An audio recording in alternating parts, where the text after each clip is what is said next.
The true and false heiress. Mi Qing arrived at the ancestral home of the Leaf family in their car, finding no members of the family present. Unperturbed, she declined the driver's assistance and dragged her luggage through the front gate. In the living room, the family members were gathered, surrounding the pale-faced Li Xian, offering their comfort. Xian, do not be afraid. No matter what, you will always be a child of the Leaf family. In our generation, you are the only girl we have raised with such care. How could we ever abandon you? Yes, Sister Xian, you're my only sister. No one can replace you. Aunt Lin, the family cook, was the first to notice Mi Qing at the entrance. She was momentarily taken aback and then, slightly flustered, coughed and announced, "A miss has arrived." Instantly, the room fell silent, the atmosphere thick with tension. Aunt Lin stepped forward to take Mi Qing's luggage, attempting to break the stillness. "Miss, allow me to carry your belongings upstairs." Mi Qing waved her hand, placing her luggage at the entrance, and turned her gaze toward the Li family members. Her eyes swept across the group before landing on Li Xian, a cryptic smile gracing her lips. This smile shattered the silence. "Mi Qing is here. Come sit down," called out the matriarch of the Li family, Wang Jiao, a woman skilled in social maneuvering, as she beckoned Mi Qing, discreetly signaling her husband, Di, and the others. "Oh, she has arrived?" Mi Qing was a free spirit. She came as she pleased, boldly taking a seat directly opposite Li Xian, her smile a blend of mockery and challenge, her personality strikingly vivid. Under the scrutinizing gaze of Mi Qing, Li Xian appeared timid, embodying a delicate and pitiful demeanor that stood in stark contrast to Mi Qing, who lounged casually with her legs crossed. Li Chong, Mi Qing's nominal father, furrowed his brow and admonished, "Sit properly. There are elders present. What manner of posture is this?" "Elders?" Mi Qing savored the term, her expression animated. "What sort of elder? The one who birthed and nurtured me, or the one who, upon our first meeting, presumes to dictate to me? Their long-lost daughter? Impudence." Li Chong was already aware that Mi Qing hailed from a disadvantaged background, but witnessing it firsthand was still a source of exasperation, as the information gathered by his secretary regarding Mi Qing left much to be desired. His anger could intimidate many, yet it held no sway over Mi Qing. Unfazed, she fixed her gaze on the silent patriarch of the Li family, boldly inquiring, "My household registration was transferred to the Li family without my consent. I have come here for but one reason. When will my registration be reverted?" Li Shuihai, the venerable elder of the Li family, scrutinized Mi Qing before him. The 15-year-old girl, sporting a neat bob, possessed striking features that bore a resemblance to her relatives. Her expressive eyes mirrored those of her mother, almost as if cast from the same mold. However, while her mother, Chao Lai Shu, exuded a gentle temperament, imbued with tender affection, Mi Qing's gaze was unabashedly assertive. Such boldness was in stark contrast to the Li family's reserved nature. "You must understand that, being under the age of 18, you require a guardian," Mi Qing coldly retorted. "Guardian? My foster father has passed away, and he had no relatives. According to policy, a friend of my foster father is willing to become my guardian. We can simply handle the paperwork." She had meticulously devised her plans, yet unexpectedly, the Li family intervened, silently transferring her household registration without any prior notice. "You have relatives," Li Shuihai reminded her. "Don't speak nonsense. My emotions are not abundant. If you seek my gratitude, you should wait until the next life," Mi Qing declared, her words sharp and cutting, leaving the Li family members visibly shaken. Even the usually reserved Li Shuihai felt a twinge of irritation, his brows furrowing in frustration. "Mi Qing, as a junior, how can you speak to your elders in such a manner? Apologize to your grandfather immediately, or you shall be thrown out." Li Hui, Mi Qing's elder cousin by blood, frowned, his expression displeased. Mi Qing cast a cold glance at Li Hui. "A pampered young master. I will not leave. Would you care to demonstrate how I should?" "You." Li Hui seethed with anger, but was restrained by the equally furious Wang Jiao. Ultimately, this was a matter concerning the second branch of the family. The first branch could observe, but should refrain from involvement. Hadn't the members of the second branch remained silent until now? Why should the first branch intervene for them? Chao Lai Shu, with tear-filled eyes, gazed at Mi Qing sorrowfully. "Mi Qing, I know you harbor resentment towards us. but we did not wish for that incident to occur. Please, admit your mistake. We are all blood relatives after all. Mi Qing remained unmoved, her gaze shifting to the silently weeping Li Xian, and with a raised eyebrow, she inquired, blood relatives? Who is she? Chao Lishu choked back her tears, while Li Xian sobbed aloud. It's all my fault, can I not leave? Yet, she could not bring herself to depart. Instinctively, Chao Lishu grasped Li Xin's arm, and Li Cheng glared at Mi Qing with unrestrained fury. She is my sister. Even if you leave, she will not follow. Ah Cheng. Li Xian cried desperately, and Chao Lishu joined her in tears. Mi Qing, Xian has been fragile since childhood.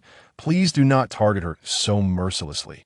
Mi Qing observed the affectionate family before her, and, recalling the original plot of the novel, clapped her hands mockingly. That I must concede. You are right, I am indeed uncultivated. How fortunate I am not to have been raised in the Li family and to have benefited from your upbringing. Each of you harbors ulterior motives, yet you feign intimacy. It is utterly nauseating. Unbeknownst to Mi Qing, her words struck a nerve. The first to react was Li Chongza, who was nearest to her. He raised his hand and aimed a slap at Mi Qing's face. The force behind it resembled that of a foe rather than a father. The chorus of gasps accompanied a pained scream as Li Chongza collided with the beam of the sofa behind him, injuring his waist. Chongza!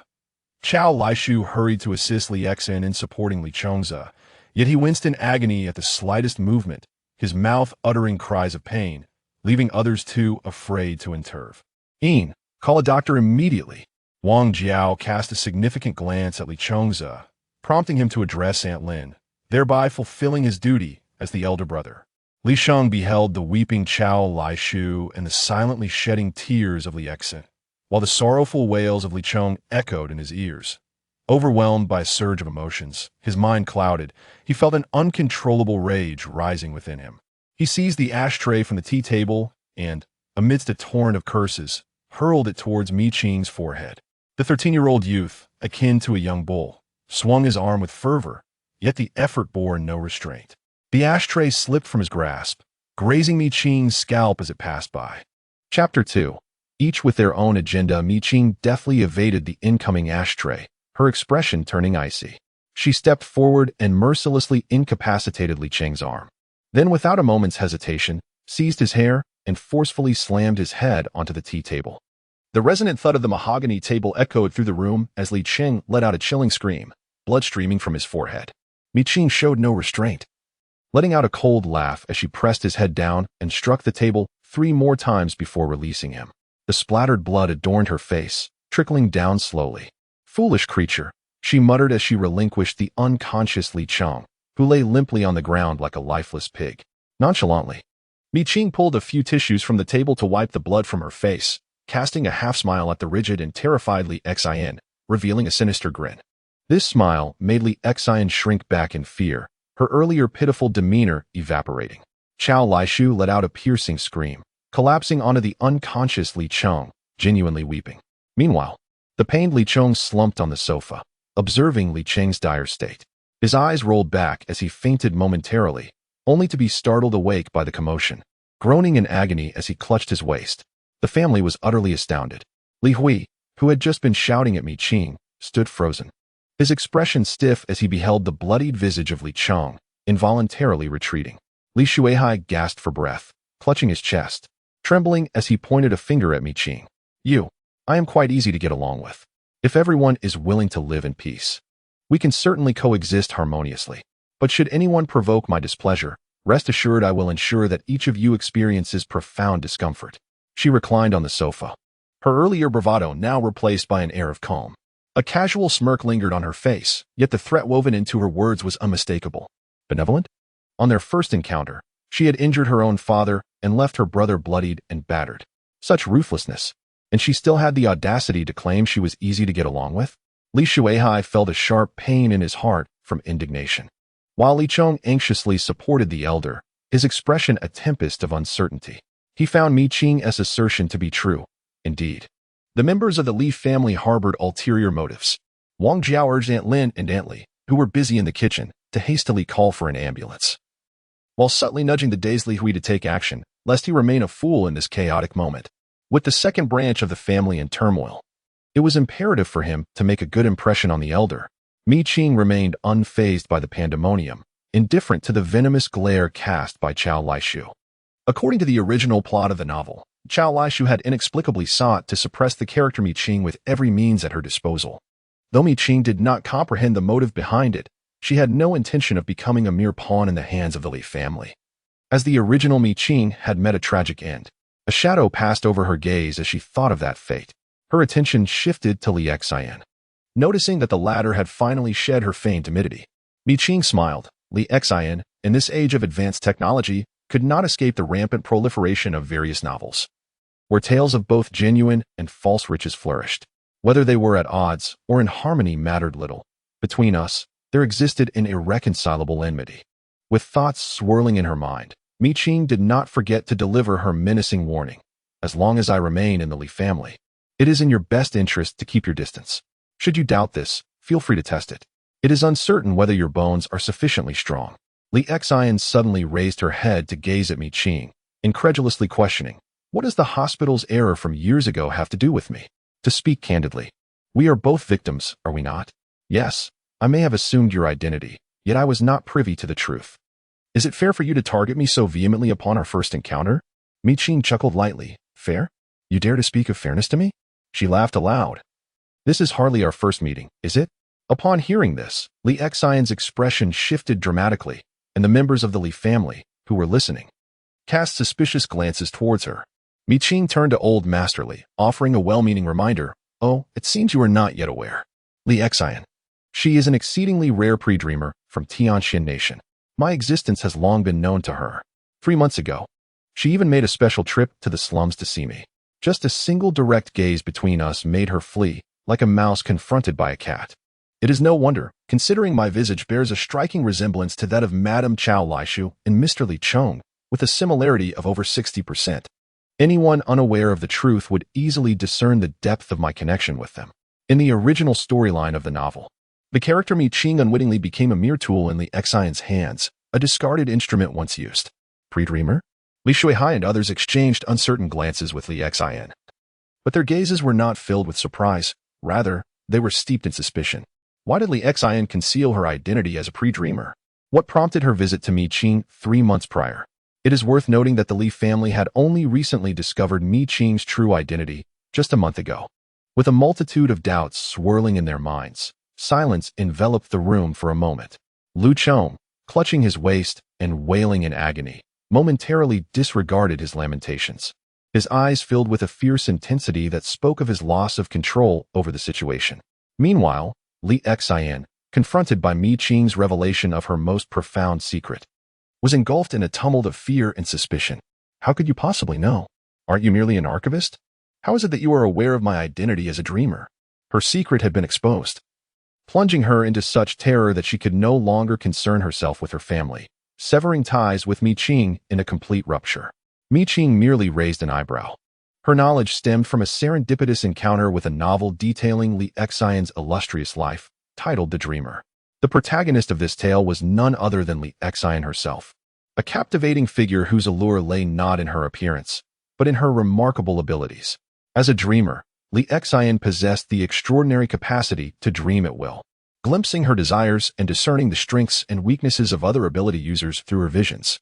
This gift enabled her, from the moment she first dreamed, to gather promising individuals with potential, fostering friendships and offering prophetic insights to guide them towards success. Thus, she earned the moniker of Koi, a symbol of good fortune in the ancient realm of Tianxian. With her foresight, she could predict the fortunes and misfortunes of those around her, solidifying her reputation as a true bearer of luck. Consequently, amid the escalating turmoil within Tianxian, more and more ability users gravitated towards her. In the original narrative, Qing was merely an archivist, referred to as the encyclopedia of the Void Realm, yet it appeared that her role had evolved into something far more significant. Chapter 3, The Void Realm, a harrowing journey with an unbearable outcome. Throughout the entirety of the novel, the portrayal of Qing serves almost as a mere backdrop, with scant mentions of her character.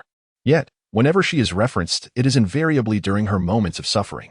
In the concluding epilogue, someone objectively remarks upon Qing, merely noting how fortunate she must be to be related to Li Xian. Regrettably, however, her fate is one of brevity. The themes of fortune and brevity constitute the most striking descriptions of Mi Qing within the narrative. Upon encountering the portrayal of Mi Qing, who shares her name, she inwardly curses, dismissing the notion of luck. For Li Xin, Mi Qing is akin to a bloodthirsty viper. As long as she lives, Mi Qing cannot thrive. By a twist of fate, Mi Qing becomes the 12-year-old Mi Qing. Having endured 3 years in relative safety, she finds herself inevitably following the original plot at the age of 15. The thought of the original storyline elicits a cold scoff from Mi Qing. The world is vast and wondrous. Follow the original plot? How absurd. The recent verbal probing confirmed that Li Xin indeed knew how to dream premonitions before the age of 16, deepening Mi Qing's expression. This indicates that, from the moment Mi Qing entered the Li household, she has been meticulously manipulated by Li Xin. This realization piques Mi Qing's interest. She is not the original Mi Qing. She harbors no illusions of familial affection, nor does she adhere to any moral righteousness. Thus, she yearns to witness whether Li Xin, the protagonist, can ascend to the pinnacle of life under her oppression, just as in the original narrative. She remains silent, while the Li family grows anxious. Mi Qing is, in fact, an archivist. Li Xin is a dreamer of premonitions. In this moment, they are left uncertain whether to resent Li Xion's concealment or to alter their perceptions of Mi Qing. In the present day, the Azure planet has endured invasions from various dimensional realms for the past 9 years, resulting in the formation of distinct void domains. Within these voids lies a confluence of overlapping dimensions, where both peril and opportunity abound. The inhabitants of the Azure planet have birthed numerous individuals endowed with unique abilities due to the emergence of these voids. The manifestations of these abilities are diverse, akin to a flourishing garden of talents. However, without exception, every individual possessing special abilities, as long as they remain alive, is esteemed as a formidable force. The Li family also boasts a practitioner of such abilities, Li Yao, the second son of Li Chonggui. He is a spirit summoner, capable of invoking all entities imbued with spiritual energy. Although the scope of these entities is vast, the current third-tier Li Yao can only summon inanimate objects suffused with spiritual energy, and even then, his limitations are considerable. Nevertheless, this talent has secured the Li family's place in the newly established order of Tianxian Kingdom, for special ability practitioners are exceedingly rare. The odds of 1 in 10,000 are not a fortune everyone can claim. Upon discovering that Li Xin and Mi Qing are both special ability practitioners, the members of the Li family initially reacted with uncertainty, soon giving way to overwhelming joy. Li Chonggui harbored concerns about having only one Li Yao, while Li Chong pondered the impending presence of 2 special ability practitioners within their household. His mind raced with thoughts on how to retain both individuals within the Li family, while simultaneously fostering discord between Mi Qing and Li Xin. Consequently, his expression became quite complex, leading to a dramatic shift in his demeanor towards Mi Qing. Mi Qing, your grandfather is right. Ultimately, our family owes you a debt. You may reside here as you wish, and should you find anything unsatisfactory, do not hesitate to consult your aunt. Wang Jiao initially intended to assist Li Xin in ascending the stairs, yet Li Xin remained steadfastly by Li Cheng's side, proving impossible to budge. Should she exert more force, the situation would inevitably become awkward. Thus, she disregarded Li Xin altogether. Upon hearing her husband's words, she promptly affirmed, "Indeed, your uncle speaks wisely. Should there be any dissatisfaction or discontent, feel free to express it. Auntie will surely ensure your satisfaction." With such thoughts in mind, her demeanor grew increasingly warm. Consequently, she could not allow Mi Qing to be swayed by the first family. She restrained her extraneous expressions and returned to a composed state, smiling as she gently declined Wang Jiao's goodwill. "Sister-in-law, Mi Qing is my child, born after 10 months of pregnancy. I will manage everything, so there is no need for you to worry." Wang Jiao waved her hand, noting that a Sheng had been injured and that her second uncle had also hurt his back.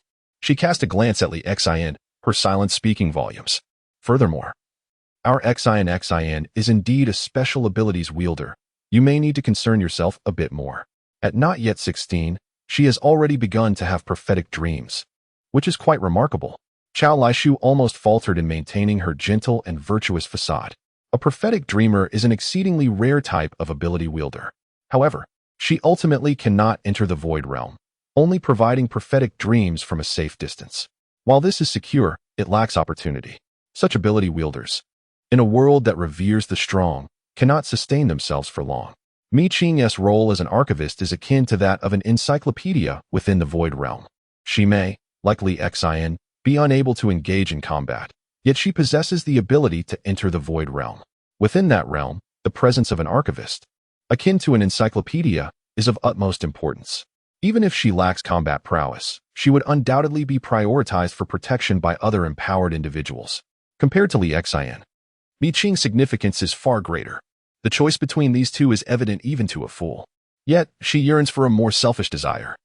For the sake of Li Cheng, she wishes to have both daughters. Not only that, but she also intends for them to pave the way for Li Cheng. Chapter 4. The bond of mother and daughter. Although the reasons behind Qiao Laishu's treatment of the original persona remain a mystery, the collective malice from the Li family pales in comparison to that of Qiao Laishu, based on the unfolding narrative. Qiao Laishu's expression shifted as she exclaimed, "Qing, how can you say such a thing? I am your mother. You are a part of me, my flesh and blood. There is no mother in this world who does not love her child." Mi Qing responded with a sardonic smile. Was Qiao Laishu's love demonstrated by handing the original persona over to a group of people for their amusement on her 18th birthday? Such affection is not something the average person can bear. As the plot has yet to unfold, any further declarations from her would merely paint Mi Qing as unreasonable. With that in mind, she deemed there was nothing more to discuss. Turning to the quaking Aunt Lin beside her, she politely inquired, "Could you please direct me to my room? I would appreciate your assistance." Aunt Lin hurriedly replied, "Miss, right this way, please." Mi Qing grasped her suitcase and ascended the staircase with ease. Just as she was about to turn the corner, a thought seemed to strike her. She glanced down at the various expressions of the Li family members in the living room and said, "Please expedite the confirmation of my school. The longer I am delayed, the more I fear that the members of the Li family will find themselves making frequent visits to the hospital." According to the narrative, the Li family deemed the original persona unworthy, allowing her to remain in the Li household for a full 3 months before she was granted the opportunity to attend school. Such a situation left him feeling weary. He suppressed the anger brewing within, nodding with a forced smile. "I will have your uncle assist you shortly. You will be able to attend school tomorrow morning." Li Chongwei deemed this a fortuitous opportunity and responded, "Your second brother is currently studying at Tianqian Academy. Since you possess abilities, it would be fitting for you to pursue your studies there. Tianqian Academy is the sole institution for individuals with abilities in Tianqian Nation, enrolling only those aged 18 and above. It boasts several affiliated secondary schools, one of which, Tian'an Secondary School, is located in Hanshui City. In the past, Liao attended Tian'an Secondary School. Mi Qing had no objections regarding the choice of school. As long as she could attend, it sufficed. After expressing her gratitude to Li Chongwei, she ascended the stairs. Once her figure disappeared on the second floor, Li Shuihai cast a subtle glance at Li Xian and remarked to Li Chongwei, "We need 2 spots. Let us also enroll Li Xian." With a shift in mindset, the titles used also transformed. Just as he entered the hall, he was startled by a cacophony emanating from the 3rd floor. He paused, glancing at the stern-faced elder seated in the living room, and quickly signaled to Wang Jiao. She understood and prepared to head upstairs, only to find Aunt Lin descending in a state of trepidation. "What happened?" Wang Jiao inquired hastily. Aunt Lin, visibly shaken, noticed the family's gaze upon her and whispered, "The second madam has arranged a room for the young lady at the end of the right side on the 3rd floor. The room at the end of the right side on the 3rd floor is Li Xian's music room. It is not particularly spacious and is filled with various instruments. Currently, it has merely a bed added, and little effort has been made to tidy it up." Wang Jiao felt a throbbing pain in her forehead, as she had genuinely not anticipated that Qiao Laishu would assign such a room to Mi Qing. Out of the corner of her eye, she noticed Li Shuihai's expression darken, prompting her to inquire, "What now?" Aunt Lin was on the verge of tears, responding, "Currently, the young lady has taken a liking to the room with the best ventilation. Ironically, this very room belonged to Li Xian." Mi Qing, undeterred by fatigue, had unceremoniously tossed all of Li Xian's belongings outside. Wang Jiao's headache intensified. After all, Li Xian was also an empowered individual. Mi Qing's actions were troubling. She turned to Li Shuihai, cautiously asking, "Father, what do you think about this?" Li Shuihai replied, "She may occupy it as she pleases. If she requires anything, you are free to accommodate her." His frustration stemmed from the deceit and concealment surrounding Li Xian. Mi Qing's actions would serve as a lesson for Li Xian. It is the Li family that sustains her. Without the Li family, what would she have? Wang Jiao understood and instructed Aunt Lin, Please check if the young lady needs anything further. You may arrange it as necessary. Aunt Lin was reluctant to engage in such an odious task, yet the situation had escalated to the point where she recognized the reality. As long as Mi Qing remained empowered, the Li family would not dismiss her reasonable requests. Moreover, Mi Qing had focused on Li Xian's room, which did not infringe upon anyone else's interests. Thus, who would genuinely advocate for Li Xian? Consequently, Aunt Lin was kept busy throughout the night.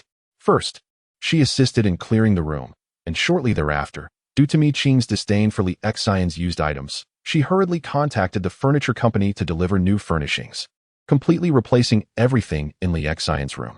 Subsequently, arrangements had to be made to contact a locksmith to change the door lock, while also keeping an eye on the newly purchased clothing, among other tasks. After a series of such endeavors, the entire Li family found it impossible to sleep. The following morning, Mi Qing, brimming with energy, prepared to attend school.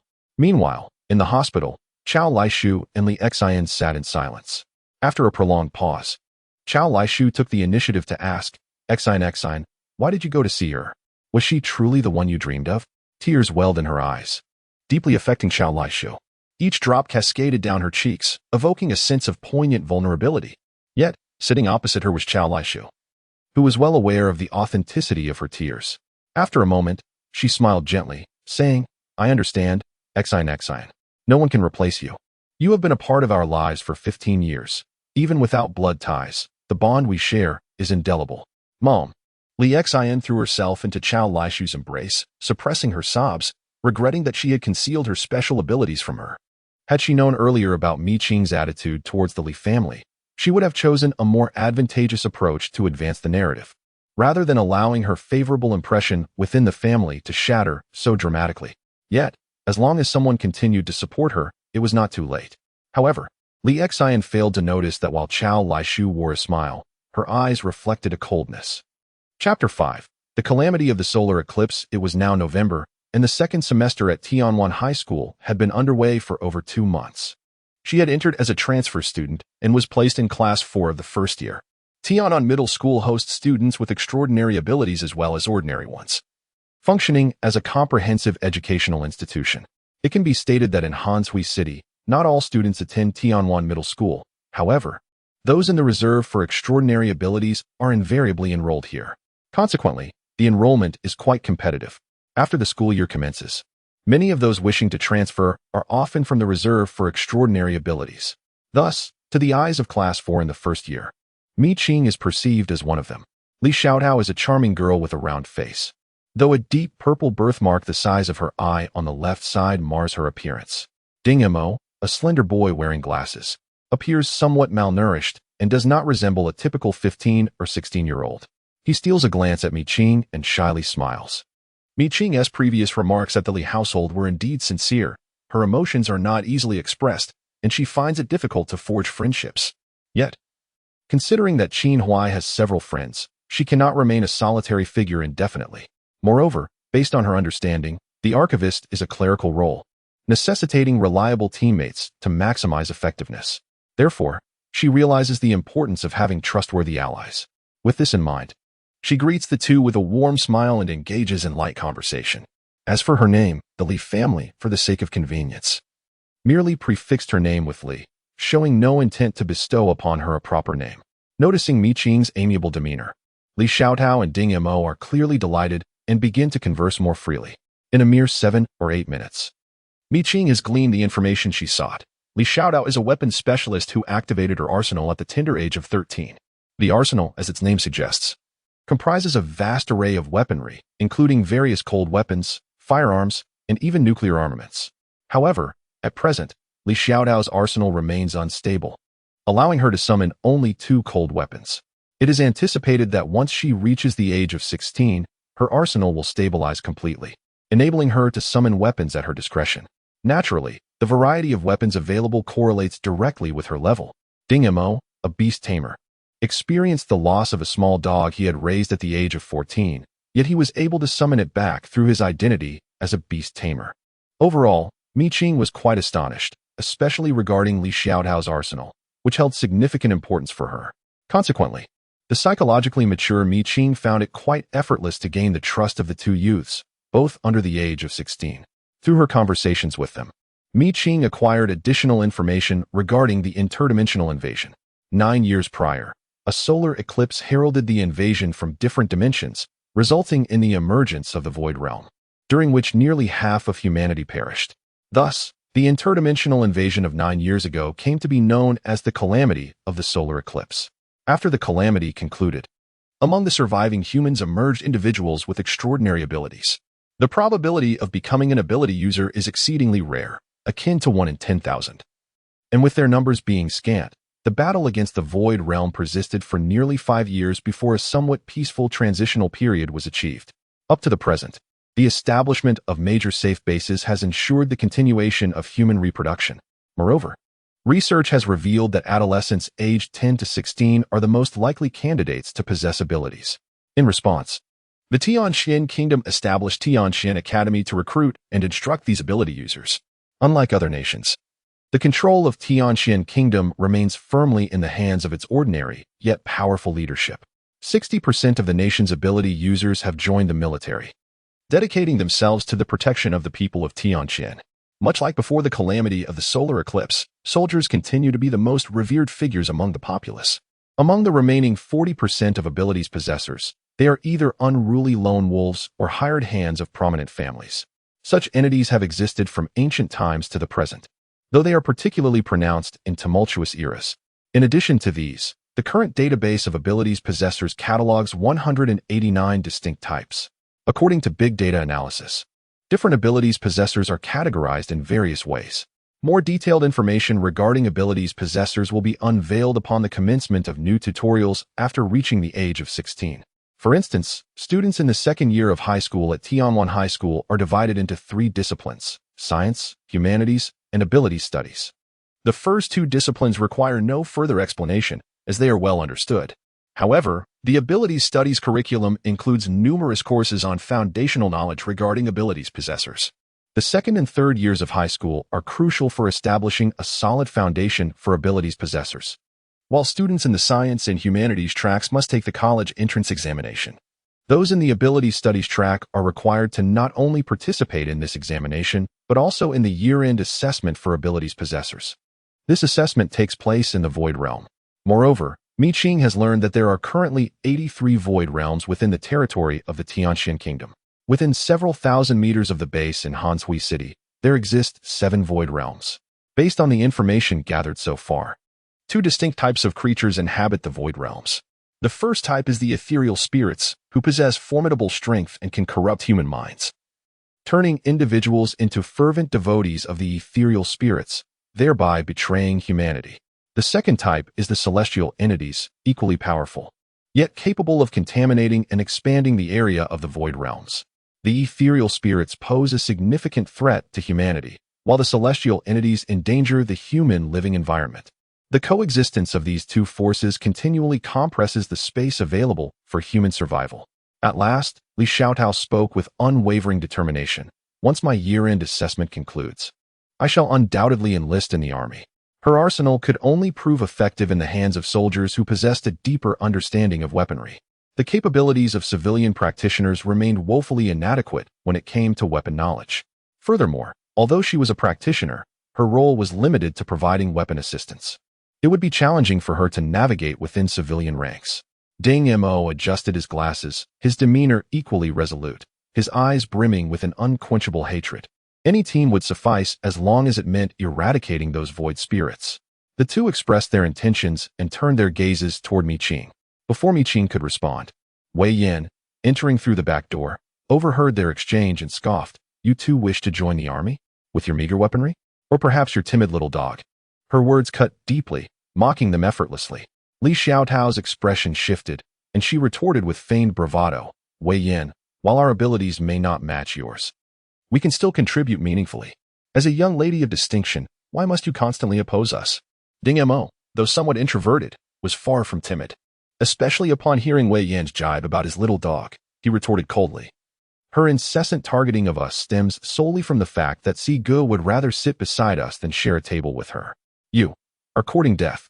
Wei Yan seethed in rage at having her intentions exposed. With a swift motion, she summoned glimmering starlight at her feet, which soon ignited. The starlight shot forth, aimed directly at Ding Mo's forehead. Wei Yan, have you lost your mind? Li Xiaotao's voice rang out, sharp with alarm. The remaining students in the class gasped in astonishment. Utterly unprepared for Wei Yan to unleash the powers of a star dancer upon her classmates, Ding Mo instinctively wished to summon his puppy. Yet he was restrained from doing so. His puppy, merely 2 months old, was incapable of withstanding the onslaught of a star dancer. He raised a hand to shield his eyes, bracing himself to endure the impending blow. A chilling dread flickered in his gaze. Chapter 6. Brawls and Fights Bang. However, the anticipated attack did not strike him. Instead, a resounding crash echoed, accompanied by screams and exclamations from others. Ding Mo, taken aback, lowered his shielding arm and beheld Wei Yan, clutching her abdomen, sliding through the back door and collapsing to the ground in continuous wails of despair. In the span of just 2 days, having kicked someone twice, she felt the urge to hone her skills further. Ideally, in the next encounter, she aspired to send her opponent flying 7 or 8 meters away. She believed that in this extraordinary world of novels, such feats were within her grasp. Puff. Li Xiaotao was first struck with terror at Wei Yan's aggression, then astonished by Mi Qing's swift kick, and ultimately found amusement in Mi Qing's demeanor. Wei Yan was a blend of shock and fury, one hand pressed against her aching belly while the other pointed accusingly at Mi Qing, her face twisted with malice. Mi Qing averted his gaze. The moral compass of youth is often not fully developed. They can be innocent and naive, yet also merciless and cunning.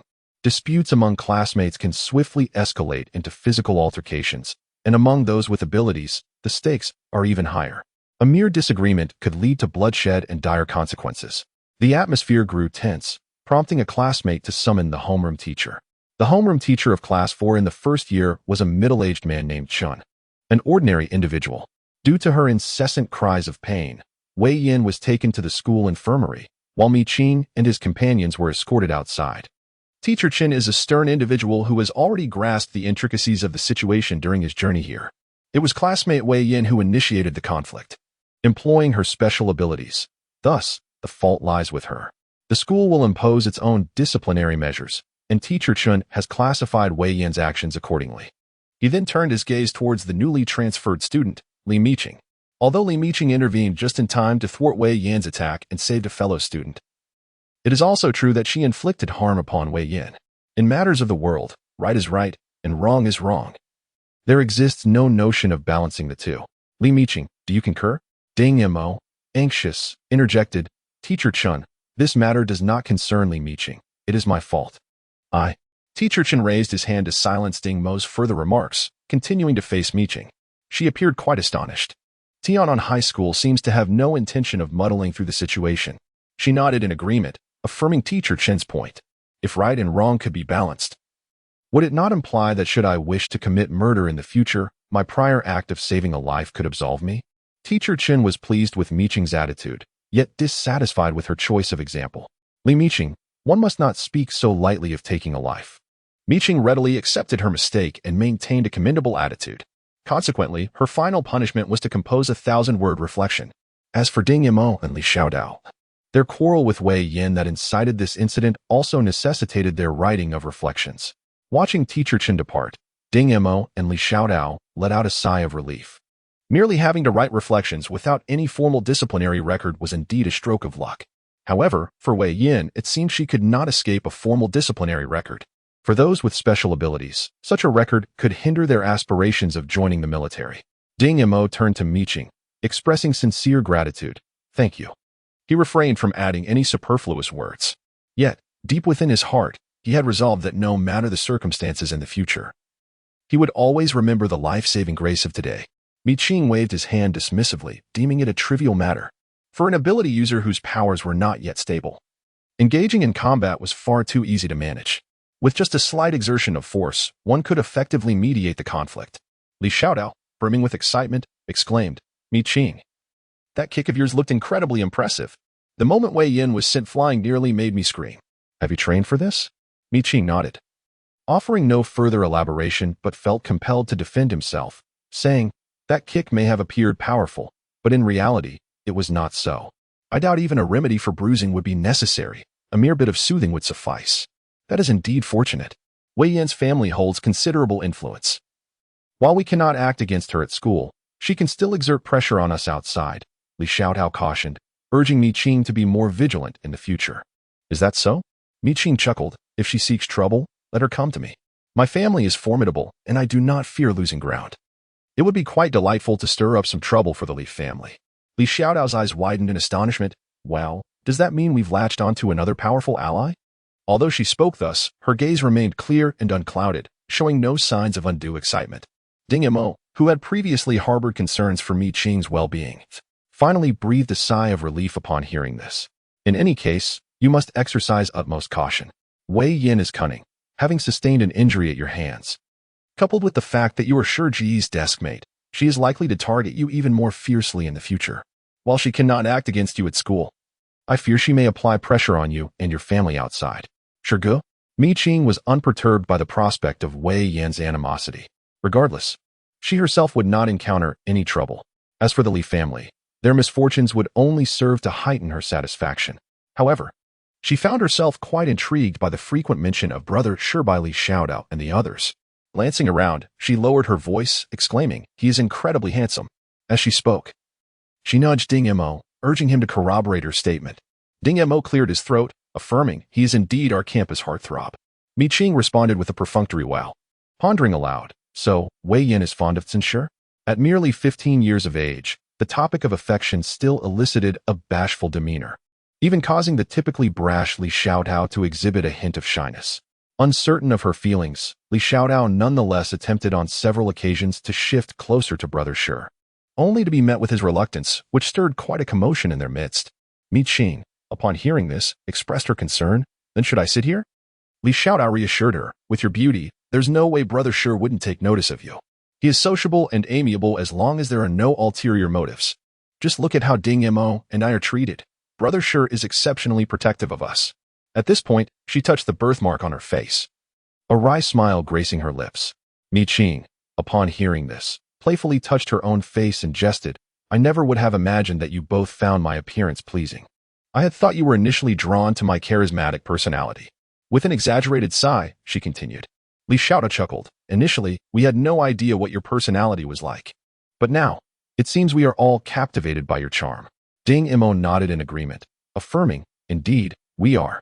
After this banter, the time for class arrived, and Wei Yin had yet to make an appearance for the last 2 periods. She indeed wished to seek medical examination for her injuries. Yet under the scrutiny of the school nurse, it was revealed that Mi Qing's kick had not inflicted any harm to her internal organs, and her abdomen bore not even a bruise. The only mark she had was a bruise from previously colliding her elbow against the door. Wei Yin, skeptical of the school nurse's assessment, informed her family to take her to the hospital for a thorough examination. Once she regained her composure, she realized that today's incident might not conclude amicably. To avoid being documented with a disciplinary record, she needed to adopt the role of a victim to mitigate the repercussions of this event. Thus, it was imperative that the injury be examined and a definitive outcome established. Chapter 7. Evolutionary Direction. Teacher Qin's expression was grave, and he did not dismiss Wei Yan's reasonable request. However, to be cautious, he reported the matter to the school and accompanied Wei Yin to the hospital. In certain instances, privileges indeed prove advantageous. Yet, in the case of Tianwan Middle School, which had the prestigious Tianxian Academy as its backing, no privilege seemed effective. As he stated today, in school, right is right, and wrong is wrong. No deceit should transpire among students. At the school gate, as they watched Mi Qing being picked up by a special vehicle, Li Xiaodao suddenly exclaimed, "So, what exactly is Mi Qing's ability?" Ding Mo, well, suddenly realizing that both of them had been thoroughly scrutinized. Yet they remained oblivious to the nature of Mi Qing's abilities, which was truly perplexing. Li Xian finally understood. She could feign vulnerability before Chao Laishu. Yet she could not do the same in front of Li Shuihai. His knowing gaze nearly mirrored Mi Qing's scrutiny of her, leaving her feeling both embarrassed and alarmed. At that moment, she comprehended the essence of the Li family, sending shivers down her spine. As she is still a minor, she cannot be expelled from the Li family. Observing Li Xian's pitiful demeanor as she hung her head in apology, Li Shuihai's expression remained calm. Xian, every individual is prone to mistakes. Life is a continuous journey of erring and correcting, ultimately leading to personal growth. Your grandfather sincerely hopes that you will flourish under the guidance of the Li family. With tears welling in her eyes, Li Xian looked up at Li Shuihai and softly inquired, "Grandfather, do you still recognize me?" Li Shuihai affectionately patted her head and replied, "How could I not recognize you? Worry not and remain here in the Li household. However, we are ultimately indebted to Mi Qing. Her strong-willed nature may impose some hardships upon you." "No hardships," Li Xian shook her head, wiping away her tears and smiling through her sorrow. "As long as you acknowledge me, grandfather, I shall feel no distress." "Good child," Li Shuihai affirmed. At that moment, Mi Qing descended the stairs for a drink, inadvertently witnessing the tender exchange between the grandfather and granddaughter. Paying no heed to their awkwardness, she calmly drank her water and requested Aunt Lin in the kitchen, "Please prepare a bowl of clear noodle soup for me." Aunt Lin responded affirmatively and began her task. Mi Qing, with a cup of hot water in hand, took a seat at the dining table, engrossed in her phone, completely disregarding the duo in the living room. Li Xian clenched her hands tightly at her sides. No matter how furious she felt inside, she understood the necessity of concealing her emotions. She suppressed her formerly pitiful demeanor and obediently stated, "Grandfather, I shall head upstairs." With her room no longer available, she resolved to select another. However, Mi Qing looked up and declared, "Li Xian, you will reside in the music room at the end of the 3rd floor." "You." Li Xian reminded herself countless times to endure. At merely 15 years of age, she found herself unable to endure the incessant provocations from Mi Qing. Meeting her furious gaze, Mi Qing remained unruffled, stating, "If you are unwilling, I could assist you in searching for your biological parents. You might even take a gamble. Perhaps your true lineage is more illustrious than that of the Li family. If Mi Qing could reside here, then so could she." Li Xian, taken aback by Mi Qing's audacity, Li Xian hesitated to risk that uncertain possibility and instinctively turned to Li Shuihai for help. Although Li Shuihai intended to teach Li Xian a lesson, he had no desire for it to escalate this far, considering her frail condition. Mi Qing rose, fixing her gaze upon Li Shuihai. "Old Master Li, we both know the reason you have allowed me to remain within the Li household. Do you wish to reap benefits without expending a single coin? Is your face truly so brazen? I must say, your previous statement was quite astute. Not only am I assertive in nature, but I also harbor a vengeful spirit. As long as she is a member of the Li family, Li Xian shall endure the grievances I bestow upon her." As her words echoed, the atmosphere grew tense, charged with an unspoken animosity. Aunt Lin in the kitchen felt an overwhelming urge to resign immediately. However, the generous compensation from the Li family made it difficult for her to part ways. Observing Li Shuihai's composed demeanor, yet lack of rebuttal towards Mi Qing, Li Xian realized that this round of confrontation had once again favored Mi Qing. She felt a surge of frustration and anger, yet a grim understanding settled within her. As long as she remained in the Li household, she would be unable to escape Mi Qing's torment. With no support to lean upon, she was left with no choice but to acquiesce. Nevertheless, she remained resolute in her unwillingness to submit.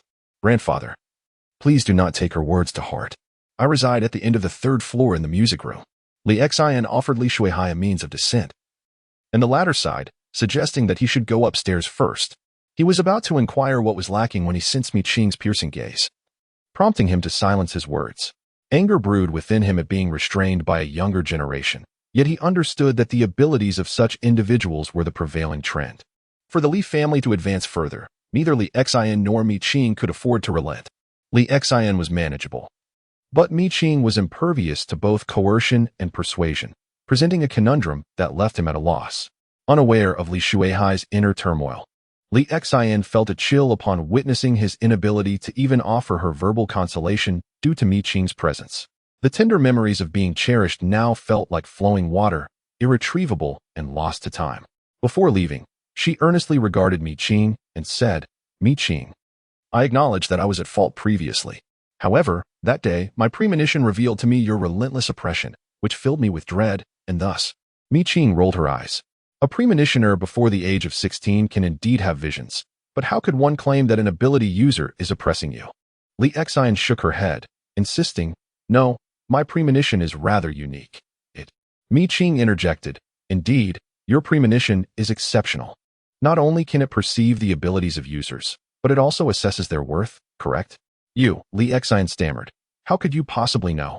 Mi Qing interrupted her again. "You have asked me this question once before." A cryptic smile graced her lips. "Allow me to impart a clearer insight. The archivist is often referred to as the encyclopedia of the void realm. Your prophetic dreams differ from those of others. How can you be certain that my profile will not evolve in another direction? Li Xin retreated, collapsing onto the sofa, her expression one of disbelief. Mi Qing approached step by step, leaning down to grasp Li Xin's chin with one hand, fixing her gaze on the terror-filled eyes of the latter, and said with a smile, "Your prophetic dream indicates that my value is exceedingly high. Yet, have you considered that even the highest value of an ordinary archivist is still limited? Today, I shall impart a truth to you. Your prophetic dream, in my view, is nothing but a farce. Your thoughts, your actions, should I choose, there is no escape for you. An encyclopedia is never merely a compendium of a singular category of phenomena. Why not ponder how I perceive the gifted in my eyes?" Chapter 8. The cunningly intelligently Xin reflected on her words, incredulously thinking, "This cannot be." Mi Qing scoffed, releasing her chin and slowly wiping her hands with a tissue, deliberately avoiding the nearly shattered Li Xin, instead directing her gaze towards the astonished Li Shuihai. "Old man, are you done recording?" Li Shuihai's hand, concealed behind him, stiffened, nearly causing his phone to slip from his grasp. For the first time, he clearly recognized that the 15-year-old Mi Qing possessed an intellect bordering on the supernatural. Observing the calmness in Mi Qing's eyes, Li Shuihai felt a bitter taste in his mouth.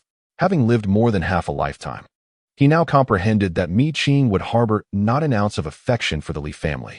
Yet after hearing her words, despite this understanding, he could not let go. The Li family required someone of Mi Qing's stature, even if only in name. He cast his phone into a nearby translucent vase filled with water, signaling his stance. "Mi Qing, as long as you do not wish it, your capabilities shall remain concealed. The Li family would serve you diligently, seeking but one thing, the protection of the Li family." Mi Qing scrutinized Li Shuihai and realized his words held a kernel of truth. Within the narrative, Li Shuihai epitomized self-interest. He would relinquish everything for anyone who could bring benefit to the Li family. Just as Li Xin was favored due to her anomalous abilities, allowing her to manipulate the original self psychologically, now Mi Qing's revealed worth surpassed that of Li Xin, enabling him to forsake the beloved Li Xin of 15 years. Yearning solely for Mi Qing's guardianship of the Li family, Mi Qing chuckled softly, recognizing that the patriarchs of illustrious families bore an uncanny resemblance to one another. Upon seeing Li Shuihai, she was reminded of the loathed patriarch of the Mi family, her demeanor cooling and her interest waning. "You may act as you wish. As for protecting the Li family, you might as well pray that the Li family does not provoke me." She proceeded to the kitchen, fetched some noodles, and ascended the stairs.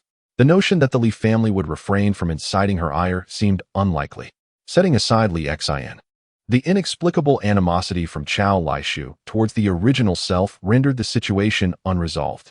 She could not comprehend why Chao Laishu, the biological mother of the original self, harbored such malevolence, even orchestrating humiliation on the day of her coming of age.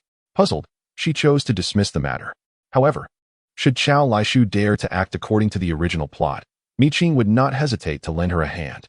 Observing Mi Qing ascend the stairs with an air of composure, Li Shuihai's expression fluctuated unpredictably. He could not comprehend why Mi Qing would reject the favorable conditions offered by the Li family. Abilities alone do not equate to omnipotence. Those who have not yet developed their powers require various resources for cultivation. With the backing of a family, an ability wielder would surely navigate life with greater ease. Yet, why did she choose to decline? What fueled her disdain for the members of the Li family? Was it merely because they had failed to raise her after a mix-up years ago? Surely, it was not the fault of the Li family. Why must she be so meticulous in her grievances? His initial irritation towards Mi Qing, which had been a mere 5 out of 10, had now escalated to a full 10. His expression hardened. If Mi Qing was so ungrateful, then he could not be expected to uphold the bonds of blood. Perhaps, it would not even be necessary for her to take action. Mi Qing might very well vanish from her world entirely. The following morning, Mi Qing set off for school. As she glanced at the Li family villa receding in the rearview mirror, a sense of regret washed over her. It seemed she needed to find a new place to reside. Her mission had been accomplished, yet her provocations from the previous day had been excessive. If she were to consider the situation from a different perspective, Mi Qing would be relentless. She did not believe that Li Shuihai would show her any mercy, hence, staying with the Li family was no longer an option.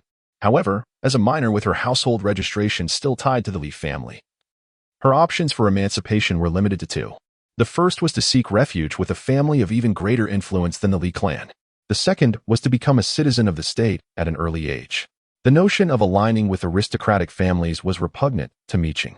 In her past life, she had endured enough of that. To tread the same path in this life would drive her to madness. Thus, she resolved to choose the latter. She tapped on the car window, catching the driver's attention, and said, "Please stop at the intersection ahead." "Miss, it's getting late," the driver subtly reminded her. "Uncle, I recall that you were only being compensated as a driver," Qing replied. On the other hand, Qing arrived at her destination, the Foreign Reception Office of the National Anomaly Department in Hanshui City, by bus. However, before she could enter, she needed to request leave. After repeatedly assuring Teacher Chun that she was not in trouble with the Wei family, Qing was granted a short leave of 2 hours. She then stepped through the doors of the Foreign Reception Office and approached the staff in the hall, her voice resonating with urgency as she proclaimed, "I believe someone is trying to kill me." Xiaopei looked up at Qing, recognizing her as a mere child. Yet she did not dismiss her words due to her age. Instead, she cautiously inquired, "Little sister, what is your name? Where do you live? Are there any adults at home?" While maintaining a gentle demeanor, she instructed her colleagues to contact the relevant authorities. The Foreign Reception Office dealt with matters concerning individuals with abilities and was not responsible for the disputes of ordinary citizens, thus requiring the involvement of the relevant officials. Qing provided the necessary information and added, "I believe the one who wishes to kill me is my nominal family member." Xiaopei responded with a soft smile, attempting to reassure Qing, "Little sister, everything must be substantiated with evidence." Qing sighed, "I am an individual with abilities." Xiaopei's expression shifted in surprise. "But you are still underage and have not yet practiced." Li Xian interjected, "I am an archivist." Ah, Li Xian was a pre-dreamer, seemingly having evolved. She dreamt that I was an evolved archivist, and she aimed to manipulate me. The one who desires my demise is the elder of the Li family. Yesterday, I severed ties with him. Why did this rift occur? Because I refused to collaborate with him and issued a threat. The subsequent words from Qing left Xiaopei in a state of alarm. The friendly smile on her face faltered, prompting her to call for her superior. This matter appeared to be rather intricate, beyond her capacity to resolve. Shortly after, Qing was ushered into the office, accompanied by a glass of plain water. With a charming smile, Qing understood that those outside were undoubtedly investigating her identity. She was a law-abiding citizen, unafraid of thorough scrutiny from top to bottom. After approximately 40 minutes, a middle-aged man entered, holding a dossier. Qing rose gracefully, allowing herself to be scrutinized without hesitation. Yang Zhizhou, noticing her composure, smiled more broadly and gestured for her to take a seat before saying, "You are Qing, correct?" "I am Yang Zhizhou, the Deputy Director of the Foreign Reception Office of the National Anomaly Department in Hanshui City." Chapter 9. Justifiable Defense. Deputy Director Yang. Qing's gaze swept across the dossier, landing on a photocopy of her household registration at the top. She marveled at the efficiency of the national agencies, since her registration had been transferred to the Li family. She had yet to see it herself. Yang Zhizhou got straight to the point, stating that they had conducted a preliminary investigation. "Could you elaborate on why you believe Li Shuihai intends to kill you? Is it true that Li Xian has been manipulating you?" The situation was straightforward. To summarize, after some probing, I concluded that Li Xian is an evolved precognitive, while I serve as an archive keeper for the evolved, which likely makes me quite valuable to her. From the very moment I stepped into the Li household, she began her manipulative tactics. Upon entering, I overheard the comforting words directed at Li Xian by her family. It was not mere verbal reassurance, but rather a display of power that Li Xian wielded over me. The purpose is to make Qing realize that, in the eyes of the Li family, she is far less significant than this false daughter. Yang Zhizhou's expression was inscrutable. Revealing neither agreement nor disagreement with Qing's conjecture, he merely stated the facts. That evening, both father and son from the second branch of the Li family were admitted to the hospital. Qing remarked, "Oh, I acted in self-defense." Yang Zhizhou's lips twitched as he glanced at Qing's slender arms and legs, surprised that she could gain the upper hand against an adult male, indicating her physique was not weak. For those with abilities, regardless of the type, physique is of utmost importance, a fact at which Qing excelled. "Regarding the altercation you had with Li Shuihai last night." Yang Zhizhou flipped to the last page of the dossier, which meticulously detailed the dialogue and even the actions between Qing, Li Shuihai, and Li Xian. "Do you believe your dossier clerk has evolved to the point of obtaining detailed information about those with abilities?" Qing openly glanced at the documents, astonished that within a mere half hour, The details of her confrontation with Li Shuai and his associates had been transcribed in written form, something that ordinary individuals could hardly accomplish. A bold conjecture arises. It must have been an ability user involved in this. I deceived Li Xian. According to the original plot, the dossier clerk indeed evolved. The direction of this evolution is exceptionally rare, allowing them to replicate any random ability from the living beings within their archive. This implies that the original clerk can also engage in combat, likely with considerable prowess. Yang Zhizhou met her gaze, the latter showing no signs of evasion. Intrigued by the direction of your deception, Mi Qing replied, "Thank you." Yang Zhizhou sighed inwardly. At such a tender age, Mi Qing speaks and acts with a remarkable precision, entirely unlike a typical 15-year-old. Yet it is precisely this that renders her a figure to be reckoned with. He inquired earnestly, "So, you intend to join the National Anomaly Department?" Mi Qing responded, "Indeed. You must be aware that as a minor, there are significant restrictions on your ability to join the National Anomaly Department," Yang Zhizhou remarked. Mi Qing smiled gently. "I have faith in the capabilities of our nation." Her words effectively silenced Yang Zhizhou. He gazed intently into her eyes for a moment, then shook his head with a bemused smile. "I now believe that Li Shuai truly has a motive to eliminate you. A gifted individual, whose intellect borders on the extraordinary, cannot be harnessed for personal gain and may pose a potential threat to one's safety. Thus, from the perspective of esteemed families, her existence indeed seems superfluous." Mi Qing shrugged. Who could blame them for lacking the patience to win me over? Yang Zhizhou glanced at her and rose, saying, "Please wait a moment. Someone will come to escort you shortly." Mi Qing replied, "Could you kindly ask Vice Director Chen to grant me a brief leave? I only need 2 hours." "Understood," Yang Zhizhou said, closing the door behind him as he departed, the smile on his face fading. Feng Cheng, who had been waiting at the door, followed him, whispering, "Vice Director, what did she mean by win me over? It feels laden with meaning, yet I cannot decipher it." Feng Cheng replied, "I do not understand." At this moment, Yu Gongbi, trailing behind them, interjected, for she was riddled with doubts and devoid of emotional trust. Perpetually suspicious, she harbored a complete wariness toward others, and her emotional detachment rendered her unable to trust, nor could others place their trust in her. Feng Cheng was increasingly perplexed. If she could not even guarantee the most basic loyalty, why did our department still require her? Yang Zhizhou preferred silence, leaving Yu Gongbi to explain that it was due to her value. She speculated that the direction of her evolution held significant research potential for us. Feng Cheng interjected. Did she not claim to be deceiving others? At this point, Yu Gongbi also found herself at a loss for words. Her colleague was simply too naive. She wished for a different partner. Yang Zhizhou shot Feng Cheng a glare, questioning whether someone so astute could be dismissed as speaking without foundation. Feng Cheng grasped the implication. Indeed, it was entirely plausible that Mi Qing's evolutionary abilities were as she described. It seemed that every utterance she made carried profound significance. Goodness, was she truly only 15? Yang Zhizhou sighed dramatically, lamenting that if Feng Cheng possessed even half of her intelligence, he would not have to fret so. Feng Cheng retorted, "Deputy Director, while we may converse, personal attacks are unwarranted." With a smirk, Yang Zhizhou quickened his pace, discussing with others how to address the matter concerning Mi Qing. The external reception office of the Department of National Anomalies acted swiftly. By the time Mi Qing finished school that evening, she had already been assigned a new residence in the Unju community on Mingsan Road, Tongbei District, Hanshui City. This was the family building of the Department of National Anomalies. The surroundings could only be considered first-rate, but the security was undoubtedly top-notch. Feng Cheng accompanied Yu Gongbi to show Mi Qing to her new home, helping her familiarize herself with the area, as she would be living alone. The department had arranged a small 2-bedroom apartment for her, consisting of 2 bedrooms, a living room, a kitchen, and a bathroom. The furniture was fully furnished, allowing her to move in with just her belongings. Nominally a small 2-bedroom apartment, it offers ample space for a single occupant. The decor is characterized by a minimalist elegance, which Mi Qing appreciates deeply, expressing her heartfelt gratitude.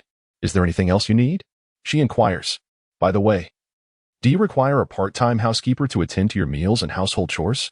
Feng Qing recalls Deputy Director Yang's instructions and quickly asks. After a moment's contemplation, Mi Qing replies, "I only need a cleaner to maintain the hygiene of the space.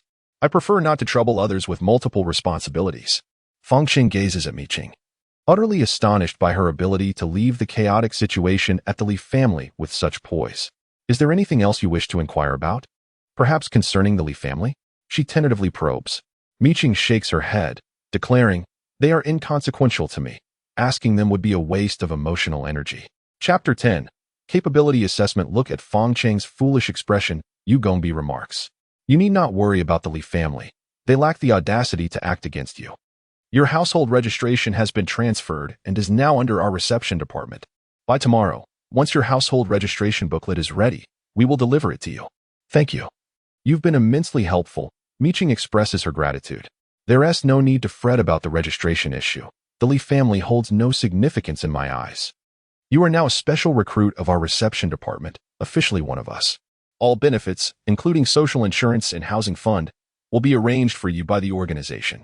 This is a dedicated mobile device for our personnel. Even without a signal, you can still reach our internal staff. Yu Gongbi offers numerous pieces of advice, concluding with, should you encounter any issues, do not hesitate to reach out to us, and please, avoid any confrontations. She harbored a disdain for indebtedness, even towards her own country. Time, like a fleeting shadow, swiftly passed, and soon it was Friday of that week.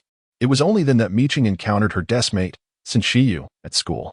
As described by Li Xiaotao, his features bore a certain youthful innocence, yet he undeniably possessed a remarkable allure, worthy of the title of school heartthrob. However, Mi-Qing's focus lay not upon his appearance, but rather on the aura he emanated. Despite his attempts to conceal it, an elusive hint of sanguine scent lingered around him, refusing to dissipate. Others may have been oblivious, but Mi-Qing, with her keen sense of smell, could detect the faint trace of blood beneath the cold fragrance that enveloped him. She found herself justifiably suspicious of his 2-week leave of absence, suspecting he had ventured into the void realm. Thus, amidst the enthusiastic introductions by Li Xiaotao and Ding Mo, Mi-Qing and Sin Shiyu exchanged names but engaged in little further conversation. During the morning break, Wei Yin, as per her usual routine, approached Sin Shiyu. His demeanor, consistent with what Li Xiaotao and the others had remarked, was notably aloof. Wei Yin shot a glare at Mi-Qing in frustration, yet refrained from expressing her anger. After all, the previous incident had yielded no tangible evidence against her. With Teacher Chen keeping a watchful eye, even her family's machinations proved futile, resulting in her bearing a disciplinary mark. Behind the scenes, she harbored intentions to confront Mi-Qing, but was sternly admonished by her parents, solely because Mi-Qing had now become a member of the National Anomaly Department. She found it hard to believe, yet understood that her parents would not deceive her in this regard. The conflict with Mi-Qing that day could only be swallowed down like broken teeth. Mi-Qing, witnessing the tender pangs of adolescent unrequited love, felt a sense of delight. As the afternoon school day concluded, and after bidding farewell to the lively Li Xiaotao, she curiously inquired of Sin Shiyu about the nature of the void realm. Sin Shiyu regarded Mi-Qing with a thoughtful gaze before responding with a smile. Did you perceive it? Mi-Qing replied, I sensed it. There is a faint scent of blood about you. Sin Shiyu, taken aback, lowered his head to take a whiff but detected no such aroma. Yet, he did not doubt Mi-Qing's honesty. In this world, there are many with keen senses. The void realm, however, is difficult to articulate in mere words. To truly experience it is to understand in one's heart that it embodies the essence of the void realm. While his description might seem enigmatic, Mi-Qing comprehended his meaning. It indeed sounded intriguing. Sin Shiyu glanced at her and stated earnestly, it is a place where life and death coexist. A curious mindset is ill-advised. Earlier, Ding Mo had mentioned that Mi-Qing, being an archivist, could join their team. However, should Mi-Qing harbor such a mindset, she would not be a suitable companion. Mi-Qing did not respond and waved goodbye. Sin Shiyu, rarely frowning, noted that her apparent aloofness starkly contrasted with the warmth and friendliness described by Ding Mo and the others. It was evident that she preferred to minimize their interactions. Indeed, those with differing paths seldom collaborate. For a high school student, time is predominantly consumed by studies. Even those endowed with abilities must undertake numerous courses in their first year. This period is both hectic and fulfilling. In the blink of an eye, the first semester of the sophomore year has arrived. And Mi-Qing is on the brink of turning 16. At this age, a person's abilities will reach a state of complete stability. On her birthday, Feng Cheng had just celebrated with her, and shortly thereafter, she was taken to the National Anomaly Department in Hanshui City for an ability assessment. Was there such a pressing urgency? Mi-Qing, seemingly indifferent, recalled the admonitions from the deputy director, feeling a surge of anxiety. Her evolutionary direction needed to be determined swiftly. Oh dear, it seemed the National Anomaly Department had already sought to recruit Li Xin. Mi Qing mused with a wry smile. Dear sister, do not smile so ominously. It frightens me, Feng Cheng confessed, struggling to comprehend the situation. The deputy director and others were evidently aware of Mi Qing's high intelligence. Yet they still allowed her to engage with her. Was that not inviting inevitable suppression? Feng Cheng could not fathom their rationale. Yang Zhizhou and the others were undoubtedly rational. It was precisely because Mi Qing exhibited evident emotional deficiencies while also being astute that they refrained from sending another intelligent individual to interact with her. Direct and unambiguous communication with Mi Qing was preferable, much like Feng Cheng's straightforward nature. Don't worry, Sister Cheng. I want to devour you like I might Li Xian. Mi Qing reassured, though Feng Cheng felt a sense of impending doom. It was clear that Mi Qing viewed Li Xian as a formidable adversary. Although Feng Cheng could not grasp the depth of Mi Qing's disdain for Li Xian, she chose to remain silent, as she was not directly involved. After navigating through a series of procedures, they finally arrived at the testing department, and Feng Cheng exhaled in relief. She entrusted Mi Qing to the staff, offering a final piece of advice: follow the requirements. I shall wait for you at the entrance. Mi Qing nodded and followed the staff into the room. It was her first experience with ability testing, and curiosity bubbled within her as she stood atop a square platform resembling a scale. There was nothing particularly extraordinary about its appearance, yet she stepped onto it nonetheless. Before her, a large screen displayed a myriad of data, which, to Mi Qing, appeared utterly incomprehensible. After a thorough discussion, the staff reached a consensus. She was to be categorized as a records clerk. However, whether it was a matter of evolution remained to be analyzed. Blood was drawn, and urine samples taken, rather than an assessment of ability. It felt more akin to a medical examination. Within the span of an hour, various test results emerged, prompting the staff to escort her to a different location. During this time, Feng Cheng anxiously trailed closely behind her, displaying even more apprehension than Mi Qing herself. They navigated a labyrinth of corridors, ultimately arriving at the 7th subterranean level. Armed soldiers stood guard at the entrance, creating an atmosphere far more formidable than that above ground. Upon entering, the expanse opened up before them, with a series of small rooms neatly arranged in rows. The staff guided them to the registration area, where they addressed the registrar, stating, I am here to test the specific direction of the records clerk and require a level 1 spirit room access card, along with a full protective suit. The registrar documented the details of the 3 visitors, handing them the protective gear and access card, while a soldier accompanied them. Mi Qing observed the unfolding scene and, piecing together the staff's words, began to form conjectures about this place. Subsequently, she followed the staff, now clad in protective attire, to a room designated as 133.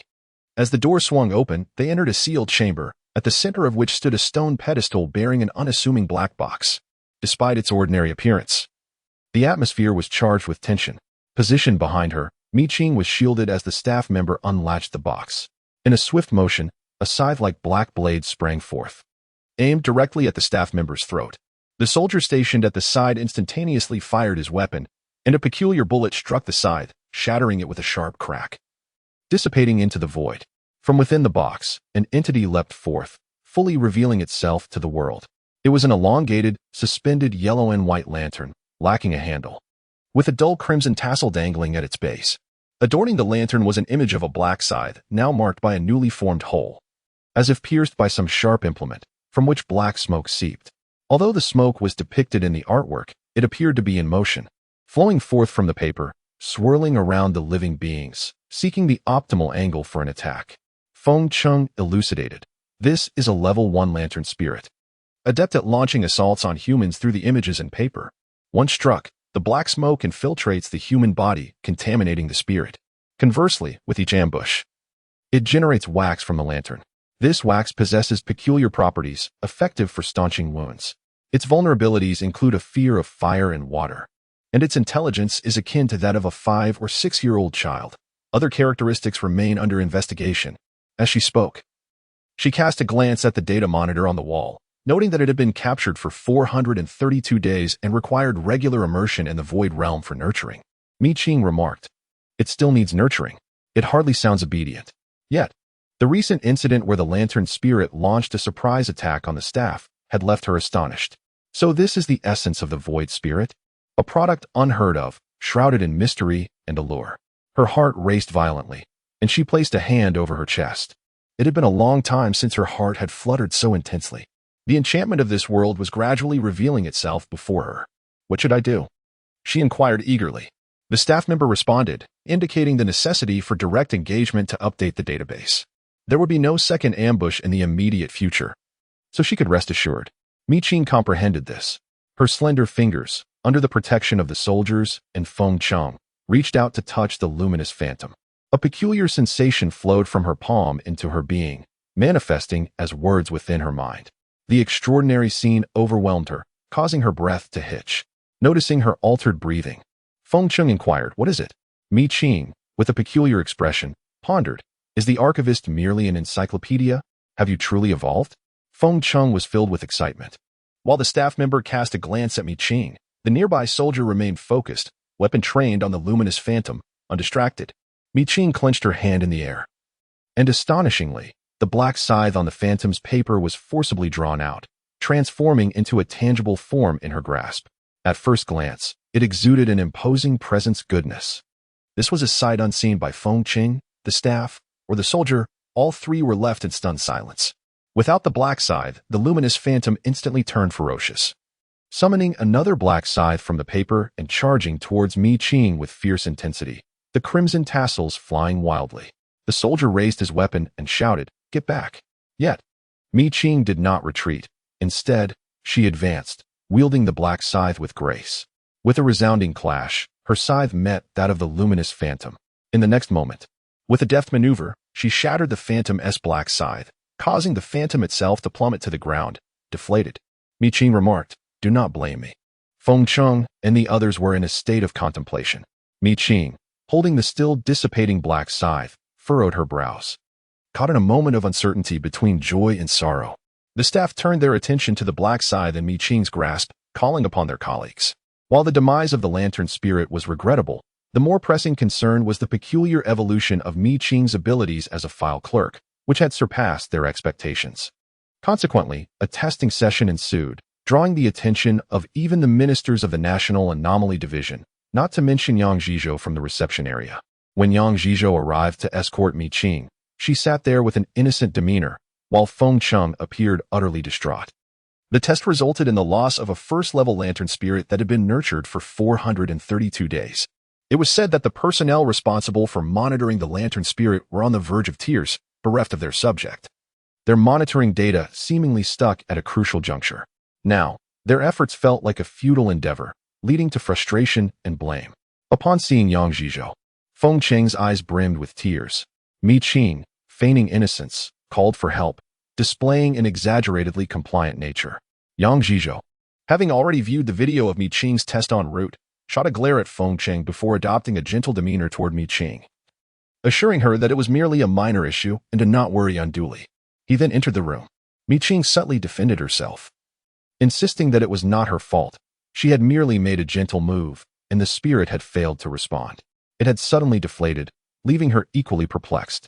Clearing her throat, Feng Cheng, noticing the individuals behind her, suppressed her speechlessness and greeted the newcomer with a smile. Qing flashed a grin, asserting that it was all a misunderstanding. "You see, I am not young, and this is my first time. I lacked discretion and spoke without restraint. I truly acknowledge my mistake. I implore you to overlook this minor transgression. As long as she is not held accountable, I am amenable to any discussion." She stands nearly 1.7 meters tall, similar in height to Feng Cheng. However, when the two are side by side, the youthful innocence on her face is unmistakable. After he waved his hand and departed, Feng Cheng and Qing breathed a sigh of relief, the former chuckling softly. "I thought you were fearless. Yet your words are unexpectedly charming when it comes to pleasantries." Chapter 12. The second-year class division. Rest assured, our reception office also falls under the Department of National Anomalies. "You shall not incur any losses," Feng Cheng assured, casting a glance at Yu Gongbi, who nodded in agreement.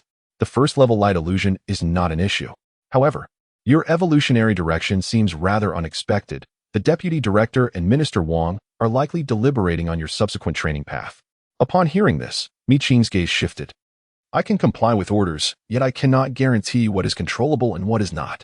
Feng Cheng, Yu Gongbi, you need not worry. There are methods for the controllable, as well as for the uncontrollable.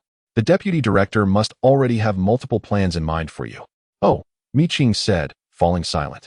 Choosing to remain quiet. Mi Qing, deputy director, please continue. Although you are now 16. We collectively believe that you must at least update the archive before entering the Void Realm. This decision was made jointly by Director Xia and Minister Wang, and he was also involved in the deliberation. Mi Qing raised an eyebrow. What if I update it, and someone perishes? With a grand gesture, Yang Zhizhou confidently declared that they could certainly afford the first-tier void spirits. However, Mi Qing had initially intended to venture into the realm of the void for an update, but it now seemed unfeasible. Nonetheless, she yearned to put up a fight. The void spirits outside were captured through the arduous efforts of the predecessors, and merely updating herself was not a viable solution. Perhaps encountering one in the void realm and updating accordingly would be more prudent? Yang Zhizhou shook his head, explaining that the black scythe had dissipated after her departure. The research institute sought to study the abilities she acquired from the void spirits, so it would be wise for her to cooperate with them for the time being and simultaneously enhance her own strength. Once she reached her second year of high school, no one would obstruct her from entering the void realm. Mi Qing understood and nodded in agreement. Yang Zhizhou further inquired if she had updated the information regarding the lantern spirit provided to the staff, as it seemed to have revised the previous void spirit compendium. The compendium he referred to was a collaborative work compiled by the 13 archivists of Tianxin Kingdom over the past 9 years, constantly updated. For instance, today, Mi Qing had revised the data concerning the lantern spirit. Indeed, the lantern spirit was the sustenance for the third-tier pen spirit, which experienced a period of weakness within 3 seconds of consuming the lantern spirit. This information was newly added to Mi Qing's dossier. Other details could be found in the void spirit compendium, but this particular entry was the sole new update. Upon hearing this, Yu Gongbi remarked that, in theory, the higher the rank of the archivists, the more detailed the information about the void spirits should be. Since the calamity of the solar eclipse until now, the information about first-tier void spirits in the compendium should be the most comprehensive. As a result of your intervention, you have successfully completed a crucial piece of information regarding the lamp spirit, demonstrating that your profile surpasses that of the other 13 archivists. Moreover, the fact that you can acquire the abilities of the void spirit further enhances your potential, making you a prime candidate for our department's rigorous cultivation. Consider the third-tier pen spirit. It is unknown to many that the pen spirit can consume the lamp spirit, resulting in a 3-second period of vulnerability. Although 3 seconds may seem trivial for those endowed with abilities, that brief interval can significantly alter the tide of battle.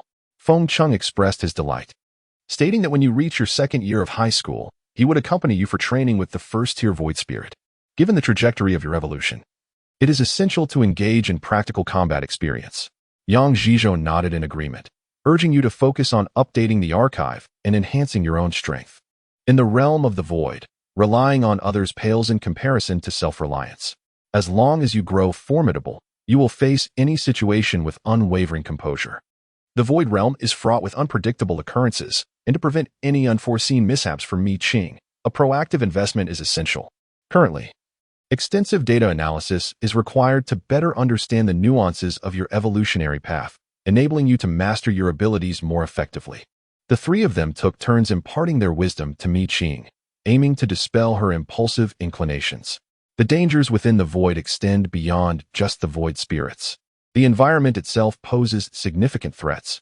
Although Mi Qing effortlessly defeated the lamp spirit today, it is crucial to recognize that this particular lamp spirit had been domesticated for an extended period, rendering it devoid of combat awareness.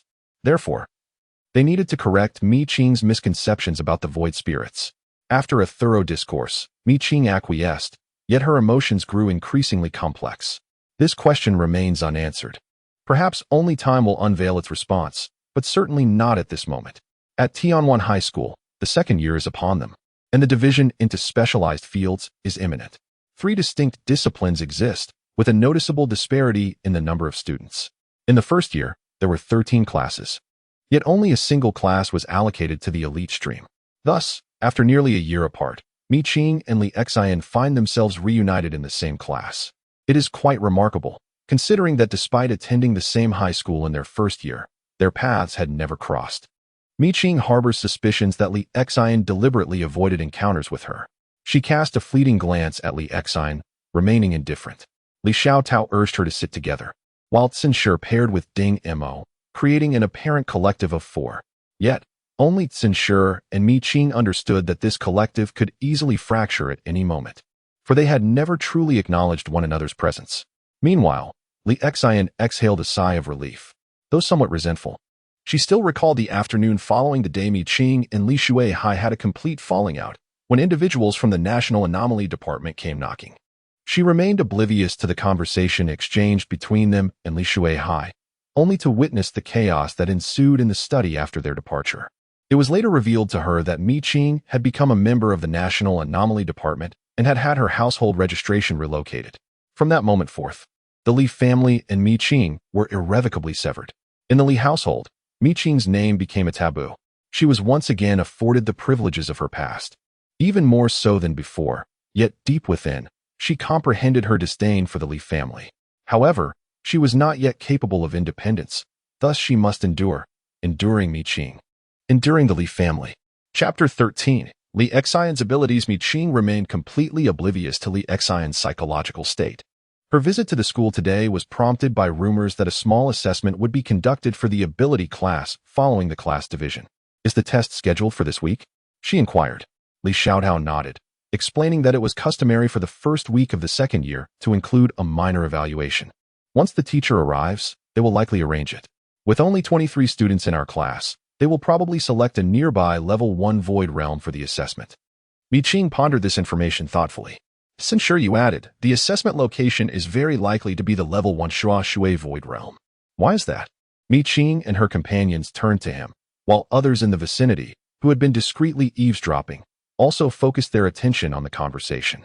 The Shua Shui void realm, classified as a level 1 realm, encompassed the tainted Shua Shui lake, which has a diameter of 738 meters and a depth of 1,360 meters. Last week, it was rumored that a team of ability users had undertaken a mission in the Shua Shui void realm and discovered that the pollution data recorded by their detectors was on the verge of exceeding level 1, hinting at a potential advancement to level 2. The school favored selecting void realms that were on the brink of mutation for assessments, as they provided a more effective measure of the abilities of students entering the void for the first time. Qin elucidated this without lowering his voice, ensuring that all 23 students in the class could hear him. Mi Qing glanced at Qin. Among the 23 students, aside from Qin, who had previously ventured into the void, 3 others shared a similar experience. According to Li Xiaotao's explanation, these 3 also hailed from illustrious families, granting them the privilege, supported by their clans, to gain early experience in the level 1 void realm. These are the very qualities that students hailing from impoverished or common backgrounds often lack. To break through to the second tier, is the mortality rate not a matter of concern?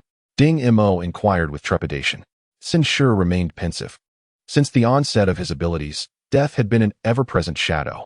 One must be prepared for the possibility of perishing at any moment due to various dangers, and harbor no illusions about the void realm. Whenever the opportunity arises, the spirits of the void will stop at nothing to taint humanity and its environment. As his words resonated, the classroom fell into a profound silence. Qin, do not resort to alarmist rhetoric. Once one becomes an empowered individual, they possess the capacity to shape their own destiny. In light of the frequent incursions from the void realm, is it not preferable to be an empowered individual rather than an utterly defenseless commoner? Kong Ruaping retorted with a frown. Xiang Sui, seated beside Kong Ruaping, exhaled in agreement. Indeed, empowered individuals were in a far better position compared to ordinary folk. Qin remained noncommittal, and the classroom atmosphere grew lively once more due to the debate between empowered individuals and the commoners. Despite claims that he alone bore the burden of supporting his family, his life was less enviable than that of an ordinary person.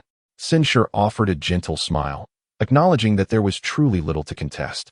Mi Qing, seemingly indifferent, glanced out the window and remarked casually, a person who cannot even exercise the most fundamental control over life and death is no different from livestock kept in captivity. Mi Qing, such words should not be uttered lightly. Li Xiaotao cautioned her in a hushed tone. The teacher has arrived. It was another male instructor, tall and slender, appearing to be under 30, exuding an air of aloofness. Such a teacher creates a considerable distance. It is Teacher Lu. Li Xiaotao wore a dreamy expression. Teacher Lu has long been renowned in our school. With no time to elaborate, Lu Junxin stood at the podium, surveying the students below, silencing their hushed discussions with a smile. Hello everyone, my name is Lu Junxin. From this day forth, I shall be the homeroom teacher of our class. Over the next 2 years, should any of you have matters to discuss, feel free to approach me." His voice, warm and inviting, diminished the air of aloofness surrounding him. "Today, we will primarily engage in self-introductions to gain a simple understanding of each other's abilities and to discuss the assessment process." He pointed to the student in the first row by the door, saying, "Let us begin with you." Wang Guqing, called upon, stood up to introduce himself. "I am Wang Guqing. My ability is Dreamweaver, with a physical prowess of level 2, and I have yet to visit any void realm." Following this template, the other students introduced themselves swiftly. When Li Xian spoke, the entire class gasped. Their astonishment was not solely due to her having ventured into the void realm, but rather the direction of her evolution. Once an ability user becomes tainted, they are left to passively await their demise. The corruption of their spirit does not occur instantaneously. Rather, it unfolds gradually.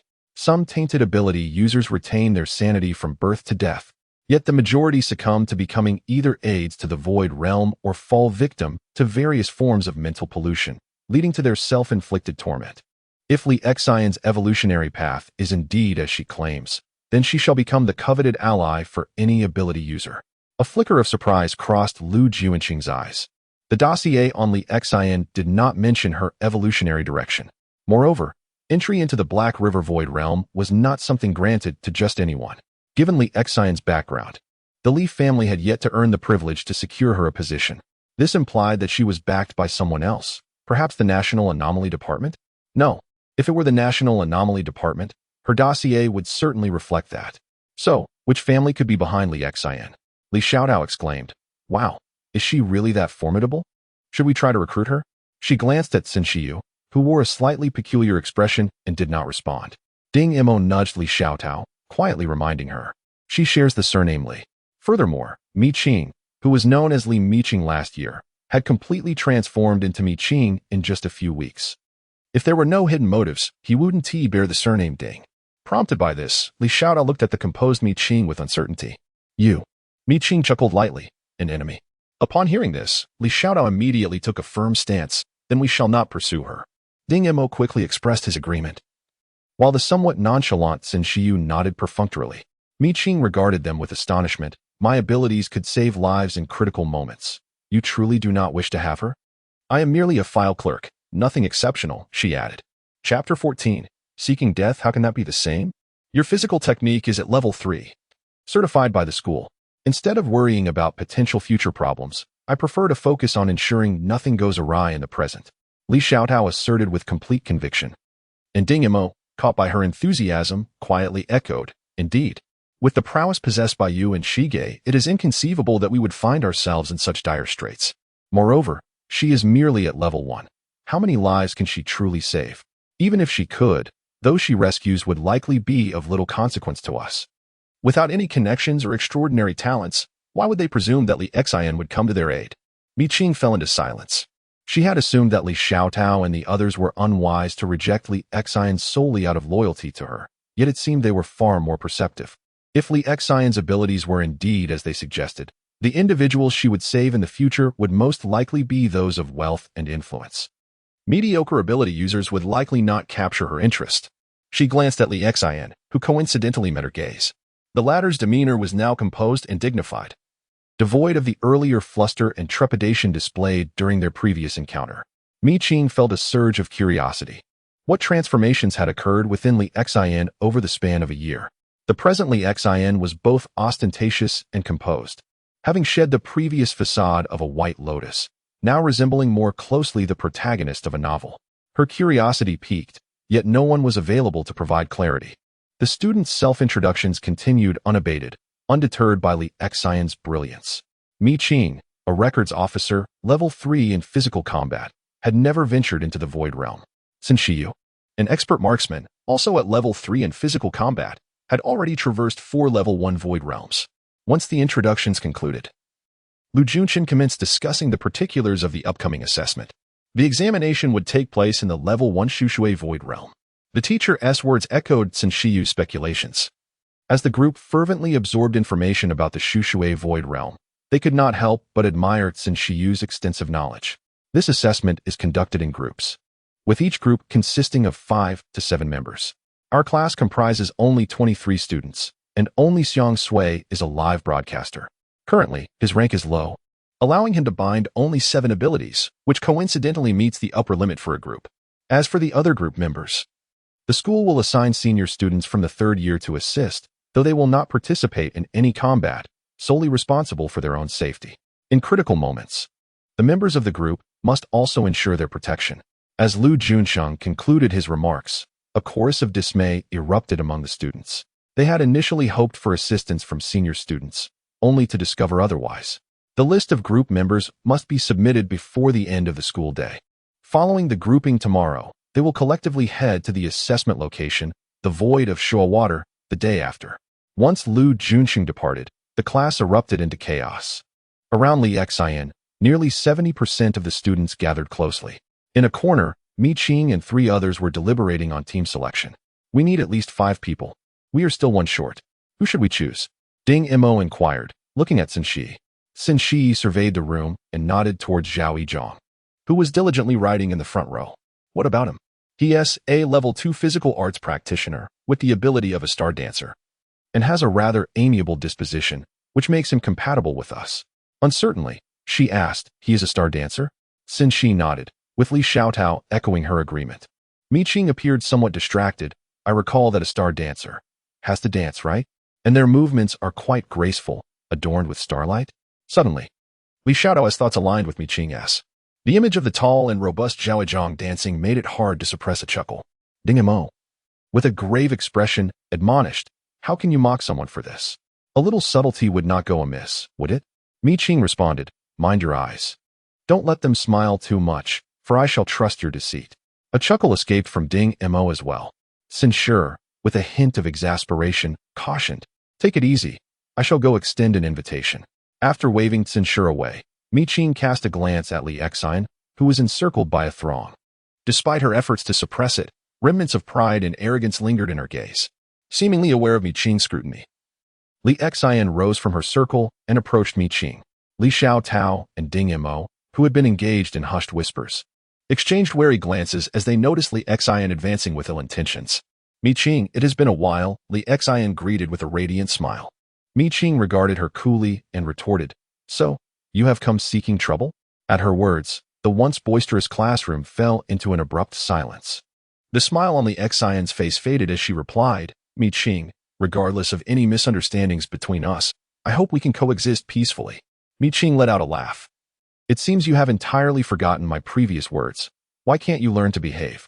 Recalling the events of that day, a change flickered across Li Xian's expression, the malice in her eyes momentarily vanishing as she bit her lip, speechless with emotion. This display did not sit well with some, who disapproved of Mi Qing's every utterance. Mi Qing, we are all classmates. How can you say such things? What do you mean by seeking trouble? That is utterly inappropriate. Wu Li exclaimed, indignant, urging her to apologize to Li Xian. Li Xian shook her head vigorously, asserting that it had nothing to do with Mi Qing. It was her fault. Before she could finish her sentence, Mi Qing abruptly stood up, gripping her chin with such force that it rendered Li Xian speechless. I recall having advised you, Mi Qing stated coldly, that in my presence, it is wise for you to keep a low profile. Since you are unwilling to heed this warning, allow me to reiterate it clearly. Whether your abilities pertain to assessing the value of those with powers or rescuing the contaminated, in my eyes, both are utterly inconsequential. Let me hazard a guess. The reason you have ventured into the first level of the Black River Void is due to your connections with the Song family. Am I correct? Or perhaps the Li family remains oblivious to your intentions of abandoning them. Or maybe your abilities have yet to heal a single individual, and the potential for such remains unconfirmed? It appears my assumptions were indeed accurate. Observing the horror-stricken expression on Li Xian's face, Mi Qing silently applauded the narrative she had long anticipated. Indeed, while plotlines may evolve, the heroine's characterization seldom deviates from established norms. Her abilities, it seemed, bore some relation to the contaminated, yet they did not extend to the extent she claimed, curing the afflicted. Moreover, even if she possessed the capacity to heal others, what difference would it make? Mi Qing's nonchalant mockery shattered the navet of Li Xian, who found herself unable to escape Mi Qing's grasp, resorting only to verbal outbursts. Why? How is it that you know this? Is your evolution as an archivist truly akin to being an encyclopedia of abilities? Why is it that no matter how hard she tries, she remains ensnared in Mi Qing's clutches? Mi Qing forcefully pushed Li Xian aside, stating, "Your ability to prance around before me is not a testament to your resilience, but rather a reflection of my adherence to the law. However, you should be aware that the current order may not safeguard you for eternity. If you possess any sense, you would keep your distance from me. Otherwise, should I lose my composure, it is a prospect even I would dread." The last statement was delivered with a glint of near madness in her eyes. Chapter 15. Ascertaining allies. The onlookers, confronted with Mi Qing's frenzied expression, felt a chill run down their spines. Particularly affected was Li Xian, who, locked in Mi Qing's gaze, felt her legs weaken. Had it not been for the table behind her providing support, she feared she would have collapsed to the floor. As for Wu Li, who had previously stood up for Li Xian, he instinctively recoiled in terror, stumbling back into a chair. The chair scraped against the ground, producing a jarring sound that shattered the room's tense silence. Xin Shi, momentarily neglecting his conversation with Zhao Yizhong, hurried over and cast a glance at Mi Qing, whispering, "With the assessment approaching, refrain from causing trouble, or you will incur a deduction in credits." Mi Qing's gaze softened slightly as she dismissed Li Xian with a cold glance, letting out a derisive laugh. She had initially believed that Li Xian had learned her lesson and adopted a more subdued demeanor. However, it seemed that a mere compliment had inflated her ego, prompting her to seek confrontation. Such a person required restraint, otherwise, dealing with her would be a significant waste of time. Mi Qing had never been one to passively endure, her eyes fixated on Li Xian, exuding a frosty intensity. "If you think your connections to the Song family will allow you to dance freely before me, allow me to offer you a word of caution. I am an independent entity, and while I may not be able to topple the Song family, I can certainly stir the waters. You may take a gamble on whether the Song family will protect you at that time." Li Xian, filled with trepidation yet unwilling to be subdued by Mi Qing, felt a surge of defiance. Xin Shi turned to her, offering a gentle reminder, "Li Xian, the Song family does not operate on a singular voice. Nor does the Tianjin nation." If Li Xian had the audacity to challenge the solitary Mi Qing with the backing of the Song family, she certainly lacked the courage to confront Xin Shi. Previously, she had contemplated winning over Xin Shi with her own abilities. But witnessing his indifferent demeanor and his defense of Mi Qing left her expression fluctuating, ultimately leading her to retreat. Yet, she had forgotten that Mi Qing's earlier words and piercing gaze had rendered her weak. With a sudden crash, she fell to the ground, utterly disheveled. A hush fell over the surroundings as Li Xian's eyes turned red, and she began to cry in distress. The class monitor cleared his throat and said, "Xiangyu, you two lend a hand and help her up." He then addressed Xin Shi and Mi Qing, "We are all classmates. We will have to coexist for the next 2 years. This situation is her fault, but seeing her like this, let it be." Li Xiao snorted disdainfully. "So what if she cries? It's not like Mi Qing can't handle being bullied. In this day and age, it is indeed peculiar to encounter a White Lotus type." Ding Mo adjusted his glasses, stating, "Based on data analysis, it is evident that the presence of a White Lotus often evokes a sense of chivalry among most men. Therefore, such individuals have always existed." "Humph," Li Xiao retorted. "What a sentimental fool." The verbal sparring between the two left Li Xian unable to continue her tears. Mo Xiangyu, disinterested in helping others, turned her gaze to Wu Li and raised an eyebrow. "Wu, are you not feeling pity for her? Hurry up and help her up." Wu Li, feeling somewhat awkward, thought to herself that she was just a girl too. However, Mo Xiangyu was relentless, as if to say we were not of the same age. Her remark incited a few of the girls in the class. Xie Lan, known for her gentle demeanor, promptly aided Li Xian, who was struggling to stand, and interjected, "Everyone, quickly find your respective teammates. Let us not linger here." Her amiable reputation led to a cessation of conflict, even calming the outspoken Li Xiaodao. As for one of the parties involved, Mi Qing, she languidly exchanged places with Li Xiaodao by the window, letting the gentle breeze lull her into a drowsy state. With Li Xian being assisted away, the classroom returned to its usual atmosphere. However, this time, a few inquisitive classmates, having excluded the two main individuals, formed a small gossip group. "Did I just hear correctly? A false daughter? Does that imply there exists a true daughter? Is it Li Miqing? Miqing? From the Li family? Which Li family? I seem to recall no such family." Initially, when Mi Qing transferred, she was known as Li Miqing, but soon after, she changed it to Mi Qing. Could this be akin to the tales spun in novels, where a false daughter causes turmoil? I once believed that to be mere fiction. Yet, do not novels often spring from reality? I struggle to comprehend why biological parents would abandon their own daughter in favor of their adopted child. Even after nurturing the latter for over a decade, one cannot simply forsake their own flesh and blood. These matters are personal. What intrigues me further is whether Qing's records have also undergone transformation. What is the direction of evolution? I am uncertain. She did not mention it during her introduction. If Qing chooses not to speak, then so be it.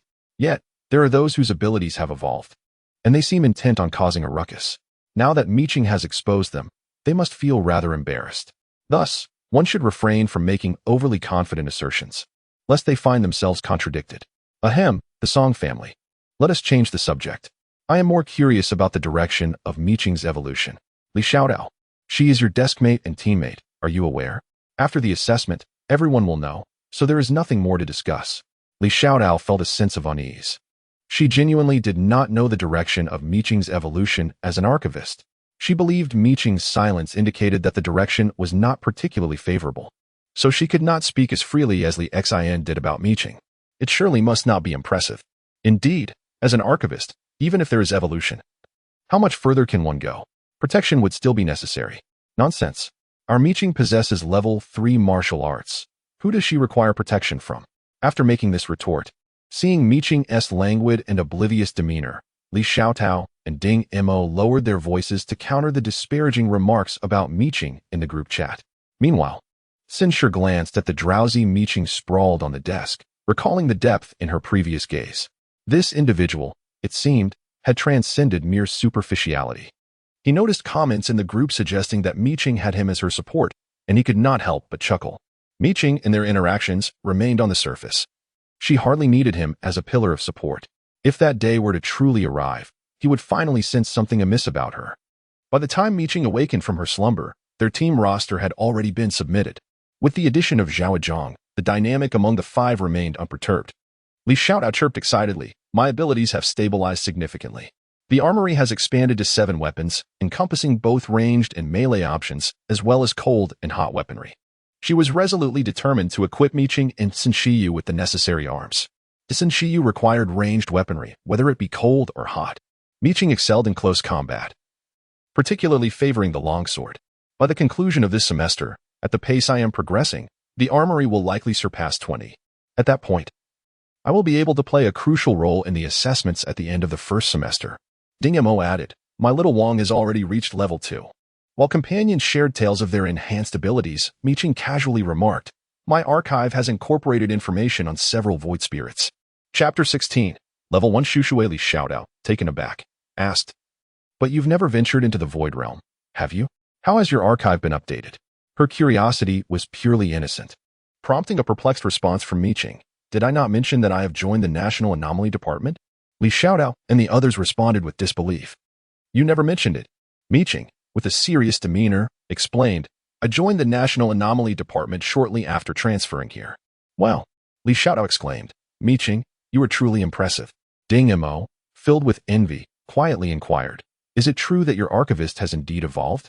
No wonder you were able to join the National Anomaly Department so early. Her evolutionary abilities must be exceptionally valuable. It has evolved, Qing chuckled. When we venture into the void realm this time, I will look after you all. Li Xiaodao enthusiastically supported her, pulling the grinning Zhao Yizhang along. Old Zhao, you bear witness. Zhao Yizhang nodded. I remember. Qing smiled faintly. My record isn't substantial enough yet. In the future, we will have to rely on each other for assistance. Of course, Li Xiaodao responded eagerly.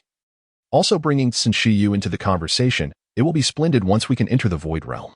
When the time comes, with Shige's help, your record will surely become impressive. Right, Shige?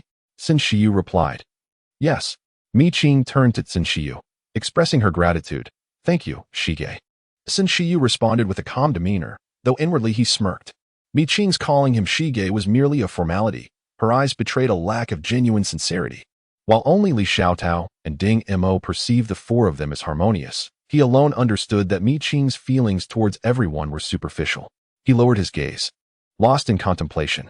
He simply could not fathom what sort of family could raise someone like Qing. Deception and pretense were her forte. This individual was indeed quite hypocritical. Yet, This thought was fleeting, and he brushed it aside.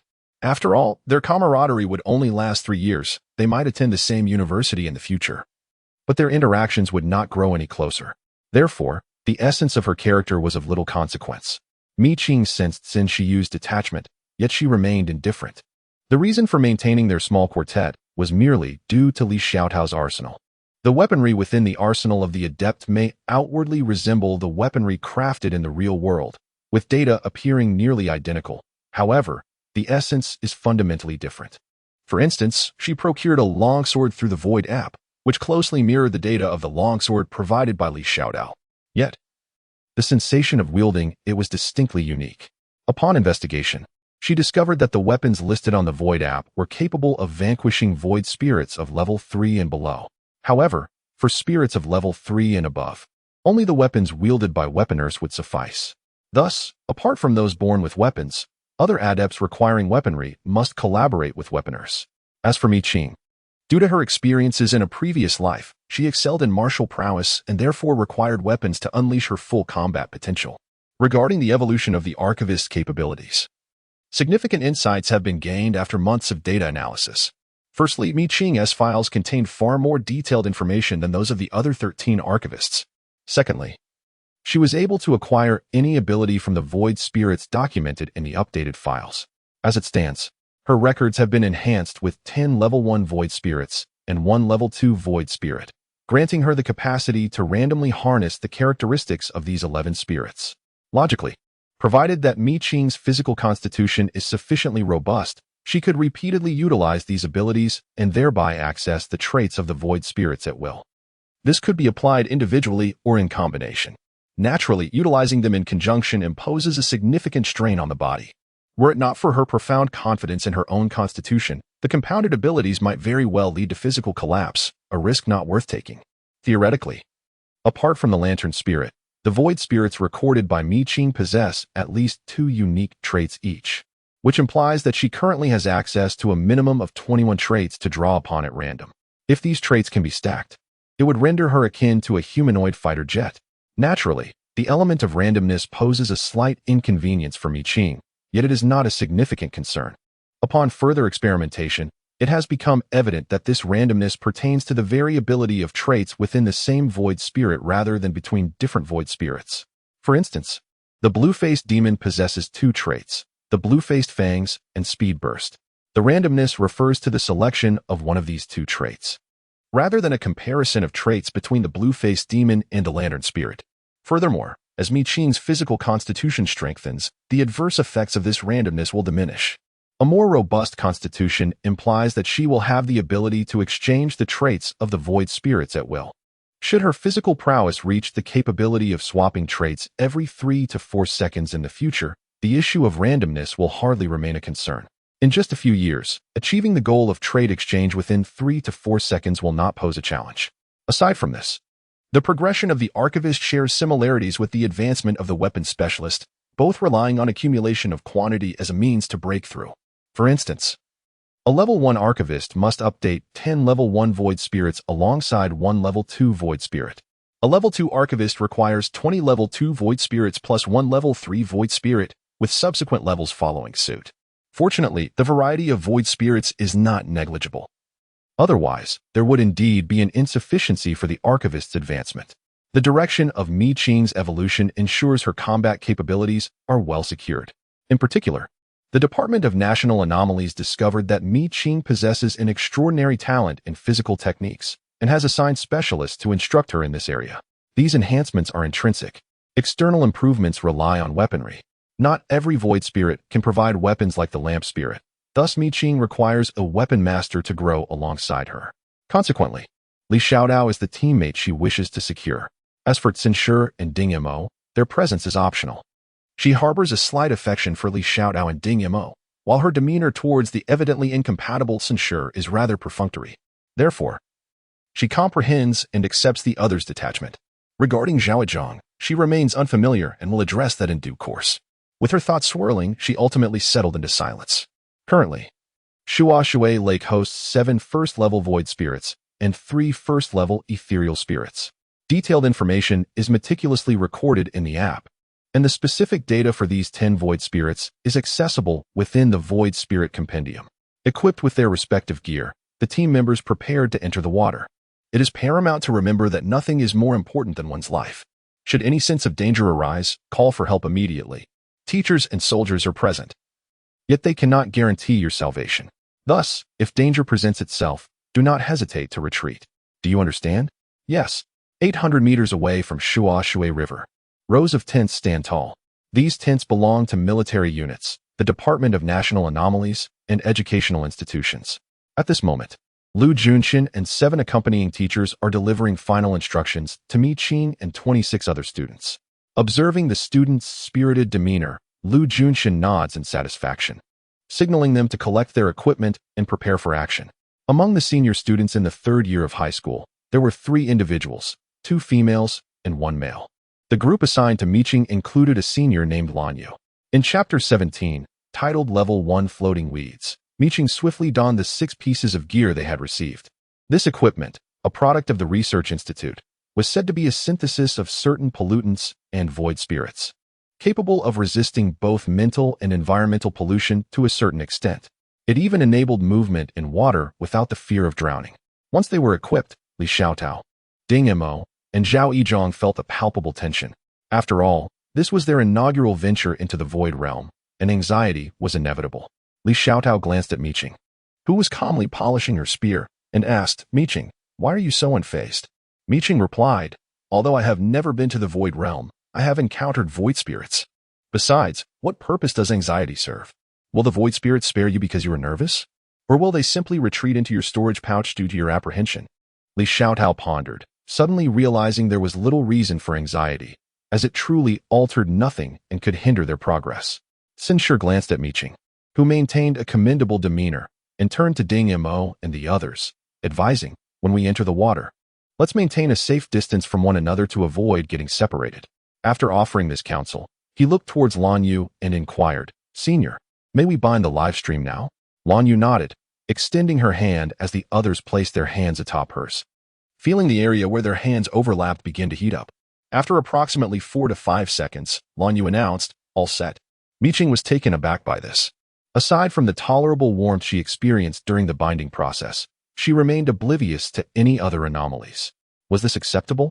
At that moment, Lu Junxin reminded everyone to swiftly finalize the binding for the live stream, as they were about to enter the water. Wuli, what are you doing? Why haven't you completed the binding? Xia Chunyu, don't just stand there. Yours isn't bound either? Lu Junxin pointed out 4 individuals who had yet to bind. Mi Qing, curious, approached and asked, Teacher, where can I view the live broadcast?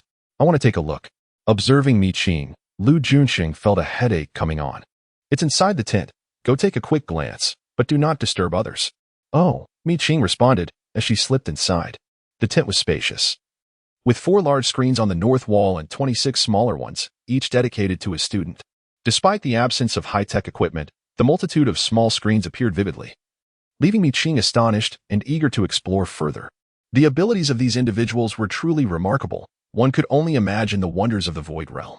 Gather, Lu Junxin called out, and Mi Qing exited to join Xin Shi and the others, accompanied by their teacher and the soldiers escorting them. The 26 students were transported to Shuashui Lake, located 800 meters away. A special material fence surrounded the area 100 meters from the tranquil lake, which appeared utterly undisturbed, even lacking the customary ripples one would expect. The surroundings were eerily silent, an unsettling stillness enveloping the scene. Enter the water, Lu Junxin commanded, and the 4 groups sprang into action. As they plunged into the icy depths, a bone-chilling cold enveloped Mi Qing, causing her to shudder. However, as her gear activated, that frigid sensation seemed to vanish, almost as if it were merely an illusion. In the team channel, Xin Shiyu commanded, report your positions and assemble. Each member relayed their location. Although slightly scattered, their proximity remained close due to the live stream's constraints. The 6 individuals convened, moving fluidly through the water. Xin Shiyu instructed, maintain a maximum distance of 30 meters from each other as we continue our descent. The senior student positioned herself centrally, prepared to retreat if necessary. Lan Yu nodded, familiar with the art of escape, requiring no further elaboration. Mi Qing took the rear, Zhao Zhang on the left, Ding Mo on the right, and Li Xiaotao closely following the senior. Xin Shiyu issued commands, and Mi Qing remained indifferent, while the others expressed no dissent as they descended in a dispersed formation. The visibility in the Shuashui River was rather poor. Upon reaching a depth of 100 meters, their caution heightened. This depth marked the realm of the ethereal floating plants. I think I see the floating plants," Ding Mo exclaimed, anxiety evident in his voice. His small canine companion could not fight in the water, leaving him reliant solely on his weapon. Xin Shiyu reassured, "There are many floating plants. Locating the source will take time. Hold your ground." Ding Mo's situation drew the group's anxious yet excited attention. Soon, Mi Qing, too, spotted the floating plants. They drifted toward them, each the size of a bowl and resembling the hue of lake water, gliding through the depths in defiance of the norm that floating plants could only rest upon the surface. With his spear in hand, Mi Qing began to gather energy, maintaining a calm demeanor. Out of the corner of his eye, he noticed one of the floating plants accelerating from the left rear, its target not him, but rather Ding Mo. To Ding Mo's right, another floating plant loomed ominously. In essence, he found himself the focus of two floating plants. As the distance diminished, the indigo figure of Lan Yue was the first to notice the additional water lily, urgently alerting others. Wait, before she could finish her sentence, Mi Qing had already completed the charge of her lance, executing two swift thrusts to close the gap with the water lily. With a third strike, she leapt onto the lance, and in the next instant, she had descended, forcefully plunging the weapon into the water, extending her attack range to an astonishing 8 meters. Within this span, two water lilies were perfectly aligned. Her strike produced a sequence of critical hits. "Goodness!" exclaimed Lan Wei. "What are you standing there for? Collect the remnants." She glanced at Mi Qing, who clicked her tongue, recognizing that it was not the main body. With a dismissive turn, she walked away, showing no interest in the two water lilies. Lan Wei's companions remained silent. Xin Shiyu cautioned, "Be aware, there are still threats surrounding us." Xin Shiyu's lips twitched, comparing oneself to her was futile, as their combat prowess was clearly not on the same level. "Oh," Ding Mo discerned the unspoken implication, and with a sigh, hurriedly stowed the two incapacitated water lilies into his storage bag. The encounter had ended abruptly before the adversaries could even retaliate, though he mused that they could still be utilized later. Ding Mo couldn't help but admire Mi Qing's mastery over her muscles, a level of control that even Xin Shiyu could not rival. As they continued their descent, Li Xiaotao suddenly warned, "Something is approaching." A massive aggregation of water lilies had formed a sphere exceeding 10 meters in diameter, crashing through the serene lake waters with overwhelming force, splitting them apart. "Make way." The sphere charged forward at an alarming speed from the left, compelling Zhao Yizhong to retreat. In this retreat, the two individuals, Lan Yu and his companion, are compelled to withdraw. Xin Shi, poised in place, draws his bow, with arrows forged from the essence of the lake itself. While originating from this very source, they also diverge from it. Chapter 18. The initial battle with a swift motion. The arrow is released, aimed directly at the heart of the large sphere. The impact resonates as the arrow strikes true, causing a multitude of floating weeds to disperse, yet the sphere's diameter still measures approximately 7 meters. Following this, Mi Qing launches her assault. With a long spear in hand, she hurls it, targeting the very spot where the arrow has struck. The spear penetrates the sphere, leaving nearly 2 meters of its length protruding. Almost immediately, 3 more arrows rain down upon the same location. In the next instant, Mi Qing dashes forward, seizing the end of the spear, and with a vigorous shake, the colossal floating weed sphere erupts from within. The shattered remnants of the weeds cascade into the lake, lifeless. Yet a multitude of other weeds remain vibrant, surging towards Mi Qing. Narrowing her eyes, Mi Qing grips the spear tightly and whirls it around, repelling the encroaching weeds once more. Subsequently, Zhao Zhang begins to dance. Towering in stature, his movements evoke an unexpected grace. The spots beneath his feet illuminate, and within a mere 3 seconds, 2 stars shine forth, forming a line. As he dances, this line detaches from his feet, transforming in the water into a serpentine form, advancing towards the surrounding weeds. The water serpent stretches a considerable 7 to 8 meters, wielding formidable power. With a flick of its tail, it clears the floating weeds in Zhao Yizhang's vicinity, rendering that area temporarily safe. Ding Mo possesses but a single summoned creature, is Little Wang. Unable to navigate the waters, he must rely solely on his own abilities. Fortunately, the most abundant floating weeds were directed towards Mi Qing and Xin Shiyu. The pressure on him was manageable, as he could cope with it through physical techniques. On the other hand, Li Xiaotao and Lan Yu experienced the least pressure. The sporadic floating weeds that slipped through from their teammates were merely solitary, and Li Xiaotao was more than capable of handling them alone. Lan Yu had no intention of engaging in battle this time. Assured of her safety, she naturally relished the protection offered by her companions. Xin Shiyu distanced himself and unleashed 5 water arrows with a single draw of his bow. Upon striking the first floating weed, the arrows erupted, producing a devastating effect equivalent to that of 100 arrows. After that wave, half of the floating weeds surrounding him were annihilated. Li Xiaotao exclaimed in awe, "Impressive."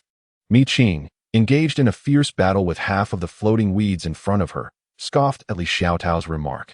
With a swift maneuver reminiscent of a dragon's tail, she dispatched just as many floating weeds as Xin Shiyu had. Li Xiaotao enthusiastically cheered, "So amazing." Xin Shiyu replied, "Look for the true body of the floating weeds." Mi Qing responded, "Oh." Searching for the true body among such a multitude of agile and unpredictable floating weeds was indeed akin to searching for a needle in a haystack. Impatient by nature, Mi Qing scoured her surroundings but found nothing, only to be ensnared by more floating weeds emerging from behind. Resolute, she decided to take action. With a powerful strike to the right and a leap to the left, one attack after another, she created a visibly rippling wave of water within a 10-meter radius. For her final move, she executed a technique akin to shaking the mountain to startle the tiger. The water ripples suddenly expanded, causing the entire lake to tremble. In the next moment, Mi Qing fixed her gaze on a specific direction, a smile gracing her lips as she finally located it. With a powerful push of her foot, she soared into the air. Li Xiaotao hurriedly reminded the others to keep up, lest she lose control of the situation. Xin Shi, feeling helpless, was the first to follow. More than 30 meters away, Mi Qing discovered the true form of the floating algae. She had learned about this entity from the Spirit Atlas, understanding that while it could summon numerous offshoots, its core possessed extremely low defenses. Upon locating it, Mi Qing thrust her spear with precision. Strangely, the floating algae's defense was as solid as stone, effectively withstanding the assault of Mi Qing's spear. The two entities quickly separated, and the algae's leaves quivered, releasing a barrage of bubbles that surged towards Mi Qing. One after another, the bubbles encircled her in a 180-degree spread, leaving her no avenue for escape. As the bubbles struck, they enveloped Mi Qing entirely. In an instant, suffocation and lack of oxygen assailed her. She swung her spear in a wide arc. The bubbles, soft and yielding, flowed in the path traced by her weapon, showing no signs of breaking. With a swift shot, a water arrow pierced through the bubble, liberating Mi Qing. She cautioned those behind her, warning them of the peculiar nature of the floating algae, its formidable defenses, and the suffocating bubbles that could not be shattered from within, only from the outside. Thousands of bubbles surged forward, intermingled with the offshoots of the algae, while the core remained stationary. Xin Shi immediately commanded Li Xiaotao to procure a shotgun for Ding Mo. Acknowledging the order, Li Xiaotao produced a large, 3-barreled shotgun and handed it to the approaching Ding Mo. As he received the weapon, he unleashed a frenzied barrage at the thousands of bubbles, shattering half of them before they could draw near. In this initial skirmish, her own spear, purchased from the app, proved ineffective, an unfortunate turn of events. Li Xiaotao tossed her a long spear, reminding them that only 32 minutes remained, urging them to act swiftly. Currently, she could summon only 4 different weapons at once, a considerable limitation. With the weaponry of the spear in her possession, Mi Qing's aura transformed dramatically. Meanwhile, Xin Shi, a keen opportunist in battle, observed the unfolding scene. Mi Qing took the front line, clearing obstacles and creating an opportunity to launch a surprise attack on the water lilies. She drew back her bow, condensing a water arrow and preparing to unleash its power. She understood the immense force that Mi Qing's spear could wield. Yet such force failed to breach the defenses of the water lilies, indicating that the lilies had evolved due to an increase in pollution levels. Thus, she needed to concentrate the momentum of the surrounding lake waters into her water arrow. After a brief moment, the water arrow was released, slicing through the rippling lake and striking the very center of the water lilies. A resounding boom echoed, accompanied by a cracking sound as the lilies, in a hurried response, expelled protective bubbles that spread across their cracks, yet they remained unbroken. Simultaneously, Mi Qing's spear descended upon them. The spear wielded by the weaponry expert was fundamentally different from the one she had purchased through the app. The spear's tip collided with the water arrow at the same point, shattering the protective bubble with a sharp crack. Mi Qing surged forward, using the spear to sweep away the excess water lilies surrounding them. She grasped the water lily, now immobilized, activating her abilities. Xin Shi's expression shifted in alarm. Before he could call for a retreat, the entire lake began to ripple ominously, as an overwhelming mass of water lilies encircled them. Lan Yu's face paled. The encirclement was rapidly closing in. The water pressure intensified. With those words, blood trickled from her mouth and nose, a consequence of the mounting pressure. Beside her, Li Xiao was losing more blood from his mouth and nose, barely able to remain upright. The pressure of the water surged dramatically, with ripples spreading outward that appeared gentle yet struck the body with the force of 1,000 pounds. The human physique is frail, even with protective gear. It cannot withstand the relentless onslaught of water pressure and force. Chapter 19. The evolution of duckweed form a group. Xin Shi's complexion paled. He believed his physical strength to be formidable, yet under the dual assault of water pressure and force, he found himself unable to maintain his footing. The drawn longbow snapped its string due to the instability of the water arrows. Li Xiao out the bow, he shouted, gritting his teeth against the pain. She tossed him a longbow. With the bow drawn, water arrows coalesced once more, aimed at the encroaching circle of duckweed. However, the arrow merely impeded the contraction of the duckweed's circle slightly, failing to break through. Mi Qing exhaled, twirling the spear in his hands as he focused on the enclosing circle, which had shrunk to less than 5 meters in diameter. Zhao Yizhong, grant me a boost. Just focus on attacking. Zhao Yizhong, the only one among them besides Xin Shi and Mi Qing who had not lost blood, was momentarily taken aback, but immediately sprang into action. The star dancer could both attack and assist. He was perfectly positioned to provide 2 enhancements, one to increase speed and another to amplify critical hits, though both were fleeting, lasting less than 10 minutes. The enhancement was applied in the blink of an eye, and Mi Qing felt a surge of warmth and vigor coursing through him. The 4 to 5 meters separating them vanished in an instant. The ripples created by the duckweed obscured the water arrows, yet in the next moment, Mi Qing's spear lunged forward. A single shot pierced through the position where 3 arrows struck, creating ripples that expanded into circles, only to be abruptly shattered. With a resounding thud, the water-induced ripples dissipated, leaving the crowd with only the pressure of the water and the encroaching floating weeds, which grew ever denser. The verdant mass of floating plants pressed forward, sending shivers down the spines of all present. Get down, Mi Qing bellowed, and upon hearing her command, everyone complied. To lie down in the water meant one thing. The positions of the others were inevitably lower than hers. Then, the onlookers beheld Mi Qing swinging her spear in a wide arc. The compressed floating weeds were struck by the spear, igniting sparks as it grazed the surface of the water. But that was not the end, and the next moment, their eyes widened in astonishment. Before them, Mi Qing appeared to have split into 2. Li Xiao, in a panic, rubbed her eyes. Yet Mi Qing remained as 2, one on the left, one on the right, executing identical moves, each piercing through the floating weeds encircling them. Before the words could escape, Xin Shi launched her attack. 2 explosive water arrows detonated, obliterating the torn opening. Immediately following, Mi Qing unleashed her next wave of assault. The 2 Mi Qings, utilizing the water arrows shot by Xin Shi, thoroughly tore apart the rift, merging it into one. In an instant, half of the floating weeds swayed and fell away, ensuring their safety.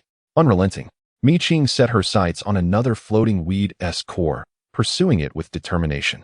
With Xin Shi clearing the path for her, the surrounding floating weeds, akin to shrimp and crabs, could no longer converge.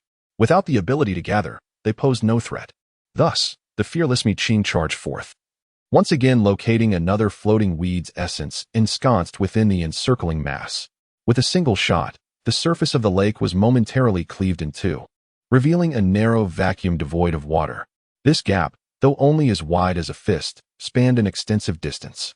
The water lilies, stripped of their buoyancy, had nothing to support their floating. Suddenly, a water arrow surged from the left, pinning the struggling lily in place. Mi Qing rushed forward and grasped the lily tightly.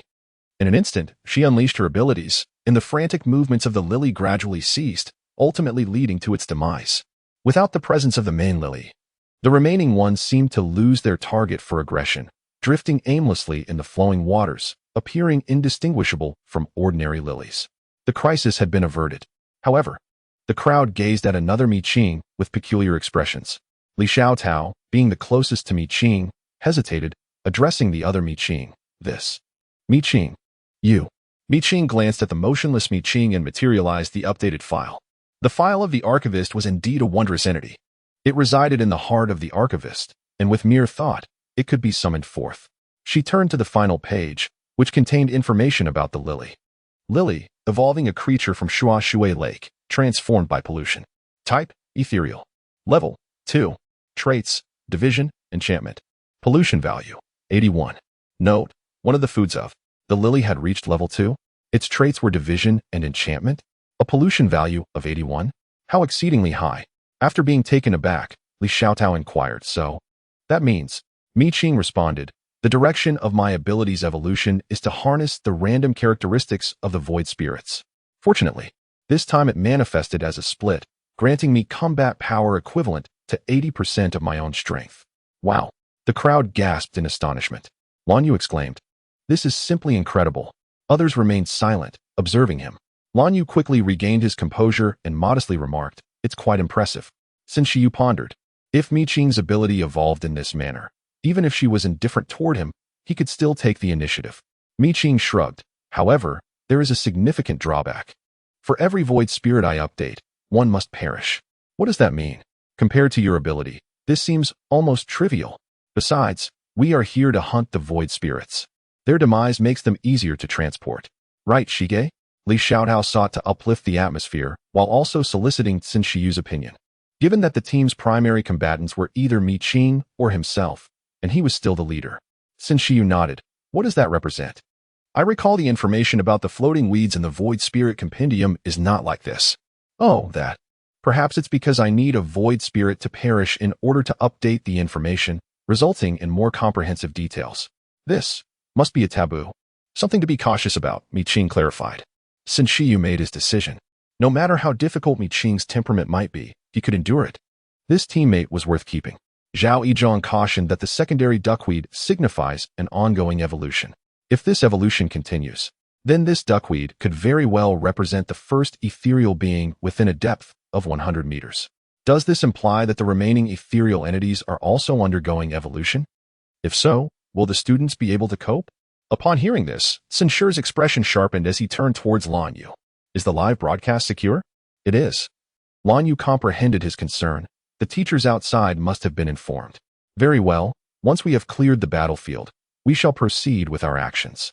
This time, we shall reduce the distance. Should anything seem amiss, we shall withdraw immediately, Sin Shi stated decisively. The others voiced no objections. Meanwhile, on the shore, the teachers and soldiers observing the live broadcast had already sensed something amiss the moment the second duckweed appeared. Indeed, its secondary duckweed.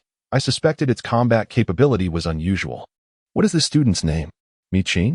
The direction of her ability's evolution appears promising. I heard she joined the National Anomaly Department some time ago, remarked Su Shenlin, the commanding officer of the station troops, a hint of regret crossing his face. Chapter 20. The infinite train Yugong Bai, arriving shortly thereafter, smiled subtly. When the nation calls, there will always be a response. It matters not where she is. Once these words were spoken, Su Shenlin found it inappropriate to elaborate further. After all, whether joining the military or the National Anomaly Department, they were all serving the nation. Have the third-tier ability users from the military already entered the water? Has your team descended as well? Su Shenlin inquired, turning to the team leader, Li Xiang. Li Xiang nodded, stating that their homeroom teacher had personally ventured forth.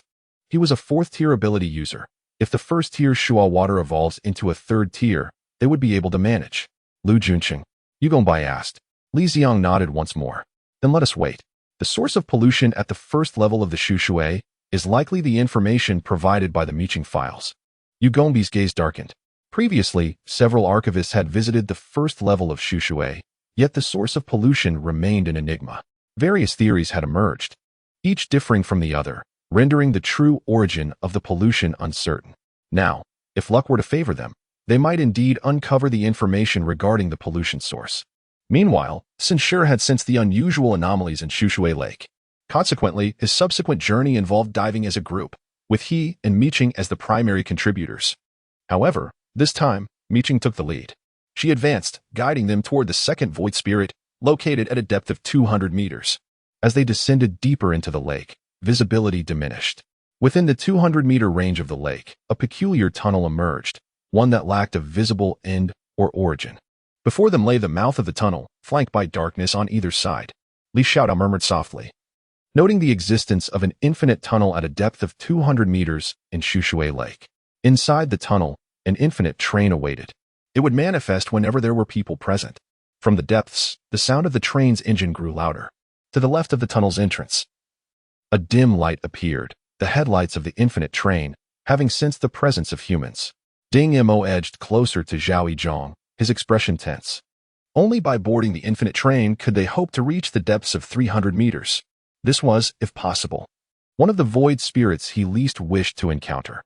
Lan Yu also eagerly contributed to the conversation, having heard tales of ghosts aboard the infinite train. She seemed quite excited about the prospect. Mi Qing's gaze flickered. She had never encountered the spectral void spirits before. Sun Shi cautioned her to be wary, fearing that the infinite train could have evolved. The train's whistle drew nearer, and the ethereal glow approached as well. The light was not blinding, yet the closer they got, the less discernible the true form of the infinite train became. Mi Qing's eyes began to ache, nearly shedding physiological tears, as the train remained obscured in a haze of radiance. Ultimately, when the train came to a halt, an opening revealed itself as an ajar train door. Beside the door, crimson stains were visible, faintly revealing the number 6, indicating the 6th carriage. Sun Shi urged Mi Qing from behind to board. Mi Qing ascended, followed closely by the others. Once everyone had boarded, the doors closed automatically. The antiquated carriage resembled the green iron trains of the ancient Tianxin kingdom, with seats that were grimy and dust-laden. The top layer of some seat covers was a yellowing white, and peculiar stains marred certain areas, creating a visually disturbing impact. Mi Qing averted her gaze and made her way toward the center of the carriage. "Dear guests, please take your seats in an orderly manner." A voice resonated from a dark red horn suspended at the entrance of the 6th carriage. The ethereal sound emanated from the horn. Mi Qing glanced at it, remaining unperturbed. She contemplated checking the rear, but Sun Shi, exasperated, swiftly maneuvered past several passengers to grasp Mi Qing's arm, saying, "Do not be reckless." Mi Qing did not perceive her actions as reckless. Sun Shi continued, "Let us take our time. There is no need to rush, all right?" Li Xiaodao whispered a reminder. "Mi Qing, do not take any unnecessary risks. Initially, one must adhere to the directives of the infinite train." Subsequently, the others gazed expectantly at Mi Qing, their intentions unmistakable. Mi Qing sighed and acquiesced, turning to take her seat in position 1, followed closely by Lan Yu in position 2, and Li Xiaodao in position 3. The remaining passengers arranged themselves in the order they had boarded. Thus, the 6 of them settled into their seats. "The train is about to depart. Please prepare accordingly." Li Xiaodao exhaled deeply, gripping the armrests tightly, murmuring, "It's about to begin." Before she could finish her sentence, the train surged forward with a jolt. The velocity was astounding, nearly 100 kilometers per second, nearly flinging them from their seats. Mi Qing, having familiarized herself with the infinite train, had prepared in advance. She firmly planted her feet, stabilizing herself against the rapid acceleration, while also offering support to Lan Yu, alleviating her struggle. "Would you like some refreshments?" In the midst of this breathtaking speed, a young woman suddenly glided into the doorway of carriage 6, pushing a food cart. Her complexion was pallid, her eyes mere voids, and her lips were stitched shut, with her voice emanating from deep within her core. From the waist down, she was entirely absent, her upper body almost ethereal as it floated effortlessly. Despite the train's rapid pace, her hairstyle remained unruffled. What did the app convey? It stated that attendance aboard the infinite train must be acknowledged. Mi Qing chose silence, for the app also indicated that due to the velocity, any sound produced would be rendered inaudible. Rather than squander breath in vain, she deemed it wiser to remain mute. Turning her attention to the beverage cart, she noted the assortment of 24 bottles, each distinctly different. Each variety, upon superficial examination, appeared rather unsettling. She selected the third option on the left, and the attendant seemed to smile. Mi Qing pondered, with her lips sewn shut. Did smiling not bring pain? The attendant, blissfully unaware of her thoughts, placed the drink chosen by Mi Qing upon the table before her. Subsequently, the remaining passengers were subjected to the same inquiry. Each individual received a bottle of beverage.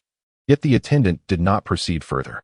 Instead, she maneuvered the refreshment cart towards the northern direction, departing from door number 6. As it began to leave, Mi Qing raised her hand. "Miss, I do not favor this drink." The attendant halted, turning sharply to face Mi Qing. her expression devoid of eyes yet imparting a palpable sensation of being singled out. Mi Qing braced herself, one foot planted firmly while the other hooked around the leg of her seat, her body slightly leaning forward, clutching the murky beverage that revealed tiny larvae within. "What did you say?" The voice emanating from the attendant's abdomen was deliberate and laden with inquiry. Mi Qing maintained her composure. "I do not like it." The other passengers tensed, holding their breath. The app had warned that while the attendant must attend to requests, provoking her wrath was ill-advised. Angering her could unleash a fury. However, more crucially, bystanders were prohibited from interrupting the dialogue between other passengers and the attendant. To do so could lead to an unceasing drop in the train's temperature.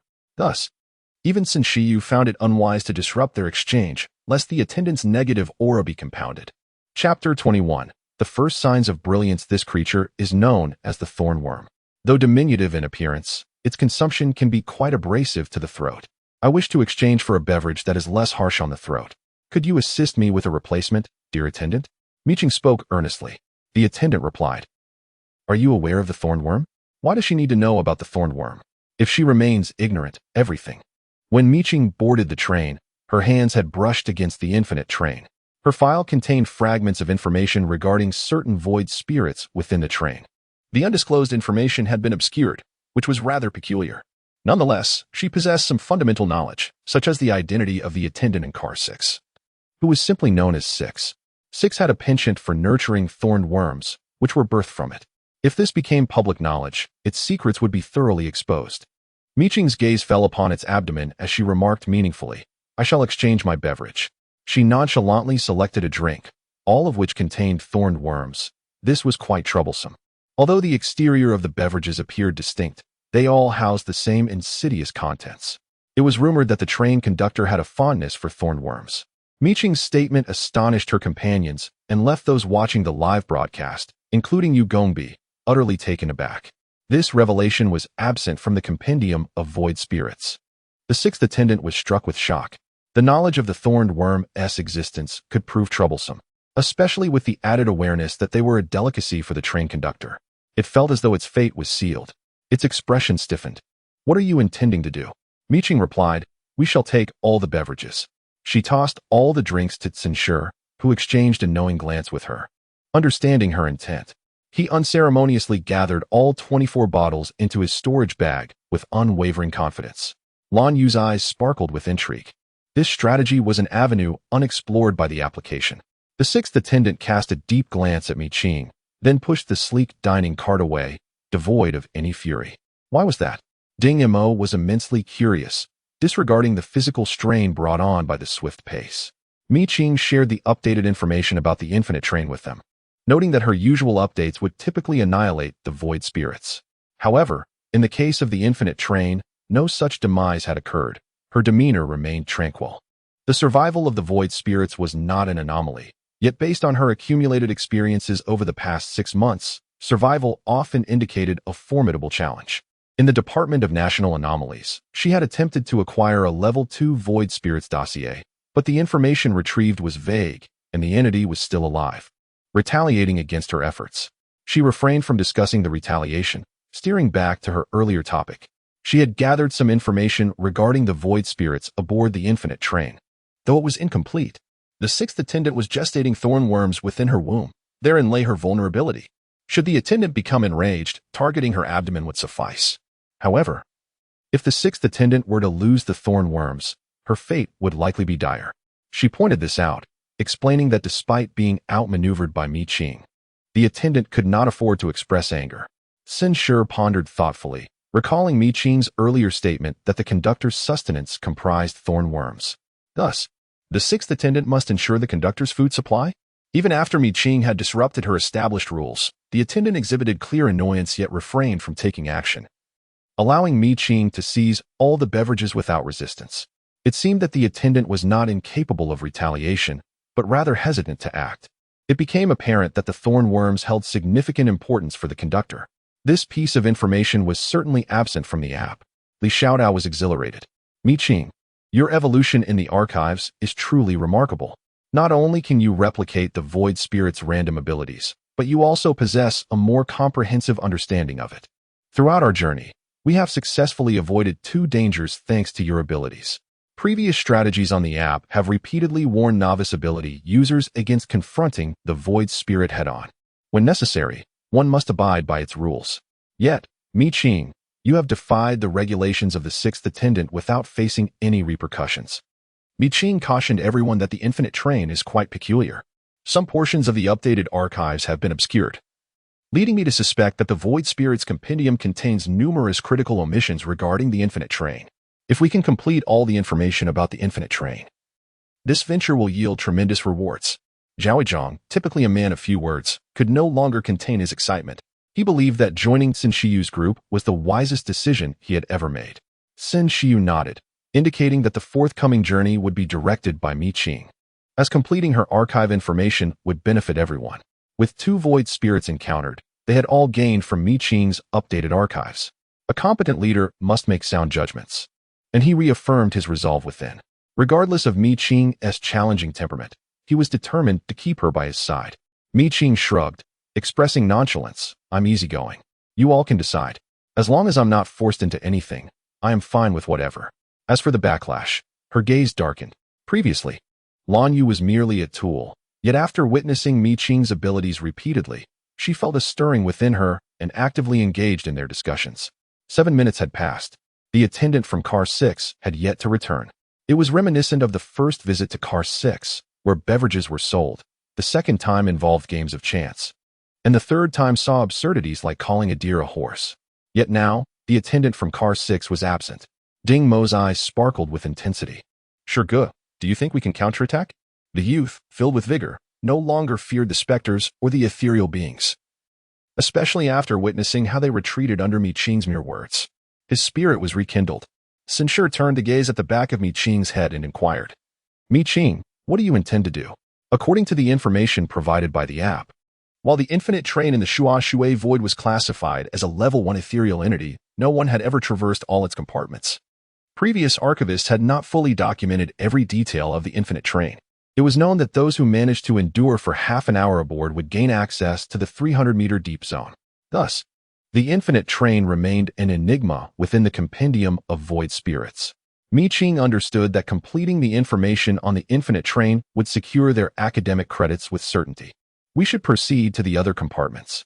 She made a decisive choice, not seeking opinions, but asserting her resolution. As Sin Shi resolved to include Qing in his team, his previous indifference towards her transformed. Upon seeing her determination, he expressed his agreement, and everyone recognized the significance of Qing's dossier, thus lending their support to her decision. The infinite train has never truly been traversed by any team. If we were to succeed in crossing it, what would that signify? It would imply that they have not yet entered the Tianxian Academy, thereby gaining significant notoriety. Such a claim would solidify Sin Shi's standing within the Xin family. While for children like Li Xiaotao, who hail from ordinary backgrounds, it would mean a dramatic increase in their value. Additionally, it would result in them receiving more resources for their development. Consequently, Li Xiaotao and her companions exchanged fervent glances, their eyes ablaze with ambition. Even Lan Yu was swept up in the excitement. Chapter 22, Compartment 5. Only Qing remained indifferent to the prospect of fame. Her sole desire was to infuse her mundane life with excitement, regardless of the aspirations of others, as long as her profile grew substantial. She paid little heed to Sin Shi or their intentions. To put it plainly, the formation of their team was merely a matter of mutual exploitation. With a shared goal in mind, they prepared to venture towards Compartment 5. According to the information provided by the app, the infinite train had been operational for quite some time, yet Compartment 5 remained shrouded in mystery. Lan Yu remarked, no information means no one has passed through? Zhao Yizhang added, or is it that no one has encountered it at all? Lan Yu appeared regretful, uncertain of the answer. The group fell into silence, struggling to progress under the immense pressure. However, when Li Xiaotao looked up, she saw Qing and Lan Yu moving with remarkable fluidity. After a moment of astonishment, her eyes sparkled with determination. Qing, take me with you. Qing handed her the long spear, and Li Xiaotao eagerly grasped it. Thus, it became Qing leading 3 others, all while appearing effortlessly graceful. You adapt so well. How do you manage it? Ding Mo possesses a hint of masculinity and is resolute in his desire for independence. However, he finds himself provoked by Qing's effortless demeanor as she navigates through the 3 capitals.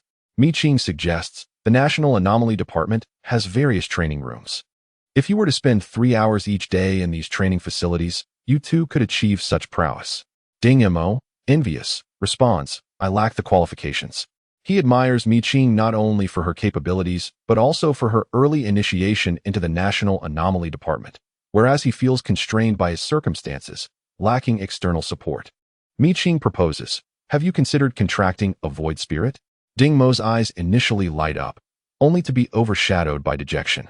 I can barely support myself and my grandfather. How could I possibly sustain a void spirit? Without hesitation, Mi Qing suggests seeking assistance from Shirgu. She is no fool. Although the change in Shiryu's attitude may seem subtle, she, as the party involved, perceives it deeply. There is no need for speculation. The reason for Shiryu's shifting disposition is evident. This realization is not off-putting, for unchanging interests are inherently more dependable than fickle friendships. With Shiryu's change of heart, Mi Qing does not refuse. Their brief skirmish had established a semblance of synergy between them.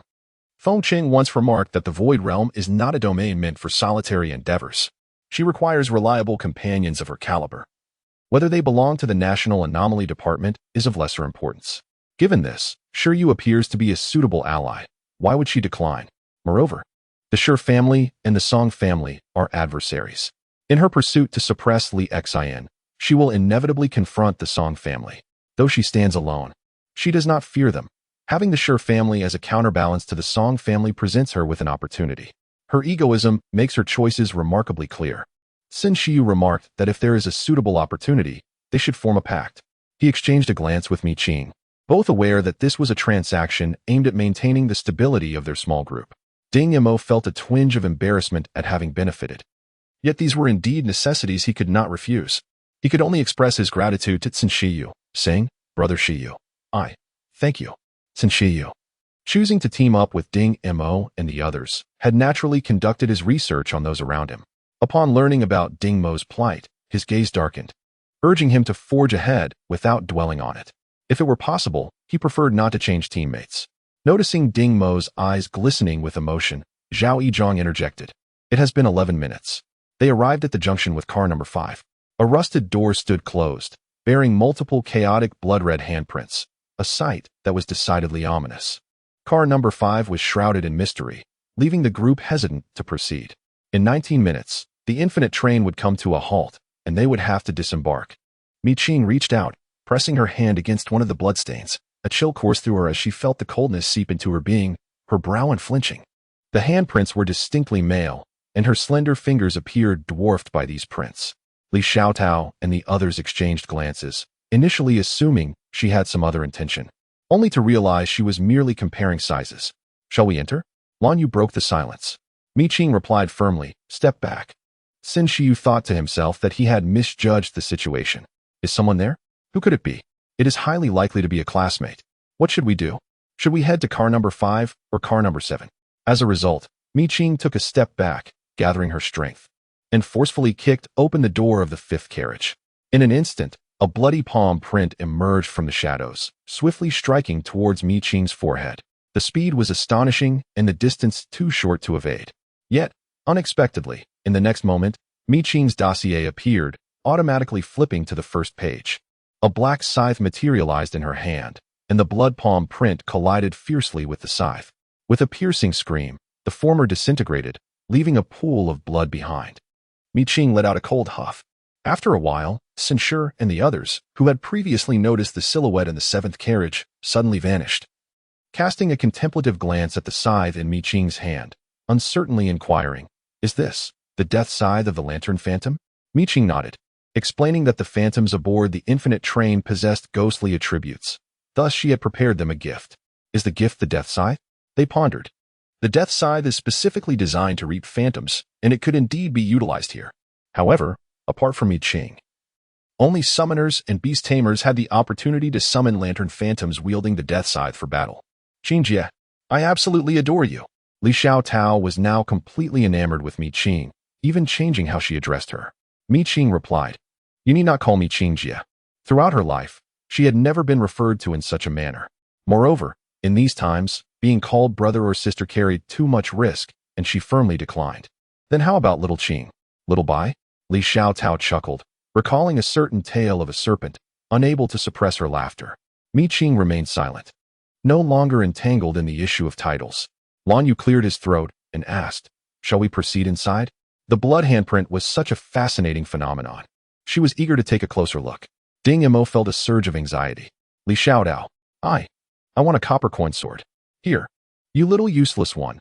Li Xiaodao tossed a copper coin sword to Ding Mo, casting a disdainful glance in his direction before turning her attention to Mi Qing's scythe, her eyes sparkling with fascination. The scythe, albeit somewhat ostentatious, exuded an undeniable charm. Ah, how I long for it. Once we escape, I must seize the opportunity to delve into the data regarding that scythe. A weapon specifically designed to counter the ethereal nature of ghostly void spirits is indeed a rarity. At that moment, Mi Qing stepped into the shadows. The rapid sensation of impact dissipated, and the sound of rushing wind enveloped them, as though they had transitioned into an entirely different realm. Chapter 23. Incineration of corpses within the first level of the Shua Shui void realm. The infinite train existed as a singular entity. All the void spirits residing upon it were born from this very construct, rendering the attendants and conductor as its subservient beings, all belonging to one singular void spirit. To breach the infinite train, one would need to locate the conductor.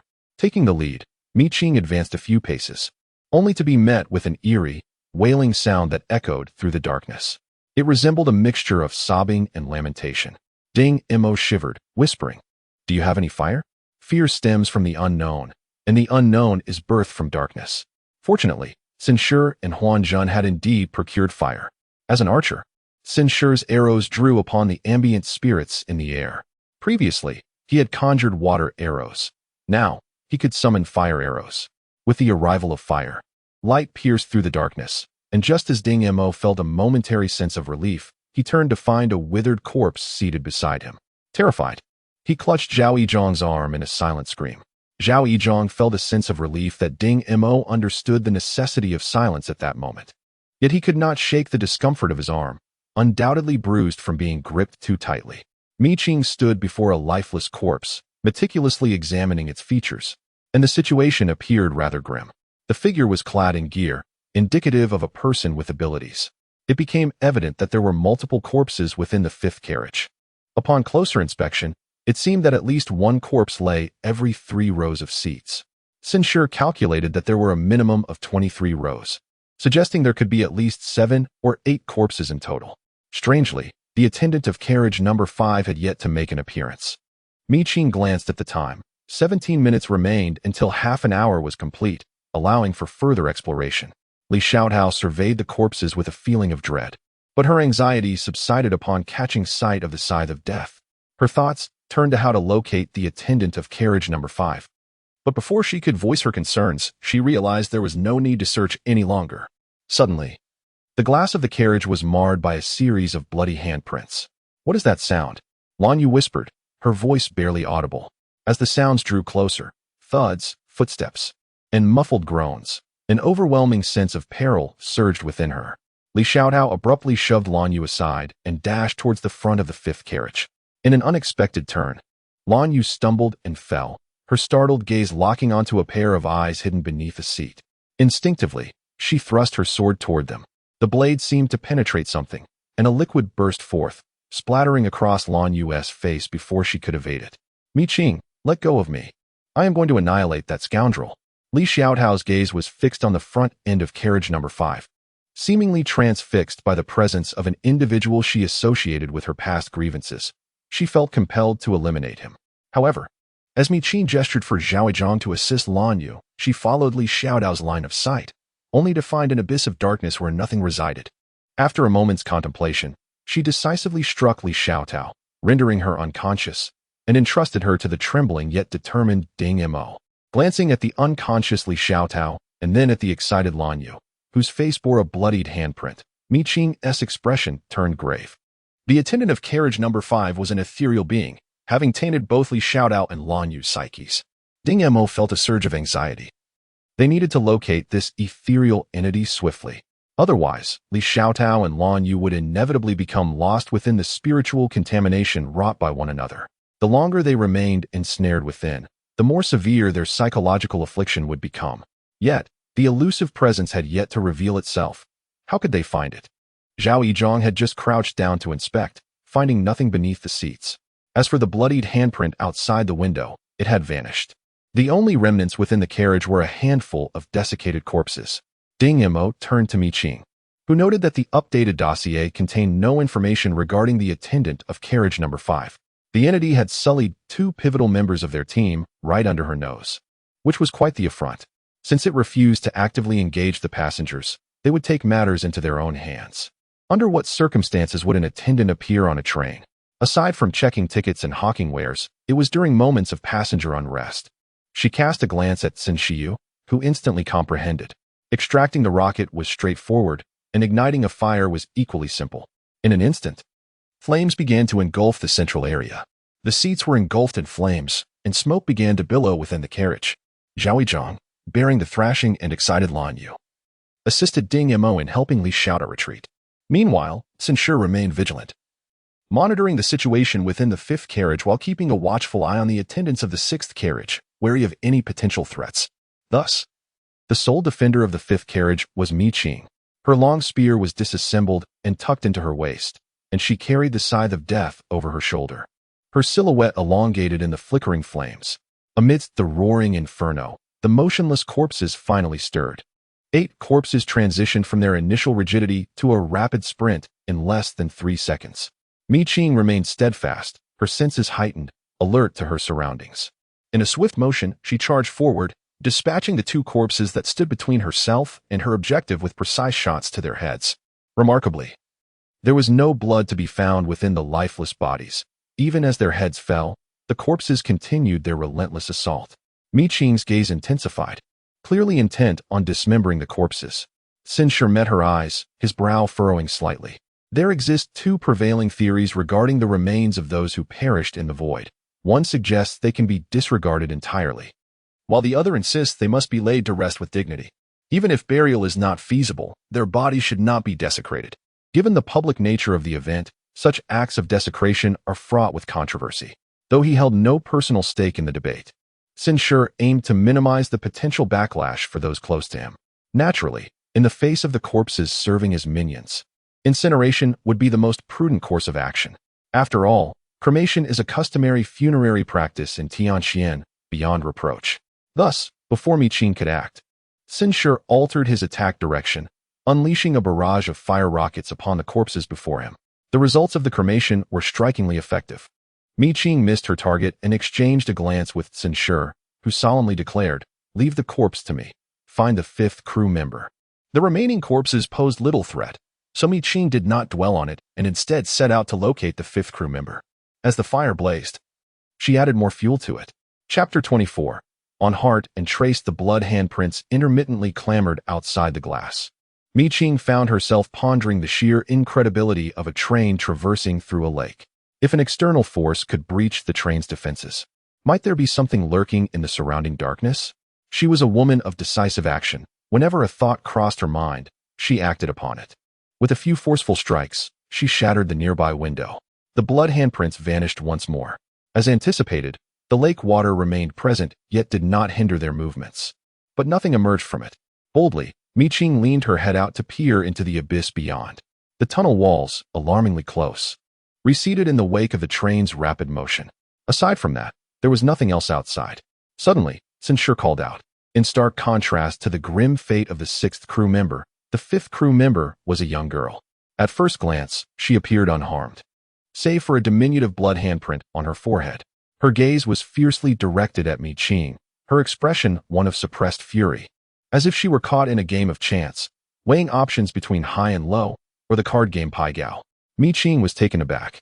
It seemed they not only employed child labor, but brazenly indulged in gambling as well. The 5th crew member retorted, "I'm older than you, damn it." Mi Qing smirked slightly, choosing not to engage. As a law-abiding citizen, she refused to partake in gambling, not allowing her opponent a moment to react. She seized the opportunity while death's scythe still loomed, ready to reap her harvest. She launched a proactive assault, momentarily stunning crew member number 5. Amidst the flames, it swiftly transformed into a young woman, the bloody handprint on her forehead nearly obscuring her entire face. Raising her hand, she unleashed a flurry of bloody handprints, forcing back the scythe of death wielded by Mi Qing. and sneered, "When there is a path to heaven, you choose not to tread it. When hell has no door, you insist on barging in. Very well, I shall escort you on your journey." Her hands resembled an invincible machine gun, emitting countless bloody handprints, some large, some small, all unstoppable. How tiresome. Qing swung the scythe of death in a wide arc, creating an impenetrable barrier. The blood handprints collided with the barrier and vanished. Zhao, displaying remarkable cunning this time, placed the individual at Ding Mo's feet without needing Qing's instructions. As starlight danced, the room was illuminated with brilliance. Qing and Xin Shiyu instantaneously received a burst of offensive buffs. The sea of flames roared, tongues of fire entwining around them. Despite crew member number 5's prowess, she found herself besieged from both sides, her previous bravado now resembling a mere jest. Fuming with rage, she opened her mouth, only to unleash a wailing cry. Upon hearing this, Qing's brow furrowed. This was number 5's sonic attack, striking directly at one's spirit. Before her, the sea of flames transformed into an entirely different scene. Behind her, Xin Shiyu's hand trembled for the first time. The rocket had yet to be released. Yet it slipped from his grasp and dissipated before it could reach the ground. Facing away from him, Qing felt a familiar visage emerge at the back of her head, twisted and filled with malice. Xin Shiyu broke out in cold sweat, his breathing heavy as he closed his eyes, urging, "Qing, do not let it escape." However, Qing did not hear Xin Shiyu's plea, for before her, No. 5 had morphed into another figure she recognized. Her offensive momentum slowed, and a breakthrough in the bloody handprints began to emerge. A bloodstain marked her shoulder, crimson spreading as Qing's lips oozed with blood. Yet, with her back turned to them, Qing swayed her body and suddenly broke into a laugh. Zhao Yizhong and Ding Mo found themselves in precarious circumstances as well. However, upon noticing that the figure labeled as No. 5 was merely a step away from pressing its hand against Qing's chest, Ding Mo gritted his teeth and shouted, brandishing his copper-coined sword, ready to charge forward. "Humph." Number 5 scoffed, fixing its gaze upon Ding Mo. Before Ding could advance, he collapsed to the ground, his complexion paling. A cadre of those harboring guilt dared to present themselves before me, seeking their demise. The reason number 5 remained invincible lay in its voice, which amplified the most humiliating and fearful memories of all intruders within its domain. For every human harbors secrets of their own shameful past. After all, humanity judges actions, not hearts, and no heart is flawless. In that moment, it reached out, poised to delicately extract the heart of the person before it. Its mutated claws were exceedingly sharp, capable of slicing through armor as easily as they could pierce human flesh. Blood stained its garments, its hand submerged in the warmth of flowing veins, just a fraction more, and it would have been able to seize her heart. Yet, in the next instant, its hand found itself unable to penetrate any further. Astonished, it lifted its gaze, only to see Qing grinning widely. "Little runt, thank you for allowing me to experience the thrill of losing control once more." What? Crack. Before No. 5 could regain its composure, its hand was forcibly broken under Qing's strength. A powerful kick struck number 5 in the chest, sending it flying. Qing gradually extracted the severed hand embedded in her chest, revealing a gaping wound from which blood flowed incessantly. She lowered her gaze to her chest, crushing the severed hand in her grip, and let out a laugh. How it hurt!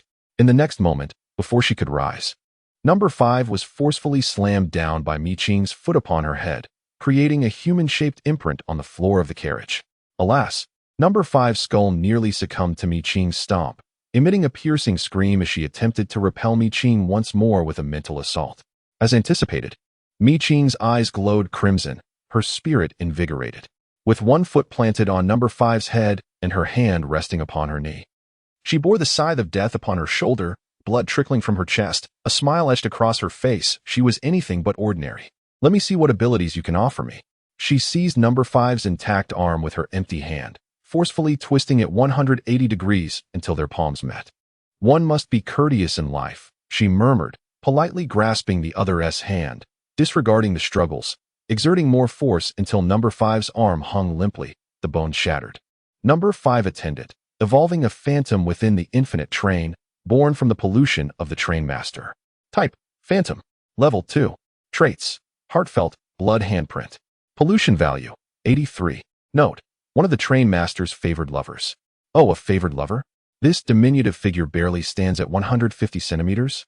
It appears the train master not only indulges in gambling and employs child labor, but also has an affinity for youthful romances and indiscretions.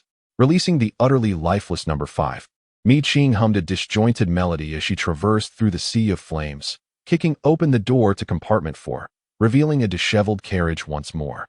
A multitude of spirits roamed the fourth carriage, drawn to the scent of the living, and they lunged forward without a hint of reason. For Mi Qing, however, this was merely an appetizer. By the time Qin Shiyu and the rejuvenated Li Xiaotao arrived, they were met with the grim sight of the spirits being dismembered, all while Mi Qing advanced unyieldingly. The group exchanged glances, their faces reflecting a mixture of astonishment and apprehension. Qin Shiyu's expression darkened as he followed her. Naturally, had the ground not been strewn with the dismembered limbs of the spirits, Qin Shiyu and the others would have found the fourth carriage to be quite untroubled. Chapter 25. Fluctuating emotions leading the way, Mi Qing was in a frenzied state of slaughter. She traversed the fourth, third, second, and first carriages in under 7 minutes. With only 3 minutes remaining before the 30-minute mark, her scythe of death had become somewhat unstable, prompting her to sheath it. Glancing at her empty hands, Mi Qing pondered the implications of her scythe's first episode of instability. The current environment was not conducive to deep contemplation, so she quelled her thoughts and boldly positioned herself at the door of the train's front, knocking in a measured manner while perusing her current dossier. Without the scythe of death, it seemed that the other contained void spirits were of no use. Suddenly questioned, Li Xiaotao felt a surge of anxiety. Yes, she stammered, handing her peach-wood sword to Mi Qing. The latter locked eyes with Li Xiaotao and smiled, her eyes curving with delight. What are you so nervous about? Li Xiaotao, feeling overwhelmed by the somewhat terrifying smile of Mi Qing, faltered. Seeking assistance, Qin Shiyu's gaze fell upon the wound on Mi Qing's chest, and he furrowed his brow, asking, should we tend to that wound first? As someone knocked at the door, Ding Mo, ever perceptive, stepped forward to assist. With someone else handling the knocking, Mi Qing slightly shifted to grant Ding Mo some space. Upon hearing Qin Shiyu's inquiry, she leaned against the carriage, nonchalantly pushing the door open. The door could not be breached by mere force alone. Allow me, Lan Yu declared, possessing a unique skill for unlocking doors. Even the train's entrance was within her capabilities. Mi Qing noticed a card in Lan Yu's hand, which she deftly slid through the crack of the door, resulting in a faint click. Before she could ponder why Lan Yu, a live streamer, possessed such an extraordinary talent, Mi Qing stepped into the cockpit. Regrettably, the infinite train was in motion, and the train conductor was absent from the cockpit. Observing the firm demeanor of Qin Shiyu, he instructed Li Xiaotao, assist Sister Qing in bandaging her wounds. His address towards Mi Qing aligned with that of Li Xiaotao and the others. Mi Qing replied, Sure go. Could you refrain from following the crowd with that title? Qin Shiyu, with utmost seriousness, responded, I find it quite suitable, denying Mi Qing the opportunity to retort, and beckoned Li Xiaotao and the others to tend to Mi Qing's injuries. Very well, Li Xiaotao and Lan Yu agreed, closing the door behind them. Outside, Zhao Yizhong remarked, it has been 29 minutes. 1 minute shy of 30. According to the strategy provided by the app, they would be able to disembark in half an hour. With Mi Qing exhibiting extraordinary prowess, Qin Shiyu fixed his gaze on the door of carriage number 1, pondering. What do you think would happen if we chose not to disembark? What would happen? The answer remained uncertain, as no one had ever attempted it. Everyone was aware that the source of pollution in the void of Shua Shui was indestructible. Even if the infinite train were completely breached, it would randomly give rise to new void spirits. Consequently, until one can ascertain and eliminate the enigmatic entity, no one shall entirely breach the boundless train and the void spirits it harbors. Such endeavors are devoid of purpose, and a single misstep could lead to utter ruin. Do you still wish to confer with the remaining crew members? Shall we locate the conductor? Ding Mo inquired. Qin Shi nodded in response, observing Qing Jia. Do you believe she would disembark? The two of them exchanged glances, noting Mi Qing's exuberant demeanor, which did not suggest she would abandon the journey midway. Once Mi Qing and her companions had tended to their wounds and emerged, Li Xiaotao wore a look of concern. It was imperative to exit promptly. Her injury was near the heart. Although the bleeding had ceased, the internal damage required healing. Inadequate treatment of internal injuries could adversely affect one's future health. Following this diversion, Mi Qing's excitement waned somewhat, yet upon hearing the words, she declined, expressing interest in the conductor. The 6 crew members had acquired a vague profile of the conductor. Shall we seek them out one by one? Lan Yu queried, directing her gaze towards Qing and the others. Qing turned to Mi Qing. Noticing her expression seemed more composed, and subtly asked, "Are you certain you can manage?" Mi Qing offered a perfunctory smile, stating, "I generally prefer to let facts speak for themselves." "Very well, let us proceed." As the group engaged in casual conversation, 30 minutes elapsed. The door to car No. 1 swung open, revealing the mouth of a tunnel. It appeared that the infinite train was impatiently urging them to disembark, as if it would not commence until they did. Ding Mo sighed, having momentarily forgotten. Once the door opened, the train ceased to move. "What shall we do?" Perceiving her intent, the water in the carriage, which had been as still as a placid lake, began to ripple, obstructing Mi Qing's advance. Mi Qing was a person who could be manageable if one followed her lead. However, should one oppose her, she would not relent until her objectives were achieved. Observing her determination to breach the water's flow, Qing interjected, "Allow me." It was imperative to prevent her from reopening her wounds. He focused intently, drawing his bow, and a water arrow shot forth, cleaving the waves in two. As anticipated, the door to carriage number 2 was ajar as well. Mi Qing's group found themselves wedged between carriages 2 and 3, where a door that had previously been violently breached by Mi Qing now stood completely intact. The infinite train was indeed alive, Li Xiaotao murmured. And Lan Yu stepped forward to open the door. While it appeared that the live stream could only bind contracts with those possessing abilities, that was not entirely accurate. For every additional ability user bound, the streaming room would reward the streamer with random cards. For instance, the card in her hand that allowed her to open doors infinitely seemed trivial, yet at times proved invaluable. As they conversed, the door swung open. Carriage No. 3 had returned to its original state, devoid of the chaotic melee that had previously transpired. The group exchanged glances, sensing that Mi Qing's mood appeared somewhat volatile.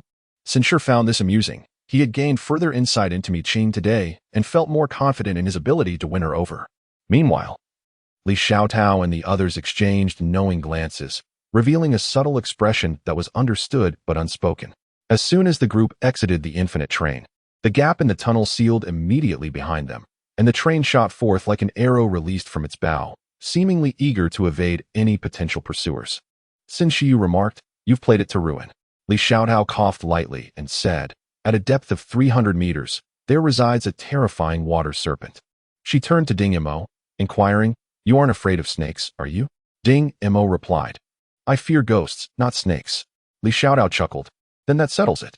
If the water serpent has also evolved, it would be quite suitable for a contract. After all, Ding Mo possesses neither aquatic beasts nor spirits capable of combat underwater, making this serpent an ideal choice." She had considered this before. But since Qin Shiyu had not mentioned it, Ding Mo, who was not adept at advocating for himself, remained silent. Qin Shiyu concurred, recognizing its suitability. Mi Qing, having failed to conquer the infinite train, had lost the exuberance with which he had boasted earlier and appeared rather listless. "It's acceptable," he concluded. The primary combatants posed no issues, and the others remained unmentioned.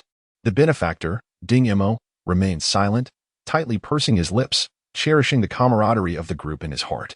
Thus, they clarified their objective, to seek out the water serpent at a depth of 300 meters.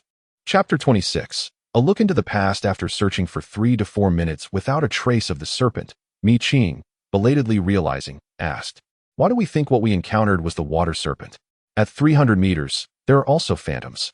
Li Xiaotao, puzzled, responded, "Because at the drop-off point of car number 10, one would encounter the water serpent." Mi Qing questioned, "Is that it?" Indeed, Li Xiaotao confirmed. This information was compiled from previous abilities users, but due to the enigmatic nature of many carriages, the data is not particularly reliable, though it serves as a reference.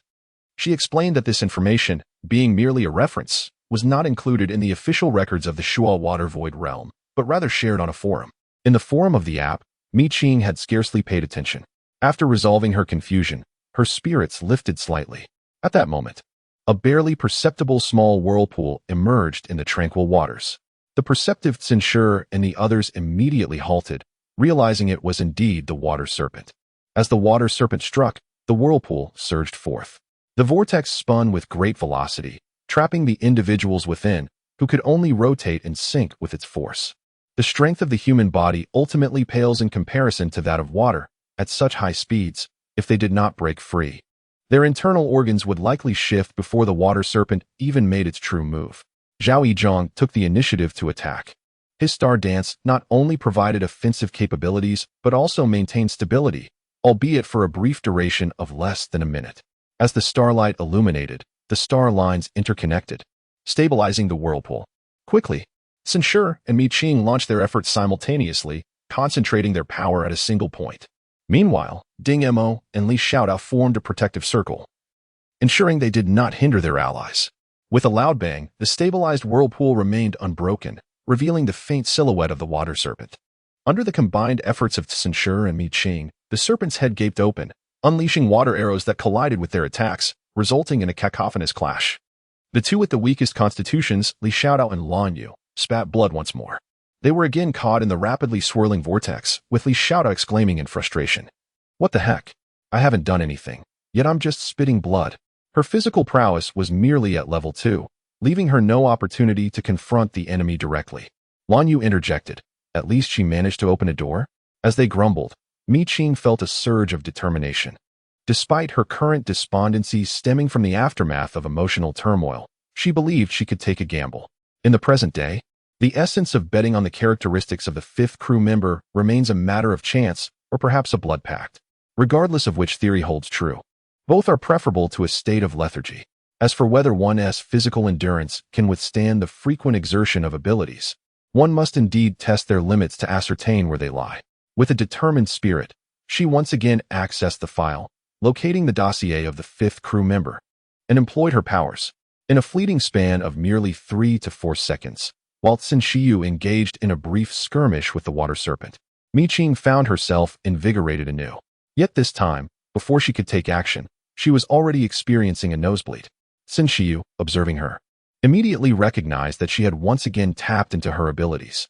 Since encountering the floating weeds, Mi Qing had unleashed her powers at least 3 times in quick succession, with scarcely a moment of respite in between. Such an intense application of her abilities bore a significant toll on her body. Then, he witnessed the exhilarated Mi Qing directly request a weapon from Li Xiaodao and plunge into the vortex, dancing with the water serpent. While the pressure within the vortex was immense, the external pressure was no trifling matter, especially with the water serpent's ethereal form looming nearby. As he watched her dive into the swirling waters, her body flowed with the currents for 3 or 4 seconds before she adeptly adjusted her position, leveraging the serpent's attack. A teammate of her caliber was a rare find. As he assisted Mi Qing in her assault, his resolve to keep her by his side strengthened. Meanwhile, Mi Qing, steadying herself against the waves, thrust the gun's muzzle into the water serpent's phantom and suddenly accelerated. Thus, with the long serpent held at bay by Sun Shiyu, Mi Qing forcefully tore it apart from behind. Though the serpent's apparition was insubstantial, the pain resonated in its true form. From the depths of the lake, a chilling scream pierced the air, prompting the group to swiftly pinpoint the location of the water serpent's real body. Seizing the moment, the water snake's ethereal form was thoroughly flayed by Mi Qing. Unable to withstand the onslaught, the water snake's apparition ultimately dissipated under the final strike of a water arrow that struck its brow. With the vanishing of the water snake's illusion, the whirlpool's speed gradually decreased, allowing the group to steady themselves. Li Xiaodao reported a coordinate. The true form of the water snake was located there. Without hesitation, they hastened towards their escape. In less than 2 minutes, several slender water snakes emerged from the depths, not as phantoms, but as real serpents born from Shual Water Lake. They were remarkably swift, darting towards the group to unleash their venomous strikes. However, Ding Mo, Li Xiaodao, and Zhao Yizhong, having expended the least energy, joined forces to vanquish the serpents without requiring Sun Shi's intervention. As for the snake venom, they had brought antidotes, rendering it a trivial concern. Blue Yu, who would typically enjoy the protection of others, actively engaged in the battle. Rarely had she encountered such an intriguing archivist as Mi Qing. And in a bid to secure future collaboration, Blue Yu felt compelled to adjust her demeanor. After all, opportunities are to be seized through one's own efforts. Sun Shi observed her performance keenly, noting it in his mind. Thus far, their hastily assembled team had functioned harmoniously, with each member fulfilling their role. Should others harbor no ulterior motives, he inclined towards stabilizing the team over the next 2 years. Presently, Mi Qing and Li Xiaodao were allies he sought to cultivate. As for Ding Mo and Zhao Yizhong, should they prove capable of further advancement, they too could be included. Blue Yu, possessing a likable disposition and willing to showcase her unique talents as a broadcaster, further endeared herself to him. The initial assault by the water snakes has concluded. Before they could continue their journey to their destination, a tremendous explosion resonated from the opposite direction. The lake churned violently, even startling Qing and her companions. Such a cacophony must indicate a significant event. Today, all who entered the spirit of the void were students. Only they could create such a commotion. Generally, individuals tend to be selfish and focus solely on their own interests.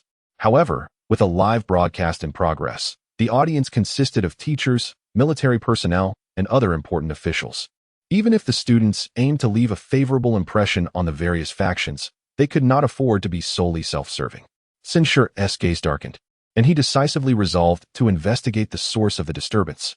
He discreetly glanced at Qing, conveying a silent message. She paused momentarily, shrugged nonchalantly, indicating that the direction mattered little. What truly mattered was to find an adversary to relieve her pent-up frustrations. The nature of the fifth crew member's heart made her restless. Thus, the group altered their course. Even as the water snakes persistently pursued them, they did not linger. In the water, they could accelerate, relying on their equipment. Their gear was of high quality, equipped with numerous essential functions, such as acceleration, which could last for 10 minutes. And 10 minutes was more than sufficient. Chapter 27. A Crucial Rescue. Run, Wei Yan. Why are you just standing there? Kong Ruiping was exasperated. What sins had he committed in his past life to be accompanied by 5 teammates, only 3 of whom were dependable? Wei Yan, once arrogant, now truly recognized her own helplessness after being relentlessly struck by the omnipresent blood chains. A deep, grotesque wound marred her calf, revealing bone beneath, as blood flowed incessantly, attracting the bloodthirsty chains that incessantly assailed her. Fear consumed her. I want to withdraw. I do not wish to die, Wei Yan screamed, desperately pressing the watch on her wrist to exit the test and summon help from her superiors. Yet, regardless of her frantic attempts, the watch remained unresponsive. Be careful, Xiang Sui warned as yet another blood chain surged towards them, throwing a defensive shield to protect Wei Yan. With a sharp crack, the shield shattered, and Xiang Sui was rebounded, spitting out blood. He was pulled aside by Kong Ruiping, who shouted angrily, "Get him out of here." Wang Guqing had already used his dream-weaving ability twice, and his condition was precarious. He pulled Xiang Sui away, leaving Wei Yan and her foolish companions to their fate. With their retreat secured, Kong Ruiping still possessed combat capabilities and could not afford to withdraw. Gritting his teeth, he charged forward, wielding his blade against the aberrant blood chains, and shouted at Wu Li, who was only protecting Li Xian. "You fool, can't you take Wei Yan with you as well?" It was evident that something had gone awry with the watch, and any hope of assistance from their superiors seemed futile. At that moment, relying on others was less desirable than fighting desperately for survival. Wu Li, blushing with frustration from the insult, found himself unable to free himself from the grip of the trembling Li Xian, rendering him powerless to aid Wei Yan, heightening his anxiety. Li Xian, let go. I can't. Li Xian, too, wished to release her hold, but her hand seemed to possess a will of its own, gripped by fear. In the previous Void Realm, she had the protection of the Song family, and throughout that ordeal, she had faced no threat from the Void Spirits, as the battle had concluded without incident. However, this time was different. Devoid of a formidable power holder to rely upon, she stubbornly plunged into the water, only to be met with relentless assaults.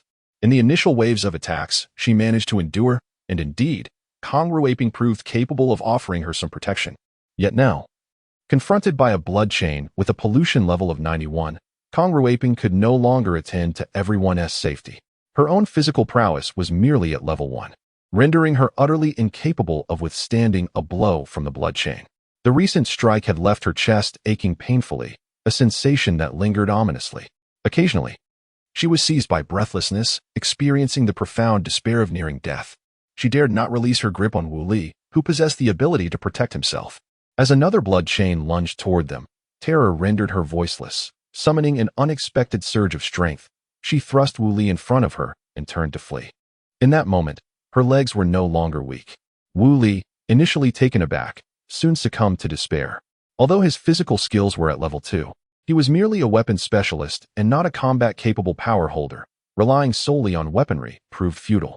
The blood chain showed no mercy, piercing through his thigh, and he was violently dragged through the murky waters of the lake, his cries echoing in agony. Meanwhile, Wei Yan, in her panic, was unable to evade the danger, exacerbating her injury as her wounded leg throbbed painfully. Desperately pleading for her life, she flailed irrationally, her movements sparkling like starlight. Yet the collapse of her spirit prevented her from fully igniting a counterattack, rendering her efforts ineffective. I am utterly at a loss. Kong Ruipeng was inebriated by despair. Wei Yin was incapacitated, Li Xian had fled, and Wu Li had been grotesquely transformed into a figure drenched in blood. The stench of blood permeated the surrounding waters, drawing forth even more perilous entities lurking in the shadows. Despite the dire circumstances of battle, Kong Ruipeng was determined to find a way to save others. At that moment, he gritted his teeth, consumed by a profound rage, both towards Li Xian and the others, as well as his own failure to discern their true natures. To escape this peril, he realized there was but one solution. He still possessed a life-saving item bestowed upon him by his family for this journey, which could prove crucial in a critical moment. However, the use of this item necessitated a stable environment, and he wondered where such a haven could be found amid chaos. If sacrificing one person could create that environment. He hesitated for a fleeting moment, then made a resolute decision. The loss of one was preferable to the annihilation of the entire army. Just then, Wang Guoqing returned, shouting, "Dream Enterer, weave the dream. Now is the time." Without hesitation, Kong Ruipeng crushed the soft, glutinous bead in his hand, unleashing a splattering liquid that transformed his exposed skin, which quickly became covered in unknown scales. In mere moments, his eyes morphed into slitted pupils, and his strength surged dramatically. His scaled hand seized the blood chain that had been flung towards him, no longer merely avoiding attacks. With a grin, Kong Ruipeng exerted his newfound power and charged fiercely towards the dense mass of blood chains.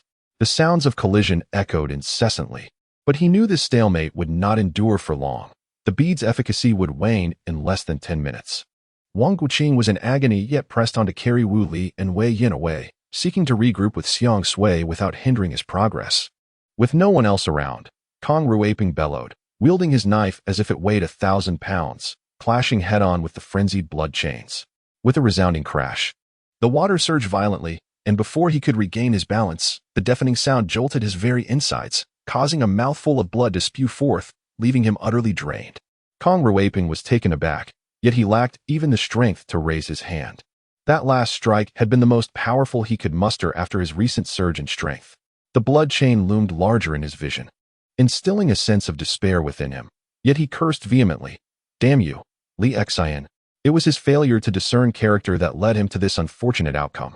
Just then, Mi Qing arrived, pursuing the long spear she had thrown. The spear collided with the blood chain, fortuitously rescuing the beleaguered Kong Ruipeng.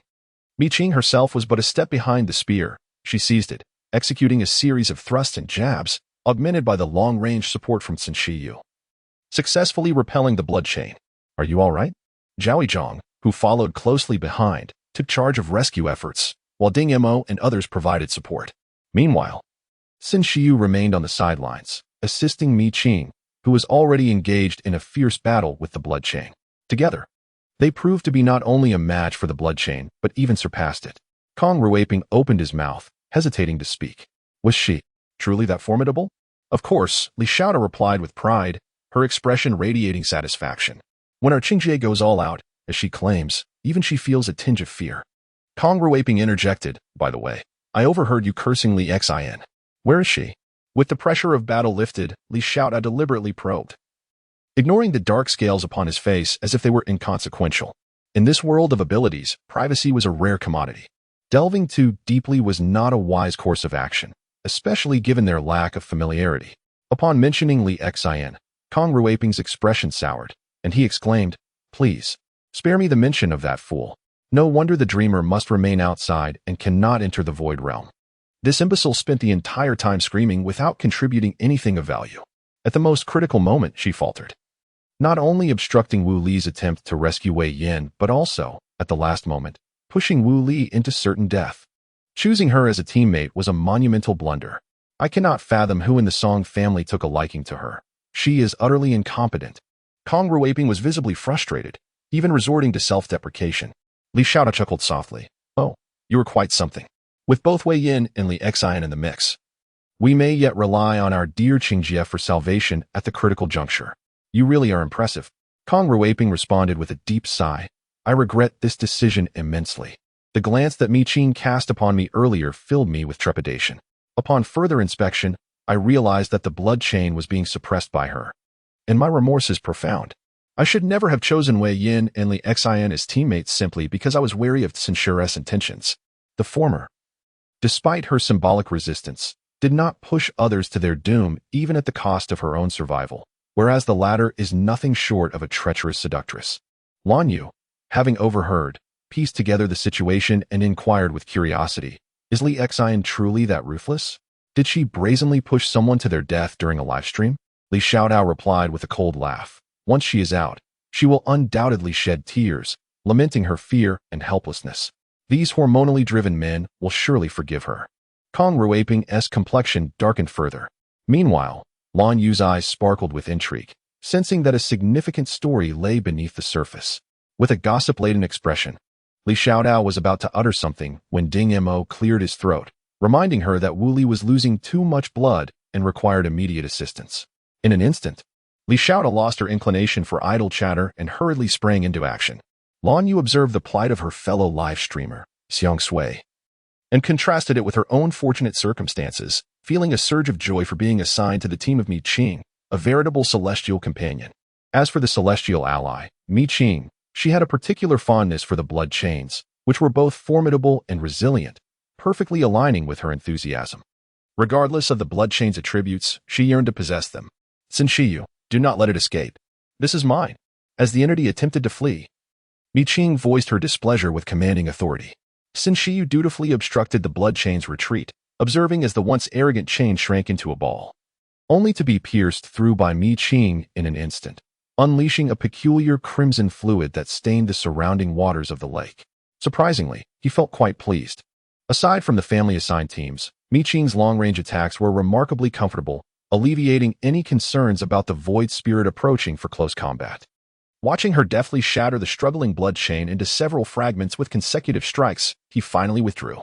In merely a moment, Mi Qing seized the battered blood chain, activated her ability, and acquired new information. Blood chain, evolving a manifestation of the ethereal spirit from Shuashui Lake, tainted by type, ethereal. Level 2. Attributes, frenzied dance. 1 man against all. Pollution value, 88. Note, one of the toys from juvenile period. A toy? Mi Qing was rendered speechless. Such an ethereal entity was merely one of the toys from her childhood? A sense of unease washed over her. If this was the case, how formidable must it truly be? Sin Shi shook his head, indicating there was something new. He leaned in to glance at the information regarding the blood chain, his brow arching in surprise. Was this entity from her childhood? Did that imply it had now reached maturity? If a toy from her early years possessed such power, how immense must its matured form be? At that moment, she dared not ponder further, nor venture deeper into the depths of Shuashui Lake. The others gasped in astonishment before excitedly exclaiming that the fragmented information about the entity was accumulating. With this alone, their group's credits were assured. As for the entity, it would naturally require the intervention of official capable individuals. As students, they were certainly ill-equipped to confront the source of pollution. Only Kong Ruiping was perplexed. And upon further inquiry, he discovered that Mi Qing's archivist was terrifyingly proficient, capable of supplementing new information about the void spirit. He regretted not acting sooner. However, he quietly reminded them, Li Xian has run toward that direction. What should we do? If possible, they wished to avoid rescuing such a deadly femme fatale. Yet, the fact remained that she had entered alongside them. Failing to save her would render them no different from her. With the live broadcast ongoing, such a blemish was intolerable.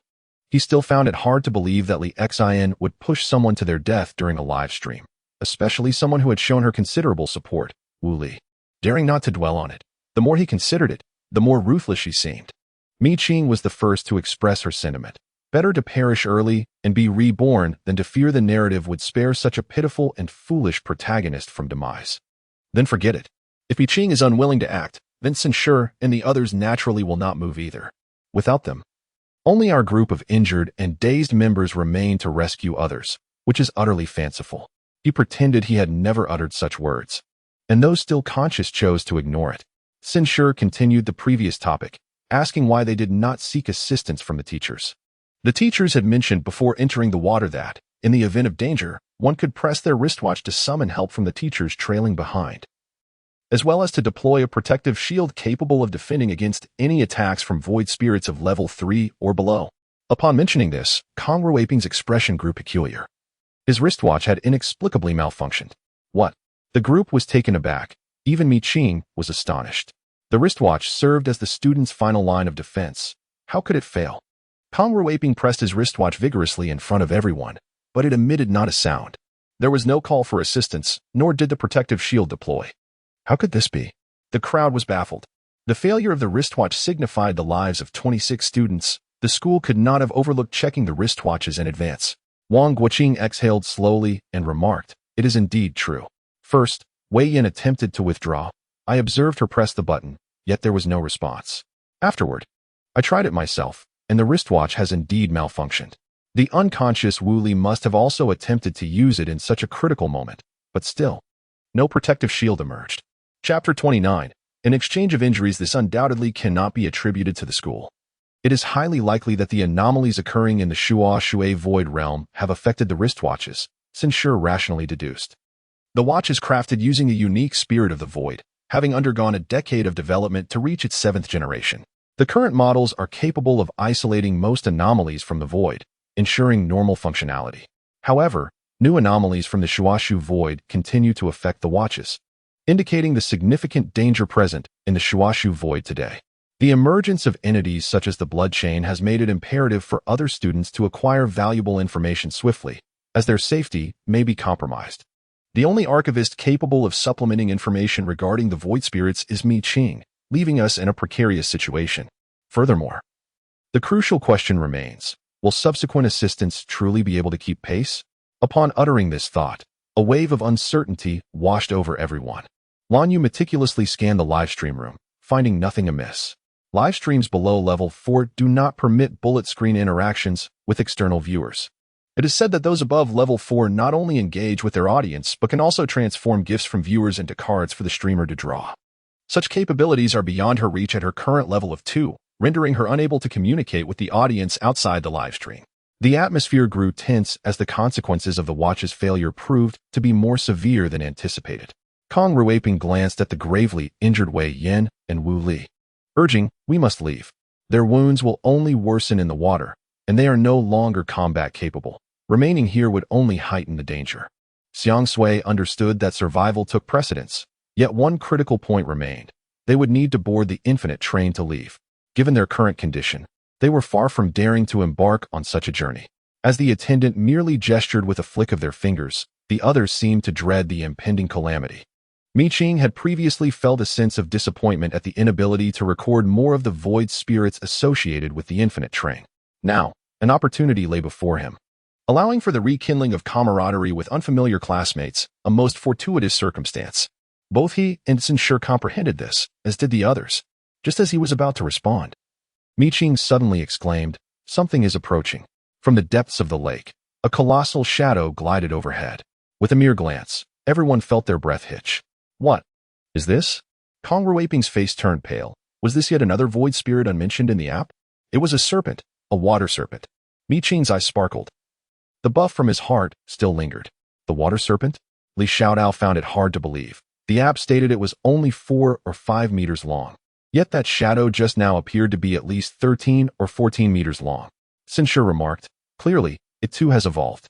The entire realm of Shui water in the void was undergoing evolution, and the situation was dire. As his words fell, silence enveloped the crowd. Everyone absorbed this unsettling news. But Qing suddenly quickened his pace, swimming upwards. "Qingjie!"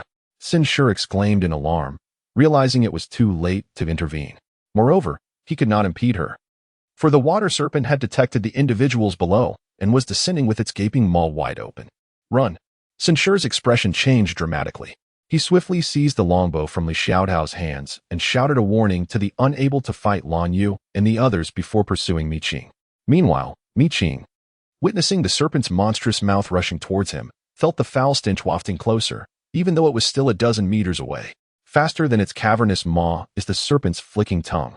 The structure of the water snake is a mystery, yet its tongue can extend an astonishing 10 meters. With incredible speed and force, Qing raised her spear to block.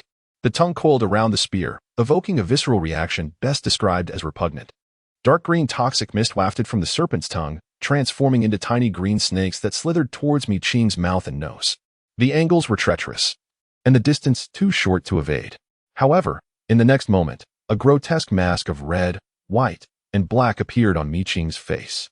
With a green visage and menacing fangs, it seemed as though they had sprouted from her very skin. The toxic serpents, upon making contact with the mask, disintegrated with a sizzle, emitting no cry of agony.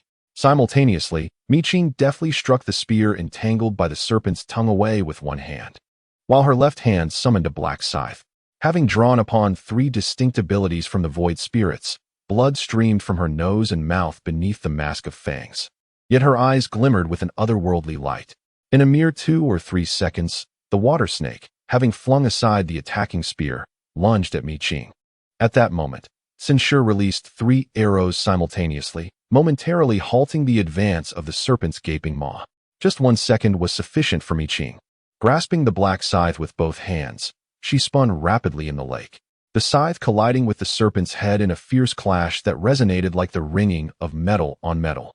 Each strike grew increasingly thunderous, reverberating through the surrounding waters and creating a pressure that not only bore down on Mi Qing and her allies, but also on the colossal water snake itself. Beneath her mask, Mi Qing's mouth and nose oozed a multitude of blood droplets, which, rather than dissolving in water, were absorbed by a dark scythe, causing a dispersal of crimson light and an escalation of malevolence. Mi Qing's offensive grew increasingly ferocious. She valiantly withstood the onslaught of the water serpent alone. Censure provided remote support, primarily targeting the serpent's tail. Whenever the tail threatened to lash out at Mi Qing, he deftly intercepted it with his sharp arrows. Soon after, Zhao Yizhong and others arrived, each armed with a ranged weapon, joining the fray against the water serpent. The coordinated assault left the serpent beleaguered. Yet what was most striking was how Mi Qing, despite her seemingly frail human form, became more formidable with each confrontation. Blood droplets streamed from beneath her mask, and as their numbers increased, so too did the ferocity of her relentless attacks. Were it not for Censure occasionally assisting with stealthy strikes at the serpent's fangs, Mi Qing's exchanges with the serpent's head would have resulted in a self-destructive cycle of mutual harm. Censure, standing a mere 10 meters away, bore a grave expression, troubled not only by the serpent's extraordinary prowess but also by Mi Qing's reckless approach. Her willingness to trade blows in such a manner led onlookers to believe she was courting death at the jaws of the beast. Although she could evade certain attacks with greater agility, she obstinately chose to confront them head-on. In less than a minute of battle, she had sustained numerous wounds, many inflicted by the serpent's head and fangs, while others resulted from penetrating scales. Her frenzied behavior made it abundantly clear to Censure that her mental state was indeed compromised. This issue, more pressing than her physical capabilities, needed to be addressed without delay. Otherwise, whenever she encounters a formidable foe, she resorts to this manner of combat, fearing that her life might be extinguished before the battle concludes. Humanity ventures into the void realm in pursuit of a better existence. However, if Mi Qing were to enter the void realm merely for thrills, others might find themselves ensnared in an inescapable abyss. Should her mindset remain uncorrected, no matter how formidable Mi Qing's prowess, others would remain untouched by her strength. Chapter 30. The contracted water serpent engrossed in a fierce battle. Mi Qing remained oblivious to the shift in Censure's mentality.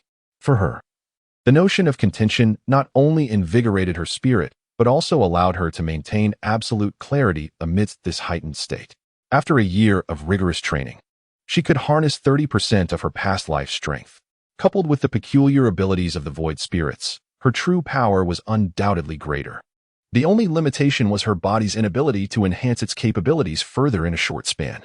Due to this constraint, her current form could simultaneously amalgamate, at most, 4 random characteristics from the void spirits. The notion of contention invigorated her spirit and preserved her lucidity. The scythe of the Grim Reaper ensured a formidable weapon output, while the green-faced fangs negated the serpent's venom.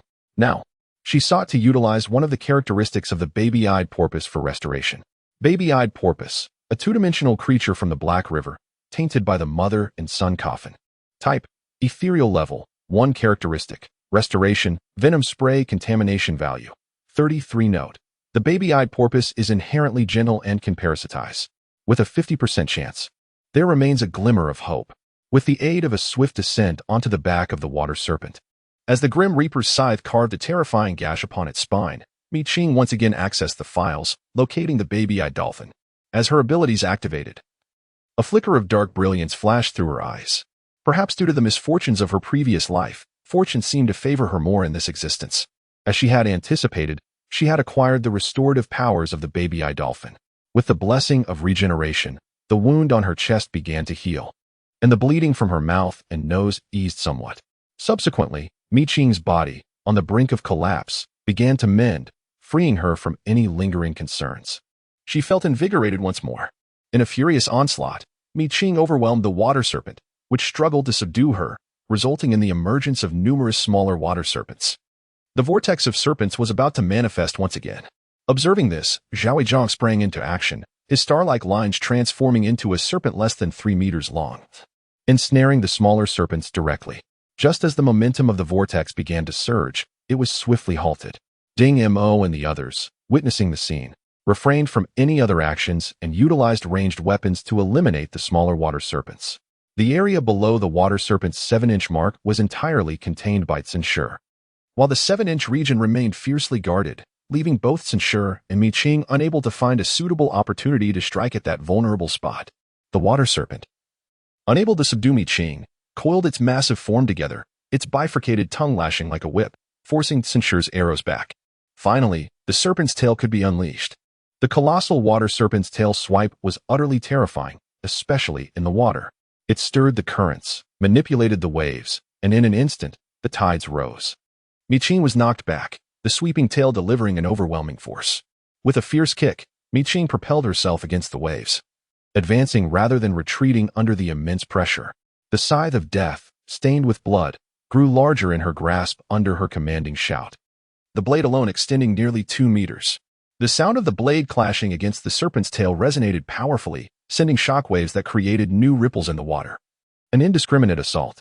The water serpent's robust physique was naturally far superior to that of a human.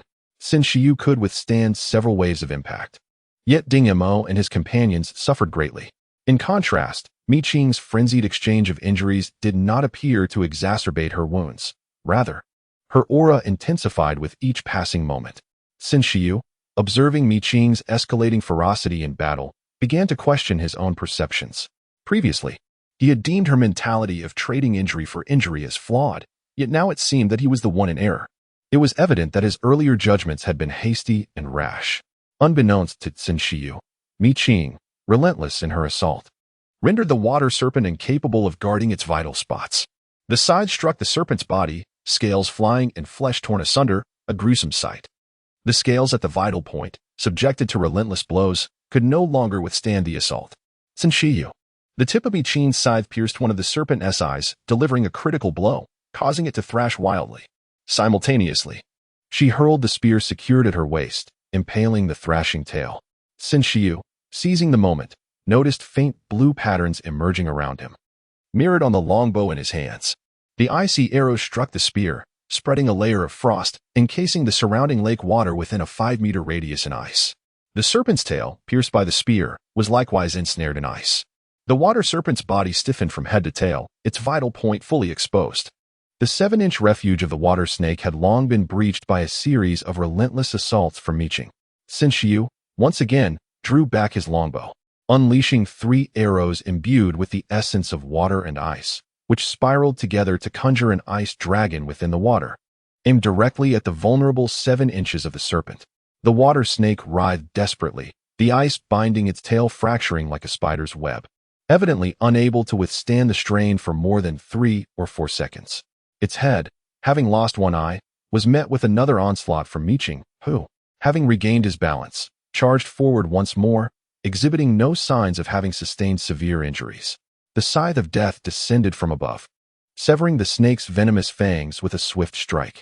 A piercing scream erupted, blood splattered, and as the snake's venom dispersed, Mi Qing's mask, adorned with an azure visage and menacing fangs, curled slightly at the corners, seemingly in a smile, rendering the dissipating venom utterly ineffective. Sin Shiyu's ice dragon reached the 7-inch mark with a resounding crash, freezing the water snake's top body at that critical point, causing the ice dragon to shatter completely. Sin Shiyu shouted to Ding Mo, urging him to act swiftly, for the moment was ripe. With a third of the snake's body encased in ice and its 7 inches compromised, it was indeed at its weakest. Ding Mo, exhilarated, was nudged forward by Zhao Zhang. Racing to confront the frantically thrashing head of the serpent, his hands forming intricate seals. The incantations transitioned from languid to rapid in mere moments, and beneath his feet, a colossal formation emerged, enveloping the water snake entirely. Dark tendrils surged forth from the formation, wrapping around the serpent from head to tail. Just as the snake's tail prepared to break free from its icy prison, the tendrils penetrated its thrashing form, manifesting a character in the void, which Ding Mo forcefully pressed into the center of the snake's brow with a decisive palm. The moment the contract was established, the slender body of the water serpent stiffened, its icy layers shattering completely. It seemed to lose consciousness, collapsing limply before the gaze of the onlookers, shrinking into a mere meter-long serpent. Ding Mo's face turned pale, yet his eyes sparkled with triumph. He had succeeded. He cast a grateful glance towards Mi Qing and then to Sun Shiyu, overwhelmed with emotion. Mi Qing scoffed. What a show of sentiment. It's just a water serpent. Why the tears? Sun Shiyu, arriving just in time to overhear her words, couldn't help but chuckle. Please, no more tears. Mi Qing didn't acquire the water serpent's information. If anyone should be crying, it's her. Mi Qing laughed lightly. Even if you beg, I shan't shed a tear. With a casual wave of her hand, the menacing mask of her green-skinned visage vanished. Though her complexion remained somewhat pale due to previous blood loss, her injuries were healing and of little concern. Sun Shiyu chose not to argue, feeling guilty for having misunderstood Mi Qing earlier. Seeing her in good spirits, he felt a sense of relief. Meanwhile, Ding Mo rubbed his sore eyes and grinned. I didn't cry. In the water, who could tell? Though, in truth, he had a strong urge to weep. For the first time, someone had united their efforts to forge a contract with an ethereal spirit, and such a powerful one at that. Chapter 31. A significant turn of events. Once the battle concluded, Zhao Yizhong brought the others over. Li Xiaodao gazed in astonishment at the tiny water serpent coiled around Ding Mo's wrist. Is this truly the result? Ding Mo replied, it was quite a struggle. Li Xiaodao shot him an exasperated look. That's not what I meant. The battle was undoubtedly arduous and perilous. What must we do now? Mi Qing nodded, feeling the need to take a moment. At that moment, Lan Yu leaned closer to Ding Mo and inquired, has the water serpent reached level 2? Is there any crucial information?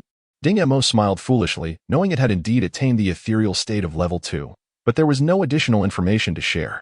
The intimacy level was insufficient. It required nurturing. In truth, such a level of information acquisition was quite normal, yet after having been spoiled by Mi Qing's previous indulgences, Lan Yu clicked his tongue, stating, you must take great care to nurture it and elevate that intimacy level. He had a lingering suspicion that the void of Shua Shui was no mere level 1 void. Indeed, Li Xiaotao concurred, noting that the mere mention of a pollution source indicated complexities beyond the ordinary. Kong Ruipeng, feeling a sense of weakness, interjected, can we not discuss this outside?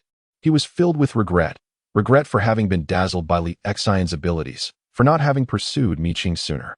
Had he known that Mi Qing was no ordinary file clerk, he would never have left room for censure. Alas, compared to that team, their own was in a dismal state. Yet, what could he do? Nothing but wallow in his impotence and regret. He had led his team in a relentless search for various ways to enter the water, even employing his abilities, yet all efforts had been in vain. Unprecedented circumstances were unfolding, and Su Shenlin's complexion changed as he contacted the military, the school, and the Ministry of Foreign Affairs, mobilizing more level 3 abilities to enter the water.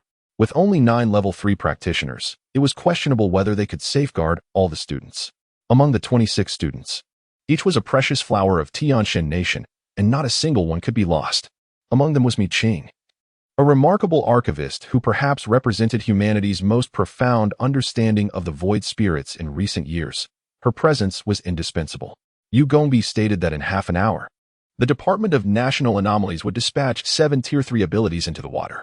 His anxiety surpassed that of anyone present, witnessing Mi Qing's extraordinary capabilities firsthand. It was clear to all that tracing the roots of the void realm and understanding the essence of the void spirits could only be accomplished with her assistance. Li Xiong added that Tianshan Academy was willing to deploy 10 seasoned Tier 3 students. Following an incident during a student assessment, he had contacted the principal of Tianwan High School. After viewing the broadcast, the principal reached out to Tianshan Academy. Su Shenlin nodded. In half an hour, 40 Tier 3 abilities would enter the water, with the remainder of the personnel to be supplemented by the military. Lu Junqian's expression remained grave, as the Shua Shui Void Realm rejected Tier 4 abilities, suggesting that even Tier 3 abilities might barely suffice. This incident ultimately reflected humanity's oversight. With even wristwatches rendered ineffective, the safety of the students was far from assured. He gazed at the various live streams of the students. Although there had been no fatalities thus far, several, including Wu Li and his companions, had sustained severe injuries. And 2 other teams had also reported 1 to 3 individuals injured. His gaze fell upon the Xian's live stream, where she appeared to be unscathed, causing his expression to darken. This student's disposition had soured, making her particularly difficult to teach. It was feared that her nature had become fixed, rendering any attempts at change futile, reflecting on her abilities. He could not help but sigh in regret. This matter needed to be reported promptly, as it was likely that anomalies were not confined to this location, Yu Gongbi remarked. Indeed, this was a critical point to relay. Su Shenlin did not delay and had already initiated contact with his superiors.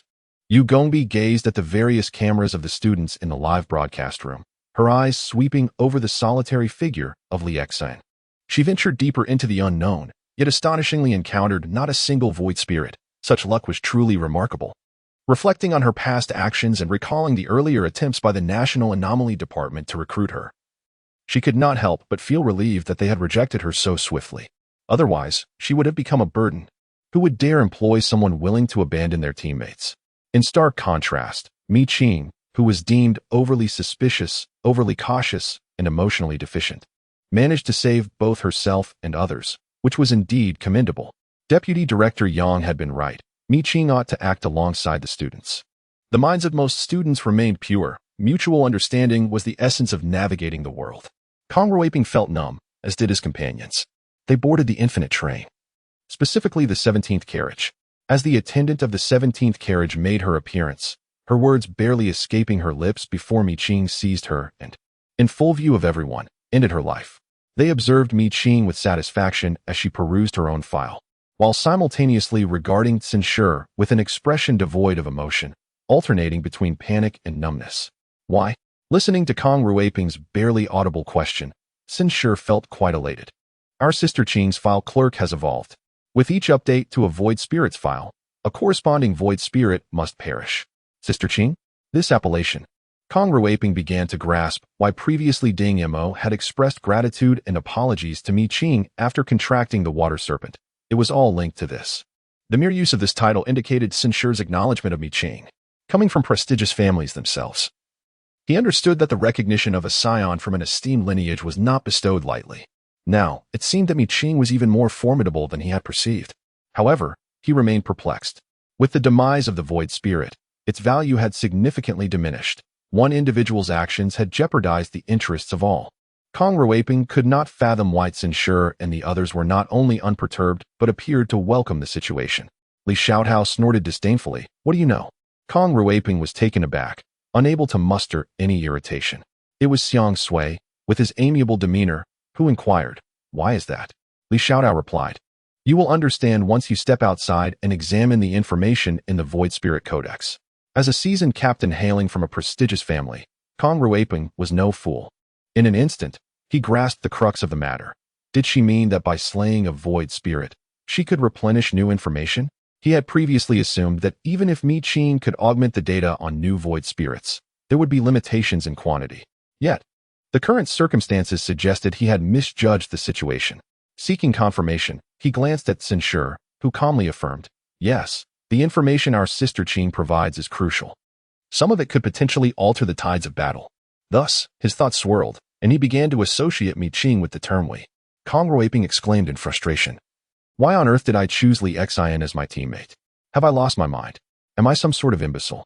Xiang Sui, filled with envy, asked. What has the infinite train updated?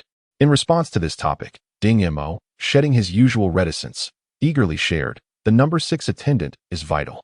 The beverages it dispenses contain thorn worms, which are essential sustenance for the train conductor. The spiny worm gestated within her abdomen. Should you encounter it in the future, you may. Not only did the 6th crew member perish, the 5th has already met their end, while the 3rd and 2nd have remained entirely absent, and the 1st crew member only made a fleeting appearance before fleeing. He recounted all he knew and inquired of Mi Qing, Sister Qing. What is the primary information regarding the 17th crew member? Mi Qing responded. Do not call me Sister Qing. The 17th and 33rd crew members are a couple, possessing a telepathic bond. They are the pets of the train's conductor. She had no desire to assume the role of an elder sister, as it was exhausting. Chapter 32. Self-destruction of pathways. Sister Qing, I understand. Ding Mo subtly highlighted the significance of Mi Qing's profile, feeling a sense of satisfaction. Particularly upon noticing Xiang Sui's increasingly envious gaze, a sense of pride welled within him, which inevitably manifested upon his countenance. He was a far cry from his previous reticent self, when surrounded by others. Mi Qi thought, fine, I shall tolerate this form of address. Thus, their group proceeded to the 18th carriage. When Wei Yan and Wu Li regained consciousness in succession, they were astonished to find their 3 teammates clustered eagerly around Mi Qing. Meanwhile, Sun Shi stood by her side, disapproving of Kong Ruiping and others attempting to undermine their position. Wei Yan and the others inquired, wait, what has transpired? As half an hour approached, Mi Qing had successfully summoned 4 void spirits, opting not to take further action. Sensing hostile glances directed her way, she glanced past several individuals, only to meet Wei Yan's anxious expression, clearly having forgotten the despair of their previous brush with death. Generally, Mi Qing chose to disregard such individuals, yet she felt no obligation to indulge them. Others noticed Mi Qing's cold demeanor, and following her gaze, they saw Wei Yan and Wu Li, who had been casually reclining in their seats, now awake. Wu Li appeared lost in thought, while Wei Yan had shed her earlier disheveled appearance, her face now a mask of rage. Kong Ruiping furrowed his brow, after much effort to mend relations with Mi Qing and the others. He couldn't bear the thought of a rift caused by a hapless teammate.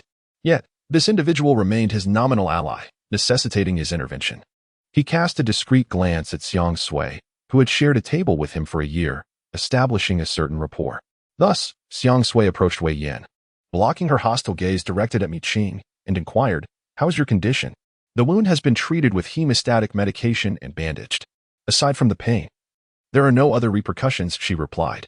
Xiang Sui nodded, subtly reminding her that despite the incident with the wristwatch, the live stream was still active. Wei Yan's expression stiffened as she grasped the underlying implication of Xiang Sui's words. She took a moment to steady her breathing, and when she looked up again, her countenance had transformed into one of tranquility. "What about the blood chain?" she asked. "Oh, Mi Qing took it," Xiang Sui explained.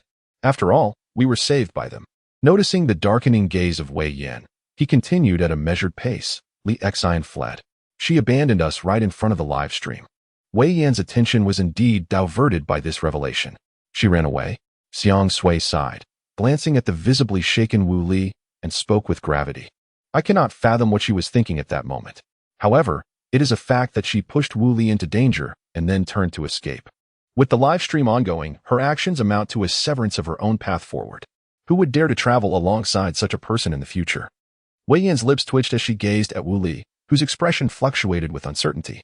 For the first time, she realized the grotesque nature of humanity when faced with life and death.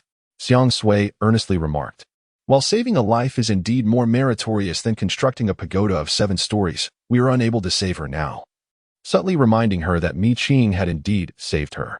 She had already incurred a reprimand. Should she repay kindness with enmity, she and Li Xian would find themselves on similar paths to ruin. Wei Yan understood. She was willful and pampered, yet not foolish enough to disregard the gravity of the situation. This time, she entirely suppressed her feelings of resentment and indignation, whispering, "I understand. Thank you for the reminder.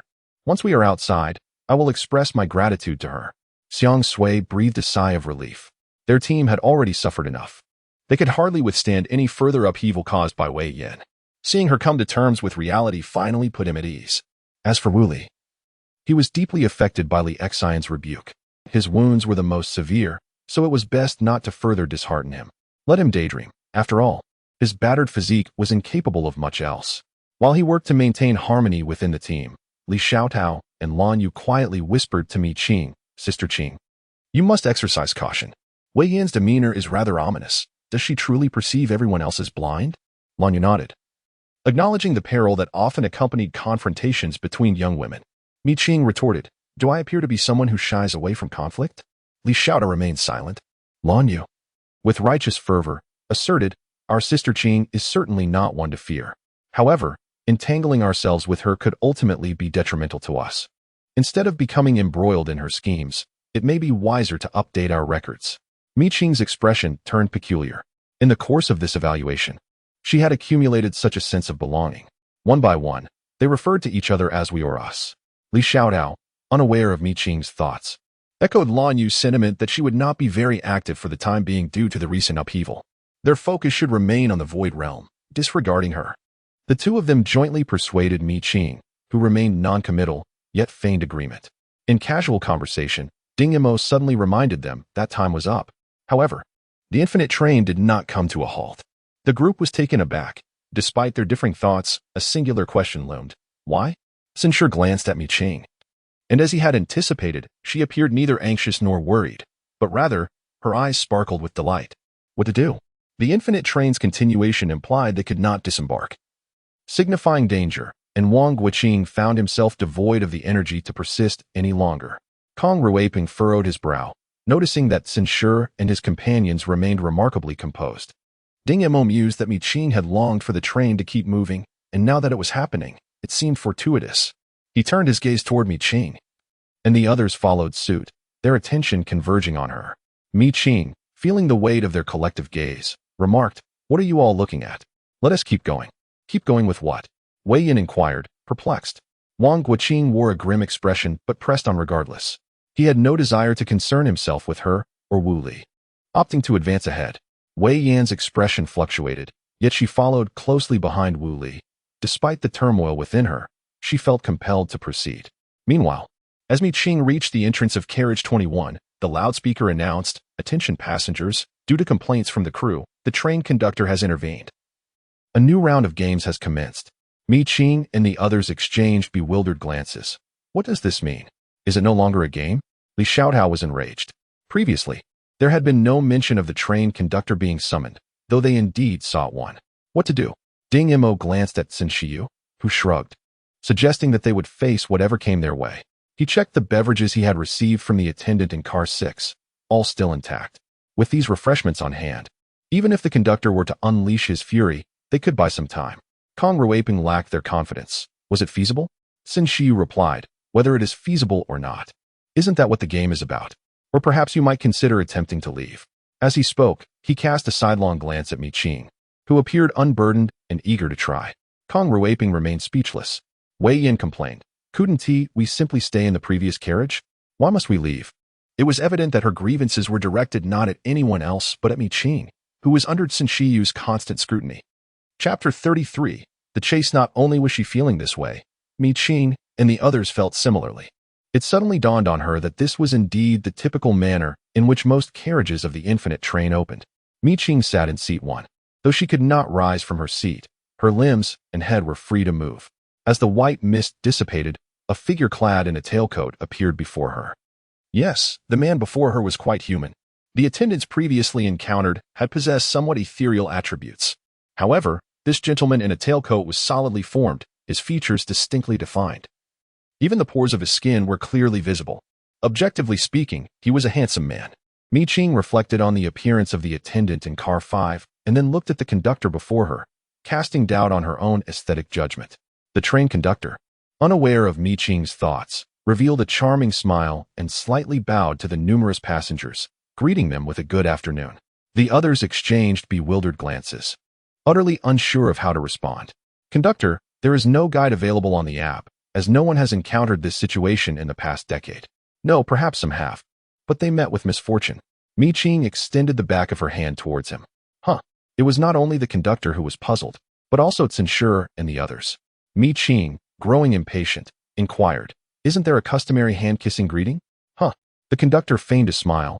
"Dear guest, you are overthinking it." Mi Qing scrutinized him, unable to suppress a smirk. "Please ensure your attire and etiquette are consistent next time." It is quite perplexing. It seemed her abilities were known to the other party, prompting them to avoid direct contact with her. A pity indeed. The conductor remained unperturbed, his charming demeanor intact. "The guest makes a valid point. Should there be another occasion, I shall remember your kind reminder." Mi Qing was taken aback, questioning how this could possibly be a kind reminder, as it was clearly a critique. A critique, however, did not place one person and a void spirit on equal footing. The smile on the conductor's face faded as he fixed his gaze on Mi Qing, who remained composed, determined to assert her presence even if she could not physically rise from her seat. Noticing the conductor's unwavering stare without further action, Mi Qing understood that the rules aboard the infinite train applied not only to the capable, but also to the conductor. For instance, one must not harm a capable individual without cause. The train conductor and the crew possess a singular rule regarding the ability users. Should they lose the game, they shall face dire consequences. The conductor, wishing to avoid unnecessary banter with Mi Qing, promptly addressed the passengers, declaring that the first round of the game, a game of chase, had officially commenced. The rules were simple: a 3-minute preparation period during which the guest would flee while he pursued them. Every 3 minutes, he would initiate his search for 1 minute. Should he fail to locate a guest within that minute, they could continue to hide. However, if he found them, their fate would be sealed. With a snap of his fingers, the conductor signaled for Mi Qing and the others to vacate their seats. Wei Yin merely glanced at the conductor, her body trembling involuntarily. She longed to escape immediately, disregarding the others, but the live broadcast compelled her to maintain her composure. "Let us move ahead," Kong Ruiping urged, his expression grave. In their group, neither Wei Yin nor Wu Li were suited for combat. They needed to evade the danger and ensure they would not hinder their companions. Xin Shi waved his hand dismissively, having discerned that Mi Qing harbored no intention of retreating. Shige, Ding Mo, and Zhao Yizhong, standing behind him, chose to remain still as well. Meanwhile, Li Xiaodao called out to Mi Qing, "Sister Qing, are we leaving?" Yet Mi Qing remained fixated on the conductor, her resolve unwavering. She would not budge. Xin Shi sighed, realizing that Mi Qing had no desire to engage in this game with the conductor, though he too was reluctant to participate. The mere sight of the conductor was enough to cause his eyes to sting, an indication of the formidable strength he possessed, likely beyond their capacity to confront. As the seconds ticked by, Xin Shi pulled Mi Qing closer, questioning her resolve to remain. Mi Qing nodded, dismissing the notion of playing games. She was not here for amusement. If a fight was to ensue, she welcomed it, even death. In her past life, she had indulged in games far too often, each experience leaving her more nauseated than the last. In this life, should anyone dare to compel her into such frivolity, they would meet their end at her hands. "You may leave," she gestured, resolute in her decision to remain. "Xin Shiyu, what nonsense are you thinking?" Mi Qing, Li Xiaodao, unable to meet the amused gaze of the train conductor, stood unwaveringly by Mi Qing's side. "Then let's stay. After all, death is merely a possibility." A flicker of determination glinted in her eyes. Games were ultimately a means for the void spirits to toy with humanity as if they were mere playthings. The strategies on the app were predominantly about surviving by indulging their whims. But why should they dictate the terms? Why should they play at their leisure? In their Tianxian nation, the hosts were humans, not the void spirits. Ding Mo expressed his stance, eager to test a new pet. He caressed the coiled water serpent on his wrist, his resolve unwavering. Lan Yu and Zhao Yizhong exchanged glances, fear evident in their eyes, yet no hesitation lingered. They too would stay. Mi Qing, truth be told, I would perform better alone. However, glancing at Xin Shiyu and the others, she chose silence. The train conductor smiled with intrigue. "Are you not going to hide, esteemed guests?" Mi Qing chuckled softly. "I find greater pleasure in watching you hide." The conductor's gaze intensified, pupils narrowing, revealing a flicker of something other than humanity. "You, dear guest, possess remarkable courage. Yet allow me to inform you, I am the conductor of this train, and you cannot contend with me." In the final sentence, there was a sudden surge of excitement, a frenzied expression crossing its face. It was deranged. While Mi Qing calmly wiped the blood trickling from the corner of her mouth, breaking into a grin. "Unfortunately, I can indeed contend with you." Upon hearing this, the conductor raised an eyebrow, returning to composure, filled with hope. The time had not yet come. He could not afford to act out. The game had yet to commence, rendering any attack futile. Mi Qing felt a twinge of regret. Attempting an assault, she found that it was indeed impossible before the game began. An invisible barrier shielded the immobile conductor. Presumably, the abilities were also safeguarded before the game's initiation. She was curious about the rules aboard the infinite train and which side they favored. Noticing the conductor's darkened expression as he glanced her way, Mi Qing shrugged, saying she would give it a try.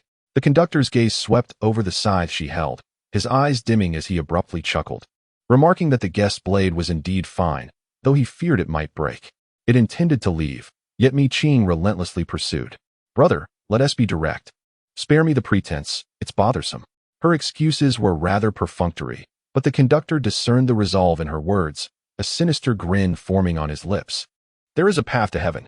Chapter 34. Ignoring the rules, there is a path to heaven that I shall not tread. And though there are no doors to hell, I shall boldly venture forth, Qing retorted, her expression one of disdain. Your words mirror those spoken by your lover. Alas, you are now recorded in my dossier. Could you perhaps exhibit some originality? Should I commend you for being true to your roles? Her tone dripped with contempt, prompting the conductor to close his eyes, suppressing the curse that nearly escaped his lips. As it moved, Qing followed closely, yet she could not break free. Li Xiaodao, with a dazed expression, trailed along, discovering that it was possible to engage in such a manner. Observant individuals could discern that the train conductor was teetering on the brink of fury. Sun Shiyu noted that the average person could not navigate this complexity. Few dared to defy the unknown rules. Even he, without Qing's leadership, would prioritize adhering to the rules of the infinite train. No one would dare to shatter the conventional norms as Qing did. He rubbed his temples, fully aware that the app's strategies had instilled a fixed mindset in the capable individuals. Yet it was also the app that had allowed many to survive. The app's strategies presented both advantages and disadvantages. In the short term, benefits outweighed drawbacks. However, in the long run, the disadvantages would eclipse the advantages. This was because the app's primary objective was survival, not conquest. If this continued, the initiative would rest in the hands of the void spirit rather than humanity. Did the capable individuals not realize this? They did, but their foremost priority was survival. To live was to possess hope. After a decade of development, the number of capable individuals in Tianxin country remained relatively stable, prompting the higher-ups to seek breakthroughs in recent years. Until today, Sun Shiyu had discovered a potential breakthrough through the files of Qing's evolution. Surely, those watching the live broadcast had also perceived the opportunity. He glanced at Qing, who continued to mimic the train conductor's every move. The conductor, for reasons unknown, strolled as if he were an ordinary person. He mused that perhaps this individual and the void spirit harbored a mutual desire to eliminate one another. Time passed swiftly, and the countdown to 3 minutes began. Sun Shiyu and his companions felt their hearts race, with Qing maintaining a distance of 2 meters from the conductor. The latter had his back turned to Qing and remained motionless. The moment the countdown reached its conclusion, the conductor suddenly turned his head, his mouth stretching grotesquely at the corners, revealing a gaping maw from which an odd tongue lunged towards Qing's neck. In an instant, the 2-meter distance was bridged. The probing strike yielded no advantage for either party. The conductor's hand grasped at the air, and in his palm appeared a small object, a bell. Since you do not wish to engage in the game, let us partake in something more entertaining.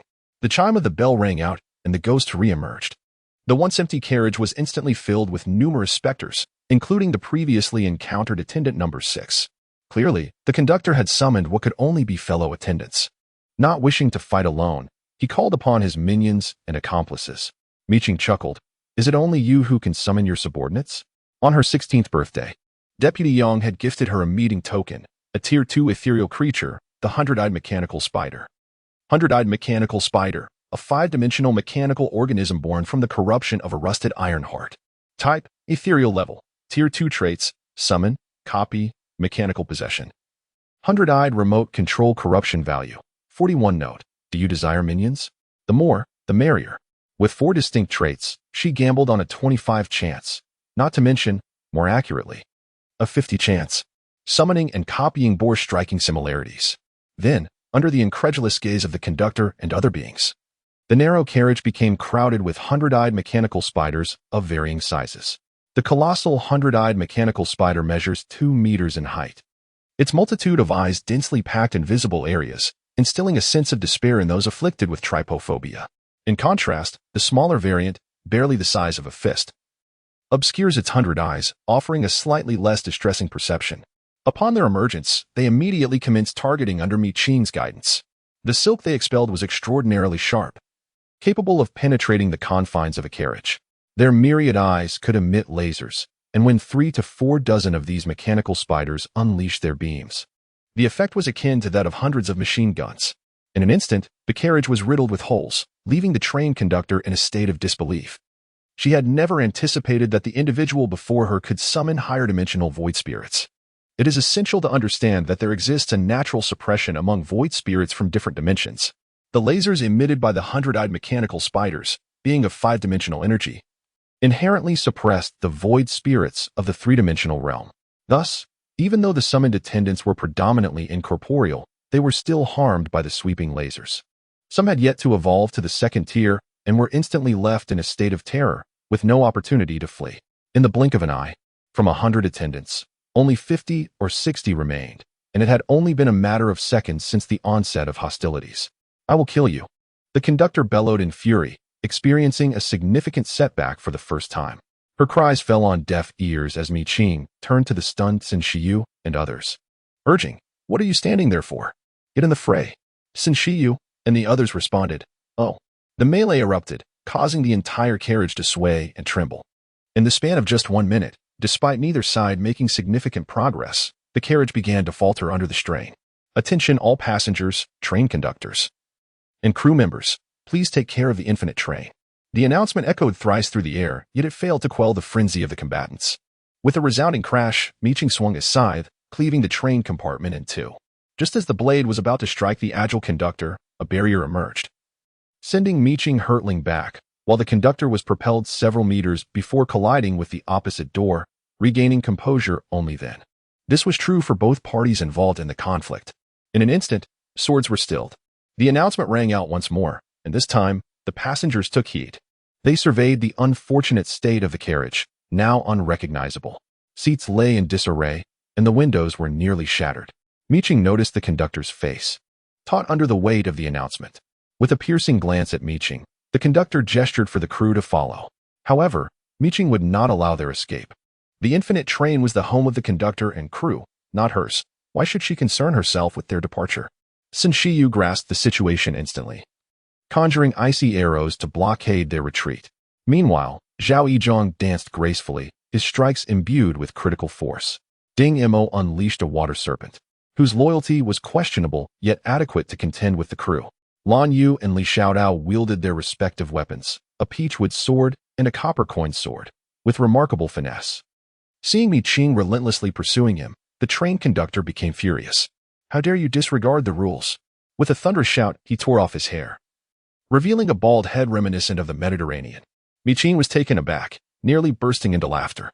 The sight of such a Mediterranean appearance was utterly unexpected. Chapter 35. A threat unleashed. Suppressing her laughter, Qing managed to hold it in, but Lan Yu could not contain herself. She yearned to present herself as composed before Qing, yet the conductor's antics offered no respite. The conductor's face bore the hallmark of a superstar, and his physique was undeniably striking, characterized by broad shoulders and a narrow waist. Yet, alas, it was marred by his baldness. Such a Mediterranean appearance could ruin everything. She felt her eyes sting. "Sister Qing." Eliminated. Qing remained silent, while others exchanged glances. There was no need for Qing to act, and the next instant, a tentacle sprouted from the conductor's bald head. In a blink, it extended to several meters in length. The tentacle branched out, transforming any lifeless objects it touched into additional tentacles. Within mere seconds, the entire carriage became a domain of these appendages, surging toward the crowd. Lan Yu could no longer restrain herself. The Mediterranean look was one thing, but now this face was adorned with an array of suction cup tentacles. Were all high-dimensional beings so bizarre? What kind of aesthetic was this? My goodness. Li Xiaodao had an aversion to soft, squishy things, especially upon noticing that the tentacles were covered in suction cup-like structures. If one were to become ensnared, they could easily be drained of life in an instant. Censure acted decisively, conjuring a barrier of ice to shield the group. However, the tentacles disregarded the train's walls, bypassing the ice to launch surprise attacks from both sides. The combat space for several individuals was immediately constricted. This length was merely half of the true form, yet sufficient to unleash 70% of its power. The serpent's tongue darted forth, swiftly entangling itself with the nearby tendrils. Both were supple and capable of infinite extension, intertwining in a manner that rendered it difficult to discern a victor in the moment. However, the water serpent could only block half of the tendrils, leaving the remaining half to be a source of annoyance. Zhao Yizhong, who could initially only illuminate 3 stars, managed to ignite the 4th star amidst such high-pressure combat. As the 4 stars aligned, a brilliant starlight emerged. Above the heads of the onlookers appeared a celestial sea, its radiance causing the previously lively tendrils below to wither. Sinsure's eyes sparkled with determination as he shouted, "Now is the moment." Before his words could fully resonate, Qing unleashed her formidable prowess. With a sweeping arc of her scythe, she severed all obstacles within her range. In doing so, she successfully broke through the encirclement and confronted the train conductor once more. "You seek death." The conductor, adorned with writhing tendrils, lashed out wildly with its head. Newly sprouted tendrils aimed for Mi Qing's face, yet arrows shot forth from behind her. The clash of ice and water freezing the tendrils mid-attack. Mi Qing grinned. The frozen tendrils could be easily shattered. With a swift motion of her scythe, she aimed for the conductor's neck, as its grotesque head needed to be severed. The conductor, sensing her intent, let out a cold laugh. The ability user had disrupted the infinite train's rules, thereby enhancing its power to a certain extent. To the conductor, Mi Qing, a mere level 2, was insignificant. As the scythe descended, it raised its hand to indeed block the blade. It scoffed, "Just like you." Before the words were fully spoken, blood began to flow from Mi Qing's right eye. In the next instant, delicate pink fuzz sprouted from her left hand, which gripped the scythe of death. In a blink, her left hand transformed into a beastly claw, and her right eye morphed into a beast's pupil. The scythe of death expanded once more, its power abruptly intensifying to a crushing weight. In a fleeting moment, the conductor's left hand, along with his left shoulder, was severed by the unexpectedly transformed scythe, which even altered its trajectory mid-strike to cleave toward the bewildered conductor's abdomen. It was furious, it was resentful. White mist emanated from its waist, forcefully halting the scythe's advance. The mist coalesced into countless hands, attempting to dissolve the scythe. Mi Qing raised an eyebrow. The scythe began to tremble, as if it feared the white mist. Without hesitation, she immediately retracted the scythe. This weapon was one of only 2 in her arsenal, and its loss was unacceptable. Seeing Mi Qing unarmed, the conductor sneered, "You are finished." Yet, before he could finish his taunt, Mi Qing wore a semblance of a smile and retorted, "Big brother, do refrain from empty threats. Watching you get slapped in the face is quite painful." She agilely spun backward, evading the grasp of the mist-like hands. Amidst the conductor's sinister laughter, something appeared in her grasp. The blood chain of the master. The conductor was left dumbfounded. Before him, the conductor appeared both terrifying and pitiful, especially in his eyes, which reflected fear and cowardice, so different from his earlier bravado. Mi Qing paid no heed to the conductor's fears, witnessing the blood chain's ability to restrain the white mist. Even the conductor himself, she could not help but smile. The beastly left hand possessed immense strength, and the blood chain it flung forth shattered the layers of tendrils obstructing its path, ensnaring the train conductor's unscathed right hand. With a vigorous pull, the conductor's expression changed dramatically. "You wretched thief!" he exclaimed, activating his authority. A piercing shriek escaped his lips, and the entire carriage plunged into a frigid chill. The lake, which had previously existed outside the train without interfering with the battle, surged in abruptly, catching the occupants off guard and nearly causing them to lose their footing. In but a moment, the encroaching waters rapidly cooled, beginning to freeze at an alarming rate. "Oh, my feet!" cried Ding Mo from the back. The water surged past his calves, and before he could react, he found himself encased in ice. He was not alone. The frail Li Xiaotao and Lan Yu also became ensnared. However, the quick-witted Xin Shiyu and Zhao Yizhong managed to escape.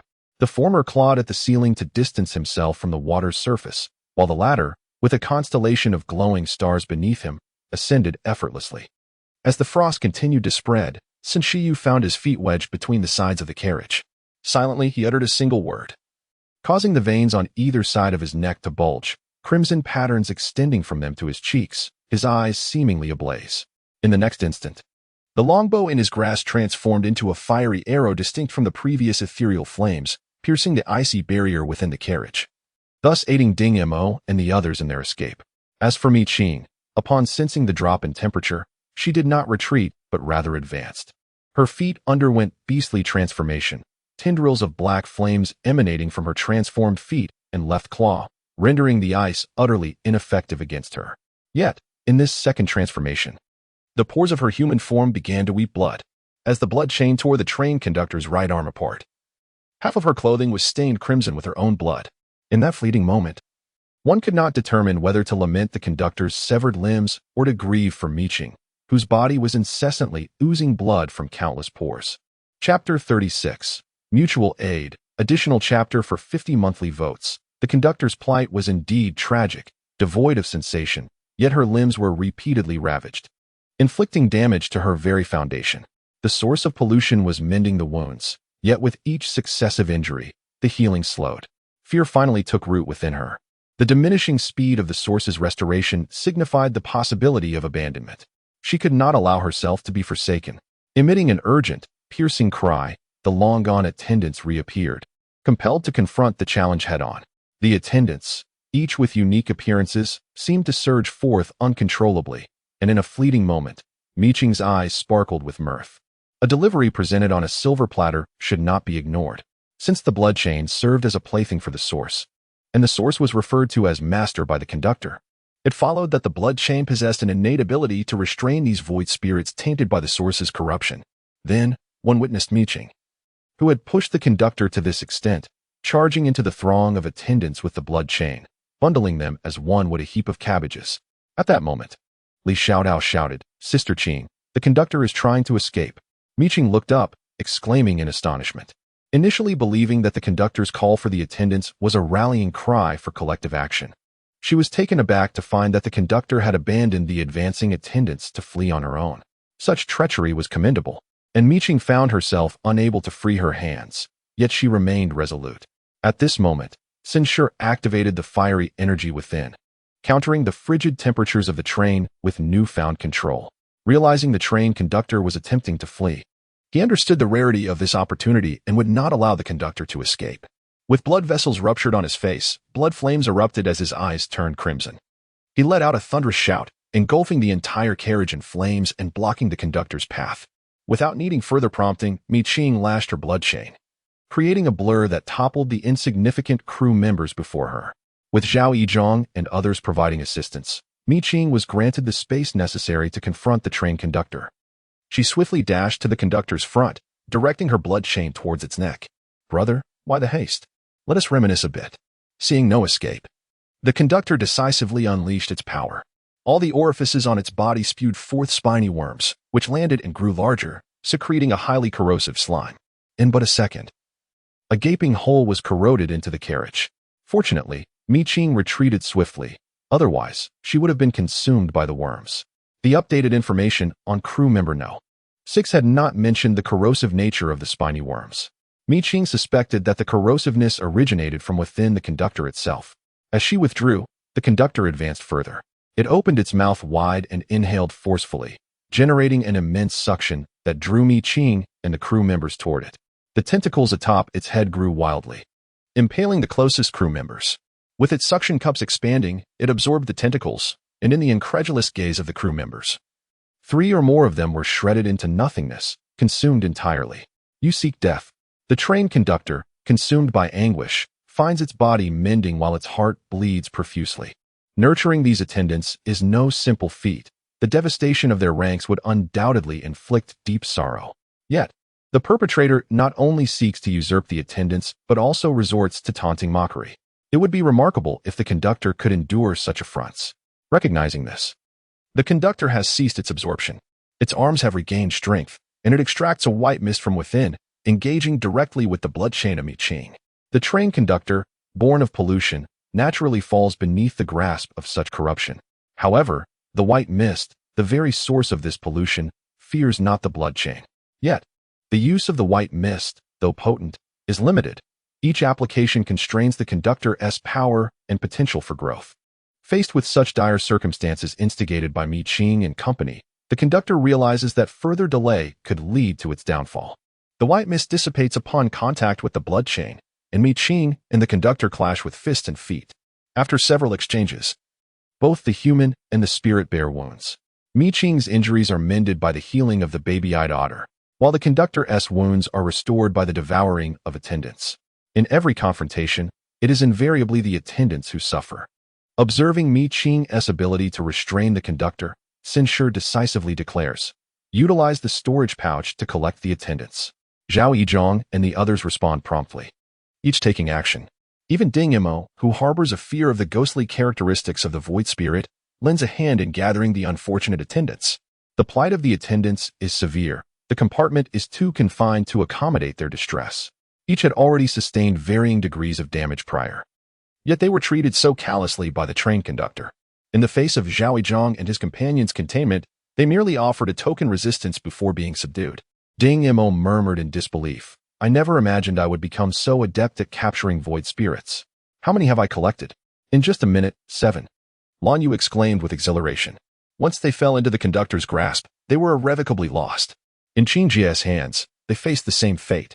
Now that escape was futile, submission seemed preferable. At least the captured void spirits would not perish immediately within the containment pouch.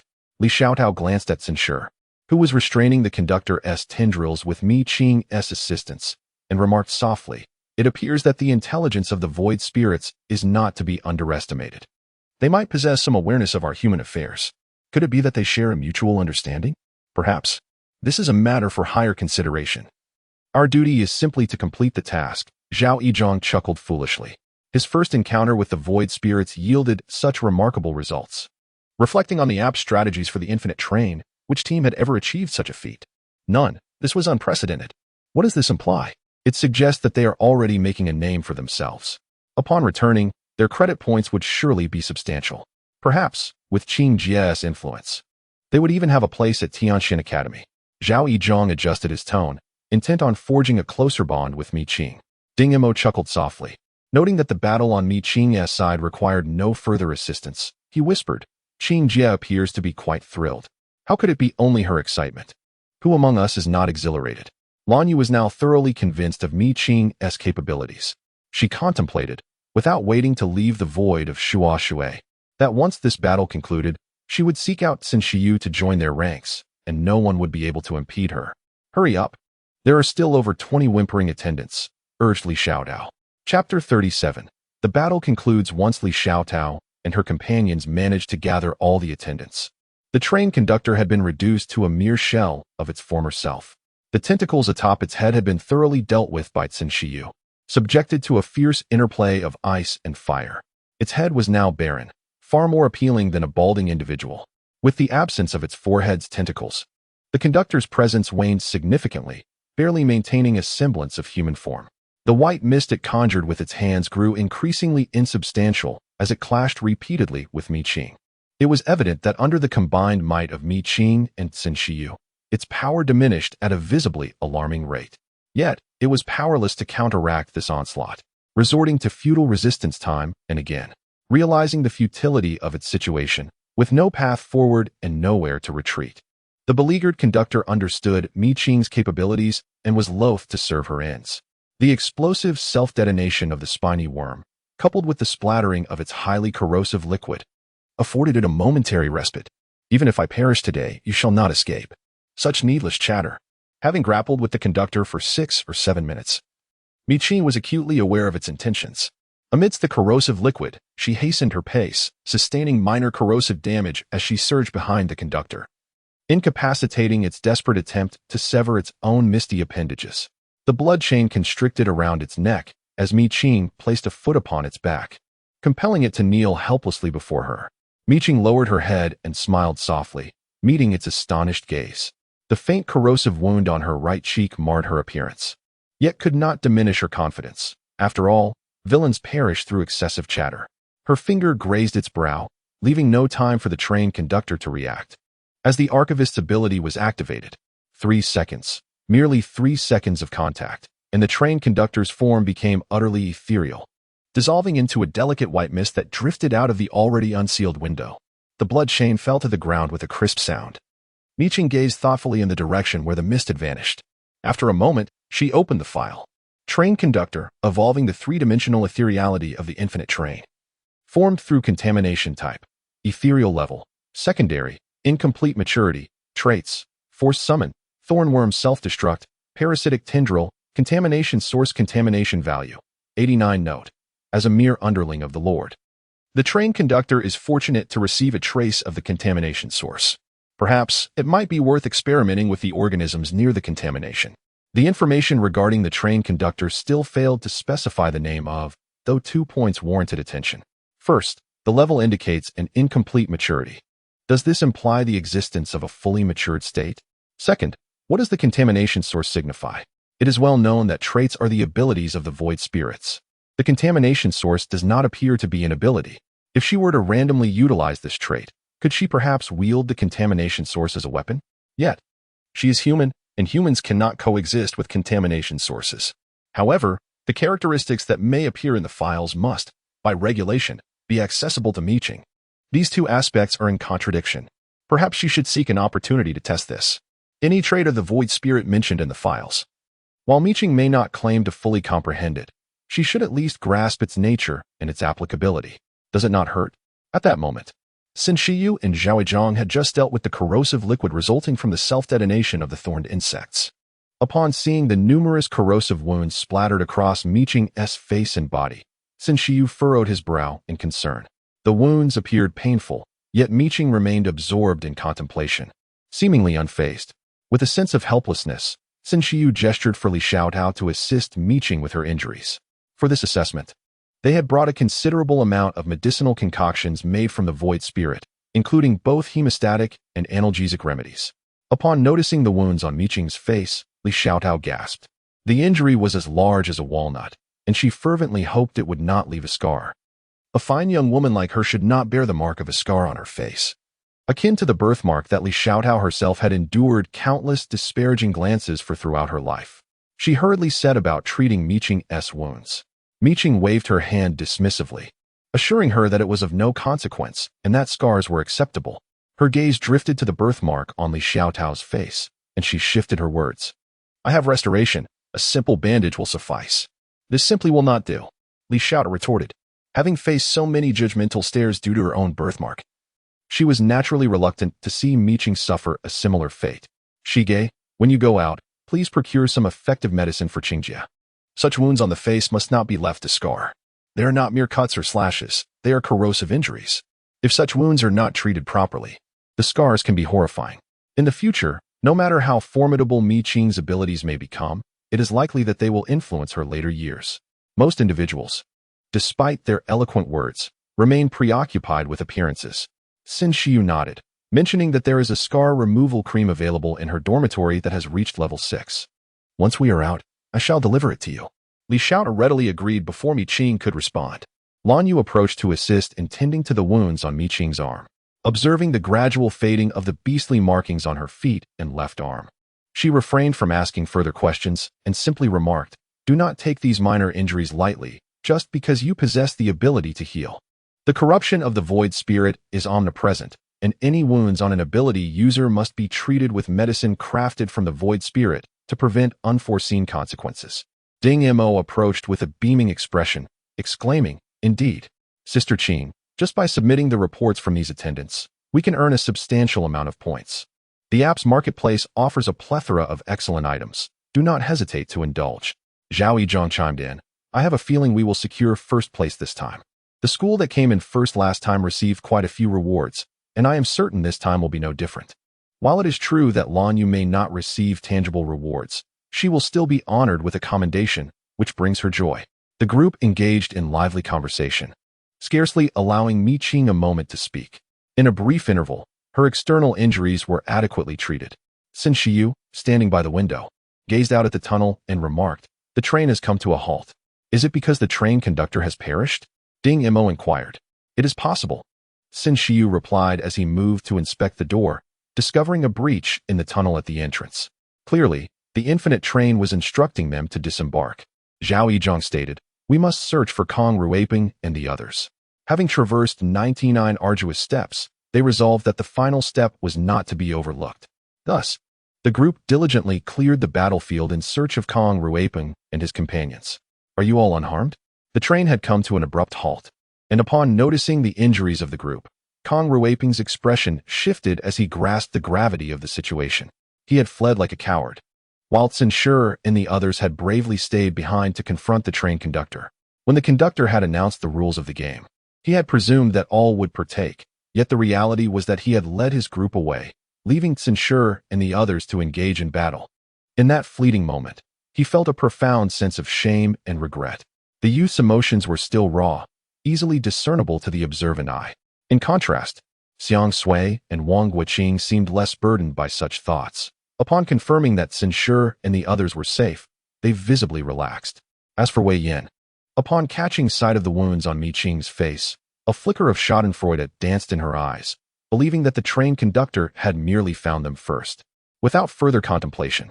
Meanwhile, Wu Li, having been shoved by Li Xine, had succumbed to a state of self-pity, seemingly impervious to the world around him. Sin Shi cast a glance in his direction before disembarking, indifferent to Kong Ruiping's turmoil. His concern was reserved solely for those he deemed worthy of it, chief among them, Mi Qing.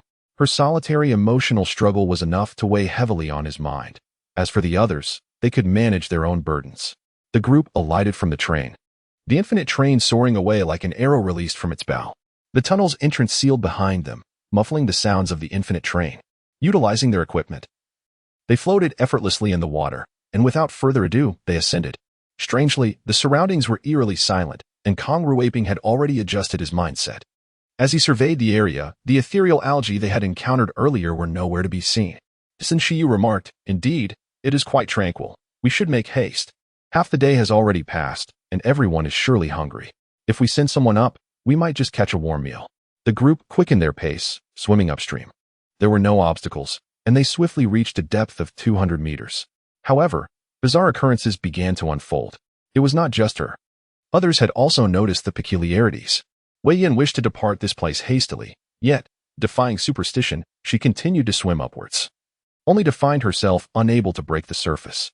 Mi Qing, disinterested in movement, observed the growing distance between herself and Wei Yin, casting her gaze downwards at the endless tunnel below. The tunnel was still somewhat visible, and based on their maximum line of sight, they estimated they were about 70 to 80 meters away from the tunnel's depth. After swimming for over 10 minutes, the distance had only widened by 70 to 80 meters, which felt profoundly amiss. Why? Why couldn't they ascend? Wei Yin persisted in her ascent, but her distance from the others did not increase significantly.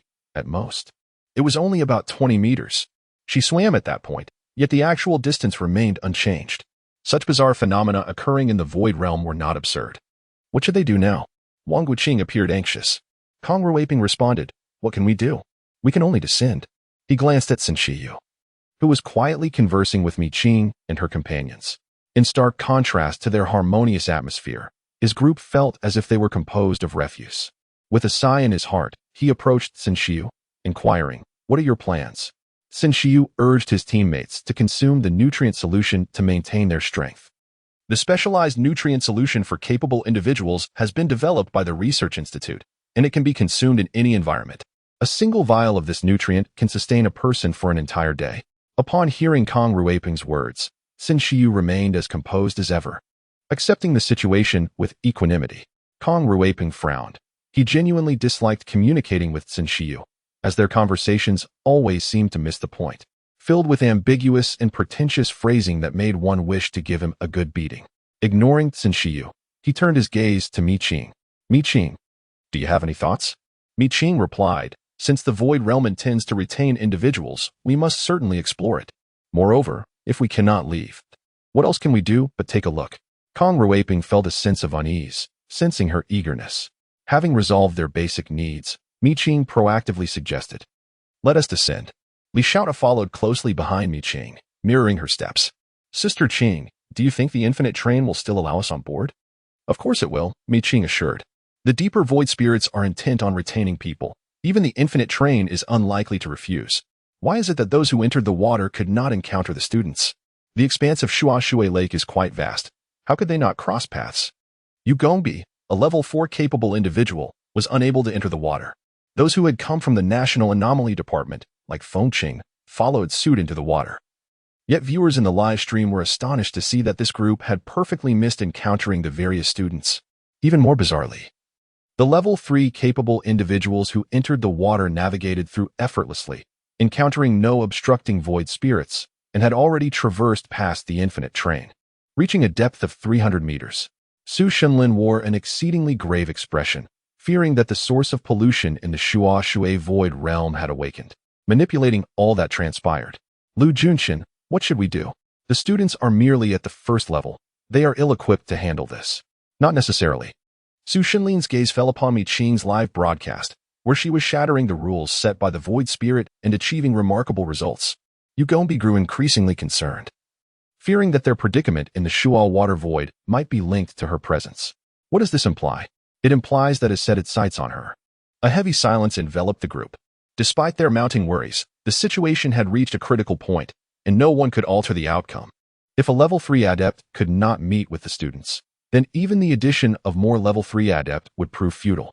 Su Shenlin murmured softly, "It seems that, for now, it truly rests upon the students themselves. It is regrettable, yet it is the reality. While others might still hope for outside teachers to send assistance." Mi Qing stood resolute. From the very beginning, she relied solely on herself. The painful failures of her previous life had taught her that depending on others was far less reliable than relying on oneself. Thus, her mindset diverged, and her spirit flourished. While Wei Yin and the others appeared despondent, Mi Qing was brimming with anticipation. Alongside her, Sun Shi and a few others exuded confidence. Upon returning to the infinite train, devoid of any attendants, the carriage remained as chaotic as ever, with dust swirling about. Yet, as long as no attendants appeared, it was good news for the group. Utilizing the infinite train, they had addressed their pressing needs. As half an hour elapsed, the train came to a halt, and everyone disembarked. This process was remarkably smooth. As they watched the tunnel's entrance vanish, Luan Yu reminded them, "We were just on car number 66. Mi Qing recalled the forum discussion and turned to Li Xiaotao, inquiring, "Whose territory lies beyond car number 66? Li Xiaotao. It seems to be referred to as the territory of the void spirit known as number 3 severed arm." She recalled that there was a brief video recording about the number 3 severed arm on the app, lasting merely a minute. Chapter 39, Number 3 Severed Arm. In that fleeting moment, the entire team was unexpectedly annihilated, and the live stream abruptly ended. No one comprehended what had transpired, which is why the number 3 severed arm is shrouded in mystery. Li Xiaotao couldn't help but scoff. The infinite train is enigmatic. The number 3 severed arm is equally mysterious, and the source of contamination is even more perplexing. In a first-level void realm, how could there be so many enigmatic void spirits? A decade has passed, yet the information regarding the first-level void realm remains incomplete. It is not that she speaks without understanding the gravity of the situation. The pace of progress is simply too sluggish. Sin Shiyu discerned her underlying sentiment and objectively remarked that since the inception of the void realm to the present, including Qing, there have only been 14 archivists. The Tiangshuan kingdom is vast, with 83 discovered void realms alone. The prior 13 archivists' efforts in compiling the Void Spirit Compendium were nothing short of monumental. They were purely archivists, lacking the evolutionary prowess of Qing. The predecessors have exerted their utmost strength, a feat achieved through the collective effort of the nation. And he subtly reminded Li Xiaotao not to hastily judge the contributions of those who endured the harrowing calamity of the solar eclipse. Otherwise, even remarkable abilities could lead to a loss of public trust. Li Xiaotao recognized the implication in Sin Shiyu's words. Her expression shifted subtly, and she chose to remain silent. Mi Qing cast a glance at her, expressing surprise as she remarked, "You have always detested commenting on others or their affairs. Yet now you seem to have undergone a transformation. Something feels amiss." Li Xiaotao felt bewildered, didn't she? Ding Imo nodded, perhaps due to the birthmark on her face. Li Xiaotao had endured relentless gossip and ridicule since childhood. Thus, those who spent ample time with her understood that while she appeared talkative, she refrained from making arbitrary judgments about others. She was impressionable. Li Xiaotao was easily influenced. On the infinite train, the fifth attendant was an ethereal spirit who had managed to affect Li Xiaotao almost instantaneously. Therefore, does that imply that the third one with a severed arm had actually noticed us? Luan Yu speculated. Li Xiaotao's expression darkened. Being repeatedly ensnared indicated that she possessed significant vulnerabilities. It was understood that the most susceptible humans to ethereal spirits were those with the weakest mental fortitude. In other words, although she seemed outgoing and lively, her mental resilience was remarkably fragile. Even Wei Yin was stronger than her in this regard. Mi Qing, a warning was issued in advance. Sin Shi reminded others to remain vigilant. The spiritual pollution from this ethereal spirit was pervasive. Kong Ruiping and the others acknowledged the caution, and the group maintained formation as they delved deeper. The visibility of the lake had diminished further, where it had once been 11 to 13 meters. It now dwindled to merely 6 or 7 meters. Such a distance rendered them highly susceptible to ambush. What was that sound? Mi Qing suddenly called a halt.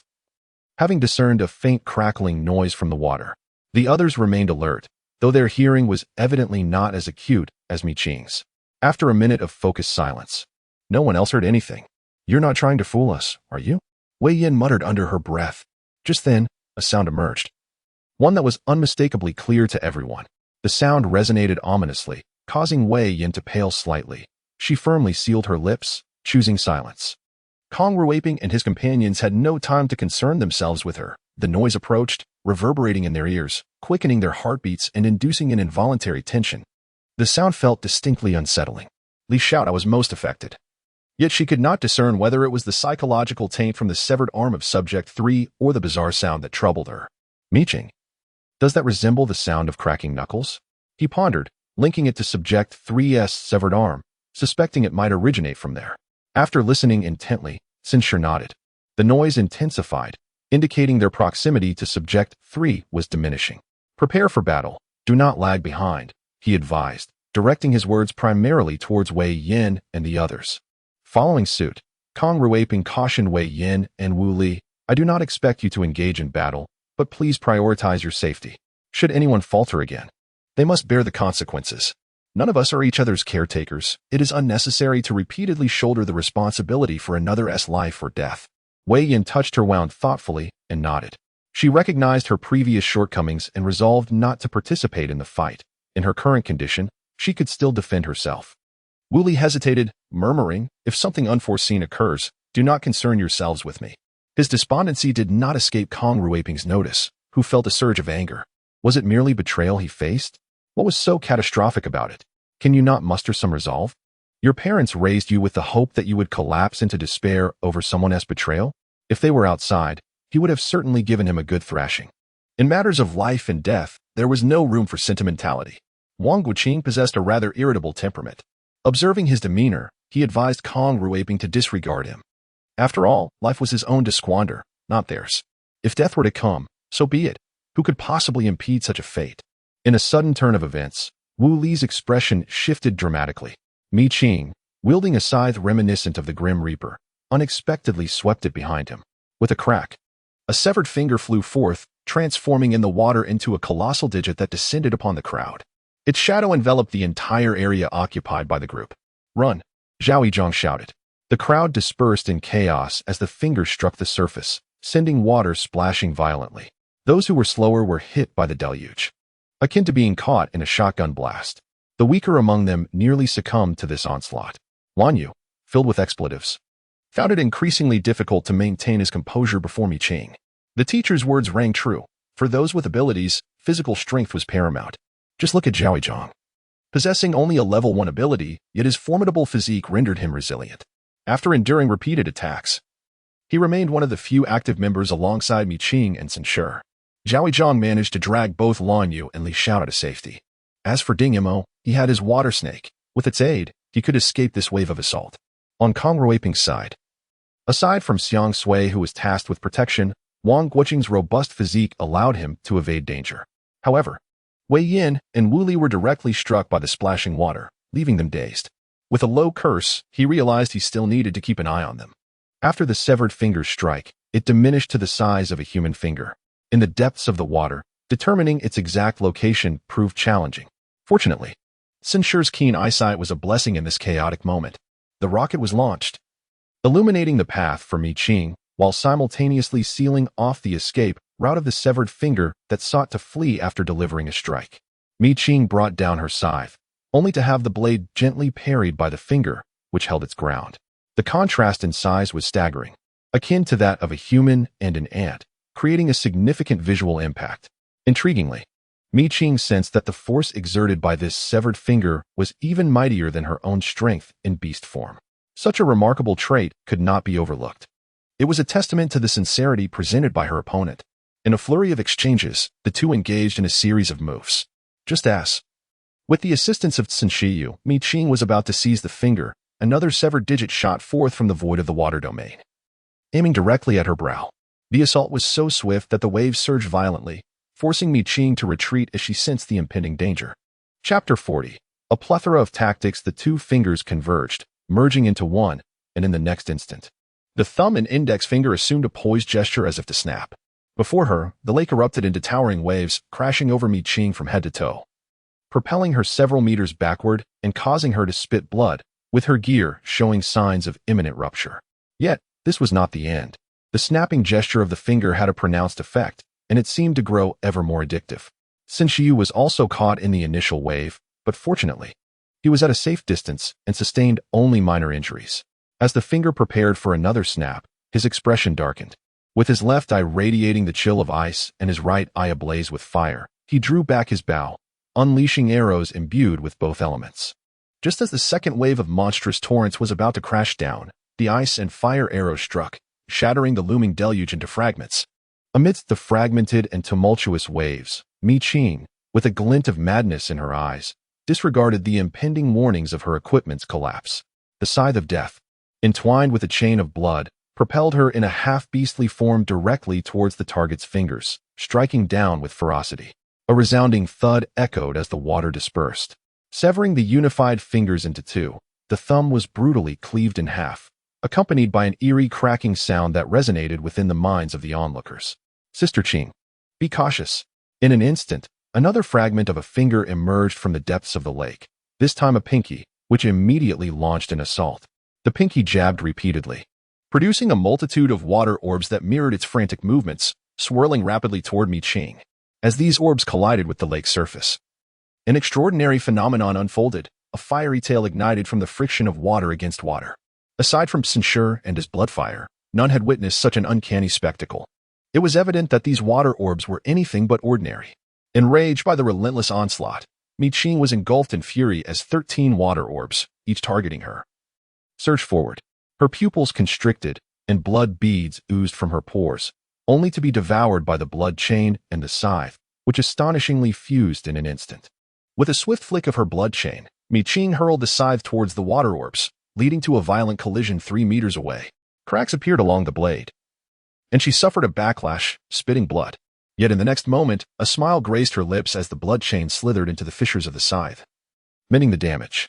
In that fleeting moment, the black scythe and the crimson chain intertwined, symbolizing a profound rebirth through their harmonious fusion of darkness and light. Qing, undeterred, gripped the scythe anew with her beastly arm, her body executing a rapid, horizontal spin as she wielded the weapon. The blood chains adorning the scythe blossomed, piercing through the incoming water orbs, creating an exquisite sequence of destruction. 13 water orbs met their fate, none escaping her onslaught. Despite being pierced, the water orbs did not dissipate. The overwhelming force coursed through the blood chains to the scythe and back to Qing, compelling her to retreat. In the next instant, Sinshiyu's ice arrows arrived.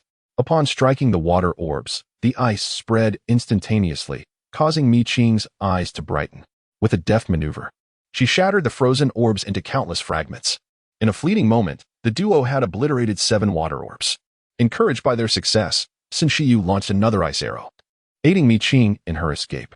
Meanwhile, 3 segments of a finger converged. The fragment of the thumb, intended for fusion, was unexpectedly intercepted by Zhao Yizhong and Ding Mo, who joined forces mid-action. Lan Yu hurled a card, exclaiming, "Draw a prison in the earth." The severed thumb segment found itself ensnared within a sudden water prison. In that moment, Li Xiaodao wielded a cannon, aiming it at the trapped thumb. The cannon fired, and the specialized bullet penetrated the lake's surface, striking the ensnared fragment. A thunderous explosion ensued, causing the onlookers to stagger as the lake rippled, and the trapped thumb disintegrated into nothingness.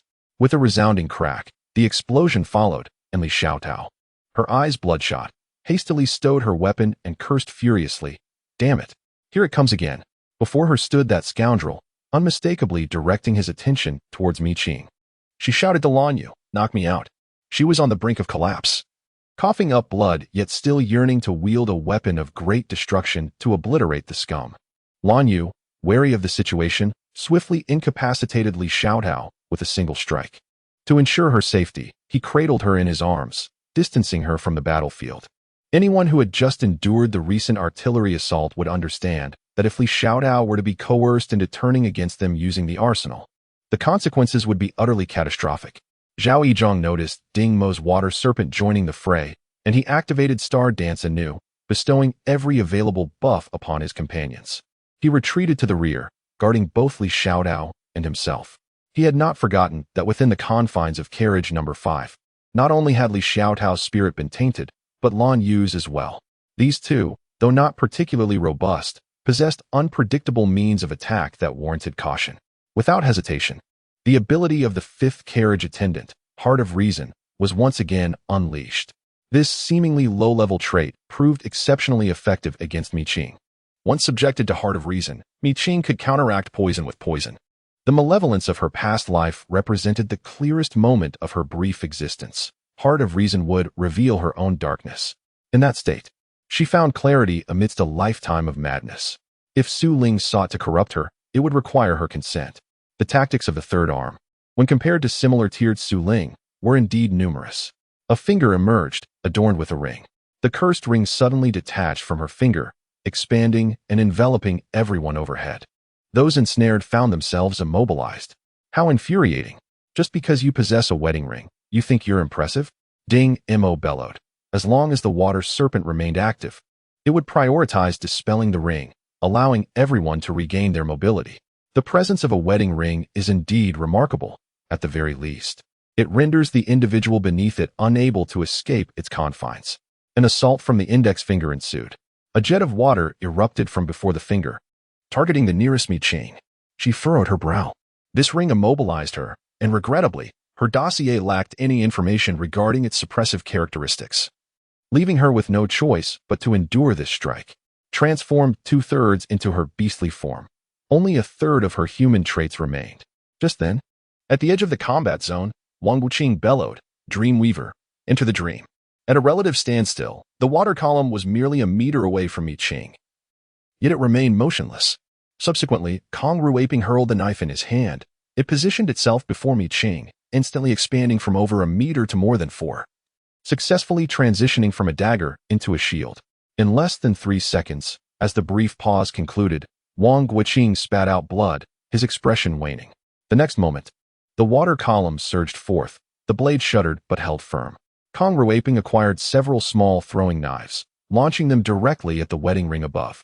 The clang of the knives clashing against the ring did not shatter it, yet it tilted, disrupting the encompassing area of suppression. Mi Qing and her companions regained their mobility. In an instant, Mi Qing brandished the scythe of death and struck down towards the index finger, which had just unleashed another jet of water. With an unstoppable force, her blade cleaved the water column in two, severing its connection with the finger. Mi Qing retreated, blood flowing from the finger, which too withdrew. Meanwhile, the 2 remaining segments of the finger regrouped, preparing to launch another attack. Mi Qing found it perplexing, even with a portion of the thumb missing. How could it still initiate such a strike? In a fit of anger, Mi Qing executed a spin in place. Since the assault relies on the manipulation of water waves, let us observe whose waves possess greater dominance. The scythe of death, inherently expansive, combined with the fusion of the blood chain, stirs the water within a 10-meter radius into tumultuous waves. The waves coalesce, forming a human-shaped vortex, and the one-finger strike of the severed arm number 3 takes shape. The collision between the vortex and the water bomb is silent yet monumental. The lake's surface fractures, the battlefield divided. At this moment, Sin Shiyu and the foreboding reminder sense another presence approaching. Without a sound, one might boldly speculate that the large head of the severed arm number 3 has arrived. The water parts, revealing an abrupt, severed arm charging forth.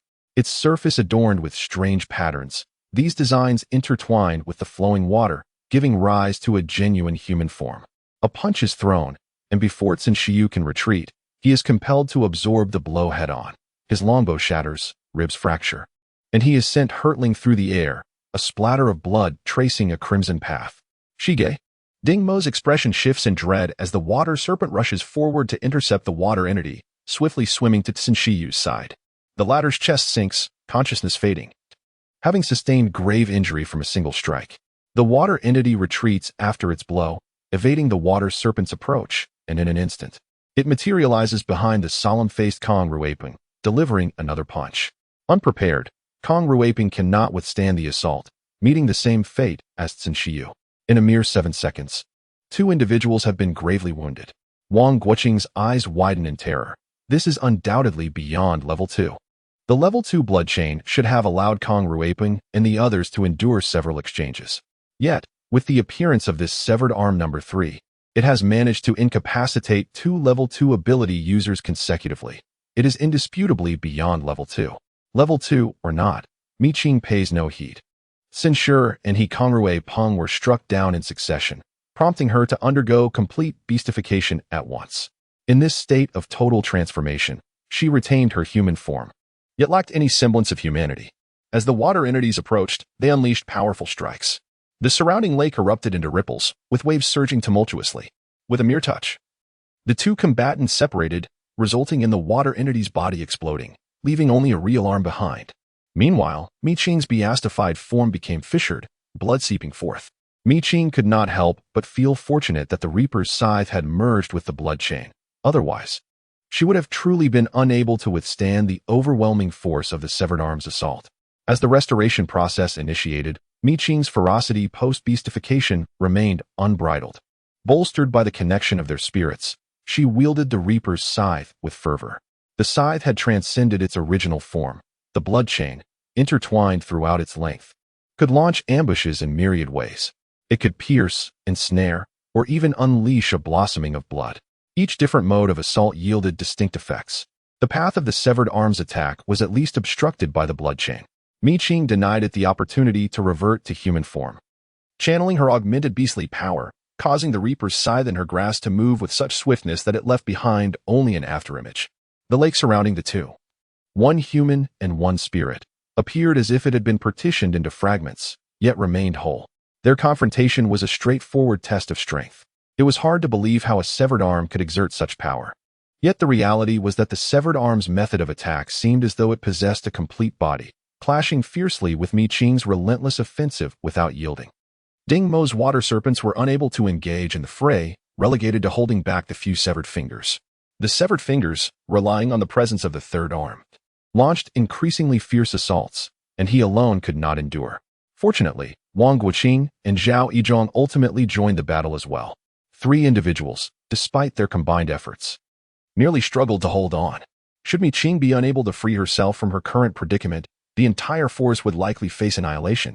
Fully beastified, Mi Qing's body still bore the vestiges of repair, with the enhancements of the death god's scythe and the blood chain. The quintet of attributes represented the pinnacle of human capability. Yet, the inability to subdue the arm of number 3 compelled Mi Qing to take a reckless gamble. She required an additional attribute, one that could stand toe-to-toe with the arm of number 3. According to her most recent dossier, there existed but a single attribute capable of rivaling it, the contaminant of the train conductor. The arm of number 3 was also a product of contamination, and only elements of could contend with it. The blood chain, albeit a mere plaything, ultimately fell short. Deputy Yang had advised her against utilizing untested attributes. Yet Mi Qing found herself bereft of alternatives. Moreover, she pondered whether, with the quintet of attributes coursing through her, she could still be deemed human. Acting upon her thoughts, she hurled the death god's scythe with immense force, causing the arm to retreat 3 or 4 meters. In those fleeting seconds, Mi Qing activated her ability once more, Contaminate. Instantly, she expelled copious amounts of blood from her mouth, an incessant flow that could not be staunched. The blood, instead of mingling with water, was furiously absorbed by the blood chain entwined around her arm. The arm of number 3, seemingly caught off guard by Mi Qing's continued hemorrhaging, seized the opportunity, discarding the death god's scythe and launching a powerful punch toward her face. The gale of the punch approached, a menacing blend of wind and water, an overwhelming force. As Mi Qing continued to bleed, her body could scarcely endure the burden of 6 attributes. Her injuries worsened, and the pace of her recovery lagged behind the insidious spread of her wounds. Had she failed? With the punch looming ever closer, Mi Qing refused to accept defeat. Her mouth continued to spew blood as she charged forward with clenched fists. She could perish in battle, but she would never compromise her integrity. With a resounding thud, the scythe of death finally inflicted a visible wound on the severed arm number 3. The arm, long devoid of blood, bore a gaping wound that exposed bone. Mere flesh torn asunder without any fluid escaping. Simultaneously, wisps of white mist began to emanate from the blood chain, enveloping Mi Qing's fists. Though she no longer gushed forth blood in torrents, beads of blood still trickled from her mouth. These droplets were devoured by the blood chain. Yet what emerged was only the delicate white mist. Mi Qing paused for a fleeting moment. Had she succeeded? Was it merely a matter of exchanging blood for the source of contamination? Gazing at the grim state of severed arm number 3, Mi Qing felt that perhaps it was a worthwhile trade. Excitement surged within her. She had grown accustomed to the bloodshed, uncertain how long her body could endure. She resolved to seize the opportunity while the source of contamination lingered and capture arm number 3. In her weakened state, Mi Qing appeared reckless while in her stronger form. She became an unstoppable force. as the blood chain incessantly consumed the blood droplets and expelled white mist. Mi Qing exerted herself to attach the mist to the blade of the scythe of death. The scythe, possessing a unique trait, struggled to withstand the overwhelming source of contamination. Its surface riddled with cracks yet still standing firm. With a single strike, the lake was cleaved, the water's movement now a mere shadow of its former self. The terrifying assault caused severed arm number 3 to emit a cracking sound in a futile attempt to unsettle Mi Qing. However, with determination at her core. No mental pollution could sway one who remained lucid amidst chaos. Thus, the previously evenly matched confrontation began to show signs of a shift after Mi Qing enhanced herself with 6 distinct traits. Chapter 42. Contaminated Values. Mi Qing seized upon this moment, fiercely attacking the patterns on the severed arm of number 3. However, she needed to retain the arm's characteristics, so she could not destroy it entirely. Blood flowed from her mouth as her eyes sparkled with determination, searching for a fleeting opportunity to make contact for 3 seconds. Taking advantage of this chance, Mi Qing intensified her output. The source of number 3's arm's offensive capabilities lay within the intricate patterns, yet, with the patterns being compromised by Mi Qing, its efficacy had significantly diminished. Nevertheless, it could not simply succumb. Fragments of the damaged patterns detached from the arm, floating in the water, vaguely resembling half of a character. Though incomplete, the formation of the character unleashed a bizarre and terrifying energy. In a fleeting moment, the energy surged forth, forcing Mi Qing, who had barely stabilized her internal injuries, to spit out a mouthful of blood, mixed with fragments of her internal organs. In an instant, the restoration efforts were rendered futile. Qingjia, Ding Mo, and the others exclaimed in alarm, yet they were unable to reach her. The battlefield was divided by the half-character, all its might directed toward Mi Qing, leaving her with no means of escape. Despite being submerged in water, Mi Qing found herself seemingly kneeling upon the ground, an audible crack resonating as her left kneecap shattered. The force of the half-character sealed the surrounding lake water, completely suppressing Mi Qing. With a resounding thud, another wave of pressure struck, forcing her right leg to buckle as well. Kneeling on both legs, with her back weighed down, she was nearly submerged in the still water. Her equipment utterly destroyed, and the fur of her beastly form stained crimson with the blood that seeped from her wounds. Every bone in her body echoed with cracks. Yet Mi Qing remained silent throughout. Her eyes glowed a deep crimson. Her human pupils had entirely transformed into slitted orbs, as her form began to shift under the full manifestation of her beastly nature. In the span of merely 2 seconds, Mi Qing transformed into a one-tailed fox, leaving Ding Mo and the others in sheer astonishment. With a fierce resolve, the one-tailed fox Mi Qing rose against the immense pressure, her limbs enveloped in dark flames that persisted even in the lake's waters. Her stature rapidly expanded from an initial 1 meter to an imposing 3 meters, as she charged towards the suspended character, Banzi. The might of Banzi was akin to an unending torrent, yet Mi Qing, undeterred, pressed forward through the relentless strain, her fur wildly billowing and blood cascading. In a moment of ferocity, the one-tailed fox struck down the unadorned severed arm of the third character and clamped her jaws around Banzi. Upon being bitten, Banzi detonated. In an instant, Mi Qing's mouth was filled with blood, yet she did not relent. In 3 fleeting seconds, she discerned her target, Qingjia, as Mi Qing morphed into a one-tailed fox. Her 4 hooves, the tip of her tail, and her ears were cloaked in black fur, while the rest of her coat remained pristine white. However, after consuming Banzi, her entire being erupted in blood. Within that brief span, she had transformed into a blood-soaked one-tailed fox. In that heart-wrenching moment, Ding Mo and the others comprehended that Mi Qing had succeeded, albeit at an exorbitant cost. Was the price too steep? Mi Qing was engulfed in pain, particularly in her mouth, where her tongue felt severed. Even more dire was the internal damage she sustained, rendering her incapable of reverting to her human form. The one-tailed fox possessed self-healing abilities, yet to maintain her combat efficacy, she needed to remain in her beastly guise. Ding Mo abandoned the water serpent and swam frantically to Mi Qing's side. Seeing her drenched in blood, his eyes reddened as he stammered incoherently, "You, Qingjia. Medicine. Yes, medicine." He attempted to place medicine in her mouth, but Mi Qing recoiled, shaking her head. She could not open her mouth. Doing so would surely result in a greater outpouring of blood. Observing Ding Mo's precarious state, one could fear that a mere cough of blood would cause him to faint. At the same time, she found herself rendered speechless. Her gaze alternated between the gravely injured censure and their surroundings, finally resting on the water above, conveying a clear message. Indeed, Ding Mo understood. The infinite train? Are we to venture to the infinite train? Mi Qing nodded affirmatively and took the lead. As they progressed, blood flowed in their wake. Unbeknownst to her, tears streamed down the faces of Ding Mo and Zhao Zhang behind her. Even Wang Guqing, despite his unfamiliarity with Mi Qing, found it difficult to avert his gaze in this moment of distress. Suddenly, Zhao Zhang's detector emitted a piercing alarm. Upon checking, his expression shifted dramatically. The contamination levels of Shui Lake had surged past 100. This was dire. Ding Mo seethed with rage.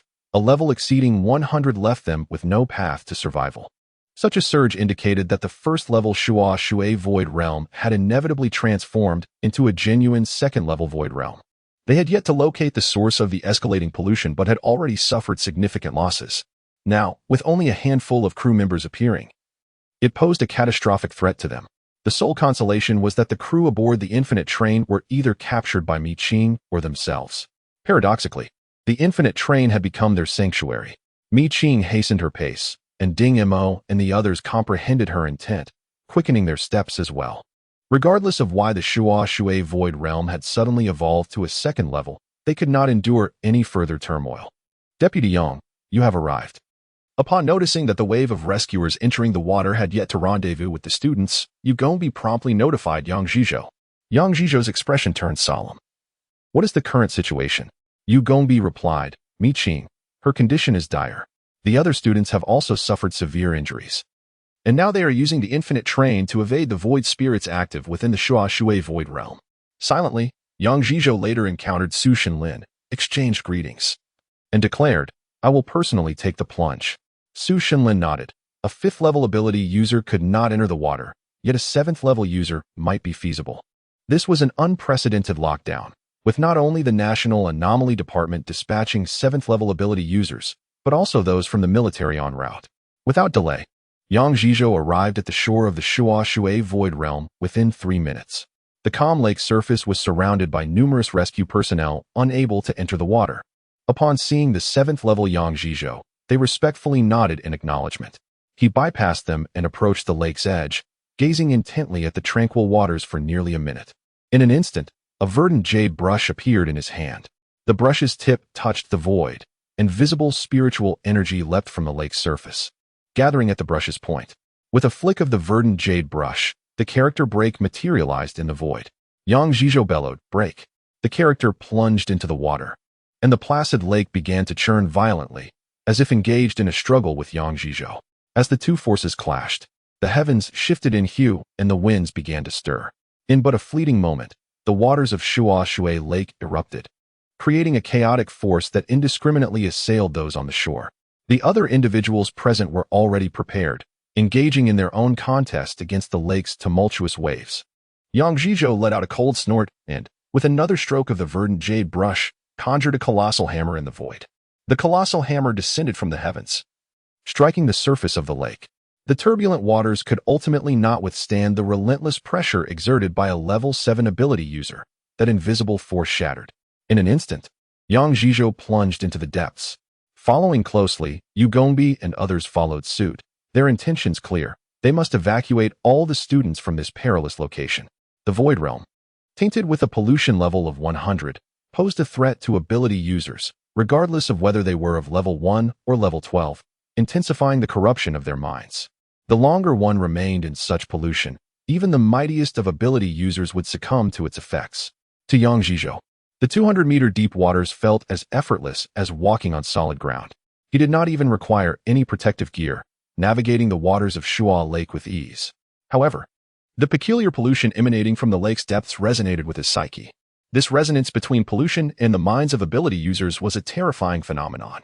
A moment of careless resistance could transform one into a devoted follower of the corrupting force. He steadfastly maintained his mental fortitude and finally glimpsed the infinite train. The evolution of the infinite train to level 2 posed little threat to a level 7 ability user. Raising his hand, he forced the operational train to a halt. An opening in the tunnel appeared, revealing the presence of students. Was it a rescue? Xialan, the only one currently capable of action within the team, was filled with joy upon seeing Yang Zhizhou. He nodded in acknowledgement, and soon Yu Gongbi and Lu Junsheng arrived as well. "Teacher," Xiaolon exclaimed, her eyes brimming with tears upon seeing Lu Junsheng. He immediately inquired, "Where are the others?" Xiaolon hurriedly replied, "They are inside. They are all injured and unable to move." "No matter, we have come," Lu Junsheng beckoned, and those behind him joined the rescue efforts. Yu Gongbi managed to squeeze in and indeed found Mi Qing within the carriage. However, Mi Qing now resembled a fox, albeit only the size of an adult's arm, nestled motionlessly in Li Xiaotao's embrace. His breath caught in his throat. Was she all right? Li Xiaotao, her eyes swollen, expressed her desire to take a nap. Mi Qing continued to bleed, though not as alarmingly as before, yet one could only wonder how much blood a human body could contain. Her continuous bleeding was a pressing concern. "Give her to me." Yu Gongbi extended his hand, but Li Xiaotao instinctively recoiled, and Ding Mo and the others became alert, questioning, "Who are you?" "She must accompany us to the hospital." Faced with their suspicion, Yu Gongbi remained unfazed, asserting, "I am from the National Anomaly Department, a colleague of Mi Qing." He presented his credentials, though Ding Mo and the others could not ascertain their authenticity. They wished to consult Lu Junsheng. Yet several students were gravely injured and unconscious, keeping him occupied. After examining Yu Gongbi's credentials, Xin Xiu, who had suffered 3 broken ribs and appeared pale, confirmed their legitimacy. However, she must accompany us. Until Mi Qing returned to her normal state, she could not be out of their sight. Yu Gongbi met Xin Xiu's unwavering gaze, feeling content with Mi Qing's choice of companions, and declared, "You all should leave." He did not press further, greeting Lu Junsheng as he led the group away. Mi Qing's abilities were of utmost importance and could not be compromised. Lu Junsheng clearly understood this, tacitly allowing Yu Gongbi to take Mi Qing with him. Outside, Yang Zhizhou, having not seen Mi Qing, instead observed the fox encircled by Li Xiaotao and the others, falling silent. He was aware of the void spirit possessed in Mi Qing's records. The fox was indeed one of them. Without a trace of Mi Qing, only a solitary fox remained, and without uttering a word, he comprehended the situation. Yu Gongbi understood and departed with his entourage. Su Shenlin approached, weariness etched upon his face, reflecting on the remarkable capabilities of today's youth, particularly Mi Qing. The audience, engrossed in the live broadcast, witnessed her combat prowess and formidable talent, showering her with admiration. Yet, this child was excessively harsh on herself. Yang Zhizhou remarked, "In this world, one must be relentless to survive. The times are dire, and existence is a struggle." They aspired to shield these young ones, yet paradoxically, these very youths represented their present hopes. They wished to delay their entry onto the battlefield, but the void realm was evolving with alarming frequency, and the number of capable individuals was insufficient. Thus, these children were compelled to fight. This was a profound failure on their part as guardians. Su Shenlin sighed. Yet now, a glimmer of hope had emerged. Mi Qing's abilities represented a significant breakthrough against the control of the void spirit over the empowered. Therefore, it was imperative to safeguard her and her peers, a sentiment Yang Zhizhou wholeheartedly endorsed. Upon awakening, Mi Qing found herself in a hospital, submerged in a healing chamber. Still in the form of a fox. Following treatment, the bleeding had ceased. The grievous injuries within her were mending, yet her severed tongue would take time to regenerate. Based on her beastly self-healing and restorative characteristics, it would require at least 6 to 7 days for a new tongue to emerge. Seizing the moment of clarity, she accessed her records. The left arm of deception, a 3-dimensional entity with a severed limb, tainted by the myriad words of deception. Classification, ethereal being. Level, secondary, fully matured state.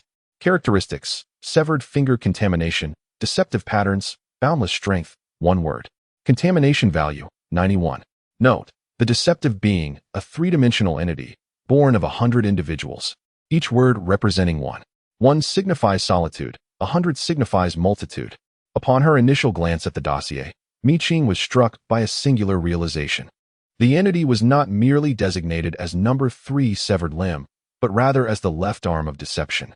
Her gaze lingered upon the phrase myriad words of deception, her eyes narrowing as she swiftly turned to the preceding section concerning the conductor. Conductor, in evolution the ethereal essence of the infinite train, tainted by the myriad words of deception. Classification, ethereal being. Level, secondary, not fully matured state.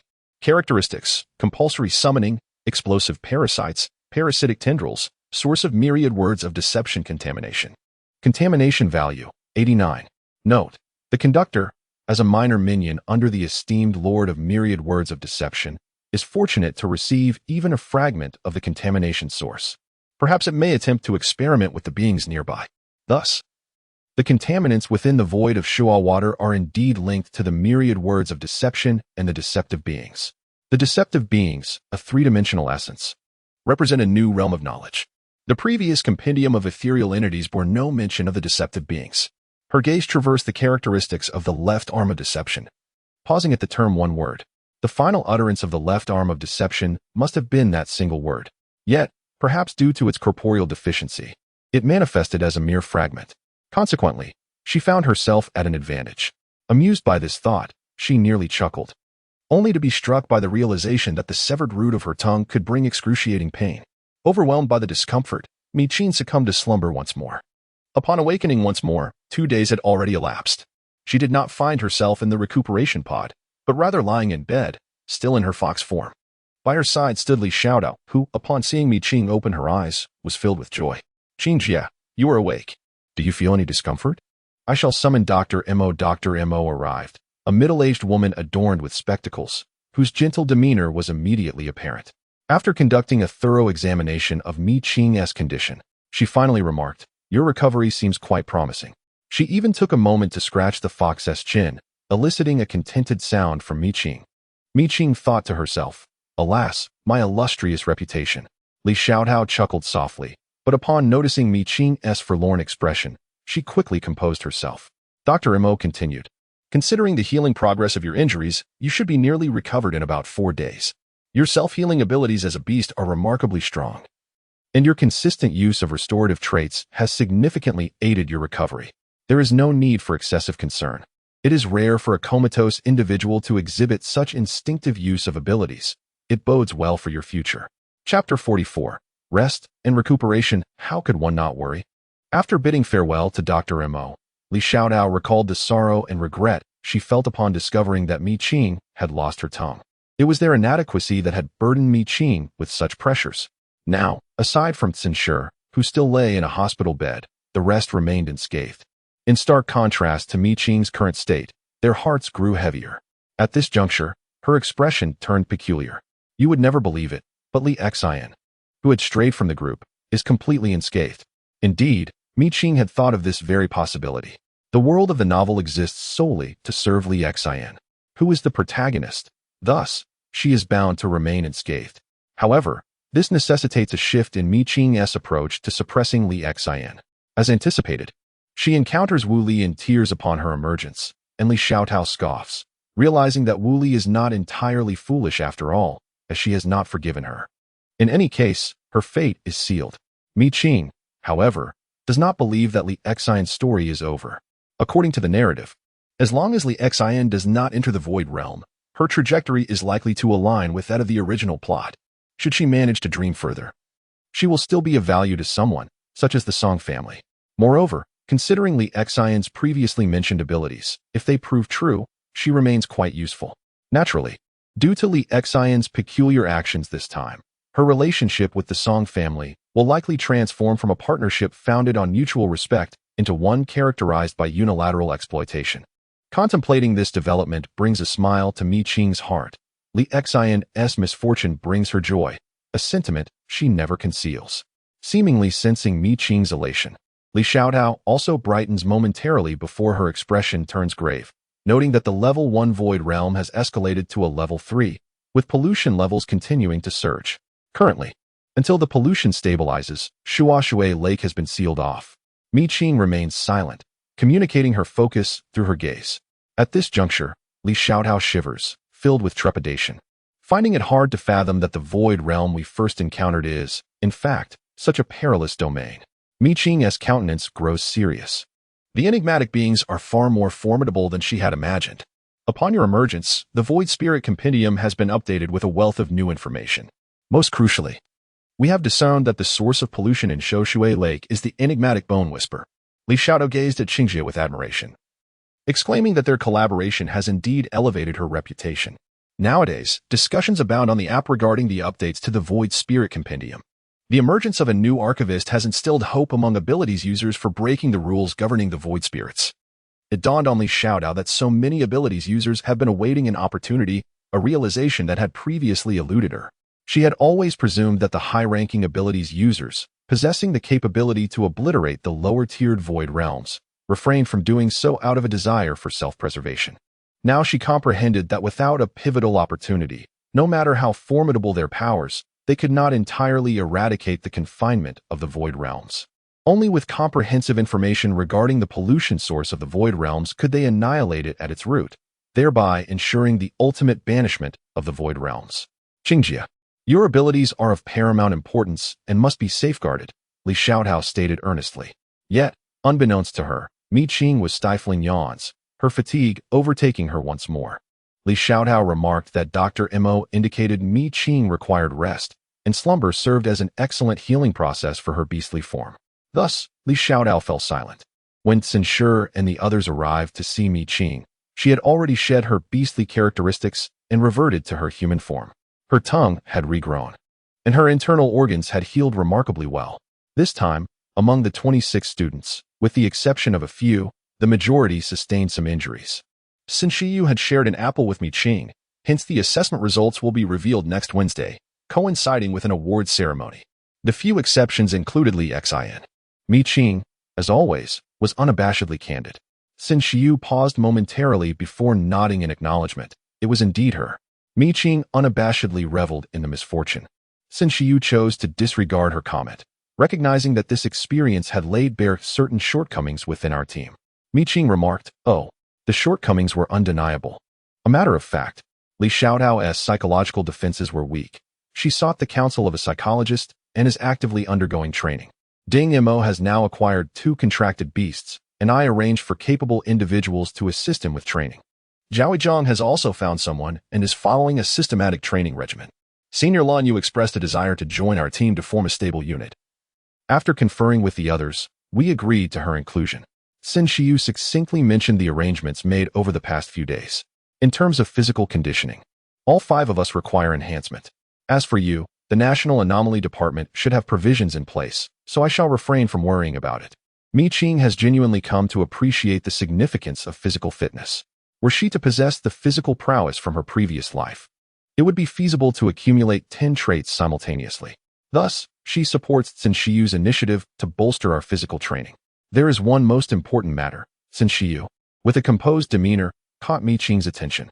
He stated, "Sister Qing, your abilities are exceedingly unique and invaluable to all capable individuals. Your combat prowess far exceeds that of your peers.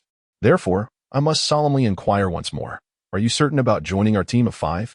Sin Shiyu held his breath, feeling a wave of anxiety wash over him. He had never felt such tension before, not even during his first encounter when he vanquished the void spirit. Mi Qing scrutinized him from head to toe and remarked, "Shige, your attitude has shifted quite rapidly. I recall you being rather dismissive towards me before." Teased. Sin Shiyu felt a sense of relief and jested, "That was merely due to my previous inability to recognize Sister Qing's formidable prowess. I have since seen the light, and hope you will overlook my prior indiscretions." He added, "By the way, it would be better if you continued calling me Sin Shiyu. It has a pleasant ring to it and alleviates any concerns about the possibility of Mi Qing unexpectedly delivering a blow." Mi Qing responded, "Let's not bother with titles." She refrained from correcting those who called her Sister Qing, pondering who had the audacity to suggest she alter his appellation. In this day and age, being a brother or sister bore its own risks, and such burdens should not fall solely upon her. If he wished to change it, she would not comply. Giving up on persuasion, Sin Shiyu listened as Mi Qing continued, "Teaming up with you all is simply more convenient. Young people laugh when they are happy and cry when they are not, unlike adults who must stifle their emotions regardless of their state. Should there come a day when I wish to eliminate Li Xin, you would likely offer the knife. As for Deputy Yang and the others, they would surely advise me to reconsider, urging me not to sully my hands with such individuals. However, some matters necessitate a certain level of uncleanliness. For instance, the biological mother of this body, Chao Laishu." Chapter 45, The Name Left by Sister Qing. The conversation that day was known only to Mi Qing and Censure. On the day of Mi Qing's discharge, Li Xiaodao and the others had all come. "Sister Qing, what would you like to eat? Let us indulge in a delightful feast." Li Xiaodao's smile, compared to her previous forced demeanor, seemed much more relaxed. Mi Qing exclaimed, "Hot pot. It is my absolute favorite, irreplaceable. Since you interjected. No, you just got out of the hospital. Mi Qing retorted. We could have a non-spicy hot pot, suggested Zhao Yizhong. Mi Qing dismissed the idea, stating, a hot pot without chili lacks soul. Suddenly, Ding Mo inquired, Sister Qing, how about coming to my house? My grandfather's cooking is quite good. Li Xiao Tao could attest to this, as Ding's grandfather was a chef, renowned for his delicious home-cooked meals, which were not only tasty but also nutritious. Mi Qing replied, then let us go. She glanced at Sun Shiyu, who raised an eyebrow, indicating he had no objections. Naturally, Lan Yu and Zhao Yizhong had no objections either, and so they changed their course towards Ding Mo's home. Only Ding Mo and his grandfather resided there. 10 years ago, during the solar eclipse disaster, his parents had perished. The area of their hometown was designated as a high-risk zone, rendering it uninhabitable. Subsequently, with government assistance, they were allocated a room in a community designated for disaster survivors, where they had lived for a decade. Departing from the center of Hanshui City, the further they ventured outward, the more populated it became. Hanshui City was considered fortunate, as the central area had no void realms. Over the span of 10 years, the expanse of void realms that emerged in our country had encroached upon 1/5 of the national territory. Hanshui City was indeed lucky. The central region remained untouched by the void, and due to the influx of displaced citizens from surrounding areas, the city's area had expanded threefold. In the outer city region, although the population is numerous and impoverished, it is not overly chaotic. In this regard, our country fares significantly better than others. Observing Mi Qing's serious expression, Sun Shiyu remarked. Mi Qing shot him a glance, retorting, I am far more familiar with the outer district than you. Having lived in the outer district since childhood, Mi Qing transformed into the person she is today at the age of 12. It is worth noting that she has spent 4 years in the outer district. Sun Shiyu had indeed forgotten this fact. Anyone who has spent time with Mi Qing would find it hard to believe that her demeanor was shaped by life in the outer district. Along the way, the group engaged in playful banter, and after more than 2 hours of travel, they arrived at Ding Mo's home, where they were greeted by Grandpa Ding. Clearly, Ding Mo had informed his grandfather well in advance. After a warm exchange, they all sat down for a meal, casually chatting about everyday matters. On Wednesday, upon arriving at school, Mi Qing received a warm welcome. Sister Qing, thank you for rescuing me last time. These are some snacks my mother made. You must try them. They are sweet and tangy, perfectly suited to your palate. Xiang Sui greeted Mi Qing with particular enthusiasm, even changing her form of address. Wang Guqing, not wanting to be outdone, chimed in, Sister Qing, my gift is delightful too. Even Kong Ruiping joined in the excitement, saying, I heard your long gun is broken. Here is a new one for you. Mi Qing, Sun Shiyu, and others. At that moment, Lu Junshan arrived. He surveyed the room, noting that only Li Xian was absent. Everyone else had gathered. His gaze lingered on Mi Qing, exuding a paternal warmth. I trust you all have watched the live video of our recent assessment. How do you feel about your own performances? Wu Li replied, not as good as those above me, but certainly better than those below. Who is above, and who is below?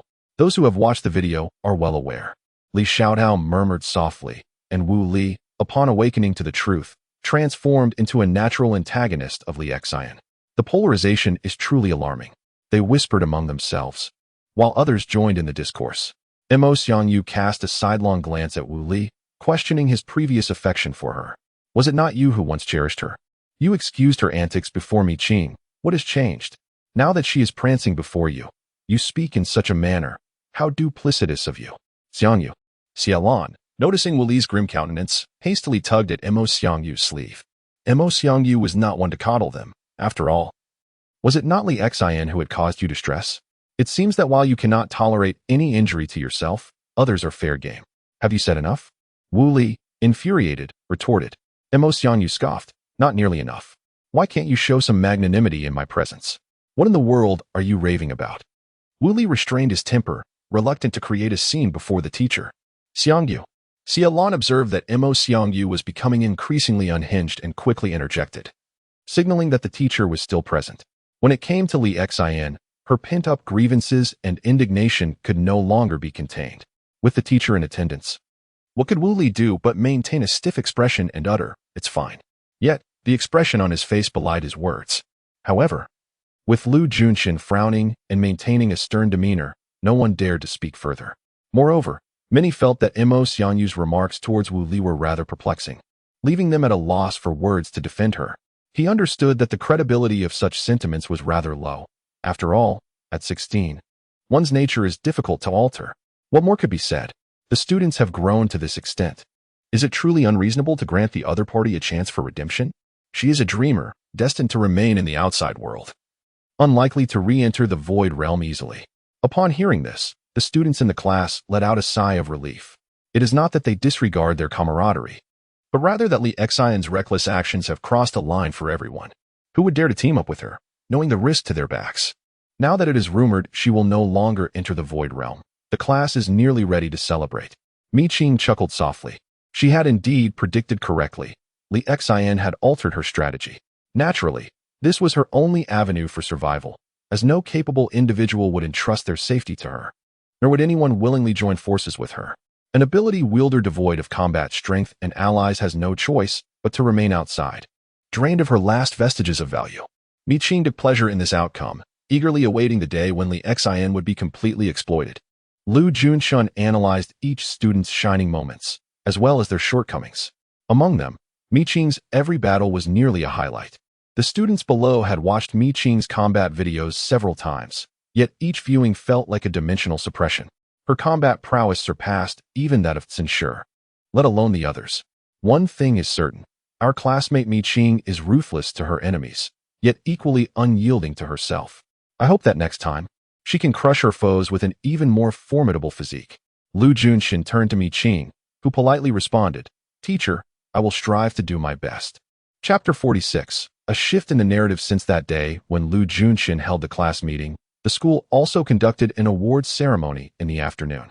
The team led by Mi Qing has indeed gained considerable fame. On Friday evening, several members gathered to divide their spoils. We collectively submitted 39 crew members, 13 floating dead spirits, and 20 bottles of thorny insect beverages. The higher-ups rewarded us with 400,000 points, which we six decided to allocate based on our contributions. Is there any objection? Sin Shiyu inquired. Li Xiaotao and the others replied in unison, no objections. Mi Qing suggested, "Shige, let us divide it equally." Sin Shiyu was taken aback. Are you certain? Li Xiaotao quickly interjected, "What nonsense are you saying? Points are of utmost importance. Food, clothing, and all necessities rely on them. Moreover, the equipment for capable individuals demands a substantial amount of points. If we divide it equally, you will only receive a little over 60,000, which is unacceptable." Lan Yu echoed this sentiment, asserting that the distribution should be based on contribution. Otherwise, if we cultivate this habit of equal division, we may end up spoiling ourselves in the long run. It is said that those who receive grain grow resentful while those who give it are favored. There is truth in old adages. Zhao Yizhang also expressed agreement, stating, "Indeed, distribution based on labor ensures that no one suffers loss. In the short term, taking a larger share may seem advantageous, but they seek long-term collaboration. Only a fool would chase fleeting gains." Ding Mo added, "We have already benefited from your rising reputation. Qingjia, if you were to insist on equal distribution of points, that would be truly unreasonable." Mi Qing's remark prompted her teammates to respond vehemently. Sin Shiyu stated, "I am aware that you received a considerable number of points for updating the Void Spirit Compendium, and that is what you rightfully earned." Mi Qing, feeling a mix of emotions, reflected on this. To put it plainly, she had indeed received a staggering 270,000 points for updating the compendium. In contemplating the allocation of points for submitting the Void Spirit, she considered an initial investment in a few allies. This investment was based on two considerations. First, the potential for their growth. Second, the belief that it is not the scarcity that is concerning, but rather the inequality. Now that her proposal has been declined, she found herself surprisingly reconciled to the outcome.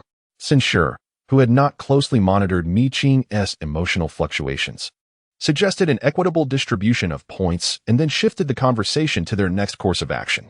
According to tradition, during the first semester of the second year, we have only 3 opportunities to enter the Void Realm, at the beginning, middle, and end of the term.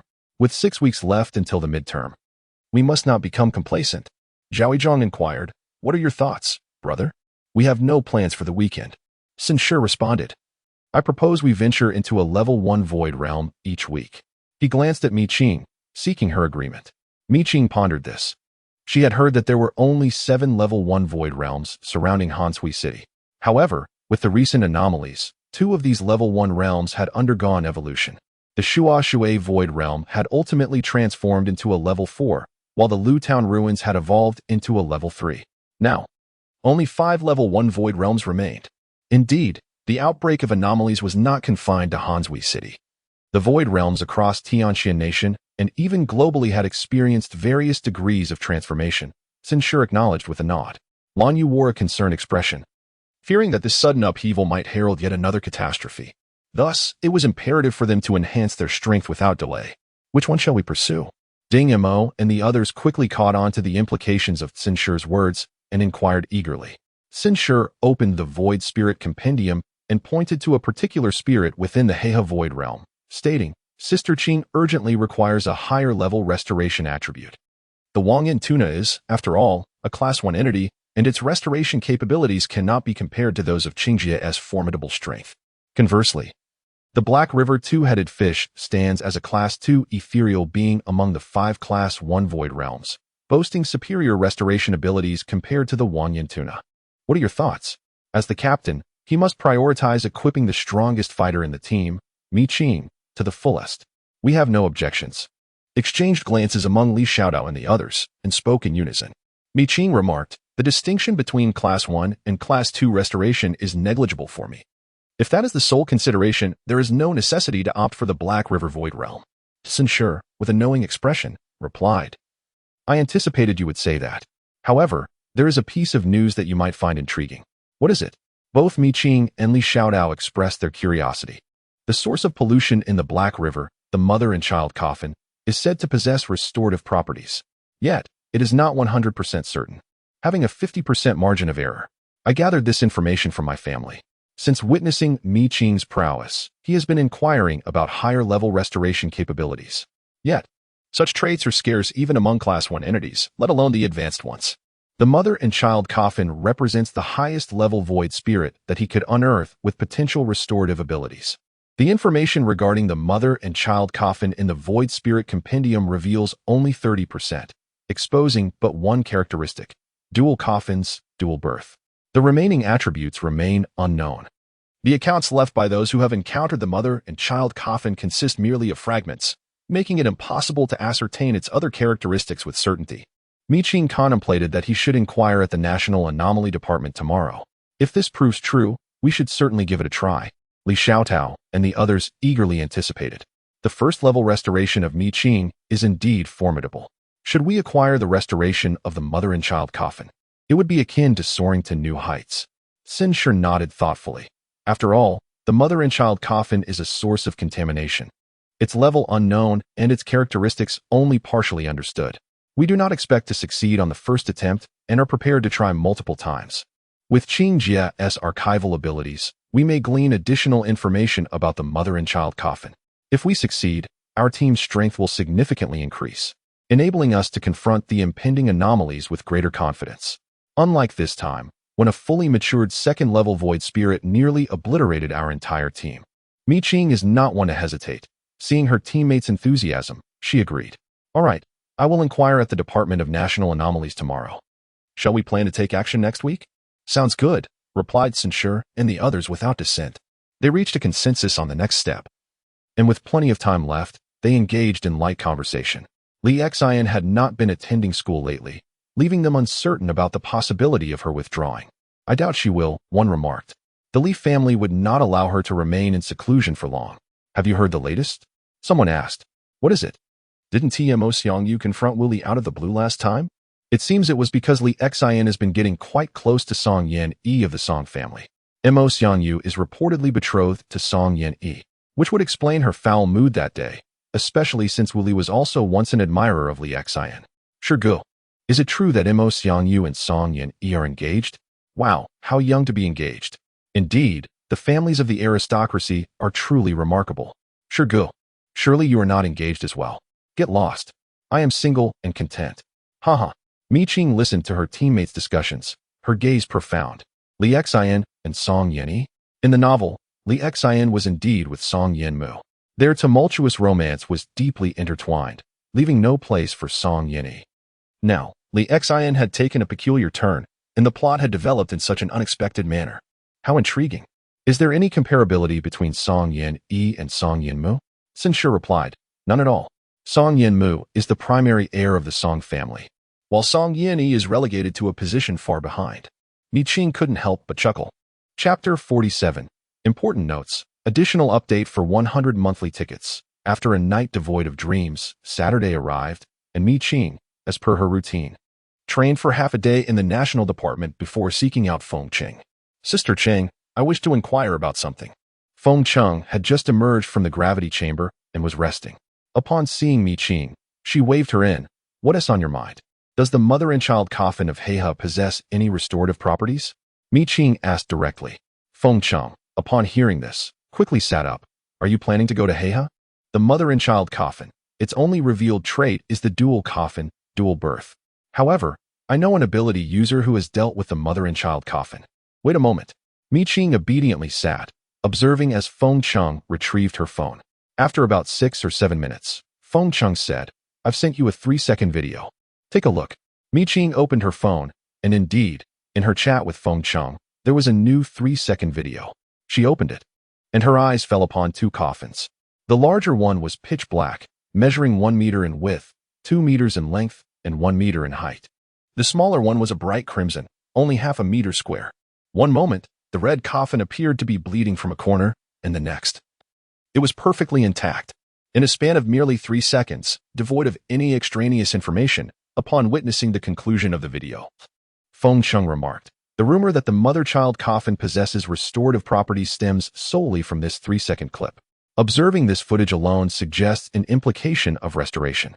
However, the mother-child coffin is undeniably a source of contamination. The restoration in the final second may not necessarily indicate repair, it could simply be a result of time, or merely a consequence of its inherent nature as a contaminant, or perhaps other possibilities exist, regardless of whether it is restoration or merely the passage of time. Both are indeed remarkable characteristics. Mi Qing resolved, I wish to witness it with my own eyes.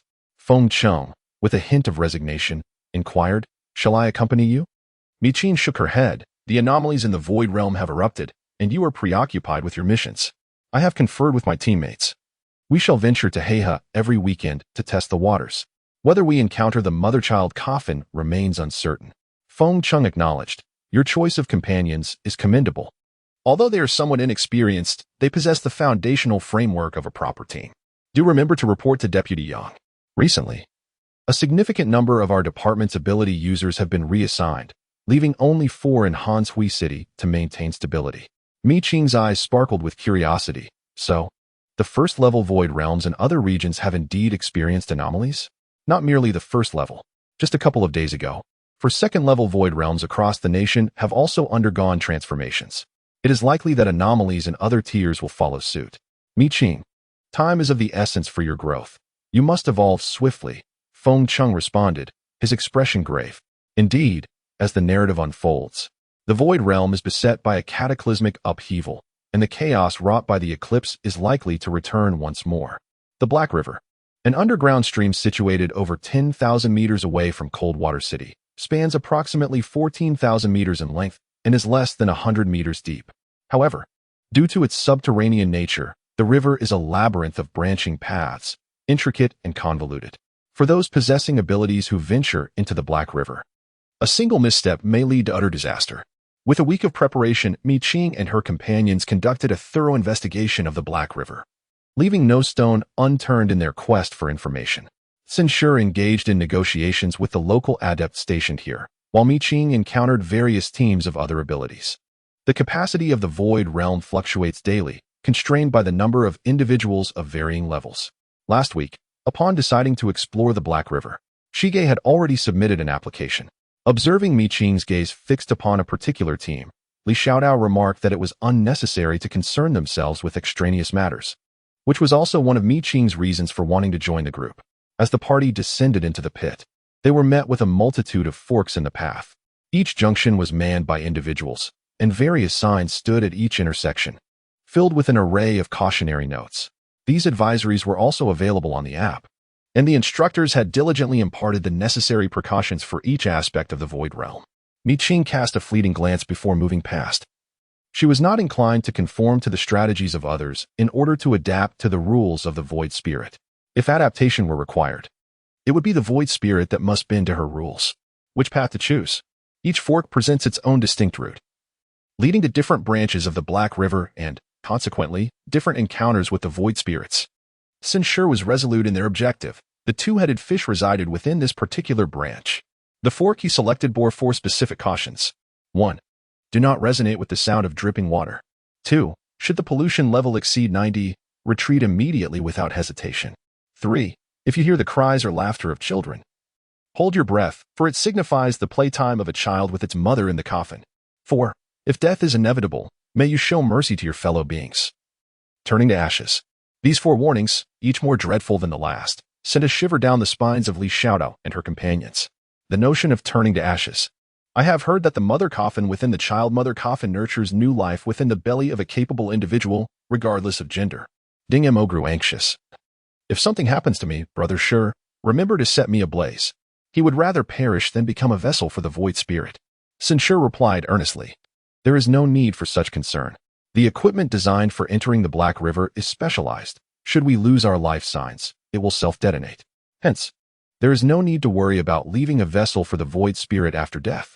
Ding Mo and the others were taken aback. So, the equipment can also handle the aftermath for them. No wonder so many points are required. It's worth it. Mi Qing remarked. Who lives and who dies is still uncertain. We shall see. Sun Shi chuckled. Sister Qing, I admire your audacious spirit. It seems as though no void spirit holds any significance before you. Mi Qing huffed, taking the lead. The initial tension and fear among the group dissipated with her words. What was there to fear? They followed Mi Qing's pace, with Zhao Yizhong bringing up the rear.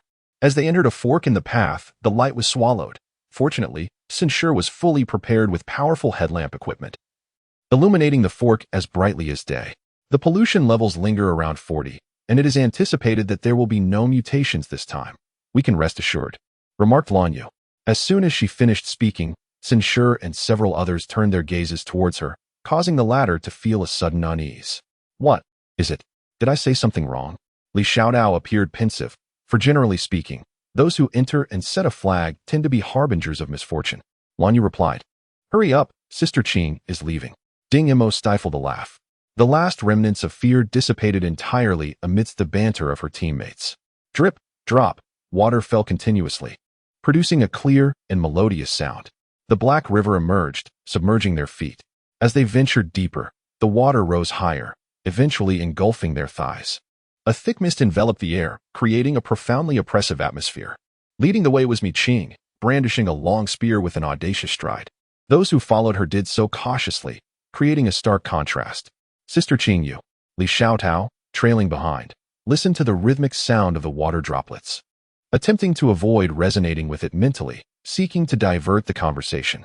However, just as the topic was about to take shape, Mi Qing suddenly kicked off from the left wall, leaping into the air in a challenging pose, effortlessly standing upon the uneven surface of the wall, while her spear was swiftly launched forward.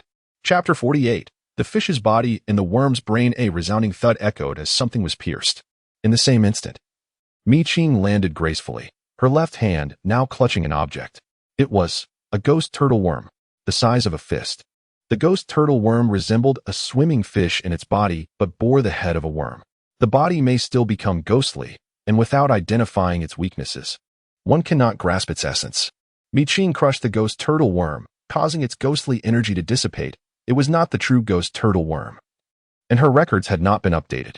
She strode forward, extracting a spear from the stone wall, 10 meters away, and with a swift motion, she pierced 2 ghost turtle worms of moderate size.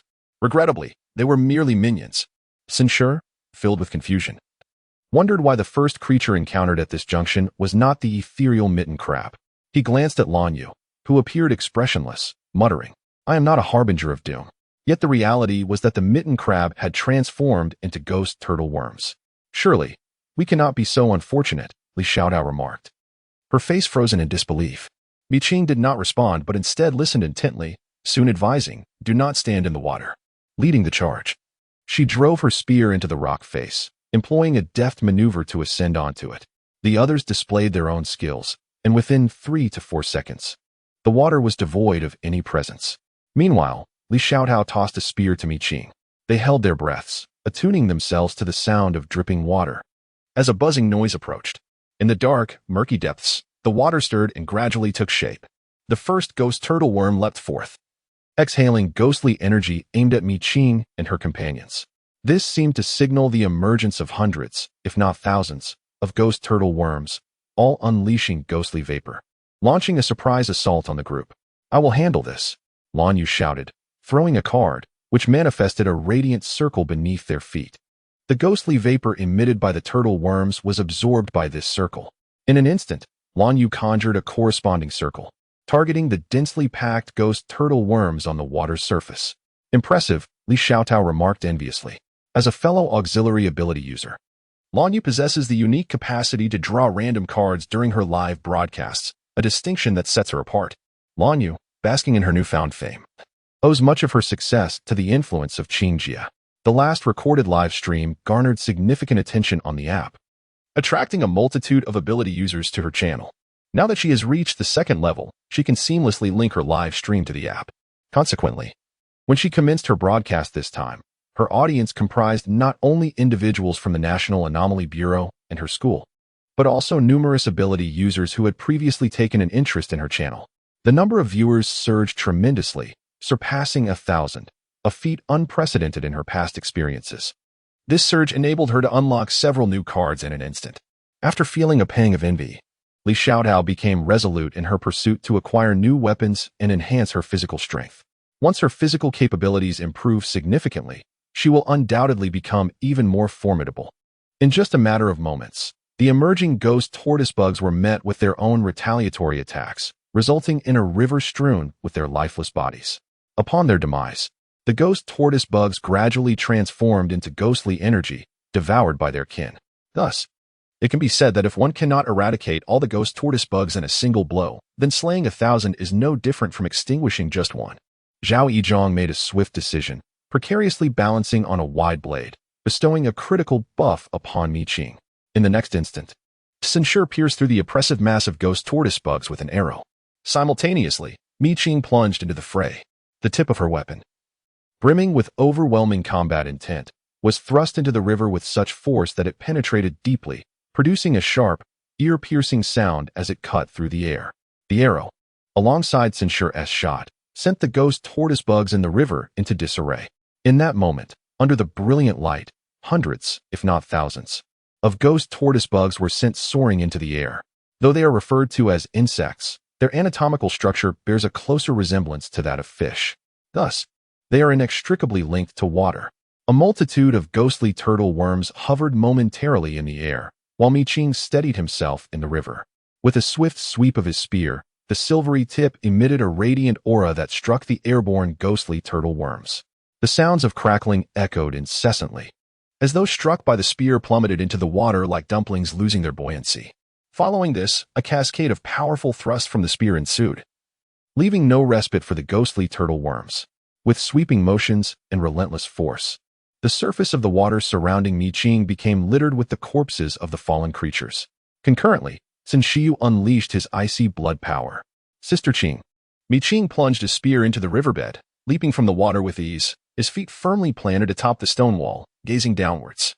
At that moment, the river's surface froze, encasing the ghostly turtle worms before they could transform into ghostly energy, trapping them beneath several meters of ice. In a mere 6 or 7 seconds, the two had joined forces to neutralize the threat. Li Xiaotao gazed further down the river, observing the retreat of the ghostly turtle worms. They had no choice but to withdraw. The moment Mi Qing and Sun Shiyu made their move, thousands of ghostly turtle worms were extinguished. Unless the main body of the ghostly turtle worms was utterly foolish, it would refrain from sending its minions to their demise. Zhao Yizhong landed on the icy surface, bending down to inspect the ghostly turtle worms with curiosity. "I recall a task on the app that required ghostly turtle worms for research," he remarked. "Although these are not the main body, they are still ghostly turtle worms. What do you all think about taking these ghostly turtle worms with us? With the ice solidified, we might as well carry them." Ding Mo responded eagerly. "Brother Ding, will this ice melt when stored in the pouch?" The storage bag is a unique piece of equipment capable of sealing everything. Even my blood ice can be confined. Censure gestured for them to act swiftly. The two of them, Li Xiaotao and Lan Yu, moved with alacrity to assist. A ghost turtle insect may not appear particularly unattractive, yet its distinctive appearance is notable. However, when hundreds or even thousands of ghost turtle insects are encased in ice, the sight becomes overwhelming, inducing a sense of claustrophobia. The four of them endured their discomfort, spending nearly 10 minutes to contain all the ice-encased ghost turtle insects. Meanwhile, Mi Qing took the lead to scout ahead. Upon finding the battlefield cleared, she remarked on her earlier observations. The arrival and subsequent retreat of the ghost turtle insects were indeed puzzling. They vanished completely 30 meters ahead, leaving not a trace, as if they had never existed. Upon hearing this, Lan Yu pondered the implications, suggesting that the Black River might not undergo any transformations after all. Sinshur, however, was less optimistic, preparing for the worst. The Shua Shui void had undergone a transformation, permitting entry but not exit. If the Black River were to truly change, it was uncertain whether it would follow the same pattern. The group felt a sense of numbness. Wherever they went, anomalies seemed to manifest, which was indeed peculiar. Mi Qing urged them to continue, expressing a desire to locate the hairy crabs. Based on the unfolding narrative, she held a hypothesis that required validation. Her enthusiasm was infectious, and the others did not lag behind. Once again, they set off, traversing safely for half an hour, until the waters of the Black River engulfed them, reducing visibility to a mere whisper. The beam from their headlamps shrank to less than a third of its previous range. Consequently, the group huddled together, proceeding with caution. Chapter 49. The corpse beneath the river. As they descended to depths of 40 to 50 meters, the detector suddenly blared. Sinshur glanced at his expression a tapestry of emotions. The pollution levels had surged past 60, an alarming and unexpected sign. This ominous development suggested that the Black River might soon undergo a transformation. Lan Yu's face turned pale. I truly did not mean to be a harbinger of doom. Senior, please cease your ominous predictions, Li Xiaotao interjected. Should we retreat or press onward? Retreat is not an option, Mi Qing replied resolutely. The water parted, revealing the true form of the giant crab. Her earlier conjecture had proven erroneous, and it was best left unspoken. With a swift motion, she brandished her spear to obstruct the crab's advance. Utilizing the force of the moment, she executed a series of punctuated thrusts, disrupting the crab's sudden onslaught. As Sinshur and the others joined the fray just in time. The ghostly leech is upon us again. Li Xiaotao, who had remained on guard, alerted the group. No sooner had she spoken than a multitude of ghostly leeches coalesced into a menacing visage, roaring forth. The waters of the Black River trembled in response to its fierce growl. The floating stones within the water began to resonate. Under such resonance, even inanimate objects could transform into instruments of the ethereal spirits. With a single strike, they would fall, and with another, they would rise. The ghostly face inhaled deeply, drawing the submerged individuals closer. Mi Qing thrust her spear through the crab's compound eye, planting her feet firmly on its back, immovable as a mountain. Whip, she commanded with authority, and Li Xiaotao instantly understood. With the whip in hand, Mi Qing executed a powerful flick, the shadow of the whip dancing in the air, momentarily halting the ghostly face's pull. Seizing this opportunity, she swiftly wrapped the whip around Li Xiaotao's waist, her wrist twisting with deft precision, and the two women exchanged positions. In an instant, Mi Qing found herself merely a meter away from the ghostly face. During the transition of movement, the body executed a rotation, wielding the spear in a sweeping arc that descended with a silvery gleam, resembling scattered cold stars. An unstoppable vertical sweep cleaved through, parting the ghostly figures in the middle. In an instant, the ghostly creatures erupted, surrounding Mi Qing as their focal point. Under the relentless assault of countless spectral entities, her vision was filled with their grotesque forms. Yet, Mi Qing remained unperturbed. The spear in her grasp danced unpredictably, each wave of offense more formidable than the last. Thrusts, stabs, lifts, and sweeps. Despite the overwhelming numbers of the ghostly creatures, none could breach a meter of her personal space. As the spear whirled, a vacuum formed within a meter around her, where even water dared not intrude, let alone the fist-sized apparitions.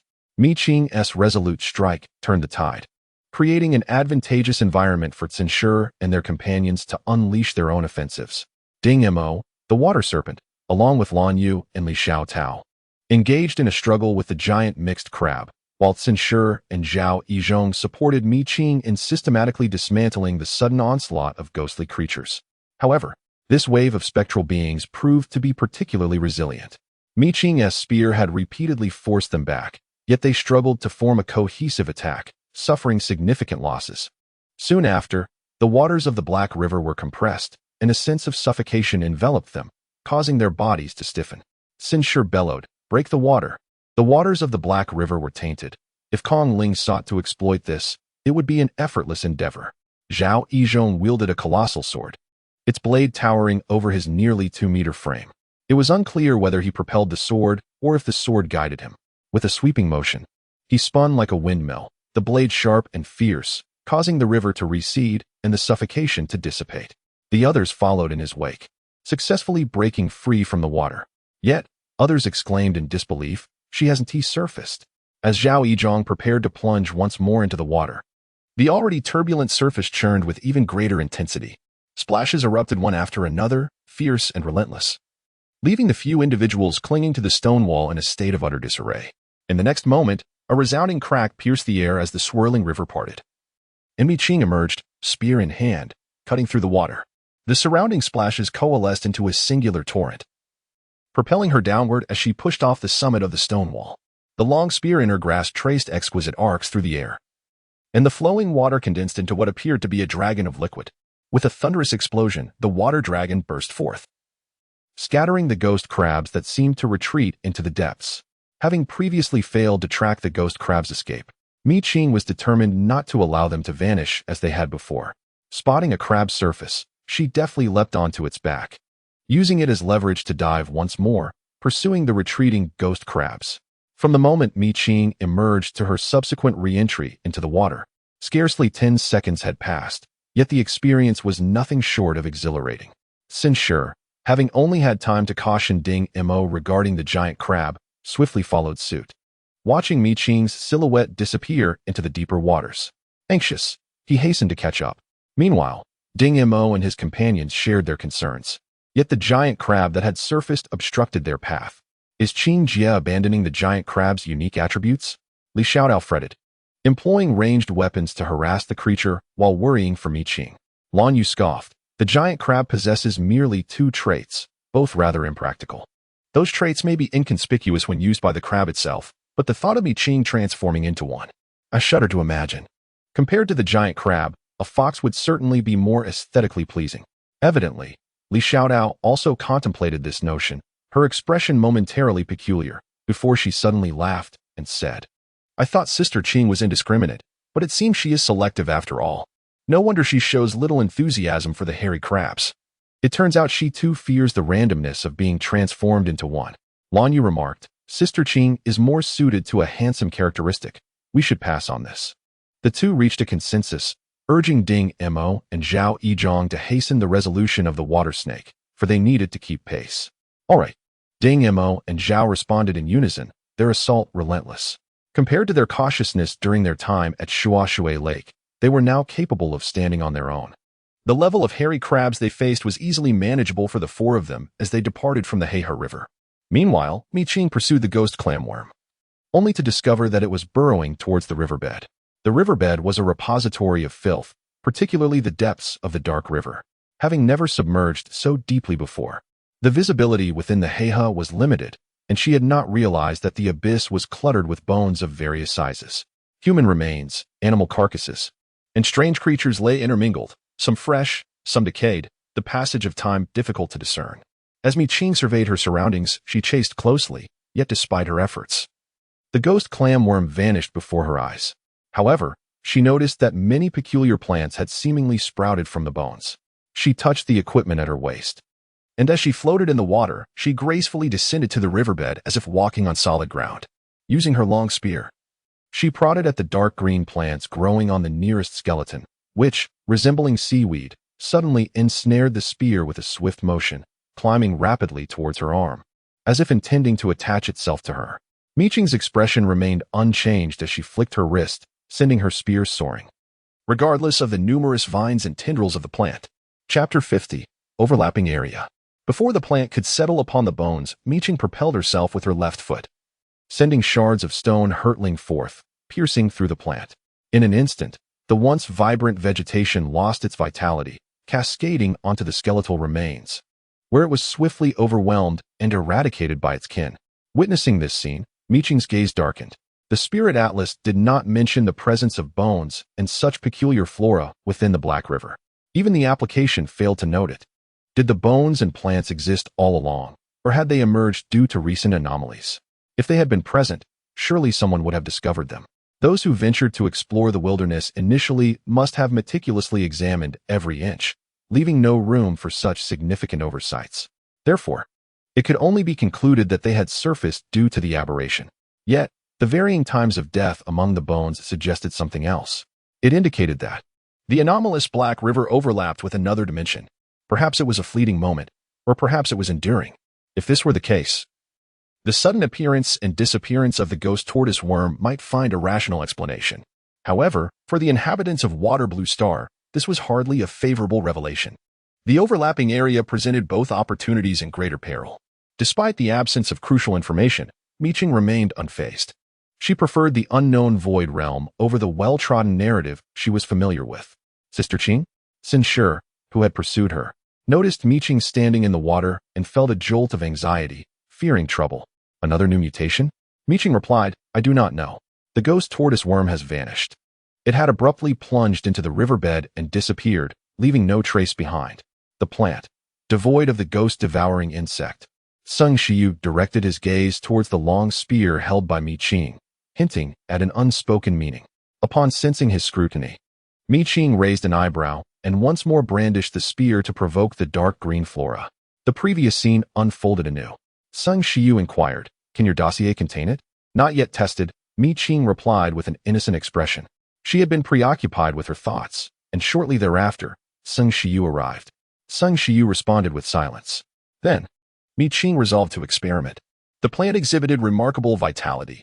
When a living being approached within a meter, its tendrils writhed, attempting to ensnare the intruder. Yet, it was simultaneously fragile, easily pierced by a fragment of stone. Subduing it for a mere 3 seconds of relative time proved to be a simple task. However, after the dossier's update, Qing's demeanor became peculiar. What is it? Sung Shiyu asked. Qing displayed the dossier's information for him to see, while simultaneously kicking away the other entangled plants. Phantom bone vine, a two-dimensional organism born from the bones, tainted by the ghost mirror. Type, ethereal. Level, 1, immature state. Characteristics, absorbs vitality, emanates ghostly energy. Pollution value, 11. Note, though favored by the specters, the ghost mother seems to harbor a distaste, leading to nausea. The newly emerged ethereal entity, with a low pollution value, was indeed a favorite among the specters, while the ghost mother would feel queasy. What a splendid discovery. Sung Shiyu chuckled. If the phantom bone vine were to be utilized wisely, could it not lure the specters and counteract the ghost mother's revulsion? The ghost mother of the coffin and the specters had yet to reveal any vulnerabilities, and today had brought forth such a significant revelation. Upon reflecting on this, he found himself amused by the expansive growth of the ghost vine. Let us gather more of this ghost vine, he proposed. Last time, the thorny insect did not prove useful against the train conductor, but this time, the ghost vine will undoubtedly be effective. The ghost vine is rather feeble, and thus, Sin Shi and Dong Shou commenced collecting it into their storage bags. Observing this, Qing also joined in, busily gathering for about a minute. Soon after, Ding Mo and the others successfully dealt with the hairy crabs that had descended. Upon their arrival, they witnessed the two engaged in their task. Inquiring further revealed the ghost vine's efficacy, and in that moment, where they passed, not a single vine was left behind. They needed to leave some for the others. And Lan Yu had already gathered several bags, feeling quite satisfied. Sin Shi remarked, let's leave that patch over there. Approximately 6 minutes later, the group reconvened. Hee. Every time we enter the void realm, even such modest gains ensure we do not suffer losses, Li Xiaotao chuckled. Ding Mo affirmed, routinely praising Qing, Sister Qing. Your archives are indeed remarkable. Qing, having grown accustomed to Ding Mo's habitual flattery, deftly shifted the conversation. I have a hypothesis, she stated calmly, while the others listened intently. Before we entered the Black River, we watched the latest live stream, which should confirm that neither corpses nor ghost vines are visible at the riverbed. Qing articulated, and the others nodded in agreement. I traced the ghost tortoise insects. They vanished abruptly into the corpses. Sin Shi added, The corpses likely do not belong to the water blue star. So you suspect there may be an overlap with the two-dimensional plane? Mi Qing nodded, pondering how the ghost turtle insect appeared and then vanished. She pressed forward. Yet the ghost turtle insect still disappeared before her eyes. Sister Qing, do you mean we should thoroughly investigate the riverbed to search for any overlapping areas with the two-dimensional plane? Zhao Zhang, usually a man of few words, was perceptive. From their brief exchange, he had formed a hypothesis. Mi Qing nodded, recalling that prior to the calamity of the solar eclipse, there indeed existed such overlapping regions. These areas encompassed the water blue star and also included the dimensions of the pollution source. This implies that the dimension housing the pollution source also possessed a black river. If an ability user were to enter these regions, they could reach the dimension of the pollution source. In that realm, we could completely eradicate the mother and child coffins. Naturally, the ability user could only operate within the black river of the pollution source's dimension. The black river of the water blue star shares similarities with the black river of the pollution source's dimension, yet there are distinctions as well. The most critical aspect is that they share a common pollution source. Without identifying the weakness of the pollution source, one cannot eliminate it within the black river. However, it is possible to destroy it within the black river. Consequently, the black river would return to normal, and the realm of void would diminish. Censure and Shi Xiang's expressions grew grave. Since the birth of the realm of void in our Tianxian nation, we have not encountered such overlapping areas. However, the Zhong nation has. The ability users of Zhong nation, without having discovered the weakness of that pollution source in the realm of void, managed to annihilate it within the pollution source's dimension, thereby reducing their own realm of void by 1. The incident caused a tremendous stir across the entire star. Lan Yu's eyes gleamed with excitement. If we could achieve this, the Tianxian kingdom would eliminate one void realm. The reduction of a void realm would lessen the threat of a catastrophic outbreak. This is an extraordinary piece of good fortune. We must find it. Others shared this sentiment. For the safety of the nation and its people, they felt it was their undeniable duty. Mi Qing. She lacked the same sense of responsibility as Censure and the others. She had merely been toyed with by the ghost tortoise twice, and her bad temper could no longer be contained. Chapter 51. Equipment failure. Without hesitation, they set out to search. A group of 6 meticulously scoured the depths of the Black River, inch by inch. Given that the details of the precedent set by the Brown Kingdom had not been disclosed, Censure and the others were at a loss as to how to locate the overlapping area. They could only resort to the most rudimentary method, akin to seeking a needle in a vast ocean. Suddenly, Li Xiaotao stumbled upon a skeleton. Initially, she felt nothing unusual, but soon realized the bones beneath her hand were rather soft. Assuming it was merely a result of the river's water, she looked down, only to discover that what lay beneath was not a skeleton at all, but a soft severed hand. The severed hand suddenly grasped Li Xiaodao's wrist with immense force. She barely had time to scream before being dragged beneath the riverbed. Li Xiaodao, Zhao Yizhong, who was closest to her, managed to seize her foot, but the overwhelming force pulled her away, making her vanish from sight in an instant.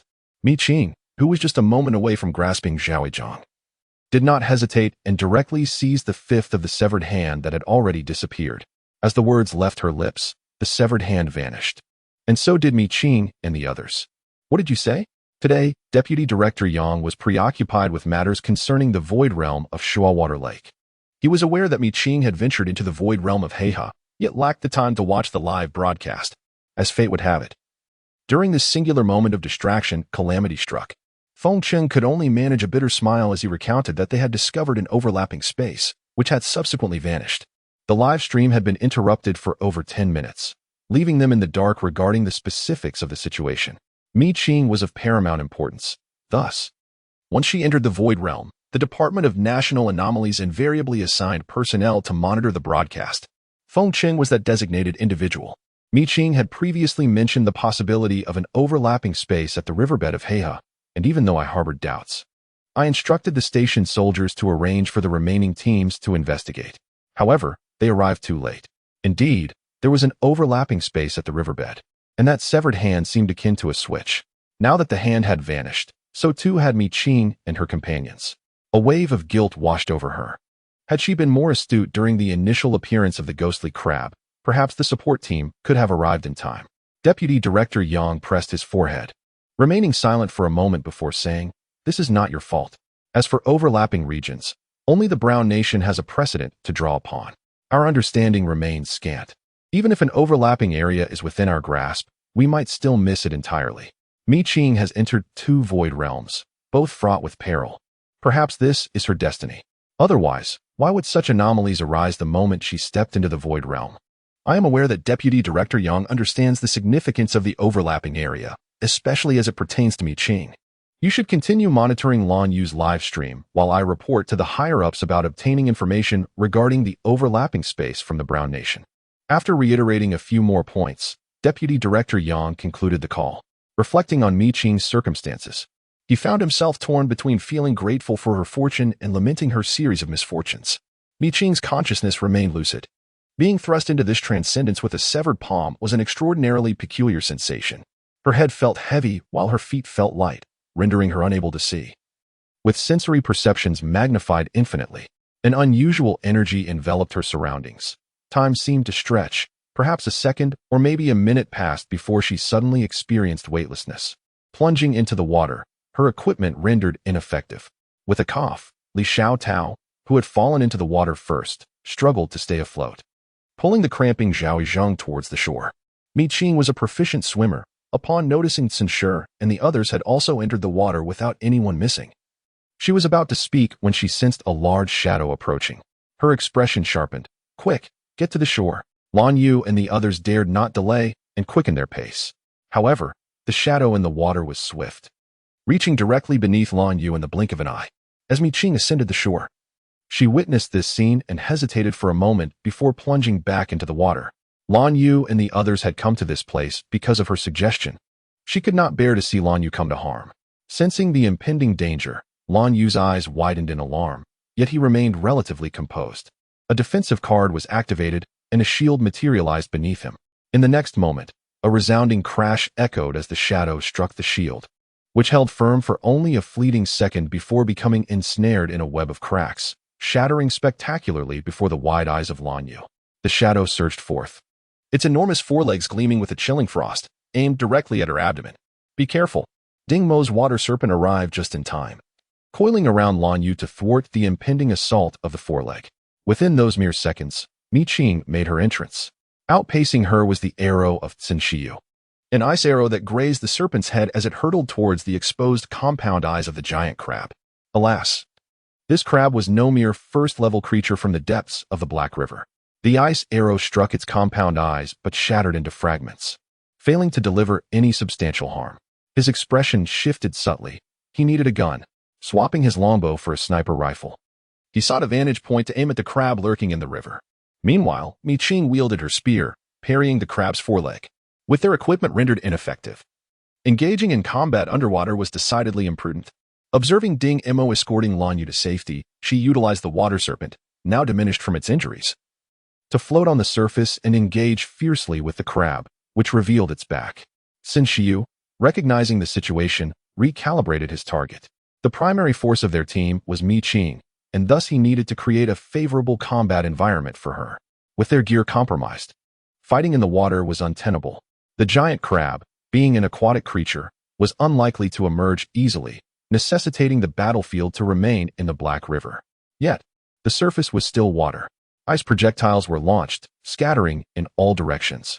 The blood ice within him reawakened, as icy tendrils infiltrated his veins, causing a sudden drop in temperature around him.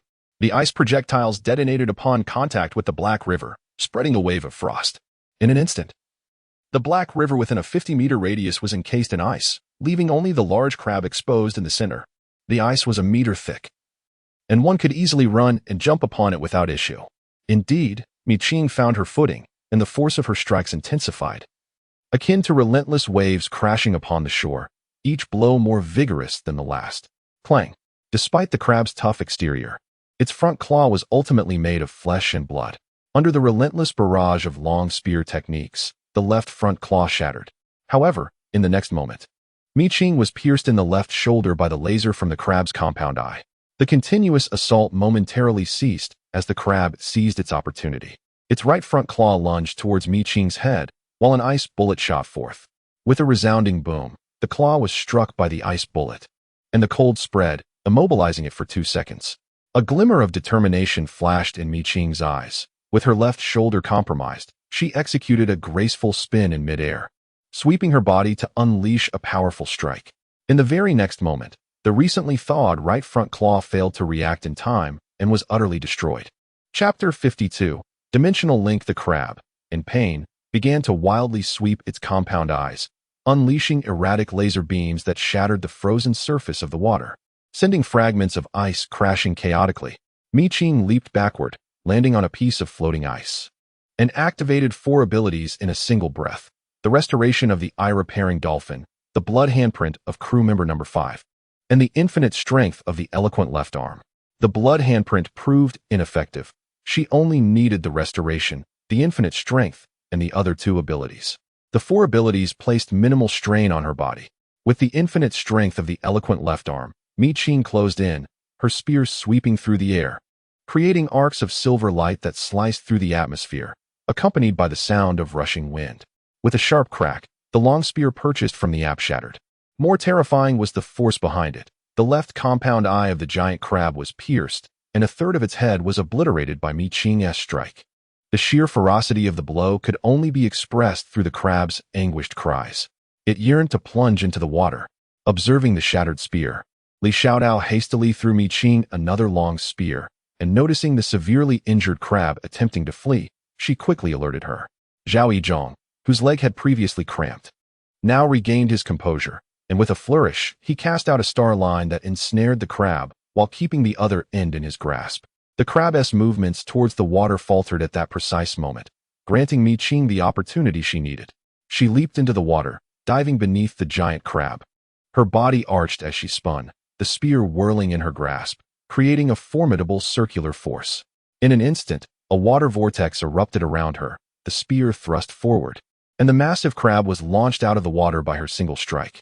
Sin Shi had already replaced his sniper rifle with a cannon as Qing submerged, and at the moment the crab breached the surface, the cannon struck with a chilling frost. A thunderous boom resounded as the crab's vulnerable underbelly was pierced, blood gushing forth. Yet before it could touch the water, it was encased in ice midair. In that moment, time seemed to stand still, as Qing emerged from the depths. Her eyes glimmered at the sight of the frozen crab suspended in the air. With a gentle push off the floating ice, she leapt upwards, positioning herself above the crab. With a flourish of her spear, she struck true, altering the very fabric of the atmosphere. The frozen hairy crab had just broken free from the icy grip, its abdomen pierced by a long spear wielded by Qing, its compound eyes blinking repeatedly before finally closing for good. Its body lay shattered, scattered amidst the dark waters of the river, creating only the slightest ripples. Qing landed on the floating ice, coldly observing the fragments of the crab's corpse sinking into the depths. Ding Mo looked pained, lamenting the loss, lamenting that the records had not been updated. It has been updated, Qing replied. When? Ding Mo was momentarily stunned, having completely missed the 3 seconds of interaction between Qing and the crab. It was during the first time Shi Gu froze the river, Qing explained. Sin Shi, having retracted his cannon and wiped the blood from the corner of his mouth, nodded. I attempted to freeze the hairy crab. It was a fleeting moment, not even 3 seconds. In that brief instant, Qing seized the opportunity. What of the information? This crab is still alive. It's stronger than the one in the Black River, though certainly not as formidable as our Shi Gu and Qing Jie together. Li Xiaotao inquired eagerly. Qing displayed the record. The reason it's alive is that this is Black River, not the Black River. Hairy crab, 2-dimensional Black River creature. Infected by the maternal coffin. Species, ethereal. Level, secondary, fully mature. Attributes, compound eye laser, forelimb block, abdominal hum, reproduction. Pollution value, 66. Note, an inconsequential food item. How formidable could it be? Reproduction? Qing resolved that she would not employ any of the crab's attributes. Sin Shi frowned upon encountering information regarding the hairy crab.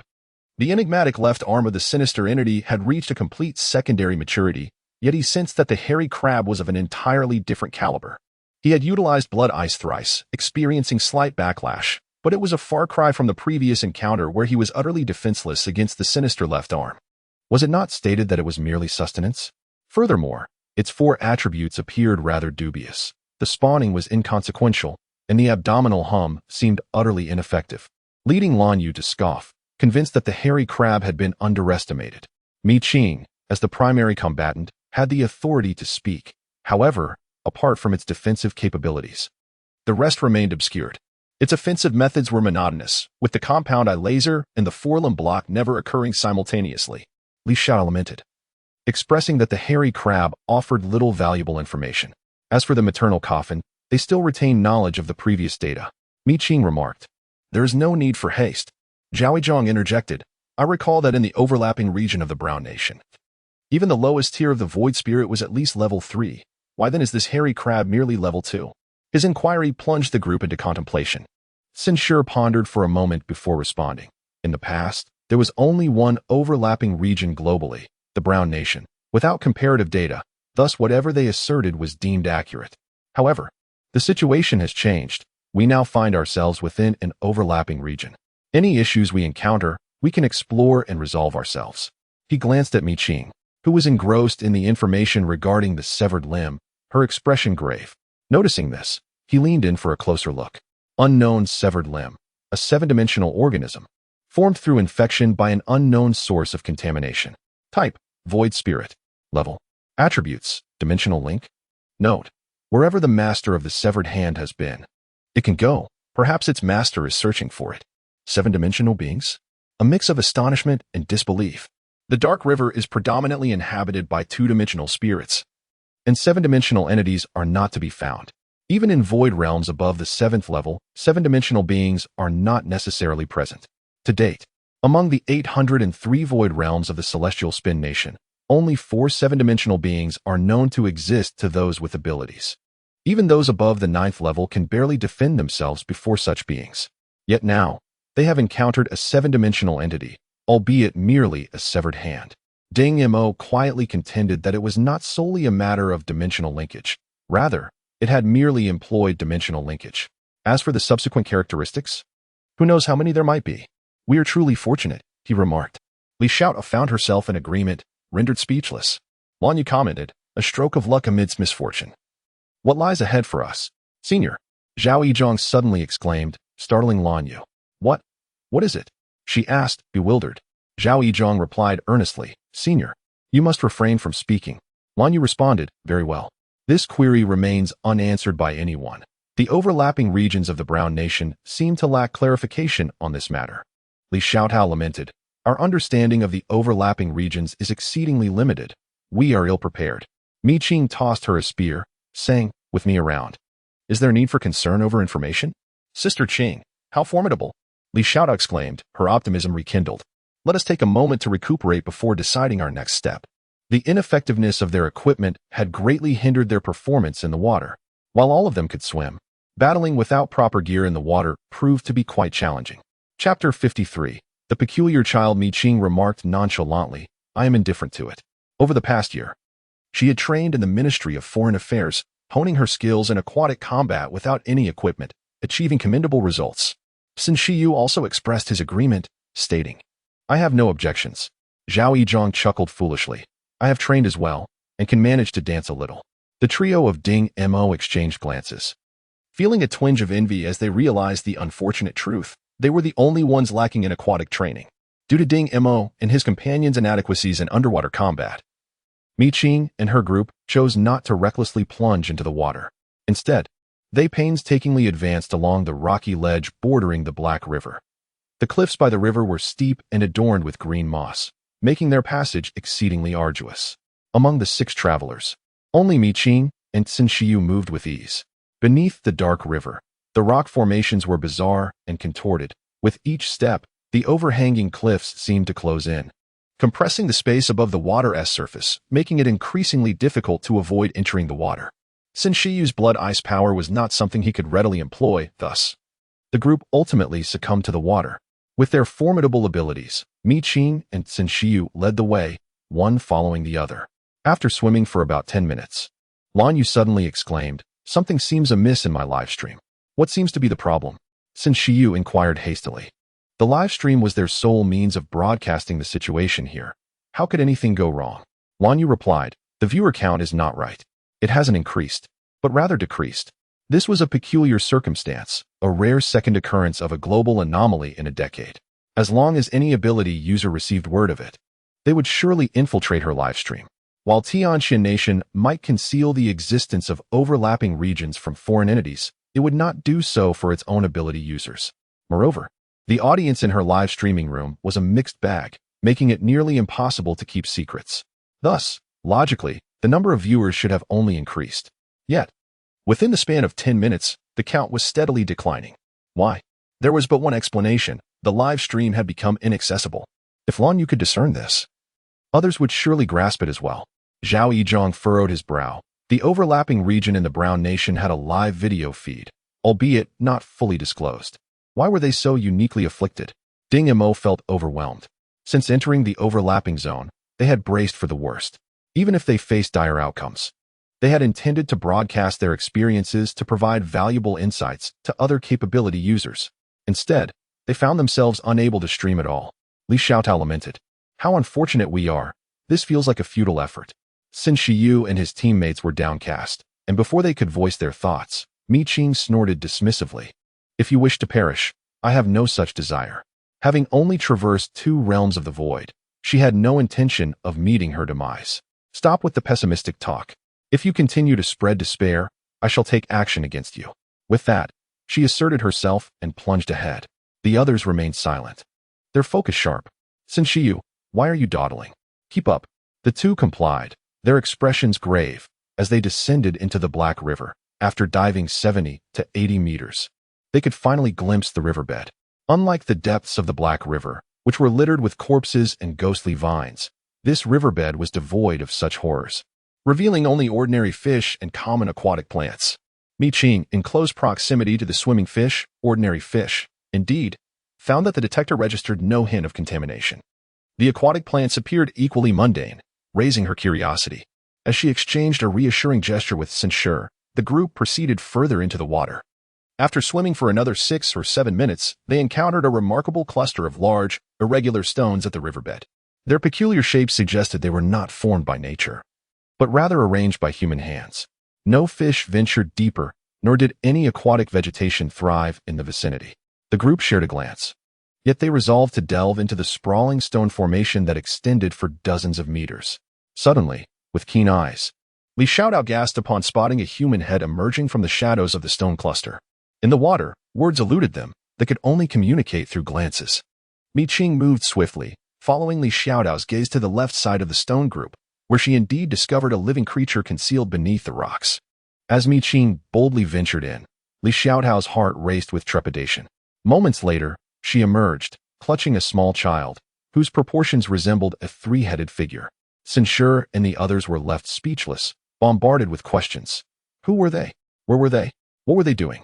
What was a child doing at the bottom of the Black River? The child appeared to move with ease, as if at home in the water. It was unsettling. Their fierce demeanor suggested they would not relent until they had taken a piece of flesh. Censure's gaze turned icy as he stepped forward, ready to take the child from Mi Qing, only to witness her act with greater speed. With a swift gesture, the previously vibrant child suddenly wilted. Surprised, Censure and the others watched in astonishment, but Mi Qing offered no explanations, tossing the child to Zhao Yizhong. This unexpected child disrupted their exploratory intentions. Censure gestured for his companions to advance. Just as they were about to move, an unsettling feeling washed over them. The arrangement of the stones appeared to have shifted slightly, and this change was ongoing. What to do? Recognizing the anomaly, retreat was the only prudent course of action. Suddenly, with a crack, as they attempted to withdraw to the left, a nearby stone enlarged and hurled itself toward them, obstructing their path. Attempting to veer right met with the same fate. It was evident that the stone formation barred their escape. Zhao Yizhong pondered for a moment, placing the child down, only to witness the stones erupt in fury, intent on crushing them. Quick-witted, he scooped the child back into his arms, narrowly avoiding the barrage. The group exchanged glances, bewildered. Ironically, the child had become their talisman. Yet, upon reflection, it was clear that a child surviving in the Black River could not be merely an ordinary child. Indeed, despite the child's human appearance and warmth, there lingered uncertainty regarding their true nature. Nevertheless, even with the child as their protector, the stone formation continued to constrict their movement, hurting them toward its core. Mi Qing, initially eager to confront the challenge, found herself calmed by the stone's deliberate maneuvering. Exchanging a knowing look with Censure, The group acquiesced to the stone's guidance, drifting toward the center. As they ventured deeper, the riverbed's depth evidently exceeded 100 units. It appeared that the Black River possessed a vastly different geographical character. After approximately 11 or 13 minutes, they reached what seemed to be the heart of the stone formation. To their astonishment, they discovered a colossal altar, intricately sculpted, nestled within the center of the stone cluster. The altar is a natural stone sculpture. Its form and the mysterious characters upon it are exceedingly strange and intricate. At a mere glance, Li Xiaotao, whose mental resilience is fragile, becomes dizzy. This object seems to emanate a form of spiritual pollution. Upon uttering her thoughts, she is astonished to find that she can indeed speak while submerged in water. She glances at the others, and Lan Yu tentatively inquires, "Are the stones alive? Can they speak?" Chapter 54, half human, half spirit. Yet, rather than delight, the group is filled with trepidation. Such an existence, defying reason, is undeniably complex. Currently, the two parties stand as adversaries, rendering this revelation unwelcome. Mi Qing circles the altar, her peripheral vision catching sight of the stones surrounding it, which remain eerily still. In a flash of insight, she strikes, her palm pressing against the altar. Clang! The runes upon the altar suddenly ignite, propelling Mi Qing away with force. In the span of 3 seconds, she has failed. Her action has stirred chaos. The quiet stones explode, transforming into countless fragments that float upon the water, all aiming directly at Mi Qing. In that instant, the river's flow reverses. Yet the stone shards shoot forth with ferocity. Mi Qing braces herself on the altar, leaping to land at its very center. The scythe of death appears, swinging wide. Just as she begins to gain momentum, the altar beneath her shifts violently, its surface fracturing unexpectedly. Caught off guard, Mi Qing's footing falters, and she plunges into the altar. Qingjie. The other's expressions shift in horror, utterly unprepared for the altar's hidden depths. Clang, clang. The shards of stone disregard Censure and the rest, piercing into the altar, merging with it, leaving no further sign of movement. Sin Shiyu decisively leaped onto the altar, where the surface, measuring several meters in diameter, was seamless, devoid of any trace of Mi Qing. Zhao Zhang and Sin Shiyu shared a tacit understanding. Upon a loud shout from Zhao, he comprehended immediately. The stars danced, and all the critical buffs descended upon Sin Shiyu. Li Xiaotao handed him a heavy hammer, which he swung down onto the altar with fervor. Boom! The heavy hammer struck the altar, yet there was no effect. Instead, Sin Shiyu and Li Xiaotao suffered a backlash, spitting blood and feeling chest discomfort. To hell with this. Li Xiaotao wiped the blood from the corner of her mouth, her resolve hardening as she passed a heavy sword to Zhao Yizhang. Old Zhao Go. If we do not break this altar today, I shall forfeit my life. Zhao Yizhang accepted the heavy sword without hesitation. His sturdy physique was perfectly suited to wielding it. With a fierce shout, he spun the heavy sword, summoning a whirlwind of force once more. Clang! The sword's spinning arc collided with the altar, producing a resonant clang that echoed. Upon the conclusion of his strike, the runes on the altar glowed even brighter, while Zhao Yizhang's arms felt nearly incapacitated, veins bulging and trembling slightly. Unable to break through, he felt despondent. Zhao Yizhang was at a loss, and the others were even more so. Ding Emo suddenly lifted the child, preparing to place him on the altar. However, the moment he moved, the previously quiet cluster of stones around them stirred once more. Surrounded by the levitating stones, Ding Emo found himself immobilized. His instincts warned him that placing the child on the altar would result in the others being crushed into a pulp. Yet, he had to act. He exchanged glances with Sin Shiyu, who stood solemnly on the altar. The latter, with an icy demeanor, received his silent message and nodded slightly. In the next moment, Ding Mo flung the child to Sin Shiyu, while the water serpent coiling around his wrist suddenly expanded, enveloping several individuals beneath its protective form. At that very instant, a barrage of stones plummeted down, overwhelming the water serpent's defense. The shield card thrown by Lan Yu shattered instantaneously, and the shadows of the falling stones loomed larger overhead. Just as they were about to be struck, a blood chain erupted from the fissure in the altar, blossoming into a crimson flower that effectively shielded them from the descending debris. In the blink of an eye, Mi Qing surged forth, her visage transformed, now adorned with a half-character.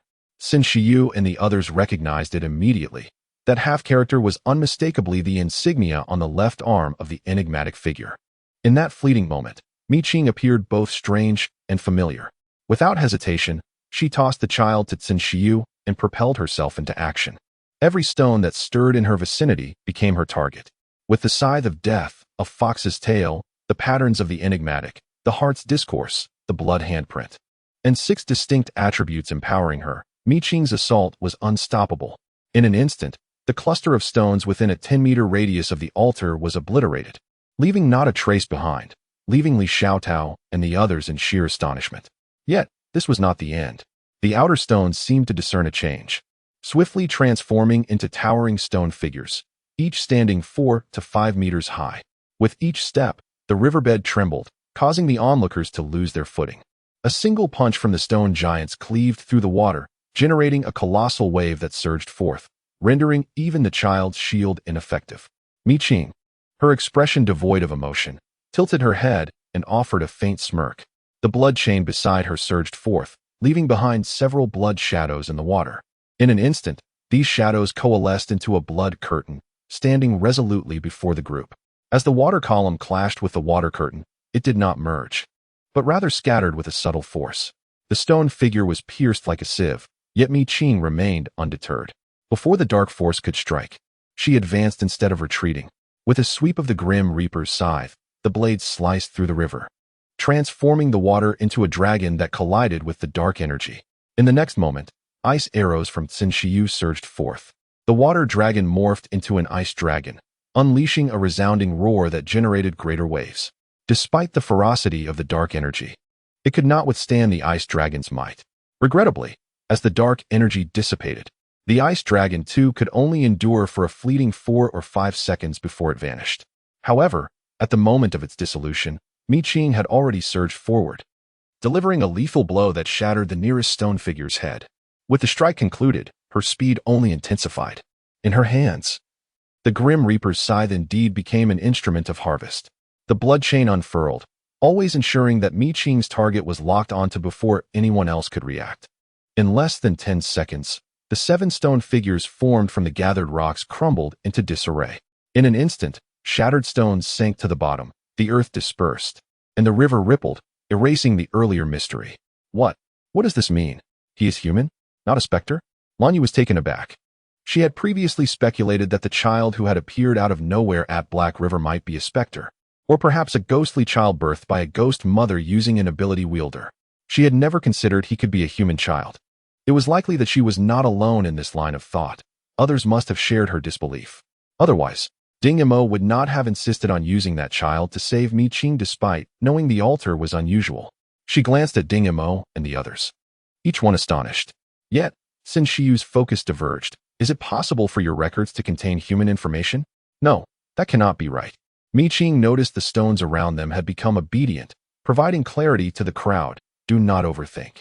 My profile can no longer accommodate humans, as stated by the altar's information. Without further ado, she directly displayed the altar's message for several individuals to see. Pseudo-altar. Heiha is a two-dimensional being formed through contamination by the maternal coffin. Type: ethereal level. 1. Not fully matured. Characteristics: transformation, sacrifice, contamination value. 17. Note: the spirit child is lonely, the ghost mother is compassionate. Seeking a human child to transform into a half-human, half-spirit entity, to revel alongside the spirit child. Alas, so this child is indeed human.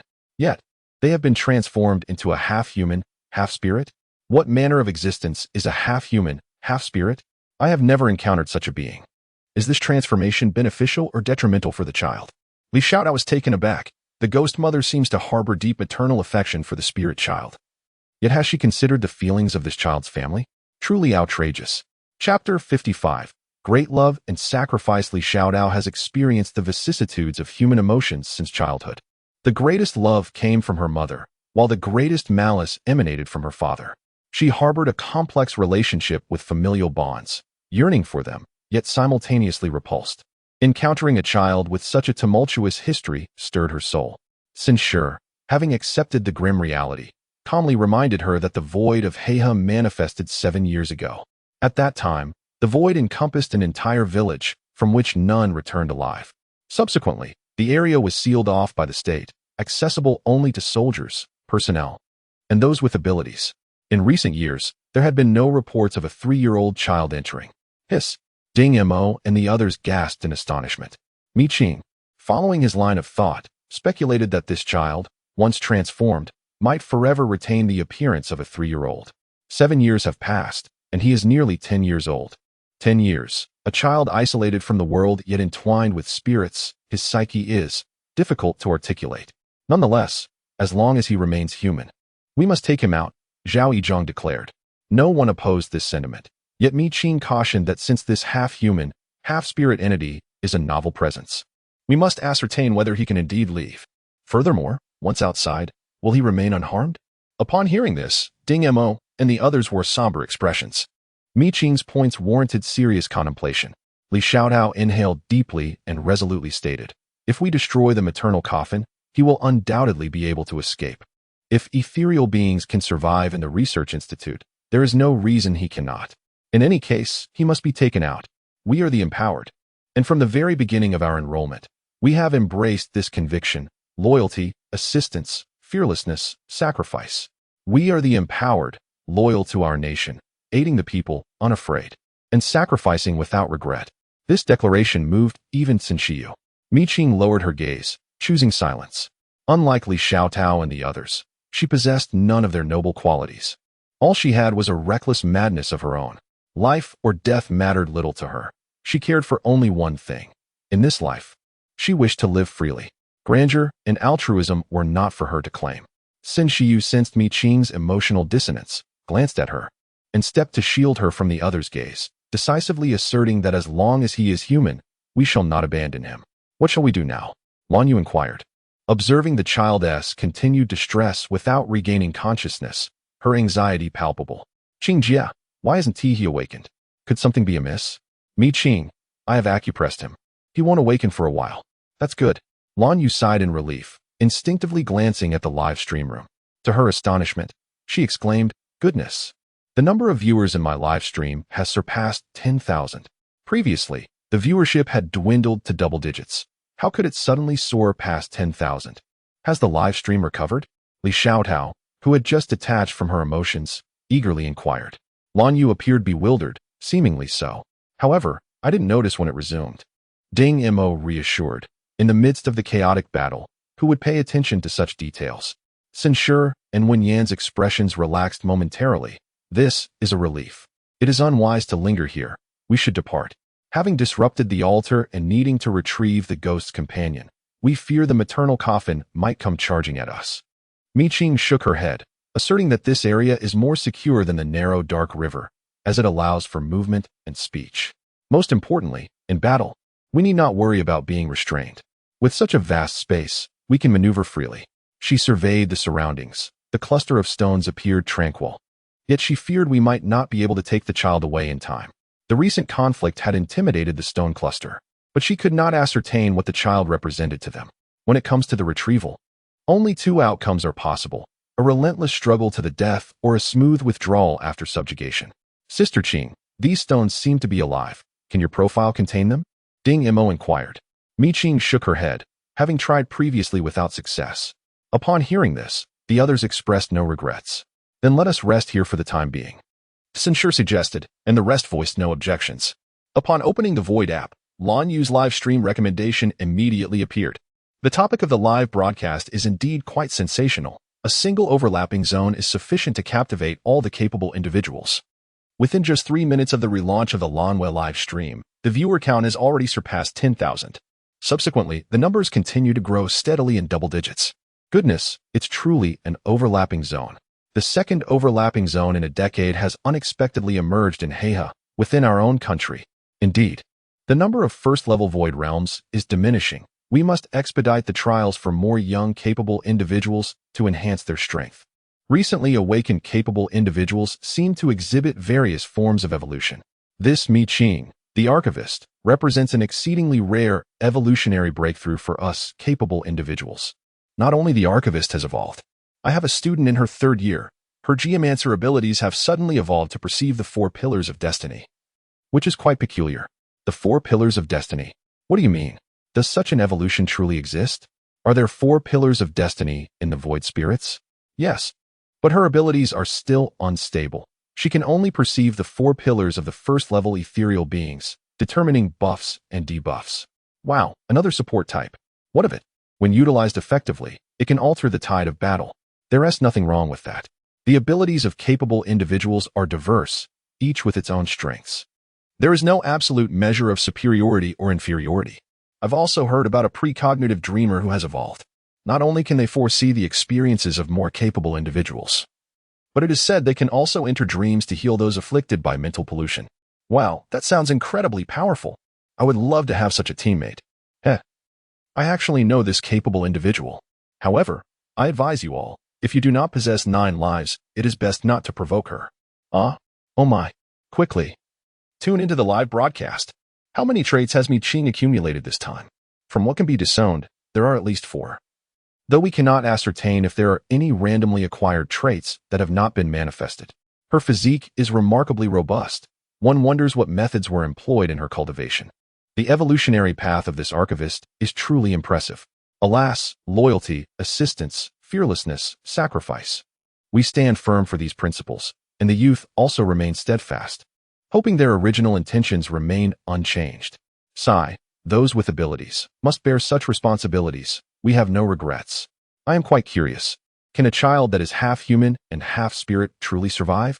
Is there a possibility for more negotiations with the Brown Nation regarding the exchange of their overlapping Region S footage to inquire further about their solutions? Negotiations are already underway. The Brown Nation has not been dilatory and is currently relaying information. Our homeland is formidable. The amicable relations with the Brown Nation ensure they will not withhold such critical information. A mutual exchange is beneficial for eliminating the sealed void realms. Aside from a few nations attempting to dominate the entire star system through the void realms, most nations on Water Blue Star wish to eradicate and seal all void realms. Better to be a peaceful dog than to be a chaotic human in troubled times. Chapter 56. Prioritizing Self-Preservation. Additional update. What is the situation? You meow. The live stream of Lan Yu has resumed. They are currently in no danger, yet they have a half-human, half-spirit child in their midst. Yang Zhizhou looked at Yu Miao, his expression one of confusion. Yu Miao's expression remained unchanged. The deputy could first observe the live broadcast. Just a casual glance. The water flowed gently, the droplets falling on the stones with a crisp sound, creating an atmosphere of peace and tranquility. However, suddenly, Qing opened her eyes wide. Following the sound of the droplets, her gaze deepening. Beneath the black river, surrounded by water, how could there be such a clear sound of dripping? She rose to her feet, the water rippling around her. Sin Shi, closest to her, sensed the disturbance and opened his eyes, only to see Qing's right hand move. The blood chain coiling around her wrist exploding into fragments, hovering in the air. What is happening? Thinking there was a situation, he roused the others. The sound of dripping persisted as Qing glanced at the shattered altar. The altar's dim patterns were covered in cracks, clearly rendered unusable. Yet, the clear sound of dripping came inexplicably from those fissures. There was something peculiar about it. Sin Shi immediately recalled the precautions taken upon entering the Black River. Do not resonate with the sound of the droplets. He looked at the easily influenced Li Xiaodao, who furrowed her brows, clearly uncomfortable. Li Xiaodao, he called out in a low voice. Startled, she awoke. What is the matter? Are you all right? Sin Shi retorted. I seem to have been dreaming just now, but I was awakened in the blink of an eye. Her emotions had not settled, and aside from her slightly rapid breathing, she exhibited no other abnormalities. Sin Shi warned her not to resonate with the sound of the droplets and to remain vigilant. Oh, Li Xiaodao replied, exhaling a breath of turbid air, feeling invigorated once more.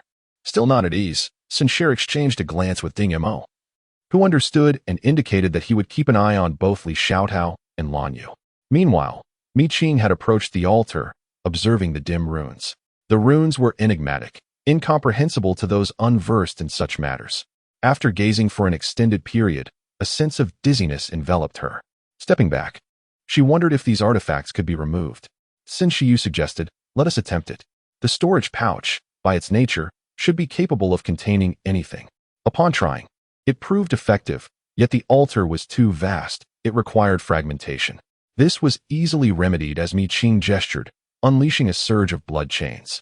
The substantial altar shattered into pieces, and Sin Shiyu along with others began to gather the debris, while Zhao Yizhong remained, cradling the child. Suddenly, Zhao Yizhong inhaled sharply. The group turned to see that the child had awakened and had bitten down on Zhao Yizhong's arm, drawing blood in mere seconds. This child was remarkably fierce.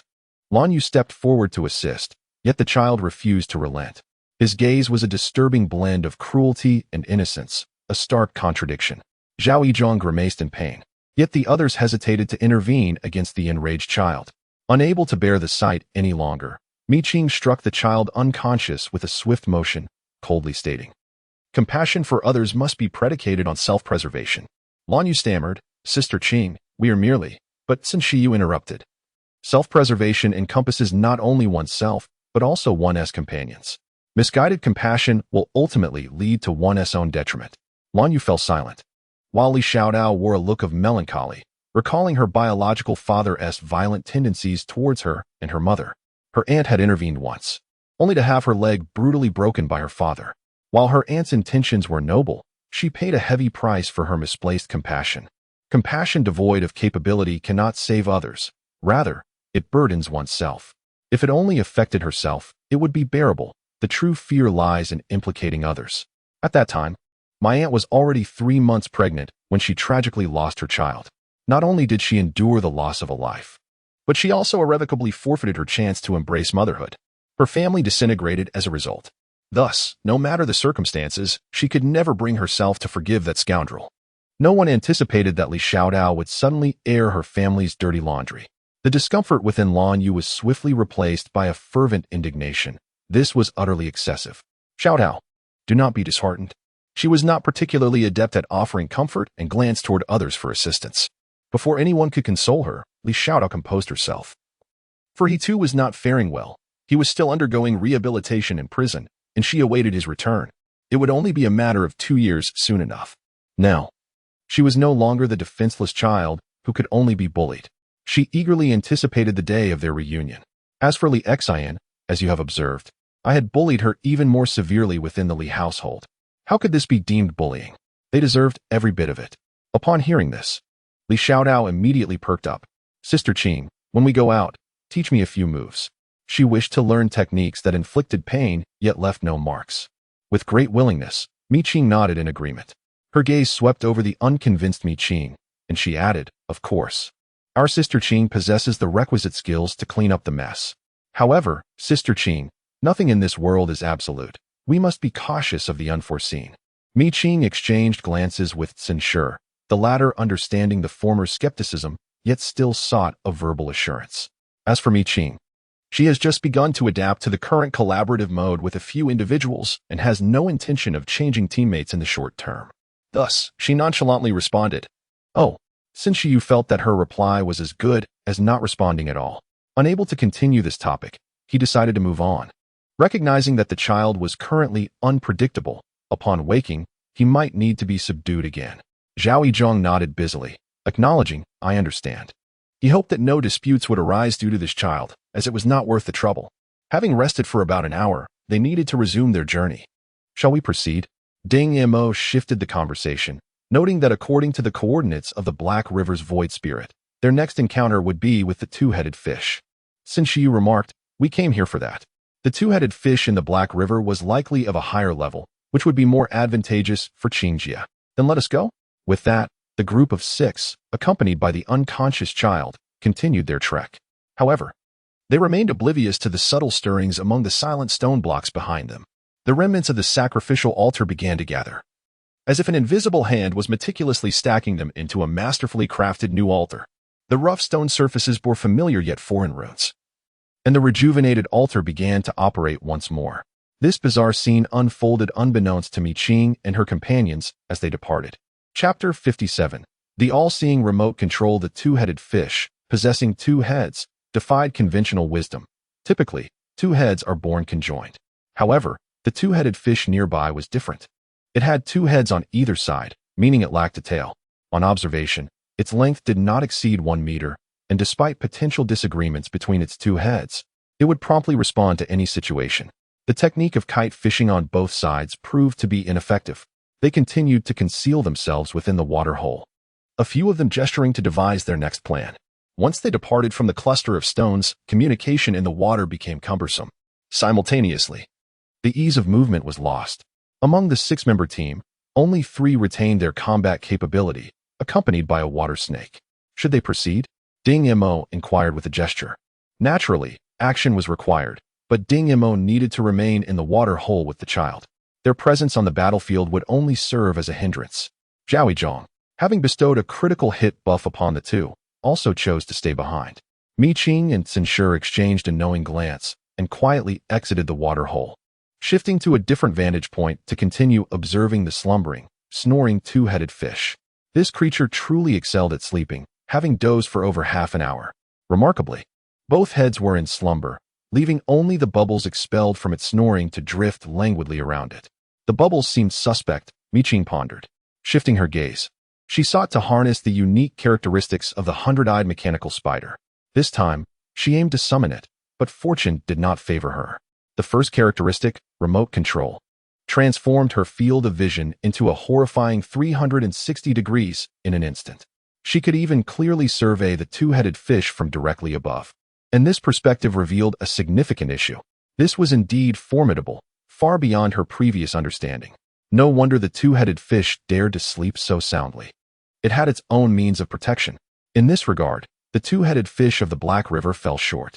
The remote control feature had unveiled a crucial discovery, prompting her to continue experimenting with her abilities. Mechanical possession? A peculiar transformation appeared to occur within her skeletal structure, though she struggled to articulate it. Mi Qing sensed that the hardness of her bones had doubled compared to before.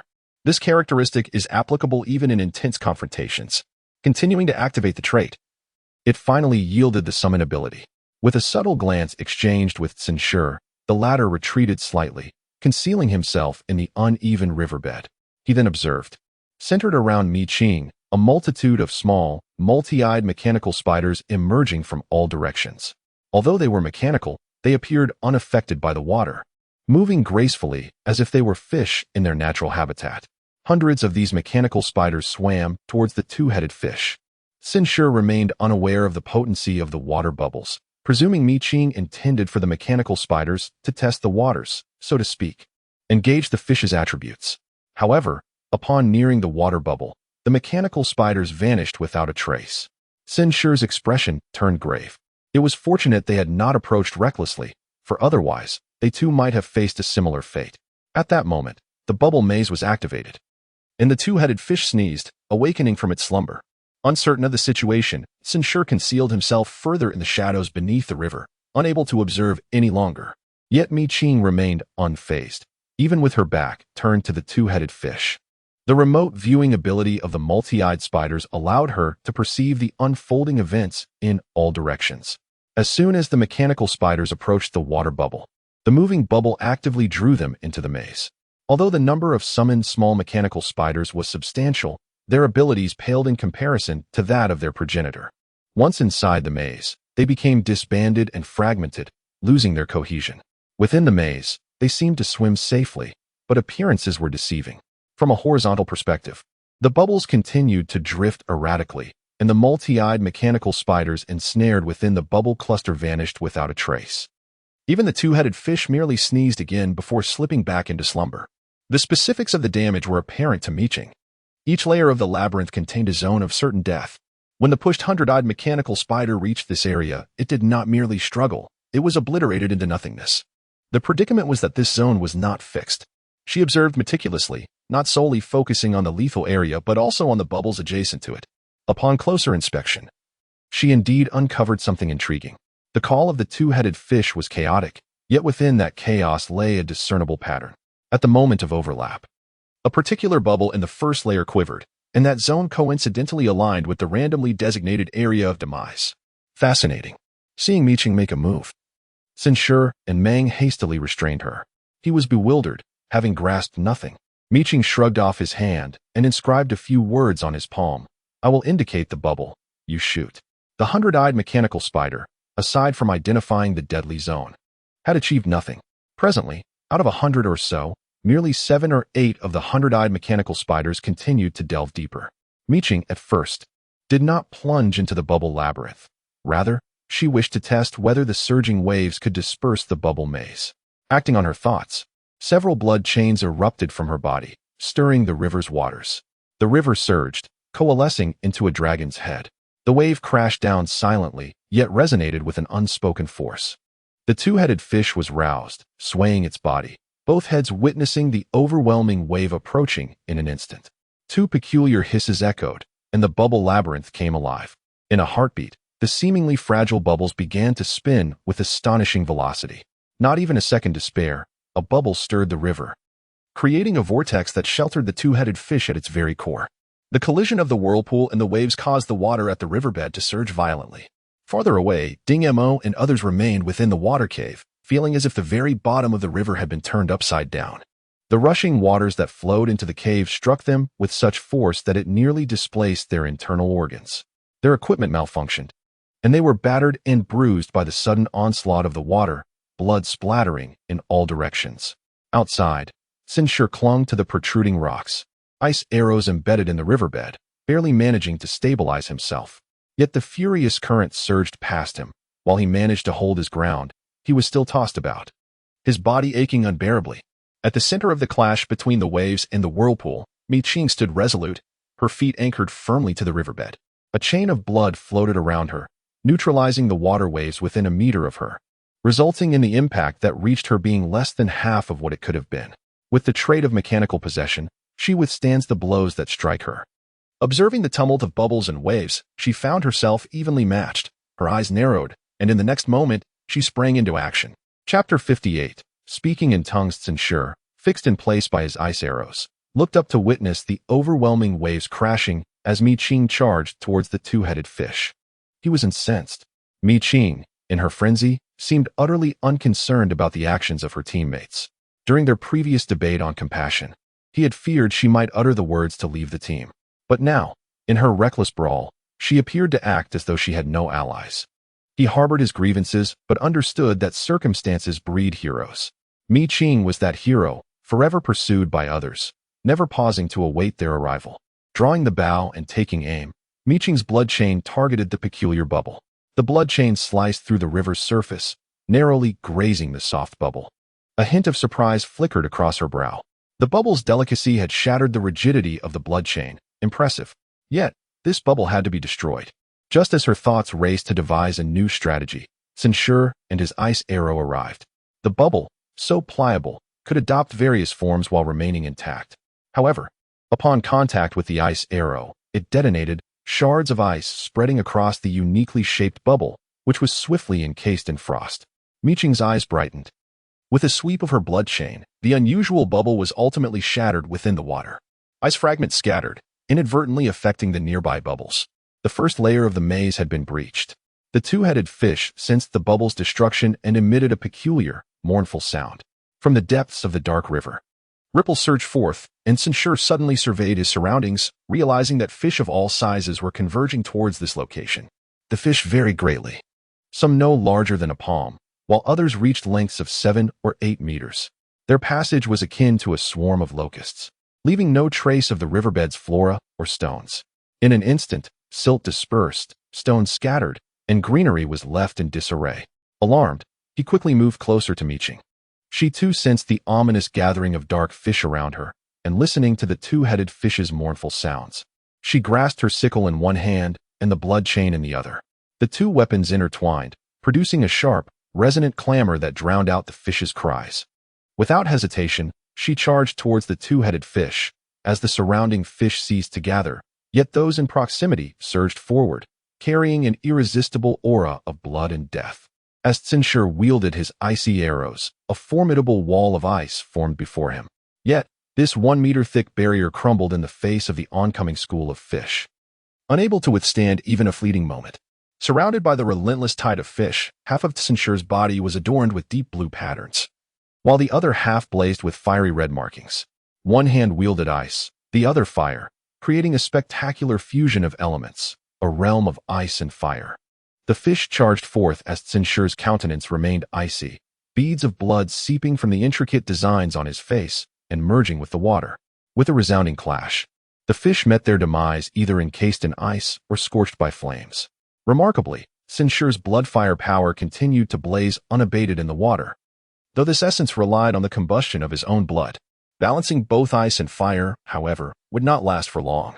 Indeed, Just 4 seconds later, the veins in his arms ruptured, blood erupting like a geyser in the water. His strength faltered, rendering him temporarily incapacitated. The fallen fish were numerous. Yet a greater multitude surged forward, using their deceased kin as a grotesque ramp to collide with Sinshur's body with a cacophony of thuds. Overwhelmed by this relentless assault, his body was sent spiraling, blood spraying in his wake.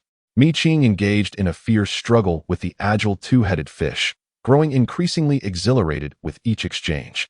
Just as the two-headed creature appeared on the brink of transformation into a singular entity, her peripheral vision caught sight of Sinshur being hurled away. Entangled by the encroaching fish, her movements faltered for a heartbeat. In that brief pause, the two-headed fish began to bubble violently, a labyrinthine chaos erupting. Upon a second glance, the creature had already retreated 20 meters away. Should she pursue, it would take only a second or two, but in that brief interval, Sinshur's fate was sealed. The blood chain struck the water, bursting into a dazzling display, as Mi Qing harnessed this momentum to soar to Sinshur's side. With a sweeping motion of her scythe, the fish were rent asunder. The blood chain ensnared Sinshiyu's waist, enveloping him entirely. The blood chain blossomed, preventing any fish from penetrating its grasp. The Grim Reaper's scythe swung in Mi Qing's hand. Within a 3-meter radius, no fish remained alive. Seizing the opportunity, the two-headed fish had already fled, while Mi Qing faced the relentless onslaught of the pursuing fish with a cold glare. A one-sided massacre was underway. Within a minute, the river was stained crimson, with only a few fish retreating, leaving behind a plethora of nearly mutilated corpses. With the crisis averted, Mi Qing did not linger. Noticing Sinshiyu's dire state, she grasped him and propelled him into a water cave 30 meters away. At the entrance of the cave, a water serpent stood guard. Upon seeing the living creature approach, it opened its cavernous maw, ready to strike. The two exchanged glances, and Mi Qing entrusted Sinshiyu to it before turning to depart. Zhao Yizhong attempted to speak, but his mouth filled with water. The water-repelling potion allowed them to remain submerged for extended periods without issue, yet it did not permit speech. With his mouth full of water, the momentary delay allowed Mi Qing to vanish from sight. Despite his concerns for his gravely injured companion, Zhao Yizhong found it unwise to abandon him in pursuit. After calming the agitated water serpent and offering it some specialized feed to quell his anxiety, he assessed Sinshiyu's wounds. Numerous blood vessels had ruptured, and he had lost a significant amount of blood, rendering him unconscious. Several bones were shattered from the impact, but there were no more severe injuries, leading Zhao Yizhong to breathe a sigh of relief. Meanwhile, Mi Qing found the characteristic of the 100-eyed remote control to be exceedingly useful. Initially surprised by its 360-degree vision, she was even more astonished to discover its tracking capability. In her line of sight, the two-headed fish, several hundred meters away, appeared as a small red, persistently remaining within her view. Given such advantageous circumstances, it would be a disservice to not pursue the distinctive characteristic of the 100-eyed remote. The distance of 800 or 900 meters is but a fleeting moment for Mi Qing. Utilizing this trait, within less than a minute, she is already able to discern the trail of the two-headed fish. This creature, having fled only a short distance, seems rather foolish for its hesitance to continue. Suddenly, a bubble emerges, expanding in size. Before Mi Qing can approach, it bursts spontaneously. No one anticipated that from the ruptured bubble would emerge the ghost tortoise worm. Upon its appearance, it emits a ghastly roar. Mi Qing pauses momentarily, her gaze intensifying with fervor. It was precisely the frequent disturbances caused by the ghost tortoise worm in the Black River that had ignited her irritation and motivated her pursuit. Now, the ghost tortoise worm from the Black River makes its long-awaited entrance, much to her delight. This time, past grievances and new grudges will be settled. In dealing with the ghastly roars, Mi Qing possesses ample experience, and the blood chain, which had drained much of her vitality, proves even more zealous. As the ghostly visage lunges forward, crimson blooms erupt. Their clash equally matched. Mi Qing deftly bypasses them, her aim unwaveringly directed at the two-headed fish.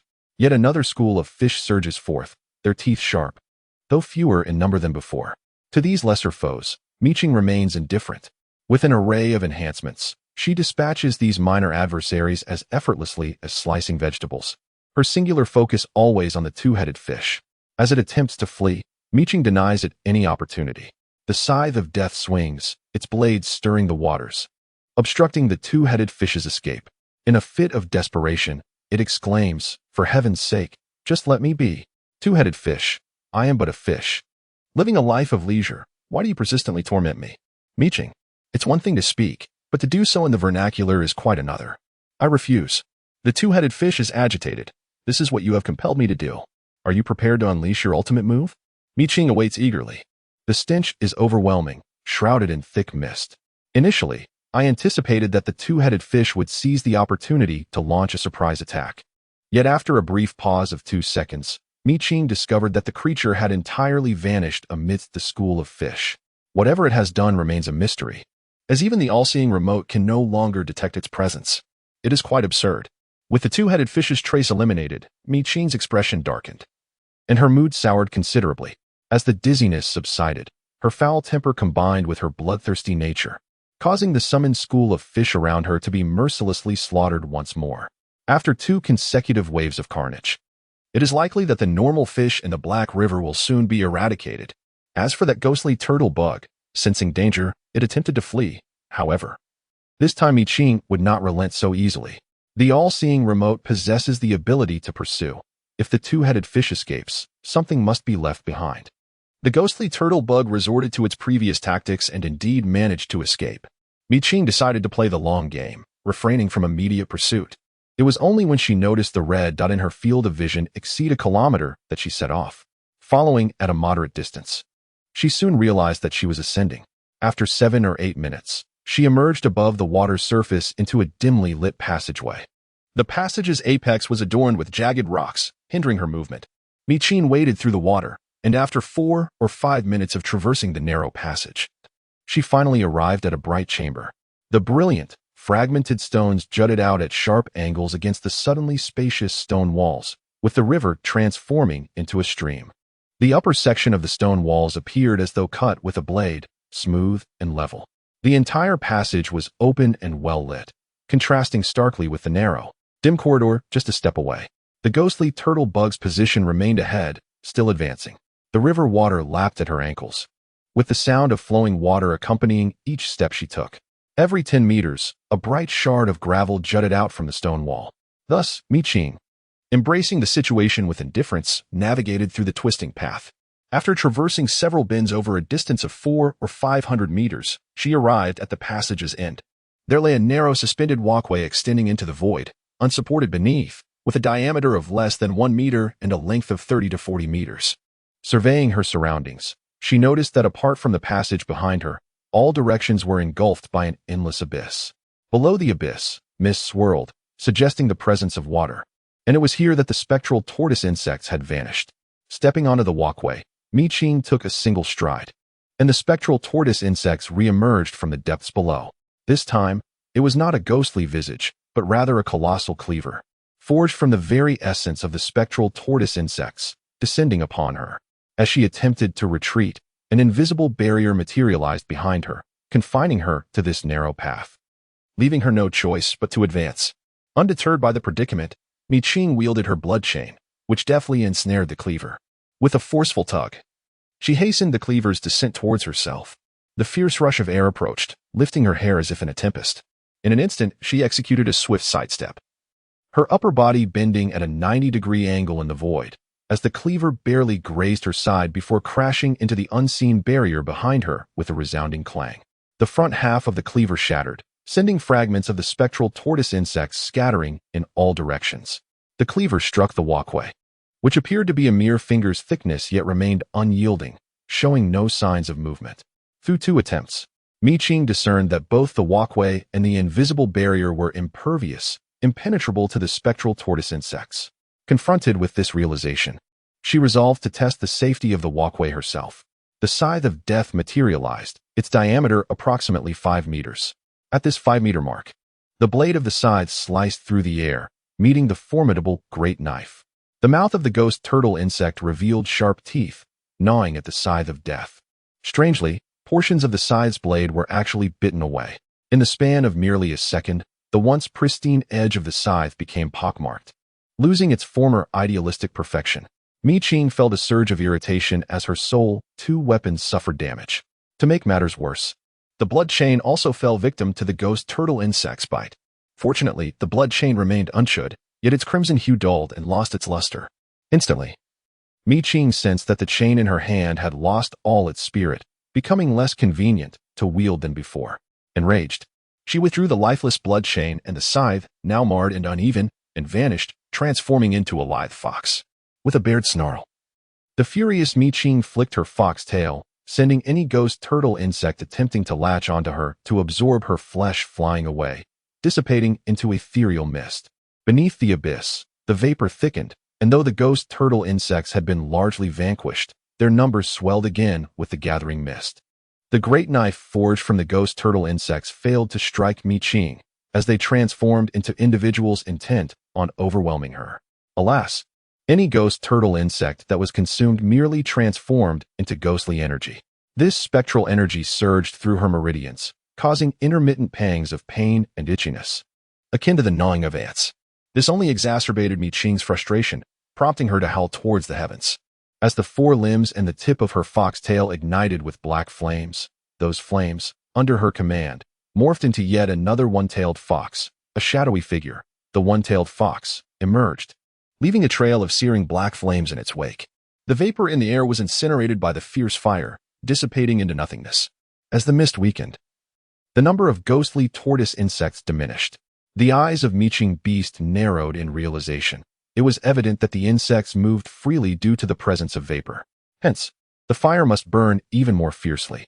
Under Qing's mental command, the one-tailed fox bristled, its black flames intensifying in their fervor. The dark glow of the black fire overshadowed the bright shards of stone on the walls, casting Qing's elongated shadow upon the boundless stone surface.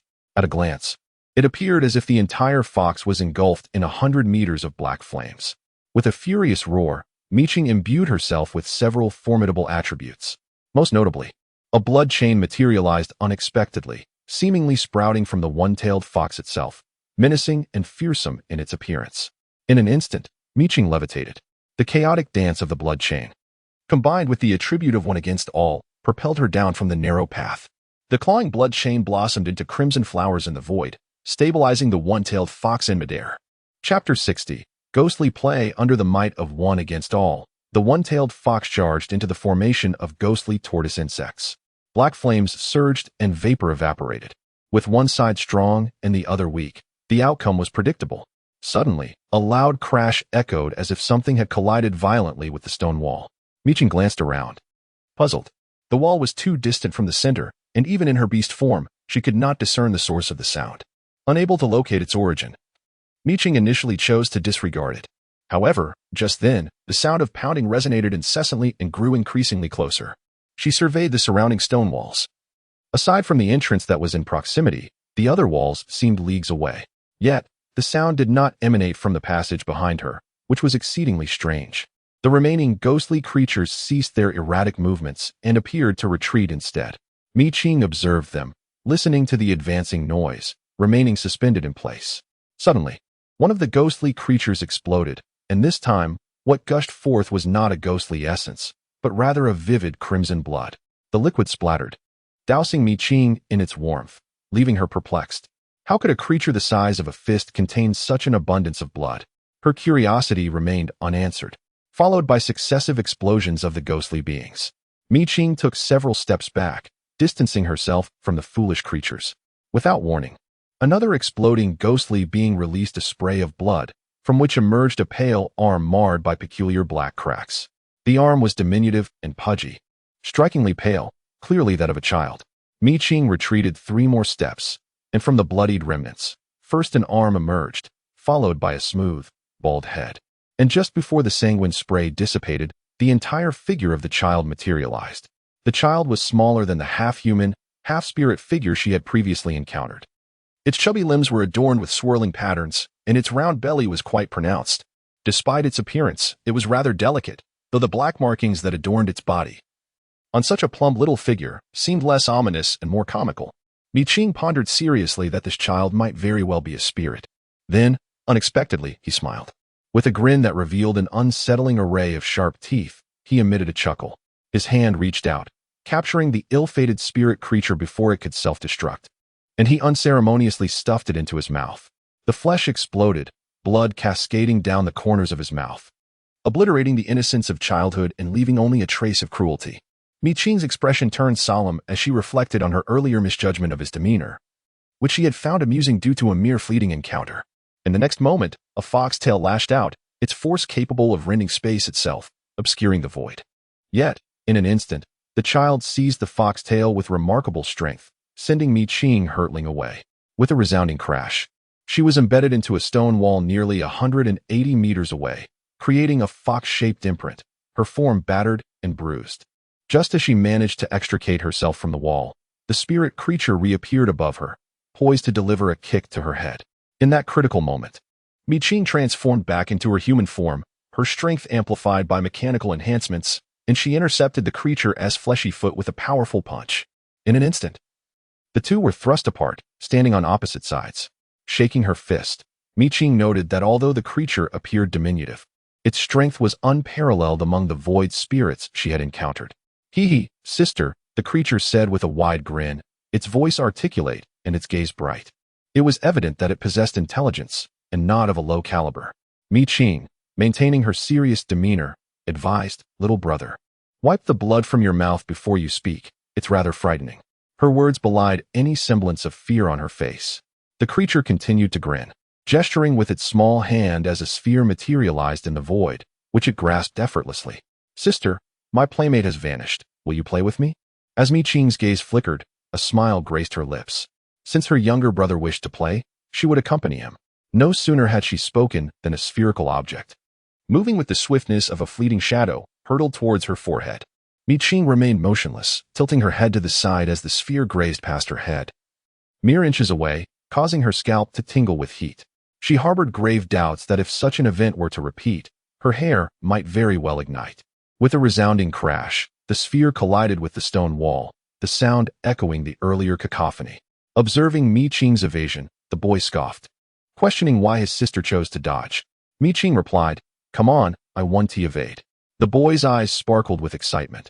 With a swift motion, he seized the other end of the sphere, which had previously struck the wall, and propelled it back towards Mi Qing, aiming directly at the back of her head. Turning to face the incoming sphere, Mi Qing noted its alarming speed, generating heat through friction and manifesting a faint trail of flames.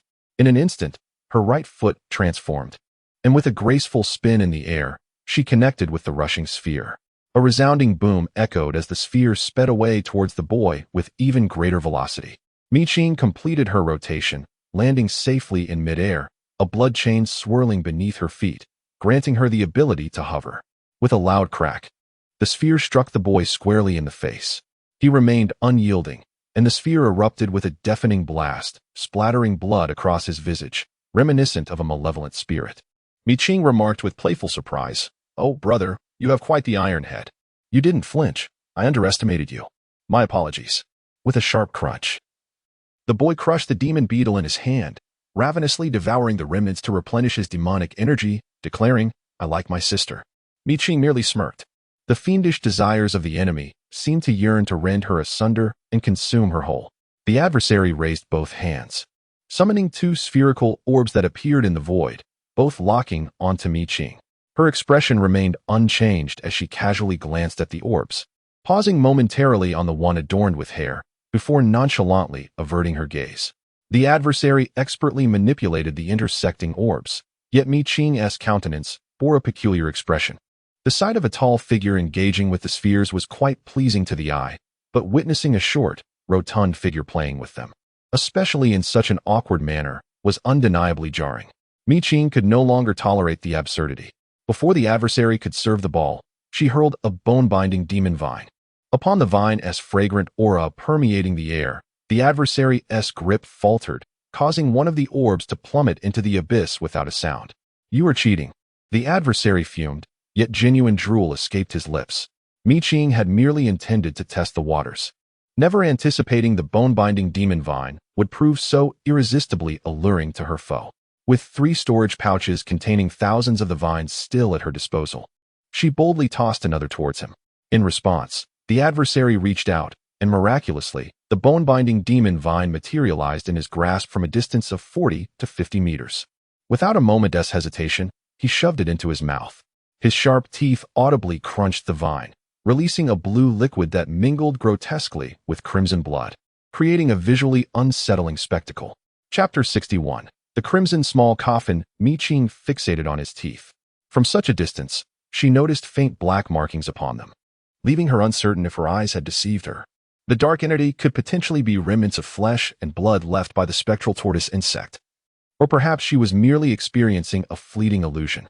The ephemeral patterns vanished in an instant, leaving behind only the gnawing tendrils of the bone-gnawing specter. A tendril over a meter in length took the specter a full minute to consume completely. Yet, the specter was not satisfied with merely devouring one tendril. It charged towards Qing with the force of a cannonball. This aggressive demeanor prompted Qing's displeasure. Though the specter soared, it regrettably only managed to travel a mere 20 meters. Qing, maintaining her composure, subtly shifted her right foot. The previous kick felt akin to striking a stone, jarring her foot. To her surprise, the specter, appearing soft and fleshy, presented an entirely different texture upon impact. "You dare to bully me?" In the depths of the chasm, mist billowed, revealing the spectral tortoise insect. Qing surveyed her surroundings, her gaze settling upon the specter. The aura of malevolence enveloped it, dark patterns shimmering as its pupils constricted, the whites of its eyes consumed by darkness. "Sister, I am displeased." The specter wept, yet its eyes gleamed with a mischievous smile. Behind it, the spectral tortoise insects gathered, their sinister energy coalescing into a massive hand that lunged toward Qing, warping the very air around it. In a flash, Qing processed the available attributes, selecting her target in half a second and activating 2 characteristics in the same span, including the previous exchange. She employed a total of 7 attributes this time. Characters materialized on her face, drifting to her arm. With a powerful punch, she met the colossal hand in a clash. The disparity in size was stark, yet the outcome was astonishingly inverse. The malevolent energy shattered upon encountering the arcane script, collapsing as if the very heavens had split apart. The massive hand disintegrated in less than a second. The specter had never anticipated the fragility of his spectral energy. The mirth in his eyes faltered, and the dark patterns on his form dimmed momentarily due to the collapse of his spectral manifestation. In a fit of anger, he bellowed sharply, and countless ghostly hands surged forth from the abyss beneath, sprouting like wild grass in a fervent growth. These spectral appendages had a singular purpose: to drag Qing into the depths below. Concurrently, the ghostly tortoise insect converged within the vapor, transforming into a formidable 5-meter-long entity. With a powerful flick of its fish-like tail, a tremendous assault ensued. As the upper and lower forces converged, black flames engulfed Qing. And despite the enormity of the ghostly tortoise insect amidst the mist, it would be weakened in the absence of vapor. At that moment, a phantom fox tail manifested behind her, entirely black, its fiery tip intertwining with the ghostly tortoise insect. The jagged scythe of death reappeared, with the source of the tainted words clinging to its blade, shrouded in a hazy white mist. With a swift push from her feet, she vaulted into the air, her body spinning rapidly like a whirlwind. The white mist on the scythe formed a whirling vortex that collided with the clawing specters below. As the series of strikes concluded, the severed ghostly hands flailed chaotically. The black flames twined with the white mist, obscuring Qing's expression. Yet this was not the end. From the abyss below, the ghostly hands continued their relentless assault, while her own counterattacks persisted. In that moment, Qing embodied a human meat grinder. The ghostly tortoise insect was once again restrained by the phantom fox tail, inciting a furious outcry from the specter.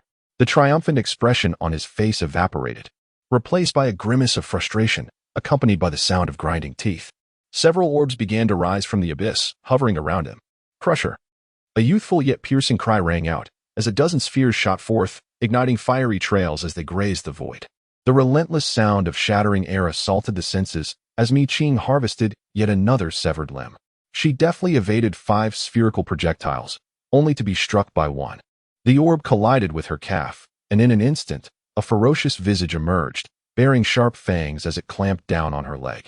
With a single bite, a chunk of flesh was torn from Qing's right calf, blood gushing forth. Yet, she did not flinch. A sanguine chain erupted from the gaping wound, greedily siphoning her lifeblood, its once dull hue now vibrant, piercing through the retaliating orb. In that fleeting moment, the orb, now a grotesque head, withered into a desiccated form. The blood chain was as voracious as any predator. Suspended in midair, Mi Qing cast a glance at the writhing blood chain adorning her calf, her expression frenzied. A soft chuckle escaped her lips as she executed a sweeping motion with her scythe, resulting in a crescent-shaped gash adorning her body. From her right calf to her left thigh and along her waist, wounds marred her skin. Blood trickled forth, and the dim blood chain eagerly ensnared her life essence. In an instant, she was engulfed in a swirling mist of crimson. Countless spectral hands surged from below, while spherical heads bombarded her from all directions, intent on tearing Mi Qing asunder. Not a single drop of blood was wasted as she closed her eyes, feeling the essence of life crawl upon her skin, ultimately settling at her heart. In that fleeting moment, Mi Qing opened her eyes. Her round pupils transformed into those of a beast, a bloodthirsty smile gracing her features as she sprang into action. The human meat grinder was no mere jest. Empowered by an additional characteristic, Mi Qing became enveloped in her own blood mist, unleashing a rampage of carnage. The spectral hands proliferated from the abyss, sustained by the endless influx of ghostly energy from the apparitions. The ominous presence of the specter was not an endless torrent. After several minutes of relentless slaughter, the ghostly hands could no longer replenish themselves. The dark markings upon the specter grew increasingly faint, and he let out a cry of despair. The fear instilled by Mi Qing had petrified the ghostly hands, and upon hearing his wail, she swiftly turned and struck with her blade. The crimson-hued shadow of the small coffin enveloped the specter, and Mi Qing's sickle collided with the casket. The ominous essence of the cursed bones surged momentarily, nearly causing the scythe to slip from her grasp. Stepping back, she steadied herself in the void, realizing that the shadow of the crimson coffin was solidifying. She understood that should this coffin become fully materialized, the specter's ominous energy would be restored, and more critically, the ghostly matriarch might also manifest. With a shift of her gaze, she focused on the ghostly turtle. With a flick of her hips, the ethereal tail of a fox solidified into a tangible form. Propelling herself forward, the scythe lunged toward the ghostly turtle. The blood chain had drained a considerable amount of her vitality, yet her heart surged with intent as it pierced through the remaining spherical heads. Seizing the moment while the specter wept, her elongated fox tail ensnared the ghostly turtle. Just as she secured her hold, a muffled thud resonated from within the crimson coffin, reverberating through the void as if struck by an unseen force. Mi Qing felt a momentary dizziness as a crisis loomed. An intangible blow struck her back, though she managed to evade it slightly. A dull sound echoed as her right shoulder buckled under the impact. Beads of cold sweat adorned her forehead, but fortunately, the ghostly turtle had perished. The burden of the long-distance teleportation weighed heavily upon her body. Blood continued to flow from her mouth, siphoned by the surrounding blood chain. Yet, she sensed that the peril tracking her had not dissipated. Thus, without hesitation, she executed 3 successive long-distance teleports to elude her relentless pursuer. At that moment, she had transformed into a bloodied figure. Chapter 62, Despondency. Where's Mi Qing? After waking up, Xin Shiyu found himself in a water cave. Aside from Zhao Yizhong and the unconscious child, everyone else was absent, and Mi Qing was nowhere to be found. He gestured to inquire. Zhao Yizhong wrote in his hand. She left after bringing you here. I could not stop her. After about 10 minutes, Ding Imo woke up and went out to search, but found nothing. Xin Shiyu glanced at the myriad of small wounds on his body, each movement causing pain. He utilized the buoyancy of the water to stand up. Determined to search for her personally, Zhao Yizhong restrained him, stating that Xiao Tao and the others had gone to look for her. The figure perched atop the water snake's head was none other than Mi Qing. However, she bore several injuries, particularly a severely sunken shoulder, indicating a grave wound. Mi Qing entered the water cave, her breath weak. The others had no time to inquire further as she immediately transformed into a smaller fox, curling up on a protruding rock to recuperate. The few remaining individuals exchanged glances, unable to communicate, and after a few gestures, they observed Mi Qing's breathing steady, prompting them to refrain from further discussion. When Mi Qing finally reverted to her human form, for hours had passed. Continuous healing had restored her shoulder to its normal state. She moved her arm, pleased with the effective recovery, devoid of any lingering effects. Those with abilities possess a unique resilience. They may be easily injured, yet they also heal swiftly. Xin Shiyu was eager to ask, but Mi Qing gave them a glance, signaling them to follow her. Thus, half an hour later, they emerged into a brightly lit corridor. Once out of the water, they had the opportunity to converse. Did you encounter the enemy? Upon hearing Mi Qing's experiences, Li Xiaotao and others were left in a state of shock. Mi Qing felt disheartened, noting the enemy's leisurely demeanor and their seemingly inferior strength. Regrettably, she had failed to capture him. The appearance of the crimson small coffin signaled an exponential increase in his aura. Most critically, the crimson small coffin appeared to be even more perilous than the enemy himself. She was dispirited, her earlier confidence dissipating, while Li Xiaotao's eyes sparkled with excitement, exclaiming, "Sister Qing, you encountered the enemy and even fought him. How impressive!" Lan Yu and the others shared similar sentiments. Mi Qing shot them a disdainful glance. Having neither captured the twin-headed fish nor the enemy, she found their praise unwarranted. The only consolation she found was in the opportunity to seize the Gui Bichong. Gui Bichong, a two-dimensional creature from Heia, formed through contamination from the mother coffin. Type, ethereal. Level, secondary, not fully matured. Traits, division, teleportation, ghostly aura, intimidation of the weak, fear of the strong. Contamination value, 57. Note, Gui Bichong is one of the enemy's playthings. Those who do not wish to be the leading worm are destined to remain common. As she perused the file, others gathered to take a look. Sin Shiyu frowned, questioning what was meant by intimidation of the weak. Others were equally perplexed, unable to fathom it. The enemy seemed to consume them as if they were mere snacks. Sin Shiyu and the others found the explanation rather strained. Cautiously, Sin Shiyu advised against utilizing the Gui Bichong's traits for the time being, fearing it would become a mere snack for the enemy. "I wouldn't dream of it," Mi Qing replied with disdain. "Just look at its traits. Only the teleportation aspect is of any use, but I have alternative options. It manifests a disintegration into fragments, rendering the danger level somewhat elevated." Upon initial encounter, the ghostly turtle worm was merely the size of a fist.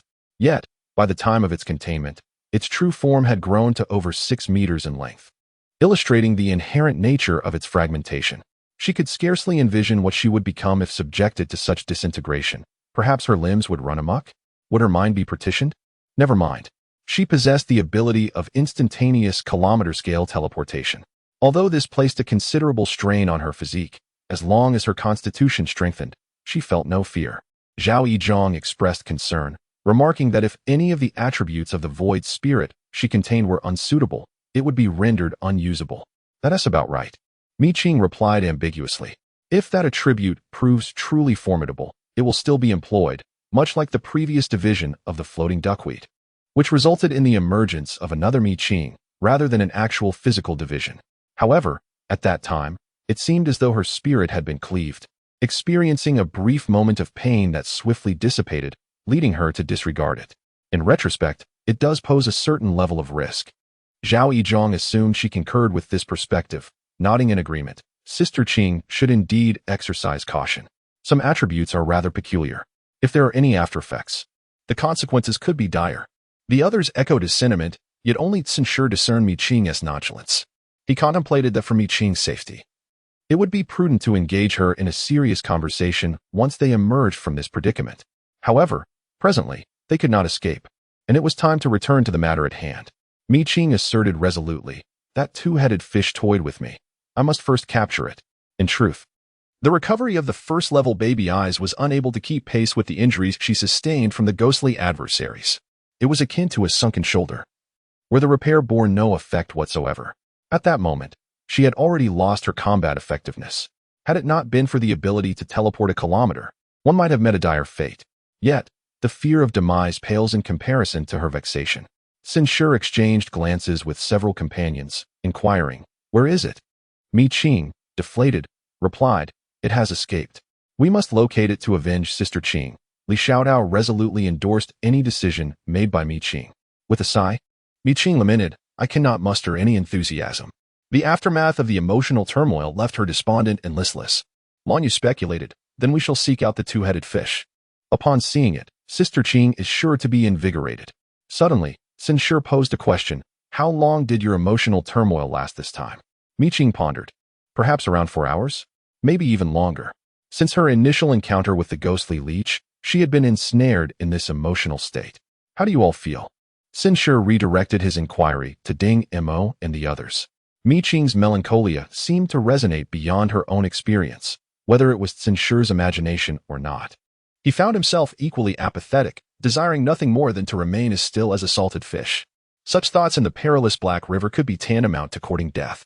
Li Xiaotao mused. This is my usual state. Lan Yu raised a hand, admitting, I have a slight reluctance to move. Zhao Yizhong exchanged a glance with Ding Mo. The former candidly stating, I wish to leave the Black River, while the latter hesitated before sheepishly confessing, I feel a bit fatigued. The irony was that he had previously been resting. Sun Shi turned to Mi Qing, who appeared astonished. Is it that serious? Previously, the aftermath of emotional turmoil had not affected the others. Is it a matter of duration? It could be. Previously, in the Shoshui Lake, there were frequent exchanges. Yet this time, due to the interference of the ghost turtle worm, her thoughts remained uninterrupted. Noticing Mi Qing's contemplative expression, Sun Shi turned to examine the luminous pebbles embedded in the stone wall. Have you sensed a presence lurking, as if being observed? Chapter 63, The Enigmatic Mountain. Ding Mo interjected. From the moment we entered this place, I felt an inexplicable awareness. His naturally sensitive disposition rendered him acutely attuned to the hidden gaze. Mi Qing waved her hand dismissively. It's a common occurrence. After exchanging information, she mustered her resolve and proceeded forward, taking the lead, with Sun Shi and the others closely trailing behind. For minutes later, Mi Qing re-emerged at the end of the passage with Sun Shi and the group. The path at the passage's end appeared unremarkable, devoid of any trace of the enemy. The abyss seemed bottomless. Sun Shi stole a glance into its depths before turning back to Mi Qing and inquired, Where to? Mi Qing pointed downward, indicating there was something below. Without hesitation, she stepped into the void, a blood chain abruptly materializing to encircle her in a protective embrace. The others were taken aback. Li Xiaotao, in a daze, exclaimed, Goodness! Sister Qing, she can stand in midair. Such abilities were beyond the reach of ordinary practitioners. Ding Mo expressed envy, realizing that possessing unique traits was indeed advantageous. As soon as he spoke, he dashed forward into the depths below. In a mere 3 seconds, their vision was shrouded by the rising mist. Li Xiaotao and the others were astonished. So fast. Sun Shi rubbed his forehead, immediately glancing toward the path that Mi Qing had indicated. Standing at the edge of the stone cliff, he gazed downward to discover a protruding pathway 30 meters below. This path was nearly as wide as the suspended walkway above, and the cliff face was steep. To traverse it would require a cautious approach. He turned to Li Xiaotao and said, Just hand me a long weapon. Li Xiaotao obliged, presenting him with a long spear.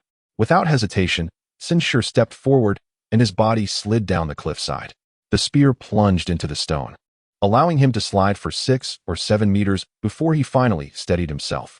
Sparks flew, and danger loomed, causing the onlookers above to hold their breath in suspense. Fortunately, Sun Shi managed to regain his balance, now only a short distance from the path below. He estimated the gap to be approximately 14 meters. For someone with a level 3 physical prowess, this height was entirely manageable. However, Lan Yu and Li Xiaotao, restricted by their first-level abilities, would need to proceed with care. He released his grip and landed gracefully amidst the rushing wind. A longbow materialized in his hand as he aimed at the spear embedded in the cliff. He shot an arrow, and shards of ice spread forth, creating a makeshift slide. He waved to Li Xiaotao and the others above, who quickly grasped the situation. One by one, they descended swiftly. Within a minute, the 5 of them, along with a sleeping child, had safely reached the ground. The hidden path was carved from within the cliff, scarcely a meter wide, requiring them to maneuver sideways against the stone to avoid falling. Li Xiaotao, unafraid of heights, glanced down into the dark abyss below and felt a cold sweat trickle down her forehead. Oh my legs feel a bit weak. Lan Yu, with a face resolute as if facing death, cautiously advanced behind Ding Mo, carefully feeling the wall. Upon hearing Li Xiaotao's words, he sagely advised her not to look down, but to focus on him.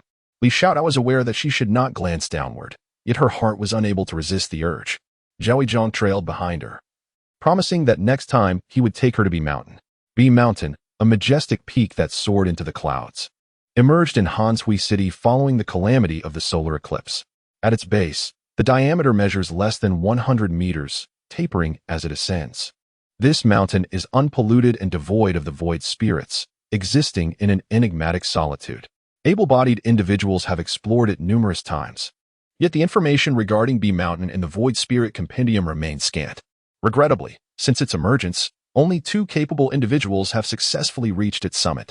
According to geological surveys, B Mountain boasts an elevation of 36,821 79 meters, exceeding the height of the world's tallest peak by over fourfold. Many capable individuals frequently ascend B Mountain to enhance their physical endurance and fortitude. Most significantly, above 10,000 meters, there exists an extreme cold zone, stretching up to 400 meters, through which few possess the physical prowess to traverse unaided. Higher still, one encounters regions of immense pressure, thick clouds, humidity, extreme heat, and oxygen deprivation, an ideal free training ground. However, between B Mountain and Hanshui City lie 4 interwoven void realms. Without familial protection, it proves exceedingly difficult for a young, capable individual from the civilian district to undertake the journey alone. Upon hearing this, Li Xiaodao felt invigorated, exclaiming, "Old Zhao." It settled then. She had longed to visit, especially after teaming up with Mi Qing and the others, as she had become acutely aware of her physical inadequacies and feared being left behind by her companions. Yet she understood that she could not venture forth alone. If she sought to form a team with capable individuals through the app, there lingered a fear of unreliable strangers, which had led to this current impasse. Ding Mo, overhearing their conversation, called out from the front, "Old Zhao, take me along." Lan Yu enthusiastically chimed in, "I wish to join as well." A considerable portion of the group intended to proceed, prompting Zhao Yizhong to ponder, "Shall we arrange a time to go with Brother Shi and Sister Qing?" Sin Shi, who had been eavesdropping, felt a sense of disbelief at their nonchalance. They were still uncertain if they could escape the Black River, yet they were already planning their next endeavor. Nevertheless, this thought did not weigh heavily on him. He merely remarked, "Let us wait for Sister Qing to arrive before we inquire." All right. An engaging topic could alleviate stress, and within a span of 10 minutes, they had traversed over 2,000 meters. This pace was neither swift nor sluggish. Looking up, they could still see the suspended path overhead. At that moment, an unusual sound emerged from below. Sin Shi gestured for the group to crouch. Moments later, Mi Qing leaped from the abyss, blood chains trailing behind her, adorned with several menacing skulls. It was peculiar. The group could discern feelings of grievance and reluctance emanating from the skulls. Sin Shi hesitated briefly. "Sister Qing, what is this?" Mi Qing, with a flick of her wrist, swung the blood chain, causing the skulls to explode, leaving 4 intact that instantly transformed their expressions to one of sorrow and fear, devoid of any lingering defiance. I did not descend. Halfway down, I noticed an additional pit in the stone wall, and to my astonishment, it was teeming with lively skulls. I collected a few to show you, as the pollution levels were nearing a critical threshold of 90. Care to take a look? A mere glance may lead to one's demise. Sin Shi and several others exchanged knowing glances, as the skulls, possessing a certain intelligence, met their gaze with an expression of despair, as if to lament their plight, though, of course, if they were capable of tears, they would surely weep. "Do you want them?" Mi Qing inquired. "Absolutely. Only a fool would refuse." The void spirit of the Black River had initially assumed that Mi Qing would absorb them all, yet she had her own reservations. Since she did not want them, they naturally decided to collect them. Using a storage pouch, they gathered the skulls, prompting Sin Shi to ask, "Are there only skulls? No other parts?" Mi Qing's expression was cryptic as she replied, "You guessed correctly. Who knows where their bodies have gone? In that pit." It's simply a raucous celebration among the skulls. One wonders what joy remains in a solitary head amidst such chaos. "Is the pit large?" "Not particularly," she answered, "but certainly much smaller than the diameter of the abyss." "Is it aggressive?" Sin Shi inquired once more. Mi Qing shook her head, "Merely a glass shard project." Chapter 64. A swarm of enthusiasts. Sin Shi. "Very well, I understand." He signaled for the others to quicken their pace. After winding down for about an hour, they finally arrived at the pit Mi Qing had described. With just a glance, Sin Shi found himself holding his breath. "Is this what you call small?" The space nearly hollowed out the subterranean stone wall, with a diameter of at least a kilometer. As he gazed across, the opposite edge remained shrouded in obscurity. The pit is not particularly large. One might wonder what constitutes a truly significant pit. Mi Qing spoke with unwavering confidence, noting that its diameter is less than 1/6 of the abyss. "From this vantage point, can you discern the far side of the abyss? Not only is it unclear, but even its contours remain indistinct, correct? Now, take a look at this pit. From here, one can clearly see the opposing stone wall." "Sin Shi, you are indeed correct in your assertions." He chose not to engage further with Mi Qing, instead beckoning the chuckling Ding Mo and others. Below them, countless skulls awaited, and it was prudent to initiate a tentative attack. Unlike Mi Qing's perception of size, He feared their attacking power might also differ. Well, after all, these are points to be earned. Who would not feel exhilarated? Qin Shiyu loosed an arrow as a test, and the skulls sprang forth. Their gaping mouths aimed directly at him. The result was striking. The ice arrow pierced through dozens of skulls, appearing as a string of beads. Thus, it seemed that the skull's attacks could indeed be deemed negligible. However, rather than feeling reassured, Qin Shiyu was filled with trepidation. Could the void spirits within the Black River truly be this weak? Mi Qing, leaning against the stone wall, observed their movements. Upon hearing Qin Shiyu's words, her gaze deepened, clearly indicating that there was something amiss with the skulls. Therefore, it was prudent to collect them first. Qin Shiyu understood the implication in her words and expressed his concern. Our containment bags may not suffice. If we cannot contain them, we must destroy them. Mi Qing's approach remained decisive. Qin Shiyu questioned her, asking why she did not wish to contain them. Perhaps the records would yield new information. Mi Qing shook her head, her intuition warning her that containing them would lead to dire consequences. She trusted her instincts. Seeing her seriousness, Qin Shiyu refrained from further discussion. The ability wielders are indeed peculiar beings. He had witnessed several of them, relying on instinct to determine their own fates. While the intuition of ordinary individuals may possess a remarkably low margin for error, the tolerance of ability wielders is exceedingly high. Moving past this topic, he encouraged everyone to diligently contain the skulls. As anticipated, after an hour of effort, only one storage bag remained. Yet the collection of skulls appeared to have diminished by merely a single layer from the top. However, they truly could not continue. One bag was necessary to contain another void spirit. The capacity of the skulls within the pit was exceedingly daunting. If there were indeed further attacks, these skulls could not remain. Are we ready? Mi Qing inquired as she noticed their hesitation. Just as Qin Shi nodded, he saw Mi Qing twist her neck and suddenly leap into the pit. The already animated skulls, sensing the presence of life, unleashed their utmost leaping potential. Their mouths agape as they surged forth, evidently intent on devouring Mi Qing's flesh. Qingjia, Li Xiao Tao gasped, only for her exclamation to be abruptly silenced. Mi Qing landed deftly atop a skull, while the relentless wave of skulls was pierced through by a frenzied blood chain. The length of the blood chains surged dramatically, each one nearing 20 meters.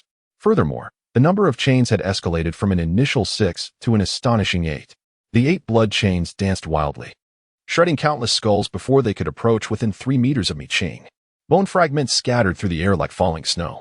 In merely 7 minutes, yes, only 7 minutes, the height of the skulls had diminished by over 30 meters, and the accumulated bone dust had reached a thickness of 1 meter. Hiss! Lan Yu inhaled sharply. How is it that in just a moment's absence, Mi Qing has transformed into a veritable human-shaped meat grinder? No, rather a human-shaped bone crusher. She leaned closer to Qin Shiyu and whispered, Brother Shi, earlier I.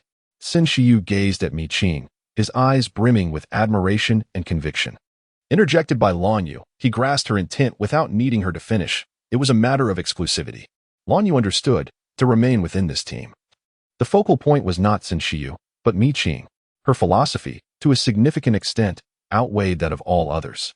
There may have been prior disputes, but after witnessing Mi Qing's unstoppable combat prowess, no one could harbor any ulterior motives. Perhaps, this is the very reason why the strong attract others like moths to a flame. Once Mi Qing made her move, the necessity for others to act dissipated. Half an hour later, the skulls within the pit were utterly obliterated by her hand. To be cautious, Qin Shiyu set them ablaze. His blood fire was peculiar. With mere thought, he could ignite even the earth.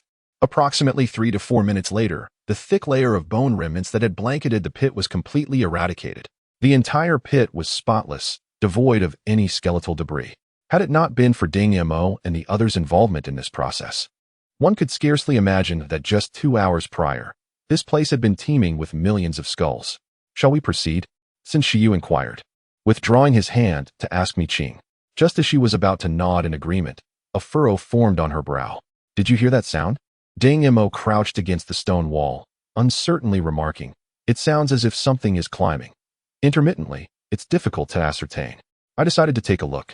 Mi Qing had previously scouted the area and found nothing unusual aside from the pits, which allowed Qin Shi and the others to feel secure while clearing the skulls. Be cautious, Qin Shi reminded the few as he watched Mi Qing depart, urging them to prepare for battle.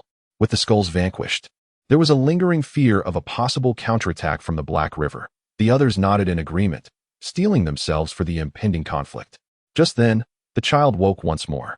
This time, the child seemed markedly more docile than before, refraining from biting, as if learning from past experiences.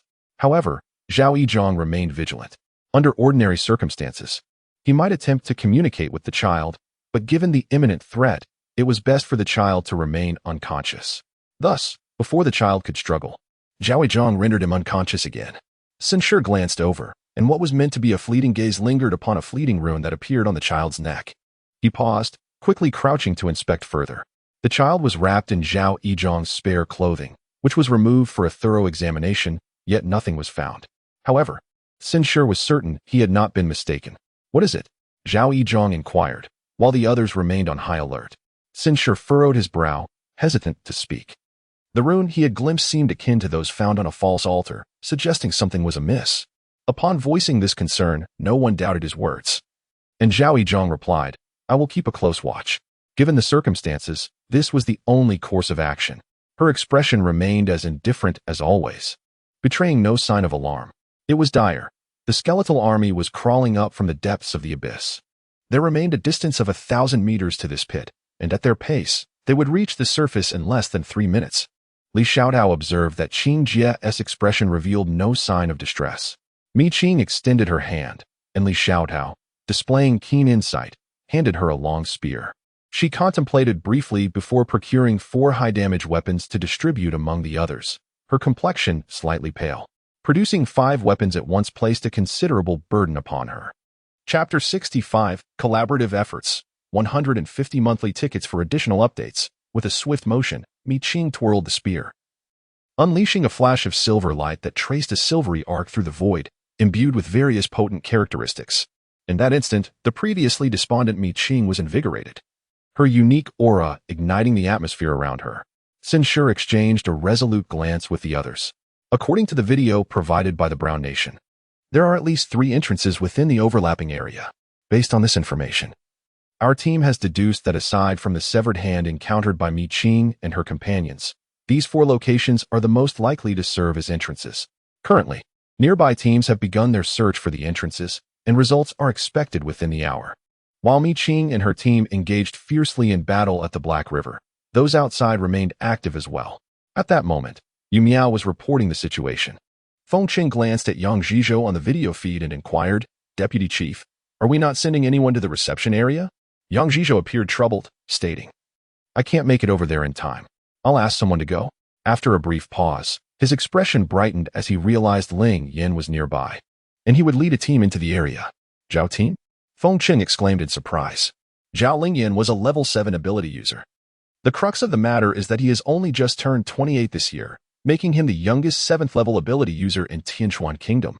His innate talent is undeniably extraordinary, a fact not to be dismissed lightly. Yang Zhizhou remarked, "With him on our side, the overlapped region is bound to be breached."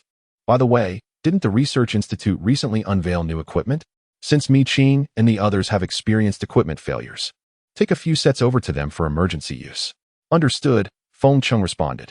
As the call concluded, Yu Miao commented, "With Captain Zhao around, we need not worry." "Let us hope so," Feng Cheng mused, needing to collect the latest gear from the Research Institute, leaving little time for further conversation with Yu Miao. Headless skeletons fused together, forming a grotesque and chilling entity known as the Void Spirit. For instance, the Void Spirit before Ding Mo comprised 2 headless skeletons connected at their spinal peaks, amalgamating into a rampaging crawling manifestation. Its 4 legs had long since contorted and deformed, allowing it to scuttle like a spider. Its 4 arms flailed through the air, with razor-sharp phalanges capable of easily slicing through stone and metal. The most alarming aspect was its astonishing speed. Just a moment ago, it was 20 meters below, and now it loomed perilously close. Before the cannon could be fired, Ding Mo found himself on the brink of being overwhelmed. In that critical moment, the water serpent sprang forth to defend its master. "Don't just stand there," Sun Shi shouted, as several individuals began to fire chaotically at the skeletons. There were too many skeletons, and their bones were far more resilient than mere glass shards. It was unclear what these skeletons had endured, but their bones were as hard as steel. The specialized artillery fire, which should have penetrated a stone wall 100 meters thick, merely sent the skeletons flying. shattering a few insignificant fragments, yet failing to damage the fundamental structure of the skeletons. It was utterly preposterous. In a tempest of cannon fire, Zhao Yizhong shouted, "Shirgu! This won't do. The special artillery cannot vanquish them. If we persist, we shall merely exhaust ourselves." Sin Shi also discerned the truth. Swiftly, he assembled a rocket launcher, placing his hands on either side, unleashing the force of blood ice. The entire launcher transformed into an ice cannon, emanating a chilling aura, while a thin layer of frost formed upon the surrounding stone walls. Zhao Yizhong and his companions, who were scattered around, shuddered at the sudden cold. In the next moment, a rocket, enveloped in blood ice, was released with a resounding boom. The skeletons clinging to the walls were struck and instantly frozen in place. Mi Qing, wielding a spear, swept through a throng of skeletons, her feet firmly rooted to the ground as she charged her weapon. Witnessing the ice spreading across the battlefield, her eyes gleamed with determination. With a powerful push, she shattered the stone wall beneath her and propelled herself forward. The spear executed a Dragon King-esque strike, glistening like silver stars in a celestial arc. In the blink of an eye, every skeleton in her path was obliterated by the icy onslaught. Regrettably, the duration of the ice-esque grip was fleeting, lasting less than 5 seconds.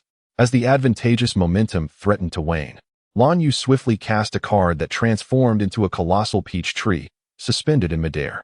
A gentle breeze stirred, and petals danced gracefully downward, adhering to the skeletons below.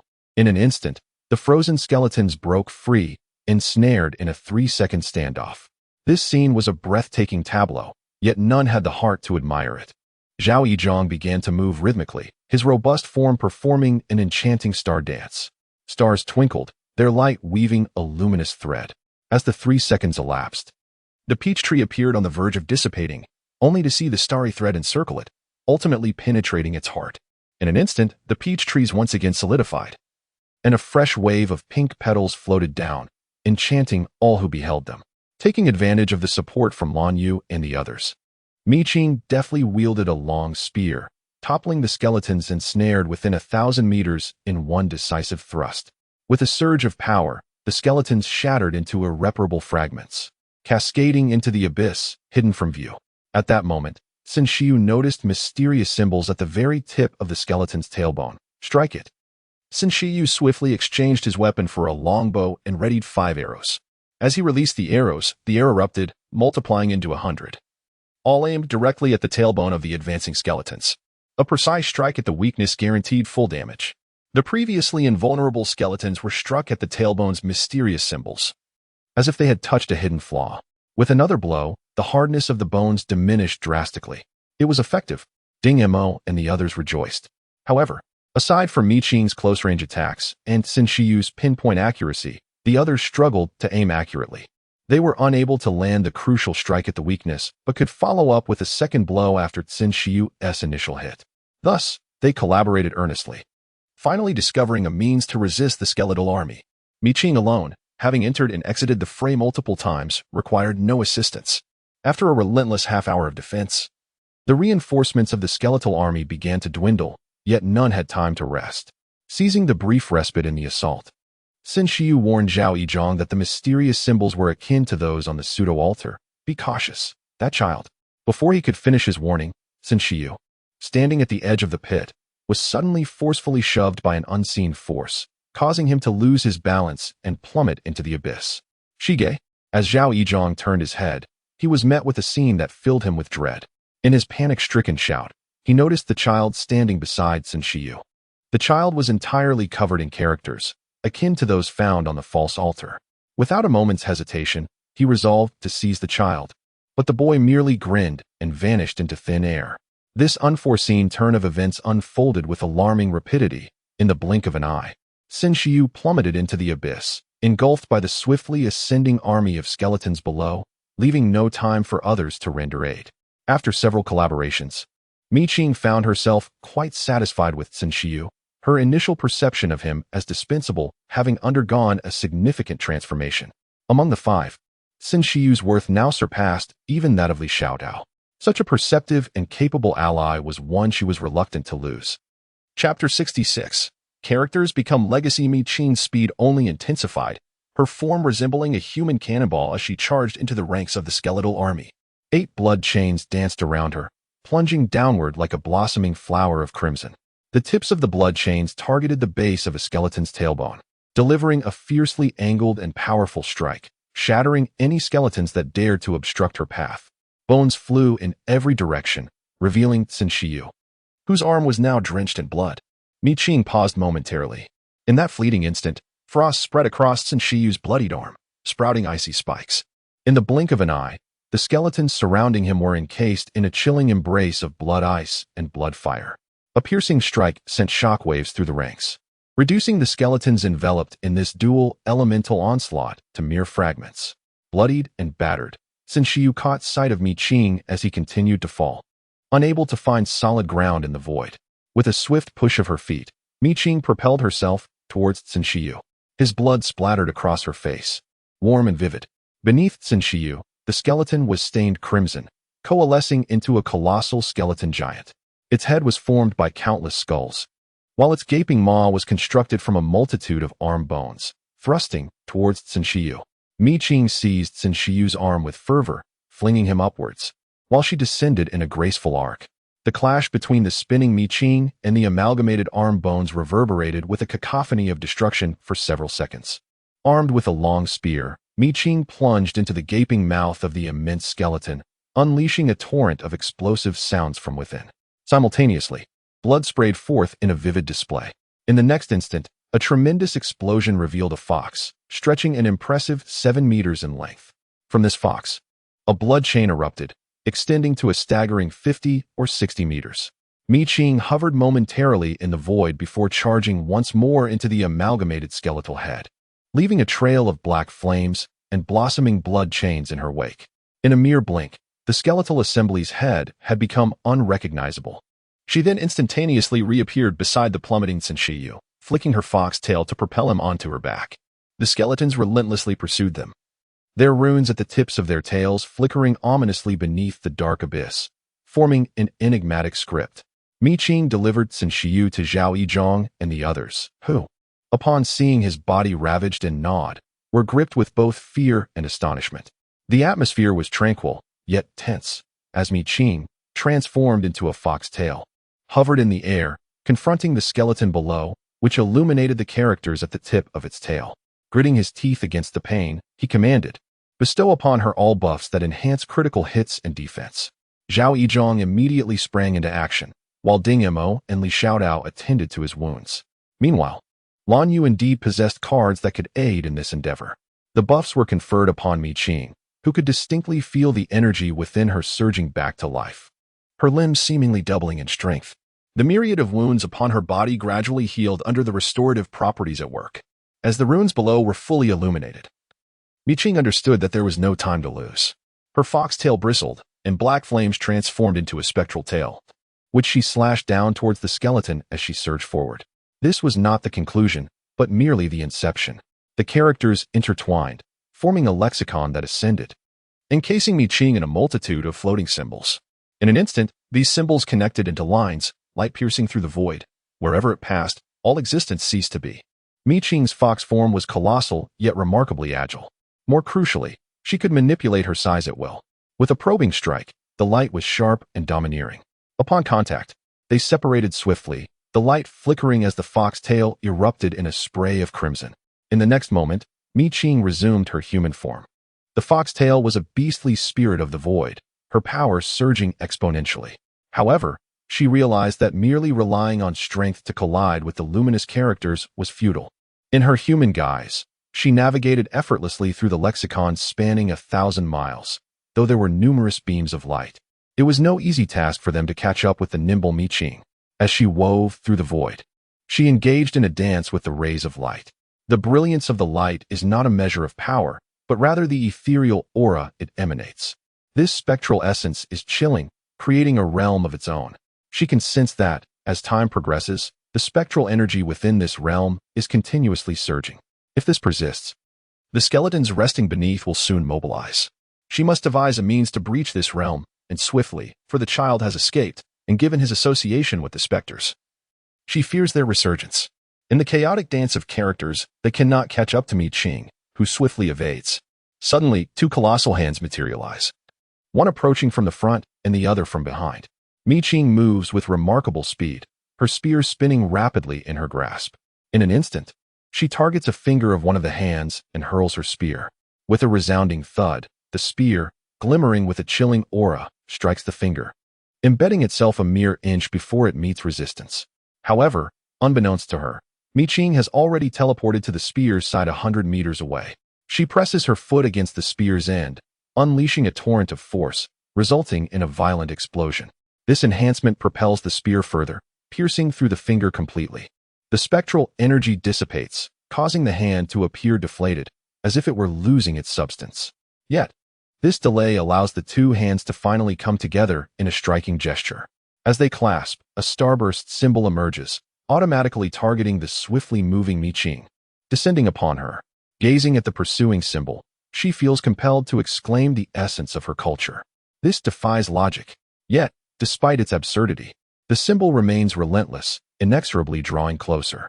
With each of her rapid movements, the spectral energy is absorbed by the symbol, rendering it increasingly substantial and expansive.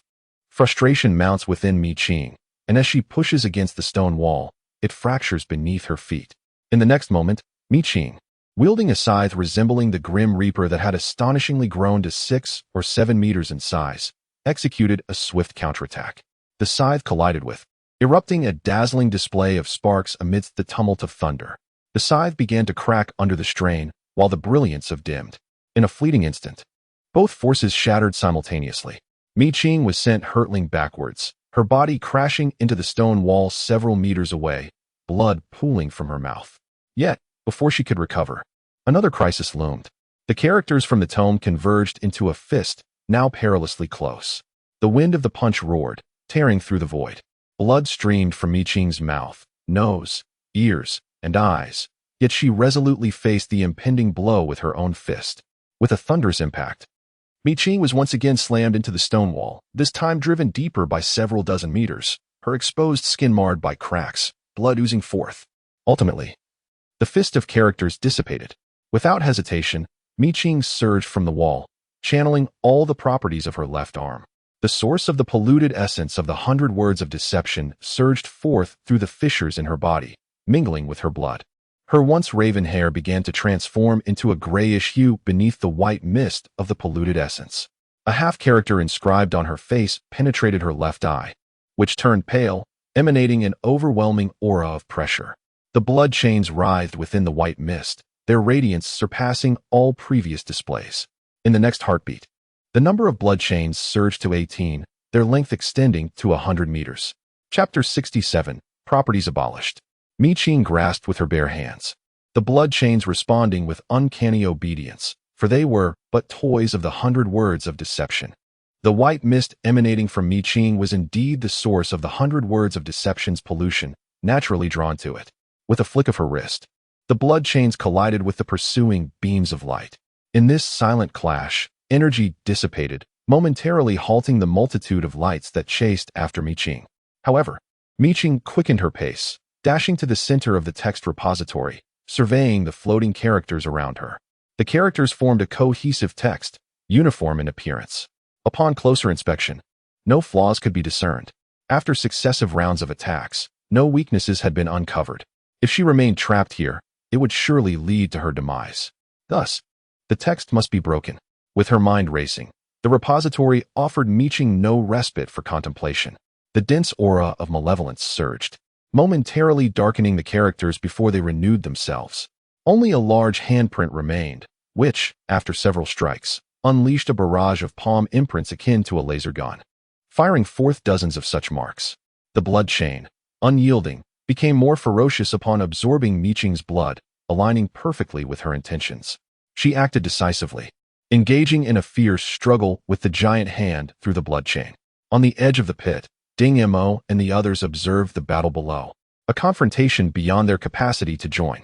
What could they do? Their inability to participate rendered them powerless to alter the outcome. Xin Shiyu stood up before them, drawing back his long bow once more. Brother Sure.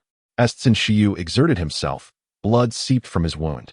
Blood droplets formed like pearls, staining the stone wall beneath him crimson.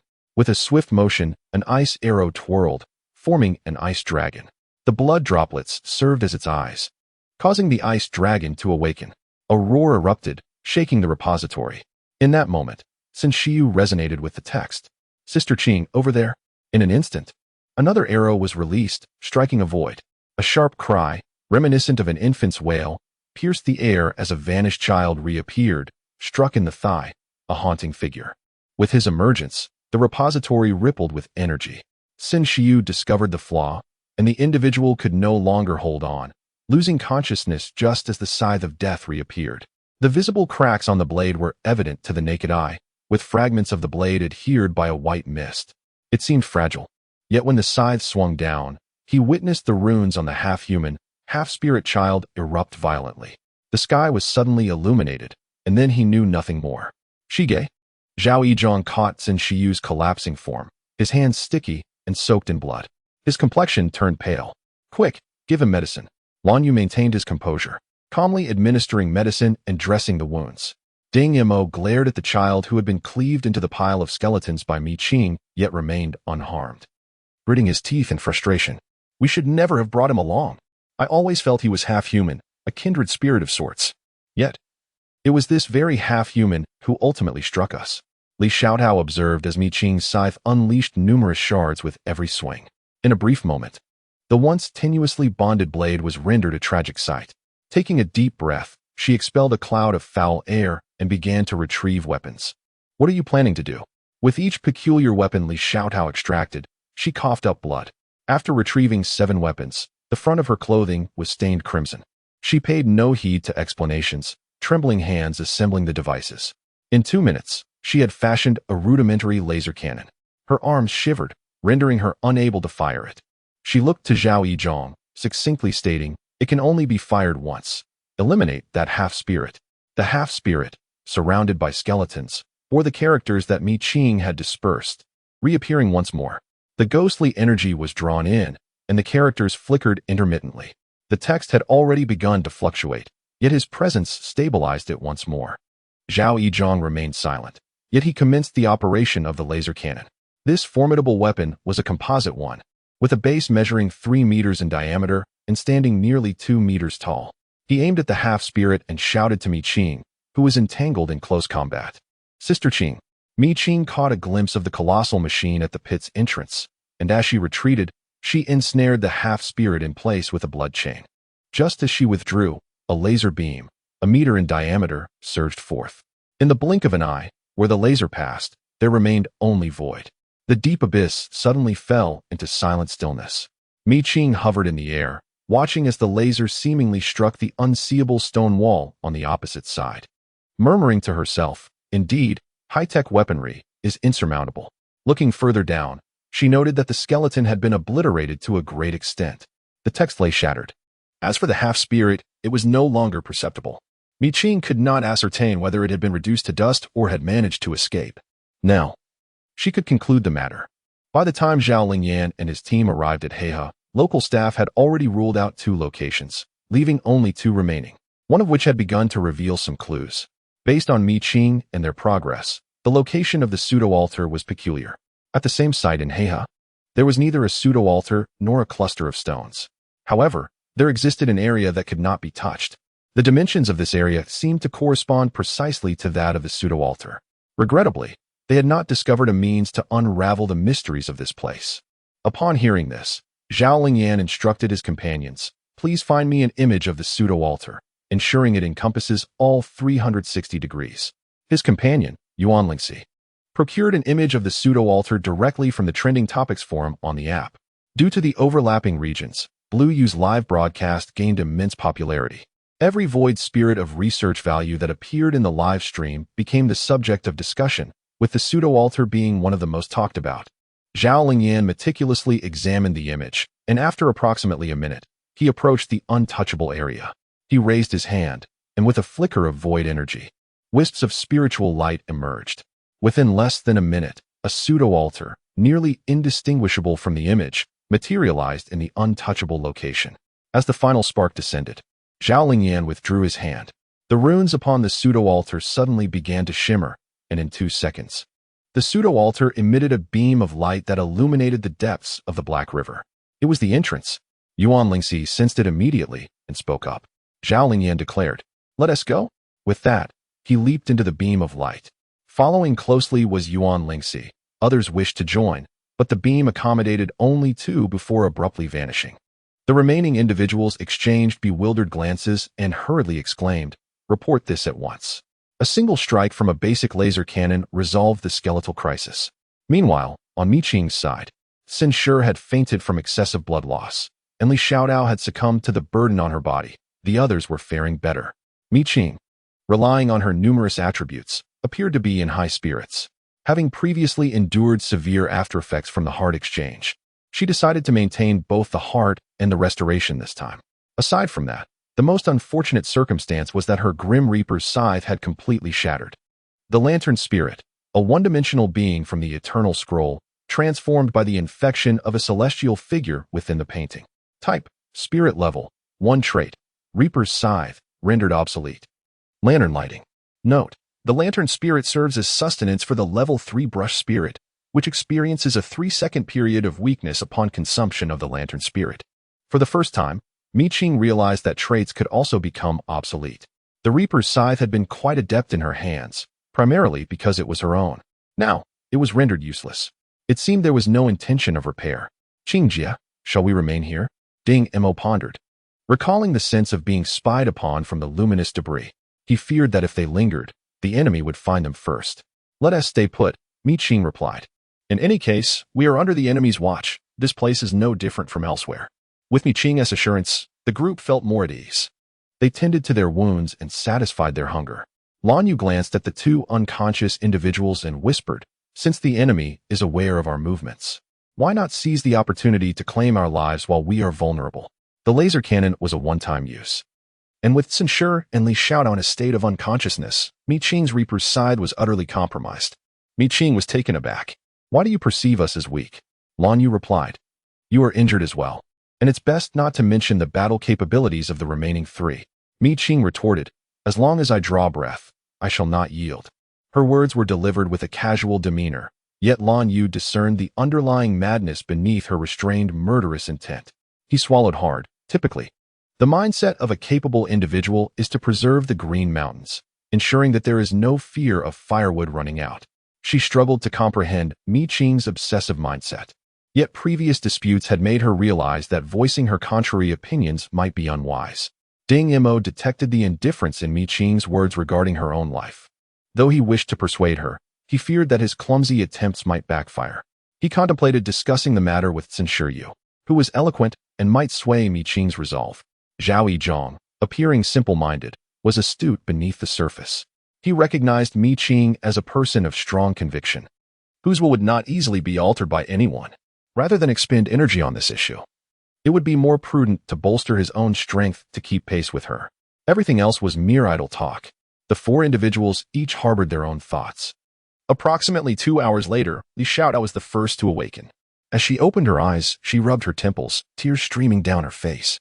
Even though the laser cannon had been dismantled, the burden remained overwhelming.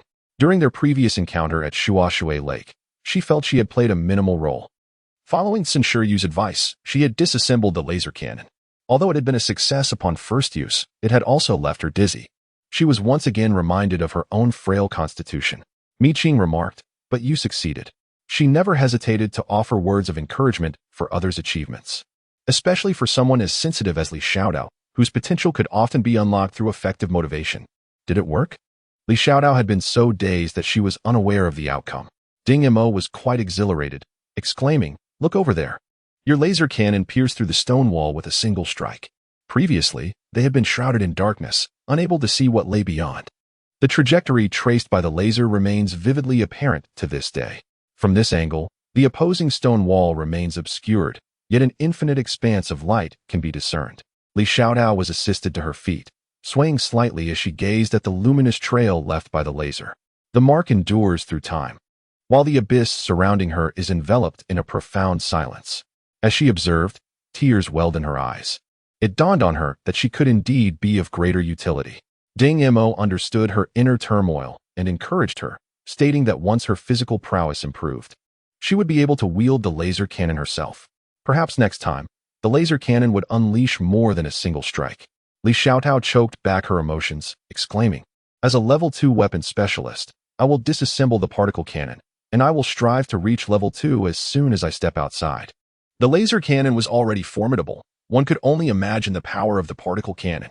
As she spoke, her gaze shifted towards Mi Qing, her eyes imbued with a yearning for affirmation. Mi Qing met her gaze, hesitated for a moment, and succinctly replied, "The future is promising."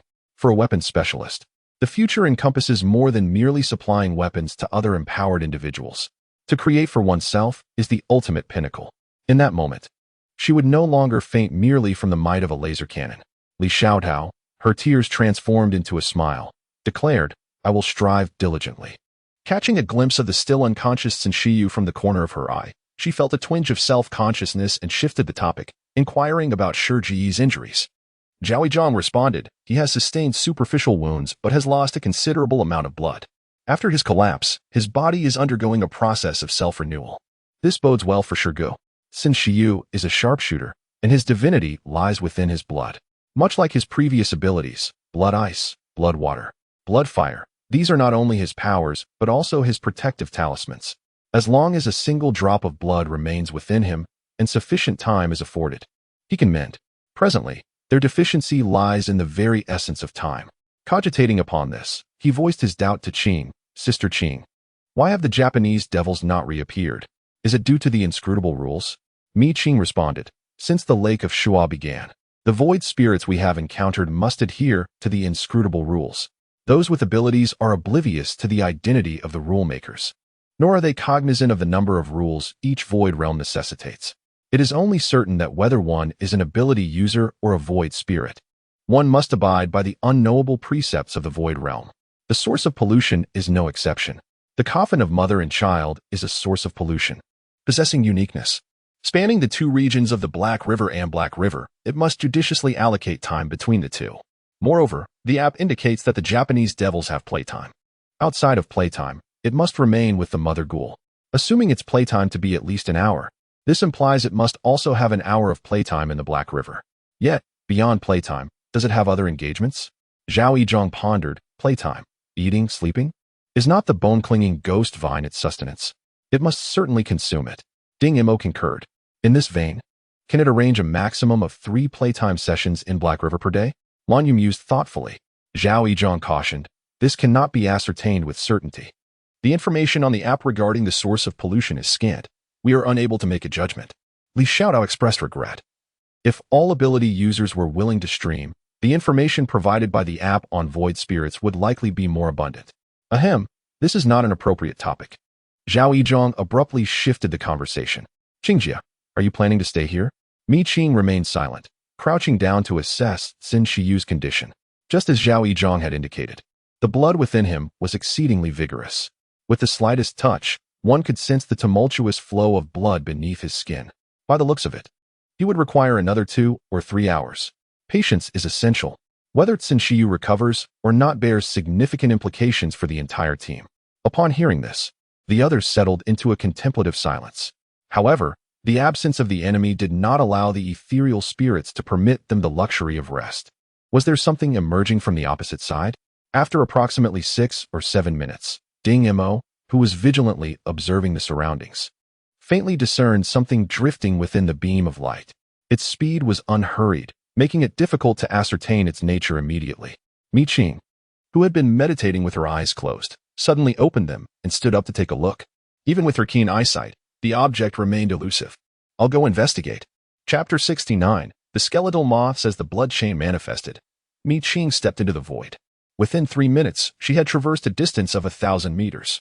A multitude of moths surged forth, overwhelming the path illuminated by the laser's beam. Yet, their progress was sluggish. They were still several tens of thousands of meters away, appearing no larger than a palm at that distance.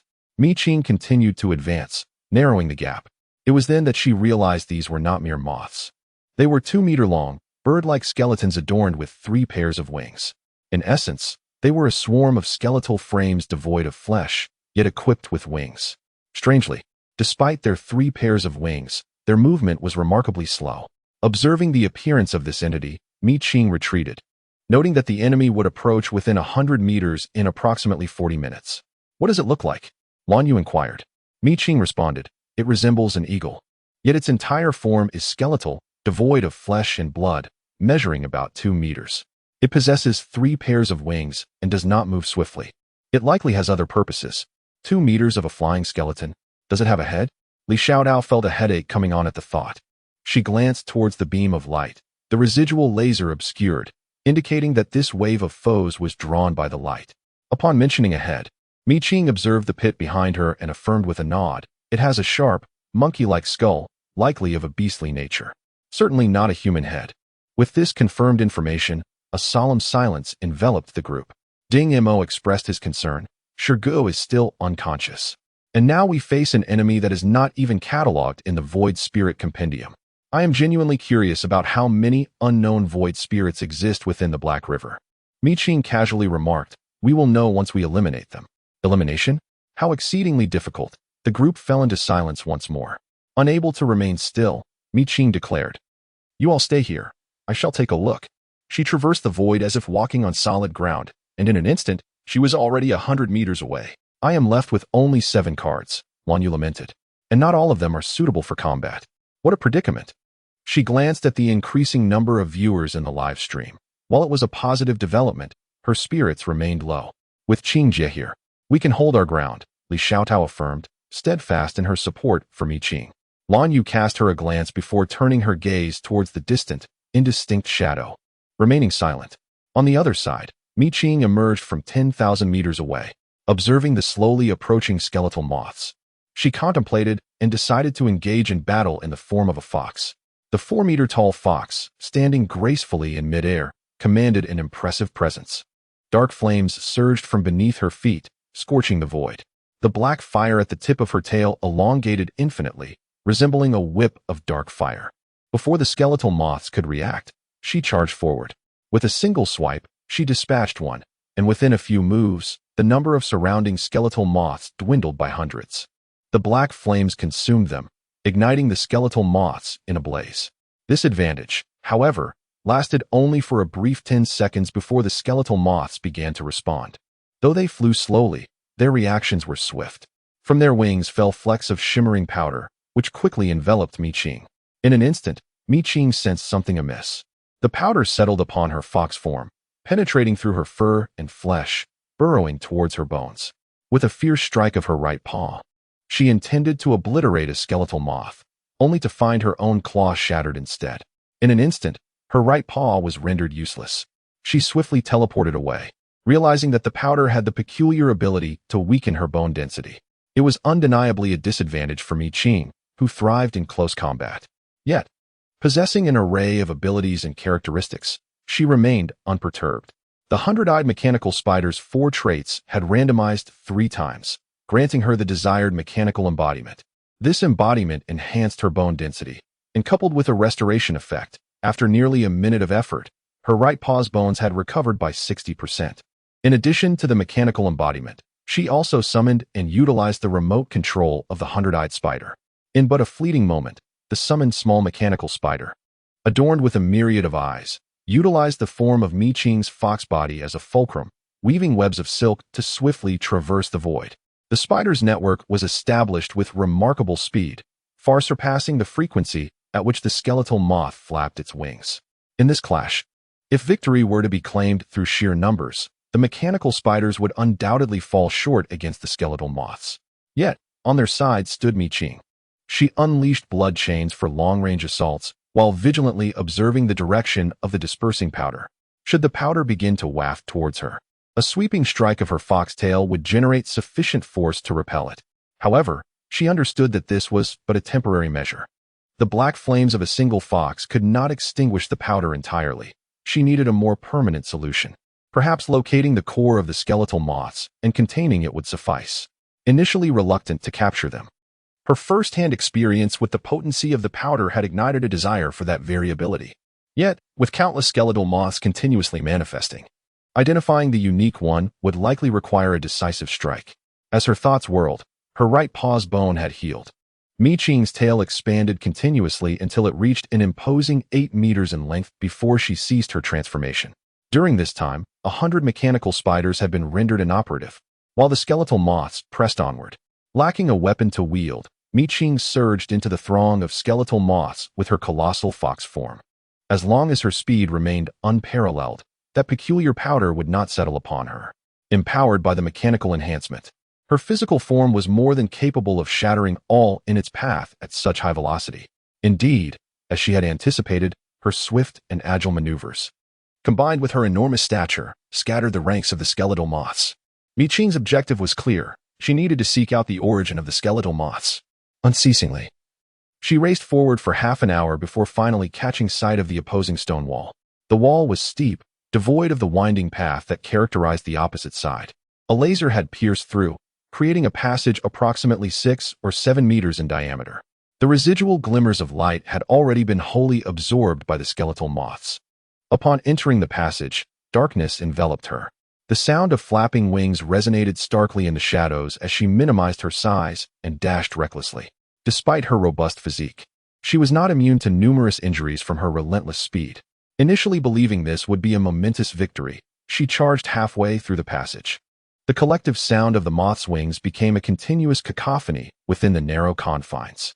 Though her beastly instincts remained sharp, her mind felt hazy. The pitch-black surroundings birthed a disorienting sensation of heaviness in her head and lightness in her feet. Realizing the precariousness of her situation, she promptly dispelled the traits of the fox. Yet, it was a moment too late. A burst of luminescent dust erupted from both ends of the passage. The density of the dust exceeded that of flour being scattered. She was enveloped in glowing powder, leaving no part of her untouched. In an instant, she activated the last remaining ability of the lamp spirit, illumination. Amidst the void, the familiar visage of the lamp spirit emerged, casting a bright light that illuminated the dark passage. It was then that she discerned the end of the passage, a pupa, a misshapen giant cocoon compressed by the confines of the passage. Its length remained indiscernible, as it completely obstructed the rear passage, leaving no room for exploration. The earlier dust had been expelled from this very pupa. Not only did the pupa emit powder, but it also released the skeletal moths. The moths either launched an attack on her or gracefully navigated past her, continuing their orderly flight outward. In a matter of seconds, the powder took effect. Mi Qing felt her bones soften and her body succumb to fatigue. Chapter 70, 7 Fetuses. As she passed the cannon to Mi Qing, there was no time for further inquiries, and her companion hastily sped away. The remaining individuals exchanged bewildered glances, uncertain of the events that had transpired ahead. With Li Xiaotao's current capabilities, the cannon could only fire twice. Mi Qing's target was the colossal pupa nestled within the narrow passage. Her instincts warned her not to wait for the pupa to fully hatch. Mi Qing was a decisive individual, never one to procrastinate. Upon reaching her destination, she fired without hesitation. A thunderous shot reverberated, aimed directly at the entrance of the passage. This passage had been carved by laser, rendering it strikingly straight and clear. Her shot surged forth, unimpeded, targeting the pupa itself. The skeletal moths formed a flesh wall, attempting to withstand the cannon's might with their mortal forms. Yet, the weaponry wielded by the armorer was specifically designed to combat the void spirits. The mere physicality of their bodies proved futile against such power. This fleeting thought dissipated as the cannon fired. A resounding boom echoed, and the obliteration of life was eerily silent. However, contrary to Mi Qing's expectations, the colossal pupa was not struck as anticipated. The relentless skeletal moths rapidly encircled it, forming layer upon layer of protection in an astonishingly brief second, shielding the pupa from the brunt of the cannon fire. The cannon penetrated with a force capable of extending 40 to 50 meters, yet even so, it failed to injure the pupa. Following this, Mi Qing unleashed a flurry of blood chains, 8 of which struck the pupa, creating a gaping hole from which a dark green liquid oozed forth. This liquid was adorned with luminescent powder, shimmering with a faint glow. Simultaneously, a foul odor wafted through the air. A viscous liquid oozed forth, yet it did not drip. It gathered and coalesced, exhibiting remarkable fluidity. Mi Qing, with unwavering resolve, hoisted the artillery and fired at close range. The earth trembled violently, and this time, the colossal pupa sustained a significant injury. The repugnant liquid erupted forth, splattering against the stone wall, not cascading downward as one might expect, but rather converging upward. In a fleeting moment, the amassed liquid shot toward Mi Qing, splitting mid-flight into an expansive net, attempting to ensnare her. Without the need for movement, her instinctively responsive blood chains surged forth, piercing through the liquid multiple times until it lost its form. Her gaze then fell upon the ruptured pupa. There lay a curled fetus, exposed to her view. The fetus resembled a human infant, its bare skin speckled with numerous dark spots. Upon closer inspection, these were not mere spots but rather minuscule characters. The design of these characters bore resemblance to those found on the false altar. It seemed plausible that all characters within the Black River originated from a singular source. Yet, Mi Qing was intrigued by the peculiar fact that the being gestating within the pupa was a humanoid fetus. She recalled the half-human, half-spirit child, and the notion of the Black River producing various children flickered through her mind. In a swift moment, Mi Qing gathered her strength and aimed a punch at the fetus. She exerted all her might, yet her fist halted mere inches away from the fetus, unable to advance further. In the next instant, the fetus, with its eyes tightly closed, suddenly opened them wide. Those eyes, possessing slit pupils, glimmered with a fleeting dark green light. Upon locking gazes, Mi Qing's body became rigid, rendered uncontrollable. The fetus raised a delicate hand. Its slender fingers pointed toward her brow, causing blood to flow from the center of her forehead.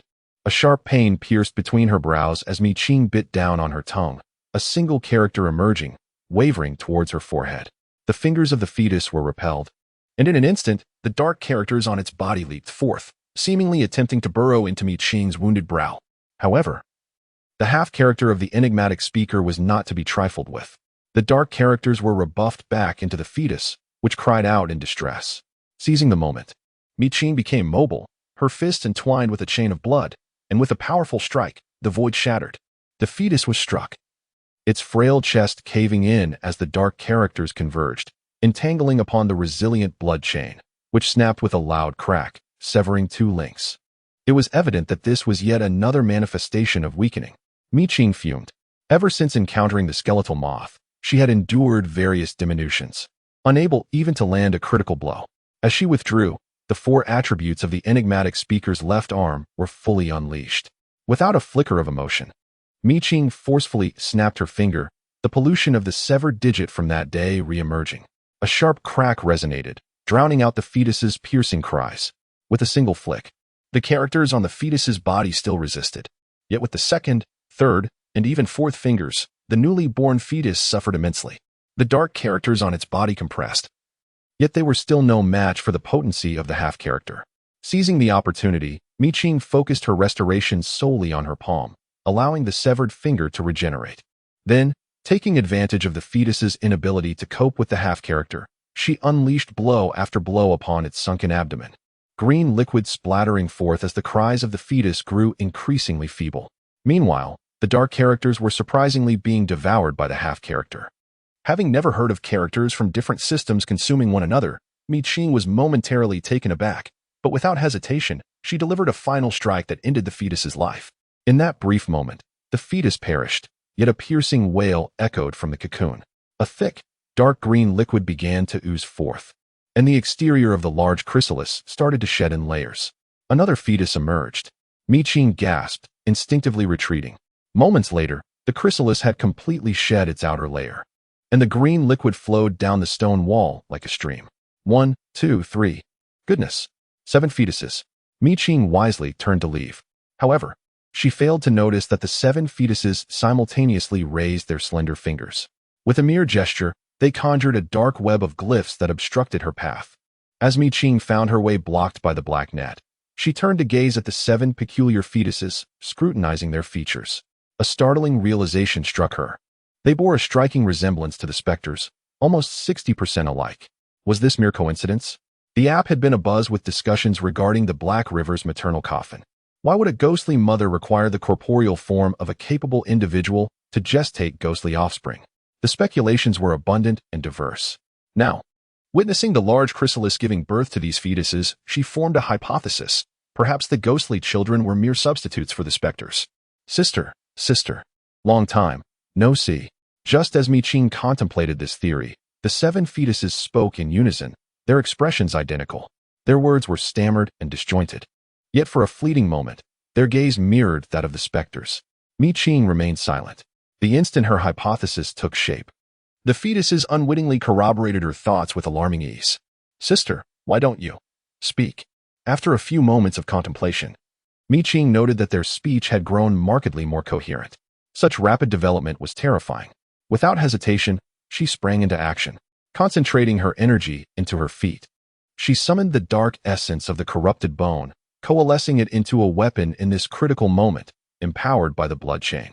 In the dim light, 7 small, soft, and gelatinous fetuses emerged, each adorned with ominous black characters, exuding an aura of eerie complexity. Chapter 71. The Infiltration of the Half-Word. The blood chain was successfully thwarted. As anticipated, seizing this momentum, Qing retreated from the ravaged corridor. The fetuses, diminutive yet astonishingly swift, pursued her relentlessly. Within 10 seconds of Qing's exit from the passage, they caught up. Their mastery over the black characters was markedly superior to that of the first fetus. As the black characters detached, they formed combinations akin to a lexicon, launching self-directed assaults. Qing evaded the black character-infused punches, but faced the black character-infused kicks head-on. Flanked by the relentless onslaught of the black character devices, leaving her no avenue for retreat. Observing this, Qing's expression darkened. Her withdrawal from the passage was not merely a retreat, it was a strategic maneuver to expand the battlefield. Yet, the unyielding nature of her adversaries ignited her fighting spirit. No longer retreating and lacking suitable weaponry, Qing met their advances with her own fists and feet, synchronizing with the recovering blood chain. Having activated 9 unique attributes in one breath, she grew accustomed to the expulsion of blood. The 7 fetuses visibly matured in the midst of battle. Initially, they appeared as newborns, but after 6 or 7 minutes of engagement, coupled with prior exchanges, their transformation was undeniable, certainly within a 10-minute span. As they grew larger, the potency of the black characters intensified. Qing understood the urgency of halting their progression. Her greatest fear was that these 7 phantoms would summon genuine specters, which in turn could attract the true harbinger of doom. Contemplating this, her demeanor sharpened. The source of the Wraith's 100 words was invoked once more, this time without the Grim Reaper's scythe as a medium, directly augmenting her being. The utterance of the enigmatic speaker was tainted by the intrusion of a source of corruption, the remnants of which were subtly discernible in the letters that remained.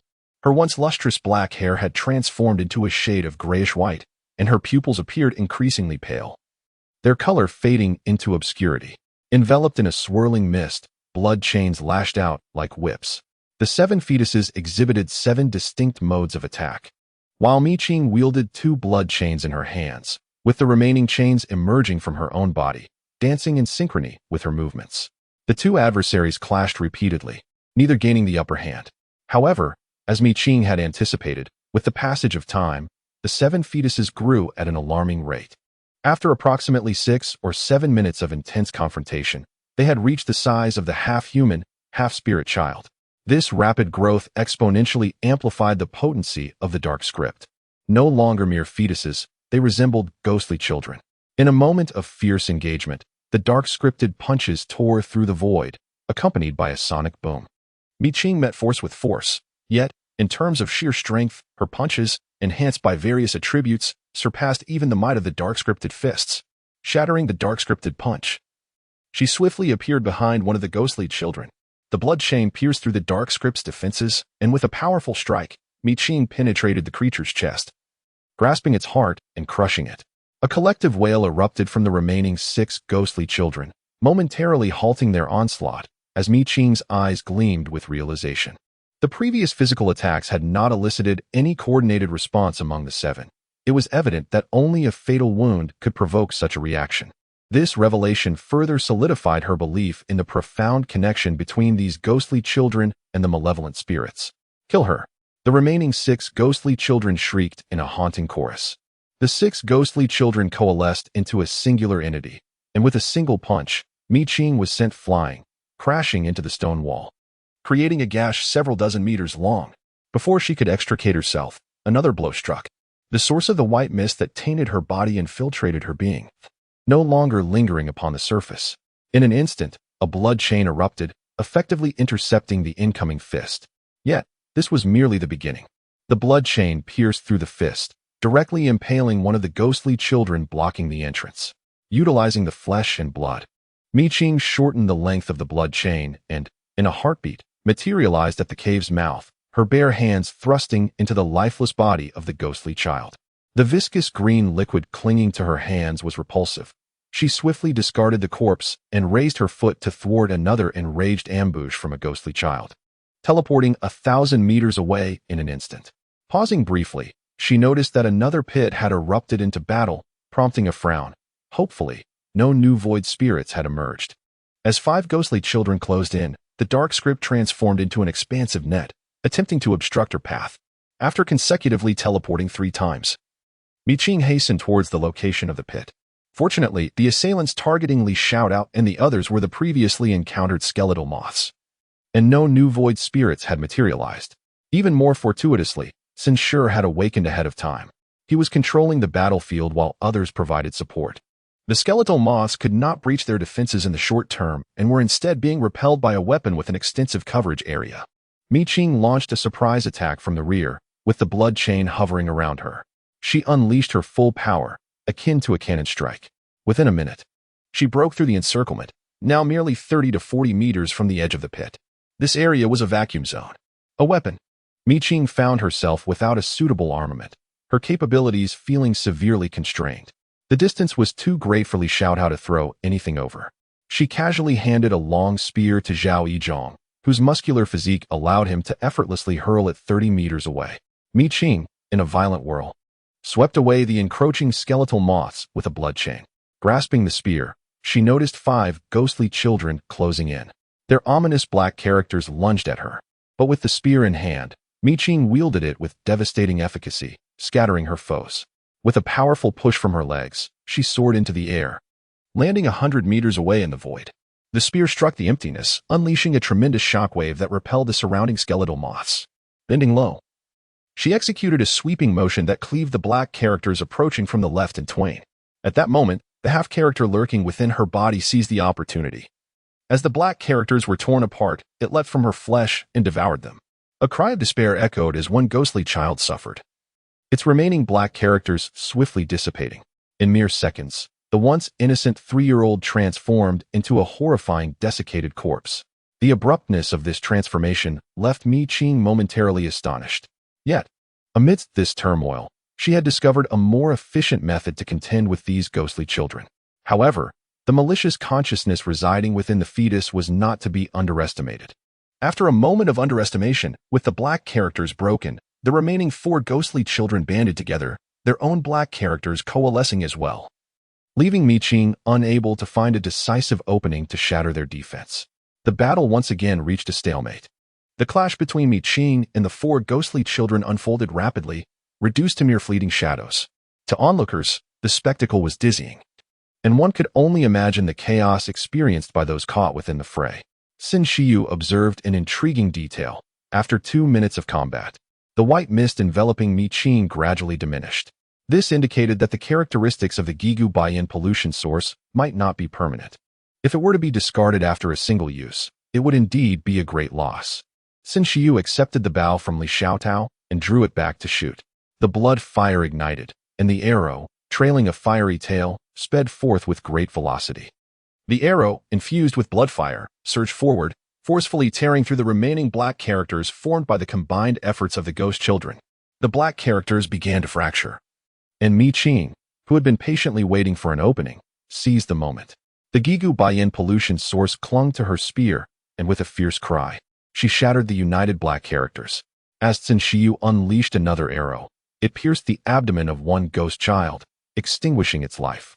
In the brief moment of stillness that followed the demise of the first ghost child, Qing capitalized on the opportunity, launching a relentless assault with her blood chain and spear. In less than 3 seconds, only one ghost child managed to escape by severing its own arms. It fled, and Qing pursued. Just as it seemed Qing would capture the ghost child, the remaining black characters on it coalesced at its forehead, which then split open. A ghastly, pallid hand abruptly emerged, effortlessly halting Qing's spear with a single finger. The force behind it was monumental, shattering the spear in her grasp. Qing retreated, and Li Xiaotao, witnessing the destruction of the spear from a distance, coughed up blood. The Tier 2 spear could not withstand the current onslaught. Had her teammates been ordinary Tier 1 or Tier 2 ability users, her Tier 2 arsenal would have sufficed. However, Mi Qing was no ordinary individual, and every void she entered was equally extraordinary. Her eyes sparkled with excitement. This time, I must endeavor to transcend the third level. The third-tier arsenal not only boasts an increased variety of weaponry, but also enhances the quality of the arms available. Ding Mo, reluctant to utter words of despair, felt a heavy weight in his heart as he beheld the specter emerging from the brow of the ghost child, accompanied by a crimson coffin that followed closely behind. The specter has appeared, he remarked solemnly. Indeed, upon its arrival, it swiftly dispatched the last half-destroyed ghost child. Sister, I truly miss you. The specter smiled faintly, its demeanor betraying none of its recent emergence from the ghost child's form. Mi Qing, with a chilling indifference, replied, I'm truly sorry, dear brother, but I do not long for you. The crimson coffin manifested suddenly, leaving no room for hesitation. Upon scrutinizing the coffin, an eerie chill emanated from it. This chill was not the same as the frigidness of censure or blood ice. In merely 20 seconds, Mi Qing felt her pores involuntarily open, goosebumps rising in waves without receding. The discomfort of the flesh could indeed impede one's actions. The specter lightly pressed its foot down, and the rotund child, with great difficulty and an air of absurdity, crossed its legs while perched on the coffin's edge. The specter, however, remained unfazed, casually tapping the crimson coffin with a rhythmic knock. The sound resonated, creating a harmonious vibration that rippled through the void. Mi Qing, initially standing firm, suddenly found herself besieged by an invisible tremor. Sensing the imminent danger, she launched the blood chain, which collided with the unseen shockwave. In that instant, silence enveloped the void, and all creation trembled. With a probing strike, Mi Qing effortlessly parried the assault. Yet she recognized the stark disparity in power between a ghoul possessing a crimson coffin and one without. Previously, when facing Mi Qing, the ghoul could not have so easily shattered her weapon. Unwilling to cede control of the situation to the ghoul, Mi Qing swiftly hurled a satchel brimming with bone-clinging ghost vines. The moment the vines materialized, their singular aroma permeated the surroundings. Witnessing the imminent plunge of thousands of bone-clinging ghost vines into the abyss, the ghoul, previously exuding an air of triumph, glared at Mi Qing. Driven by an insatiable hunger, it was compelled to open the coffin and catch the descending vines. The diminutive crimson coffin, barely half a meter square, could scarcely contain the multitude of bone-clinging ghost vines. It darted through the air, dragging the crimson coffin along in a frenzied manner. Seizing the opportunity, Mi Qing launched a blood chain directly at the crimson coffin. Clang though dragged along by the ghoul, the half-open coffin emitted a dense, concentrated stream of ghostly energy.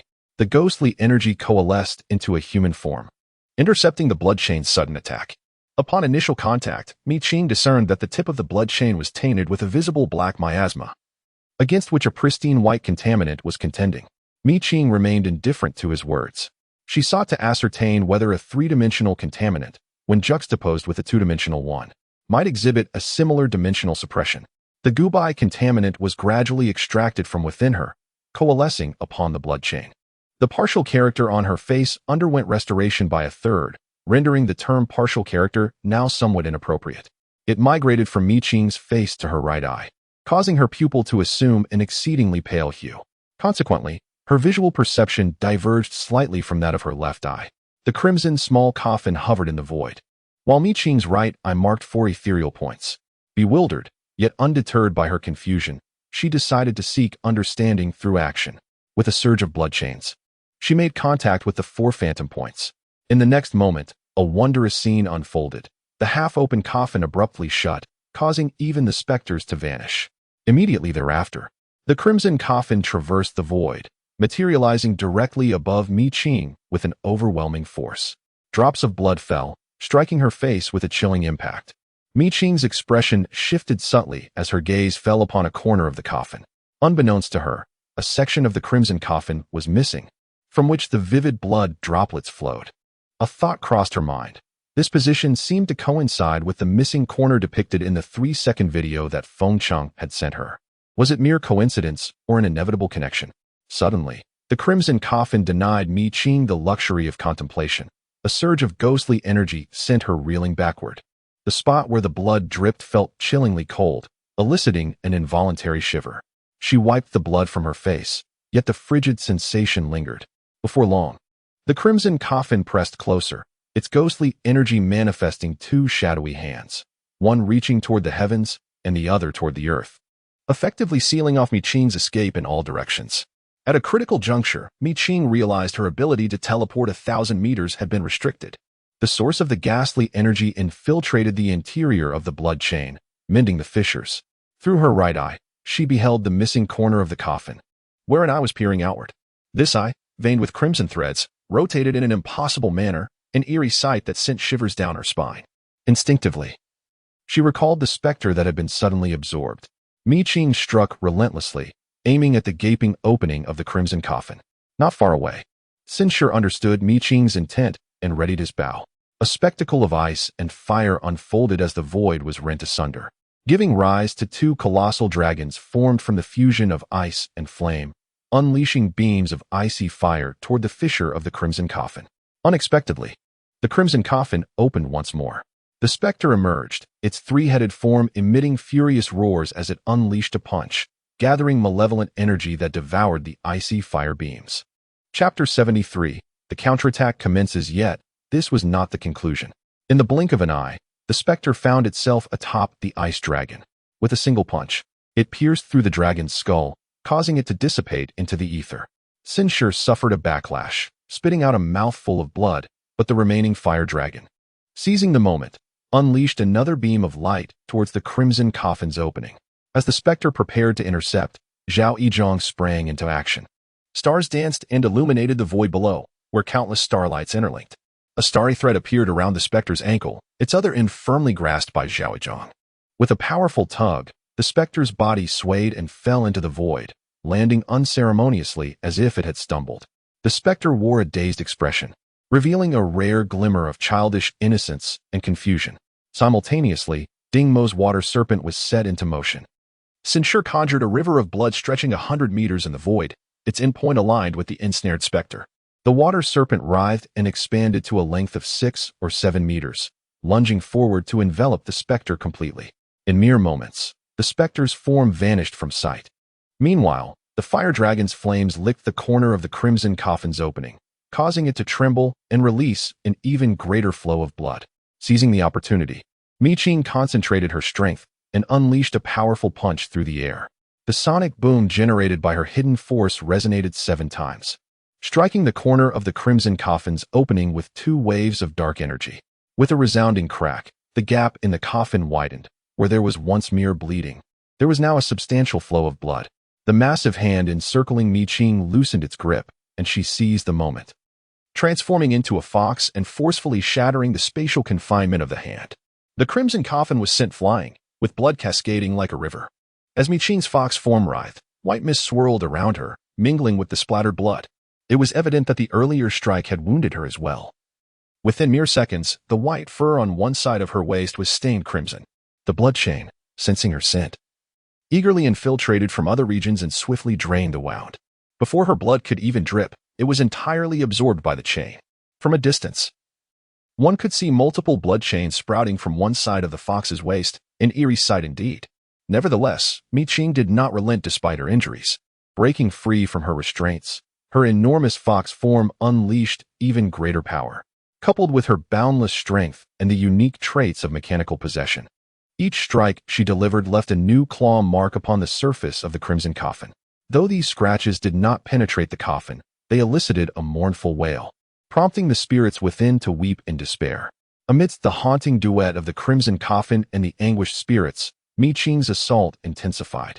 With her foxtail, 2 feet, and claws, along with the ferocious strikes of the blood chains, the crimson coffin was battered as if it were a football.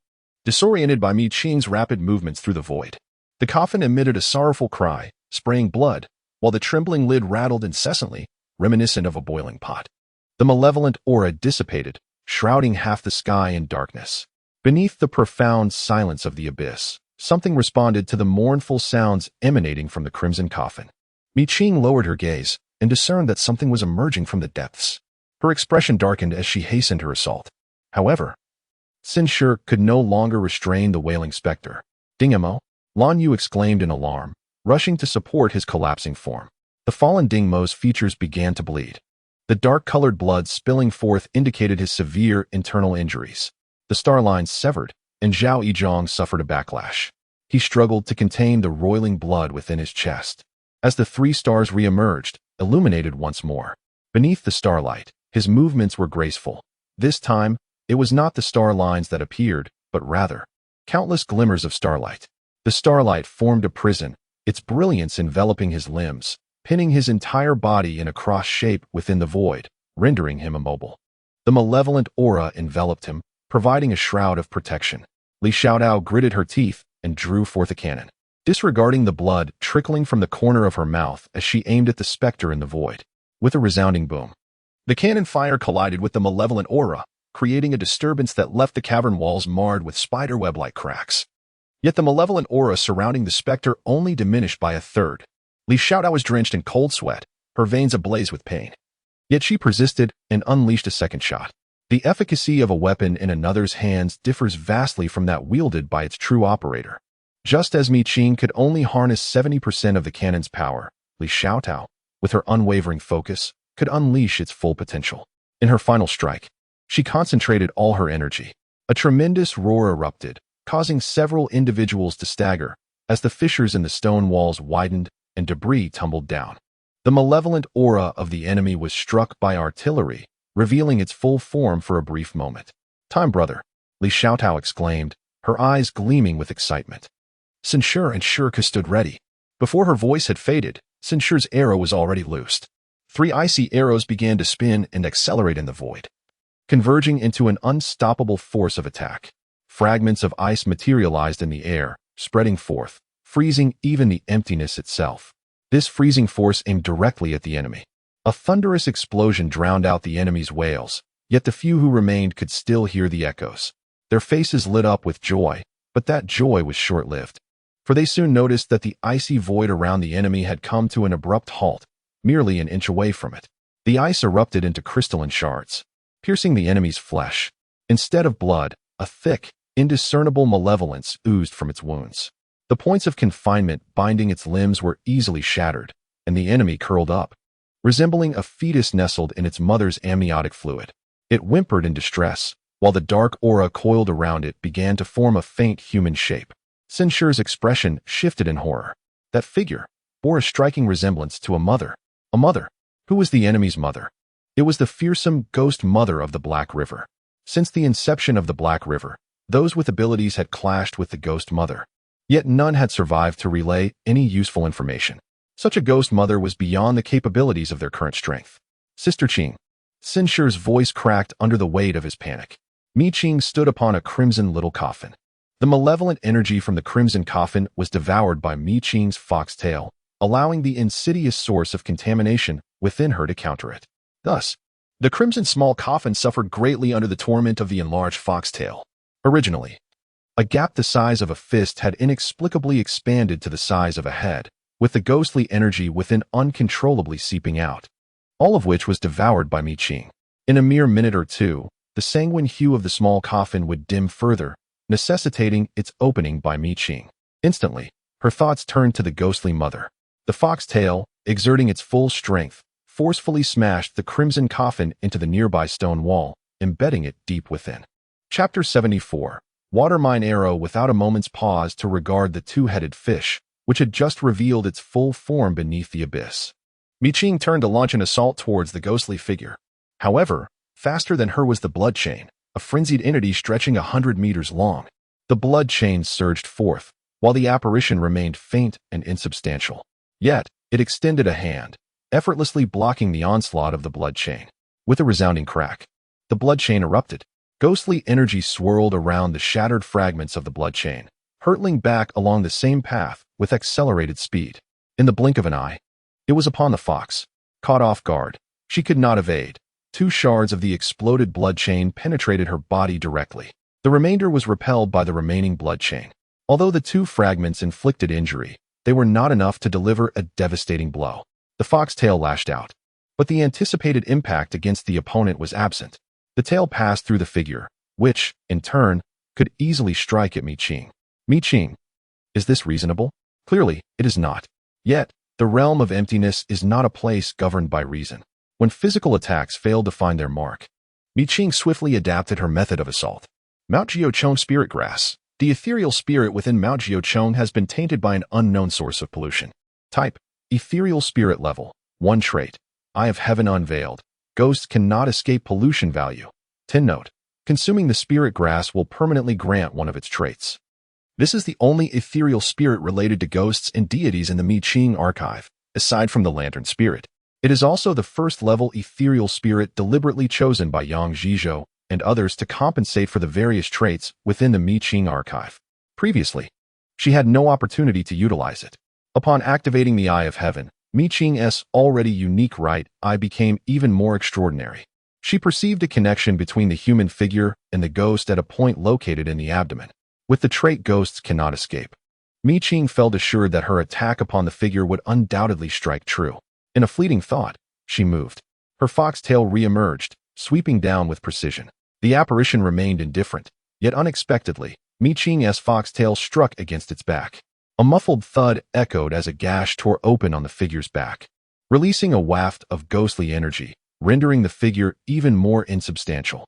In that moment, Qing seemed to observe the figure stiffen briefly before it finally retaliated. Just as her second strike approached, clang, the outline of the figure wavered, nearly losing its form. Qing's foxtail had turned crimson, yet this was far from over. Both entities were locked in combat, neither willing to relent. The ghost howled in distress, as the connection at the figure's abdomen became increasingly unstable due to their fierce confrontation. The more unstable that point became, the more wretched the ghost's cries grew. The tears it shed were not mere tears, but ghostly energy, swirling around in the air, unable to be absorbed anew. The more the situation unfolded, the weaker the specters became. As Qing discovered the correct method to restrain the shadowy figures from materializing, the crimson coffin finally regained its composure and entered the fray. The specters shared a profound connection with the crimson coffin. Its proximity eased their mournful wails. This development was far from favorable for Qing. With her against 3, the previously suppressed stalemate re-emerged. Meanwhile, Censure, wiping the blood from his eyes, closed them to recuperate. In the next instant, he abruptly opened his eyes, revealing a tempestuous lightning flickering within. In a flash, an arrow shot forth from his hand. The water arrow manifested, pursued by the thunder. In that fleeting moment, the void twisted and the heavens illuminated. The crimson coffin, sensing the imminent threat from the water thunder arrow, appeared ready to flee. Yet, Qing would not permit it to come and go at will. With a swift motion, the blood chain ensnared the crimson coffin, halting its escape in the void. It was in that very instant that the water thunder arrow reached its target. Thunder crashed down, illuminating the dim abyss below. The two-headed fish, already present, swam cautiously in the void, avoiding proximity. As the thunder approached within 100 meters, it disregarded everything and dove headlong into the abyss. However, thunder was the nemesis of spectral beings. Even a trace could spell their doom. Moreover, this was Censure's blood thunder power. The blood thunder, fueled by his lifeblood, was pure and formidable. With lightning flashing and thunder rumbling, the void trembled. Qing, caught beneath the thunder, was struck as well. Even more tragically, the specters and shadowy figures suffered greatly, as they were manifestations of ghostly energy, which was directly countered by the power of thunder. The shadow, after much effort under Qing's relentless pursuit, managed to solidify slightly, only to be rendered futile by a sudden flash of thunder. Instead of becoming more substantial, the figure began to dissipate. The specter, struck by the lightning, wailed pitifully as the ghostly tears that flowed from it turned a faint shade of red, exuding an ominous aura. The crimson small coffin was ensnared by Qing's blood chain and was pierced directly by the water thunder arrow. As the ghostly energy dissipated, the small coffin swayed precariously. In that instant, the specter screamed in agony, its cries suppressed. The once indomitable crimson coffin, already severely injured by the water thunder arrow, was further compromised by Qing's full-force strike, which added tremendous weight, causing cracks to form on its surface. The specter's body also developed fissures, allowing ghostly energy to escape, with dark characters struggling to break free and drift upon its surface. The shadow, unwilling to yield, let out a howl but ultimately succumbed under a relentless minute of thunderous bombardment. The specter howled once more as a rift suddenly appeared behind it, seemingly poised to consume it. Observing this, Qing unleashed the blood chain, yet it found itself unable to advance any further than mere inches from the specter. The wailing and sobbing specter, through the blood chain, glared at Mi Qing with a venomous gaze, uncontrollably spewing forth a torrent of ghostly energy. In its fury, it declared, "I will surely kill you. I will surely kill you." As the rift behind it widened, it was forcibly engulfed. Even the crimson small coffin, situated several meters away, was not spared, as it too was swallowed by the expanding fissure. In the blink of an eye, all that remained at the site was the diminishing thunder and mist, save for a stunned two-headed fish struck by lightning. Mi Qing transformed into human form and leaped before the two-headed fish. Seizing the opportunity, she directly contained it. Two-headed fish, the two-headed fish from the Black River, a product of contamination from the maternal and paternal coffins. Species, ethereal. Level 2. Traits, foul stench, restoration, ghostly resentment. Schools of fish worship. Contamination value, 56. Note, the two-headed fish of Black River is extinguished. The two-headed fish of Black River is sealed, a mount for spirits, traversing 1,000 miles in an instant. In the blink of an eye, Mi Qing escaped the grasp of the thunder's shadow, allowing her to ponder the information regarding the two-headed fish. The trait of restoration was anticipated. The foul stench and the worshipping schools of fish were experiences she had already encountered. Only the ghostly resentment remained a mystery. Yet, none of these details were of paramount importance. The crux lay in the final note. The capture of the two-headed fish from Black River by her signified that the two-headed fish of Black River would be sealed. This implied that should any capable individual slay the two-headed fish of Black River, it would not manifest a second one. This revelation constituted the most critical information regarding the overlapping zones, confirming the conjecture of the capable individuals. Chapter 75. Rescue arrived Shige. Lan Yu exclaimed. Following the fainting of Ding Mo and the others, Sun Shiyu succumbed as well. His eyes were perpetually bleeding, dark blue veins coursing through his face, refusing to dissipate. Any contact with him resulted in paralysis. It was evident that his command over the blood thunder power was rather inexperienced. Injuring himself also posed a threat to his companions. Upon hearing the exclamation, Mi Qing disregarded the two-headed fish. This collaboration with Sun Shiyu was somewhat exhilarating. Thus, he was still in good shape. It was peculiar. We clearly followed the trajectory of Mi Qing and the others. Yet how did we diverge? Yuan Lingxi gazed at the unfamiliar branches of the underground dark river before him, a look of utter bewilderment on his face. Upon entering the Black River, they could no longer view the live broadcast by Lan Yu. Therefore, the trajectory traversed by Mi Qing and the others had long been organized by the staff. They had entered from the location of the pseudo-altar and followed the designated path, only to find themselves veering off course, truly peculiar. Zhao Lingyan, with empty hands, conjured a bright lamp in the void, illuminating the passage of the underground dark river. After surveying the surroundings, he turned his gaze to the jagged stones above. The grotesque rocks hung ominously, their sharp ends poised to pierce any creature that dared to wander into their domain. Zhao Lingyan extracted a small purple leaf from his storage pouch, no larger than the length of a finger. The intricate veins of the purple leaf were of vivid crimson, resembling flowing blood vessels, an oddity indeed. As he relaxed his grip, the leaf fluttered and began to fall. Before it could touch the ground, Zhao Lingyan deftly gestured in the air, sketching a purple leaf grass with a few swift strokes. The purple leaf grass took root in the dark river, rapidly spreading across the stone walls within a mere half-minute. The jagged rocks became ensnared, tightening around it, their sharp tips indeed acting as hidden weapons against the purple leaf grass. The level 7 purple leaf grass was both fierce and resilient. Within 3 minutes, the grotesque stones above the dark river were entirely cleared of its vines and leaves. Yuan Lingxi led the way, descending further into the dark river. As they moved into the water, their new equipment continued to function as usual, without any signs of malfunction. Yuan Lingxi forged ahead, diving thousands of meters down, where he beheld a most extraordinary sight. In the center of the black, deep river, 2 coffins, one large and one small, one black and one red, floated enigmatically. They silently hovered in the water, yet merely gazing at them instilled a profound sense of mental oppression, giving rise to an overwhelming despair. Beware of spiritual contamination. Each source of pollution within the void is exceedingly terrifying.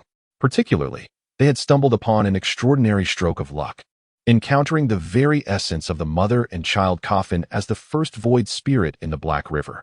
Yuan Lingxi, filled with anticipation, inquired, "Lingyan, are you prepared?"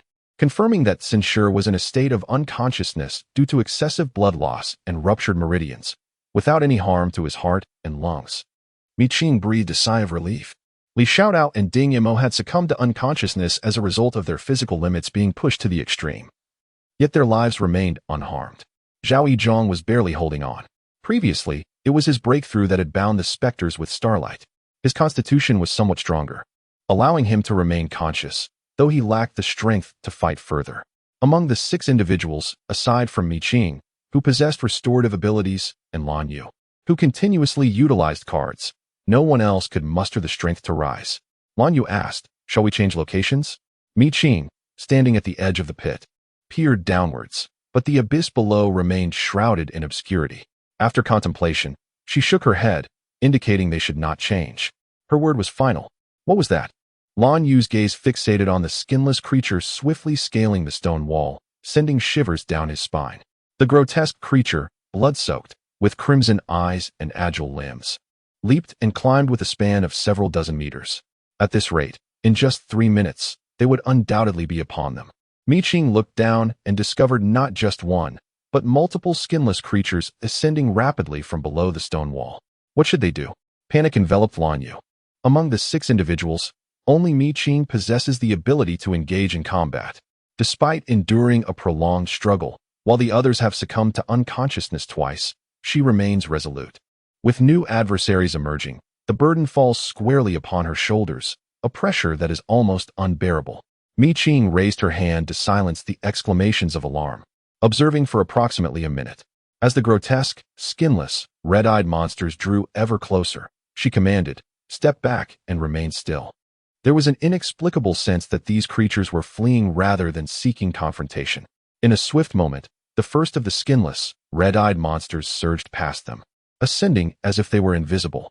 In the blink of an eye, dozens of these horrific entities swept by, leaving Lan Yu breathless with confusion. Do they not see us? Zhao Yizhong, slumped against the corner, weakly protested the notion. How could they possibly overlook us? We are but a few living souls at the cave's entrance. Even if the void spirits cannot see, they can sense the presence of life. So, what does this mean? Are they fleeing? A spark ignited in Lan Yu's eyes. But why would they escape? Are they being hunted by something fearsome? Mi Qing stood at the edge of the pit, peering upwards, noting that the skinless, red-eyed creatures had indeed fled. However, the commotion beneath the abyss persisted. She pondered, perhaps. Someone has entered. Someone? A power wielder? Lan Yu exclaimed with delight. Does this mean we are saved? Yet, Lan Yu recalled that Mi Qing was always fiercely independent, never requiring rescue. Sister Qing, who do you think it might be? Individuals from the school, the Department of National Anomalies, or perhaps the military? Zhao Yizhong redirected the conversation. Leaning against the stone wall, Mi Qing fixed her gaze on the disturbances below and remarked, "Most of the personnel from the National Anomaly Department have been dispatched to other void realms. Even if they wished to intervene, they would likely find themselves stretched too thin. As for the school, hasn't Brother Sher mentioned it? Apart from us, there are other students who have formed groups to enter different void realms. Given the frequency of the void realm eruptions, the chances of our rescue are rather slim. With her presence, the school must be aware that the National Anomaly Department would not neglect her. As for the military, I am not well acquainted with them, hence cannot ascertain. However, I suspect that it is highly likely to be personnel from the military. Those empowered by aristocratic families and capitalists are not someone Yang Zhizhou would place his utmost trust in. Due to Mi Qing's uniqueness, only state-sanctioned empowered individuals would earn Yang Zhizhou's complete confidence." Lan Yu clicked her tongue upon hearing this. The last time we encountered the Shual Water Lake, it was breached by a level 7 empowered individual. This time, it seems we will need at least a level 7 empowered individual to access the overlapping area. Reflecting on this, she realized how fortunate she truly was. During her second year of high school, aside from the empowered individuals from the school, she had never had the opportunity to engage closely with someone of level 7. Now, having joined Mi Qing's team, she anticipated a second chance to interact closely with a high-level empowered individual, which excited her immensely. If she could perform a little better, perhaps she might hitch a ride on this fortunate wave and successfully join the national team. The mere thought filled her with exhilaration. Sister Qing, I seek your protection. Chapter 76. The drums resound in the heart Mi Qing. She did not comprehend the sudden excitement emanating from Lan Yu, but nodded in a perfunctory manner. Shortly thereafter, another void spirit appeared. It is the withered bones. Zhao Yizhong exclaimed in astonishment. The Wangu Ku, renowned along the Heihe River, is not a spirit of desiccated bones, but rather a botanical entity. Those who become tainted by the Wongu find their flesh and blood inexorably transformed into mere bone. The intensity with which their corporeal form is eroded surpasses the very essence of pollution. Presently, this entity contorts its branches in frantic escape. Some limbs even creep toward the precipice of a pit, yet it does not linger, continuing its relentless flight. Observing this, Zhao Yizhong confidently stated, "Surely, a high-ranking ability user has arrived." Upon sensing the terror of the ghost mother, Mi Qing's indifference towards the arrival of a powerful ability wielder shifted to a profound concern. A transformation so swift that it astonished even her. Nevertheless, this thought flitted away almost as quickly as it appeared, and she acted as if nothing had transpired, concealing her thoughts from others. As the Wongu fled, mere moments later, human skin drums appeared, bouncing about. Zhao Yizhong's eyes brightened. Sister Qing, the human skin drums. Their sonic assaults are formidable. He noted that Mi Qing's repository contained few entities of similar nature. The Grim Reaper's scythe was broken. The blood chain craved sustenance. Yet the human skin drums, while sanguinary, required only to be summoned without the need for bloodletting. Mi Qing contemplated this and deemed it acceptable. Capturing just one of the 4 human skin drums would suffice. She stood poised in the air, and as the drums attempted to ascend past them, Mi Qing obstructed their path. A resounding thud echoed as the drum emitted a sound that was both dull and piercing. A contradictory rhythm that stirred the unconscious Zenshe and caused him to furrow his brow. Ding Mo and Li Xiaodao suffered greatly, just as they began to awaken. The drum's reverberations ensnared them, rendering them unable to regain consciousness for the time being and potentially plunging them into a nightmarish slumber. Zhao Yizhong and Lan Yu had long been prepared, managing to hold their ground. The scene before Mi Qing shifted with the urgent beat of the drum. Miss 7. In the midst of the heavy snowfall, clad in red, Mi Qing stood beneath a withered tree, gazing up at the endless flurry of snowflakes. Behind her, an old man appeared silently, stooped yet leaving no trace upon the snow beneath his feet. Upon a single snowflake, countless finer flakes were woven together. Miss 7. The old man, though bent with age, spoke with a weighty emphasis, clearly irritated by Mi Qing's disregard for his presence. The noise was grating. With a swift motion, Mi Qing transformed the snowflakes in her hand into a lethal weapon, launching them towards the old man with remarkable speed. The old man, momentarily stunned, watched as the seemingly inconsequential snowflakes magnified in his vision, piercing through his left eye in a heartbeat. The projectile emerged from the back of his head, erupting into a spray of crimson in the void. By the time the searing pain struck him, several seconds had already elapsed. During that brief interval, he found himself unable to move. The agonizing sensation penetrated both bone and heart, yet he could only slowly succumb to his backward fall, allowing the pain to spread. Never having left a trace upon the snow, he fell completely into the 1-meter-deep drifts, which eagerly enveloped him in a cascade of white. All he could sense was the chilling coolness at the site of the wound at the back of his head, as if a draft were seeping through. The terrifying and dulled feeling began to ebb away. Soon, he lost consciousness entirely. Mi Qing turned her gaze. At 27. Her eyes were so pale they blended seamlessly with the surrounding white. She cast a detached glance at the old man, now obscured by splatters of blood. Noticing only a few droplets seeping out, soon to be covered by fresh snow, leaving no trace behind, she lifted her gaze towards the distant palatial structures, where beneath the vast expanse of white, only one area was alive with the clamor of vibrant red. Soon, this lively red would transform into a heart-wrenching crimson. She mused that this was the ultimate destination she sought. So much blood. Huh, Qingjie. Sensing something awry in Mi Qing's demeanor, Lan Yue cautiously called out. Mi Qing turned to her, and Lan Yue felt her breath catch. In that fleeting moment, Mi Qing merely glanced at her, and Lan Yue felt as if her heart might cease to beat. The suffocating pressure she experienced was more intense than that of encountering a level 7 ability wielder, a sensation she had never known before. She felt unwell, her breath quickening, cold sweat beading on her forehead. Only when her figure vanished from sight did Lan Yue feel she could breathe again. The heavy gasps echoed in the void, revealing the psychological torment the master had endured. Zhao Yizhong, perplexed, wondered if it was truly so terrifying. After 2 minutes of calming down, Lan Yue regained her composure. Her expression opaque. If given the choice, no one would wish to stand against Qingjie. Her terror stemmed not merely from her strength, but from the formidable aura that surrounded her. After a brief silence, Zhao Yizhong remarked, "She is our Qingjia. How could we possibly oppose her?" He then shifted the topic, acknowledging the frightening drumbeats of the human skin drum that had nearly shattered his mental defenses. For the past decade, he had been trained by his family. The mental fortitude was a crucial aspect. Given his resilience, the human skin drum should not have so profoundly rattled his spirit. Consequently, he asserted with conviction that these 4 human skin drums were likely beyond the second tier. Isn't that opportune? Sister Qing requires a third-tier void spirit, Lan Yu continued, steering the conversation away from the prior subject. Meanwhile, Mi Qing pursued the human skin drum, which resorted to its familiar tactic upon realizing it was being followed. Mi Qing, in a foul mood, denied it the opportunity. Blood chains sealed its path as she brutally assaulted the drum. Each strike upon the drum produced a muffled sound, akin to flesh enduring forceful blows, rather than a typical drumbeat. These involuntary sounds were incomparable to the drum's deliberate, mind-corrupting emanations. After a minute of venting her frustration, Mi Qing swiftly ceased her assault and absorbed the largest of the human skin drums. Human skin drum, a two-dimensional entity from Black River, corrupted by the mother-child coffin. Category: Void Spirit Tier.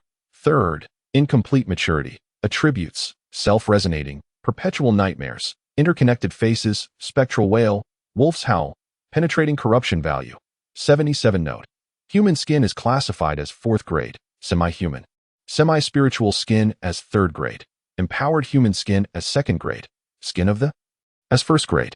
Mi Qing scrutinized the 6 attributes of the human skin drum, perceiving them all as forms of mental assault. Finally, she noted the grading system. The latter 3 grades were explicitly defined, while the 1st grade remained a mystery. This lack of information suggested that the 1st grade skin was either exceedingly mysterious or immensely powerful, or perhaps both. By now, she was accustomed to incomplete dossiers. In due time, what needed to be known would be revealed. Chapter 77. Never assist. As she tucked away the files, Mi Qing took a deep breath and swiftly gathered the remaining 3 human skin drums, glancing at the wound on the back of her hand. A result of her vigorous assault on the drums, she noticed the blood did not drip downward but instead seemed to rise. It was rather peculiar. She paused in midair, her gaze fixed as she watched the blood droplets vanish into the void above.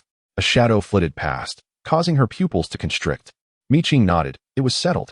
She observed Censure entangled in nightmares and stepped forward to press a pressure point on him. After about a minute, he returned to a state of unconsciousness, ceasing his struggles. The symptoms of Ding Mo and Li Xiaodao were somewhat milder, and she also assisted them by applying pressure to specific points, liberating them from their night terrors. In that brief moment, Lan Yu noticed a series of bright lights flickering in the depths of the abyss below, starkly illuminated against the dark chasm. Indeed, they were extraordinary beings. She felt a surge of excitement. Zhao Yizhong remarked, "This fluctuation of power. I have only sensed it from the principal of our school.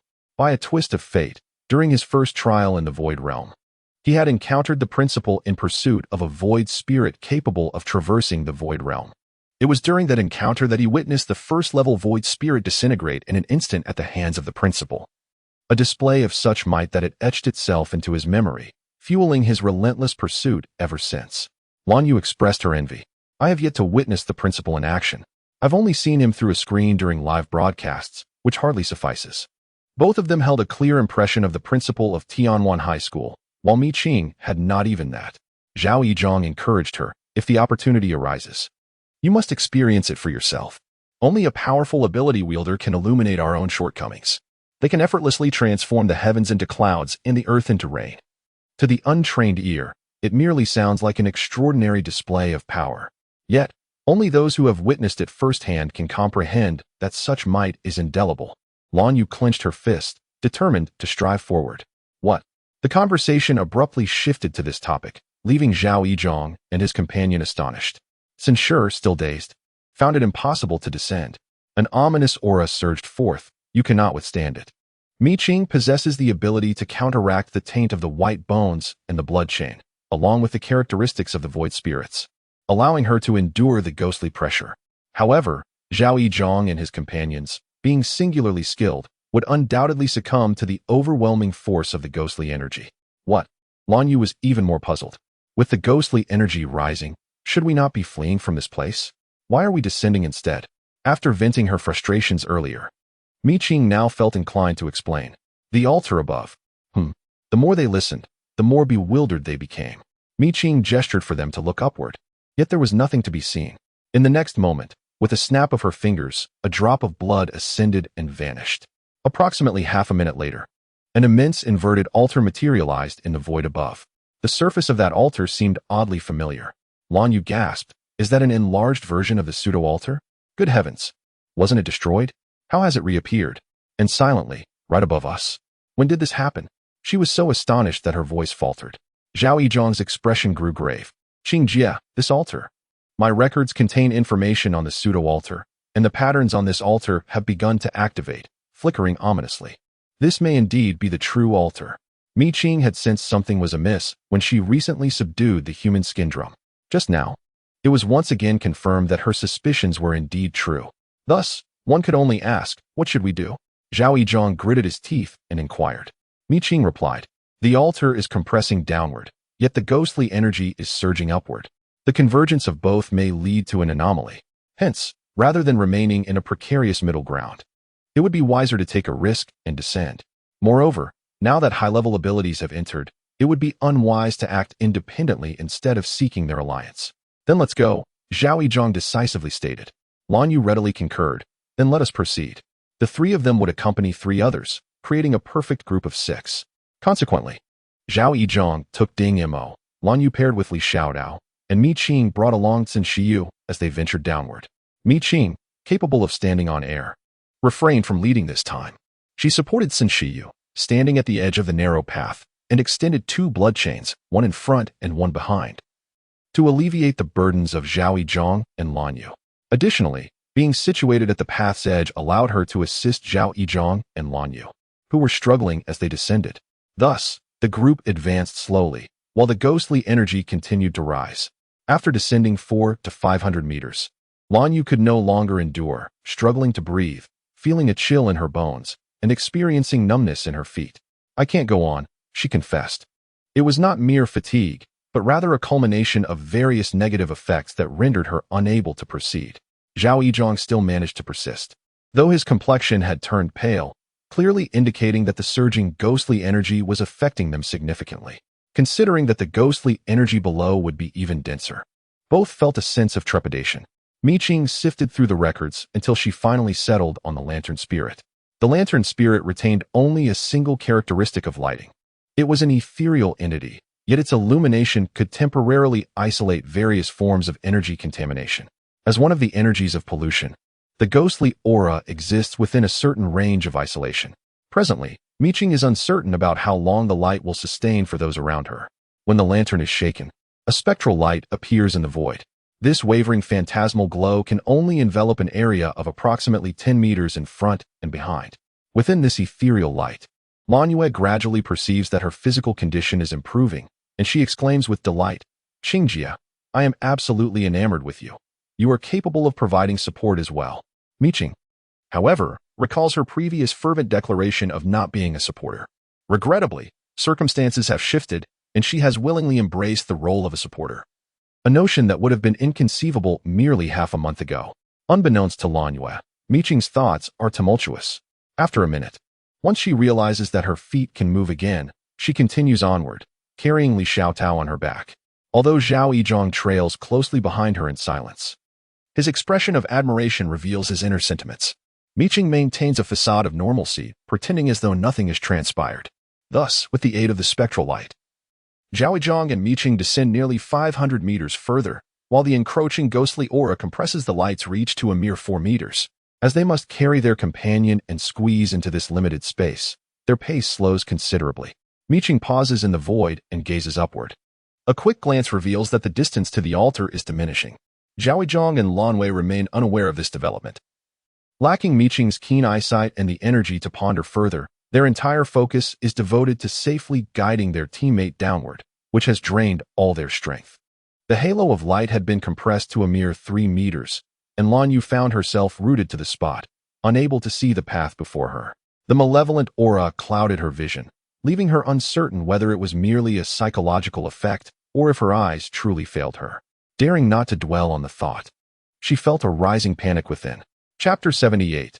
Fighting poison with poison, Mi Qing glanced at Lan Yu, who appeared unsteady on her feet, her complexion pale and beads of cold sweat dotting her forehead. Despite her own distress, she steadfastly bore Li Xiaotao on her back, unwilling to let her down. Zhao Yizhong was no less affected. Mi Qing assessed the distance and noted that she had not previously explored the area below, uncertain if any anomalies awaited them. Sensing the density of the malevolent aura, she declared, "Stay here. The lantern's spirit will not extinguish for 5 minutes. I shall descend to investigate and return swiftly." Before Zhao Yizhong could utter a word, Mi Qing vanished from sight, her speed leaving them in awe.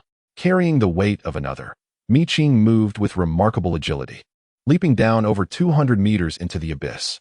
The malevolent aura had created a discontinuity, forming a vacuum-like circular zone that perfectly obstructed the narrow path. Seizing the opportunity, Mi Qing unleashed a surge of blood energy, carving a small hole into the stone wall of the area. Subsequently, she placed Censure within the hollow. As she descended further, she discerned the gentle sound of flowing water from 1,000 meters below. After a moment of contemplation, she resolved to bring Zhao Yizhong and the others down. After a series of endeavors, 5 or 6 minutes had elapsed, and the lantern spirit's light was extinguished. Fortunately, the small opening created by the discontinuity of the malevolent aura provided them a moment to recuperate. Thus, while Zhao Yizhong and the others rested, Mi Qing remained vigilant, observing the altar above that continued to press downwards. The inverted altar descended, causing the inscriptions on its surface to become increasingly distinct. Gazing at them for more than a couple of minutes blurred her vision, prompting her to avert her eyes. She estimated that at the altar's current velocity, the gap between them would entirely close in 20 minutes. To further widen the distance, they would need to act within 15 minutes at most. Following Mi Qing's gaze, Zhao Yizhong also discerned the gradually descending altar, his heart filled with apprehension. "Qingjia, should we continue downwards?" Mi Qing affirmed, "Yes." After rummaging through the files, she found no other protective attributes like the lantern to shield Zhao Yizhong and the others. Ultimately, her records were insufficient. Upon hearing her response, Zhao Yizhong waved his hand, asserting that they could not rely on Qingjia for everything. Although he had previously requested protection, as Mi Qing's teammates, they couldn't constantly seek her direct shelter. Everyone has their limits, and exhaustion could lead to discord, an undesirable outcome that none of them wished to witness. After a moment of contemplation, he turned to Lan Yu and inquired, "I recall Ding Imo mentioning that his little Wang could somewhat resist the contamination from the Void Realm's energy. During that time, Ding Imo's little Wang had emerged and even clashed with the Void Spirit. His little Wang seemed to possess this ability, though it was unstable." "Yes, that's right," Zhao Yizhong concurred, then shifted his gaze to Mi Qing. "Qingjia, if they haven't awakened after 15 minutes, can you rouse them?" "Awakening a comatose ability user without causing harm is no simple task," Mi Qing responded. "Indeed, I can. The body's acupoints are quite remarkable. Regardless of the calamity before or after the solar eclipse, certain elements remain immutable." After a consensus was reached among the group, within a mere 7 to 8 minutes, the malevolent energies from the abyss surged once more, nearly overwhelming their small refuge. Had it not been for Mi Qing's vigilant watch, they would have surely faced dire consequences. Escaping one misfortune did not signify the end of their tribulations. The sound of flowing water grew increasingly pronounced, with the dull thud of waves crashing against the stone walls drawing nearer. Mi Qing glanced downward, her brow furrowing as she observed the water steadily rising. How truly dire was this situation, with the rising water below and the altar pressing down above, leaving no avenue for escape. Lan Yu peered cautiously over the edge, only to be splashed by the icy water, causing her to shiver involuntarily. That was her sole sensation. Mi Qing stood resolutely at the entrance, unaffected by the splashes. Zhao Yizhong, noticing the rapidly approaching waves just 6 or 7 meters away, playfully slapped Ding Mo's cheek. The latter, still in a daze, protested against the disturbance. Zhao Yizhong, with a firm pinch on his nose, Ding Mo was compelled to take deep breaths. Subsequently, without Mi Qing's intervention, he began to awaken from his stupor. Yet his awareness remained foggy, lacking focus as he regarded those around him. Ding Mo? There was no time to rouse him fully. Zhao Yizhong employed a swift maneuver to jolt him awake. Gasping for breath, Ding Mo became fully alert. Upon seeing his clear eyes and puzzled expression, Zhao Yizhong offered no elaborate explanation, merely stating, "Retrieve Xiao Wang. Let it carry us away with the water serpent. As for the means of their escape, He was at a loss. What? Ding Mo is an excellent collaborator. He was perplexed and had yet to grasp the situation. After casting a fleeting glance at Mi Qing, he promptly chose to comply with orders. Lan Yu was troubled. The water level was rising swiftly, and Xiao Wang seemed unlikely to be of much assistance. A malevolent aura darkened the waters below. Perhaps the waters of the Black River were inherently black. It was unclear whether the malevolent aura had tainted the Black River or if the Black River had contaminated the malevolent aura. Mi Qing's eyes sparkled with a thought. Perhaps we could employ poison to counteract poison? How do we employ poison against poison? Ding Mo, still bewildered by the situation, inquired. But he quickly regretted his impulsiveness. Mi Qing activated the noxious stench of the two-headed fish. The malevolent aura receded. Yet the foul odor induced vomiting in everyone except Mi Qing, who donned a gas mask.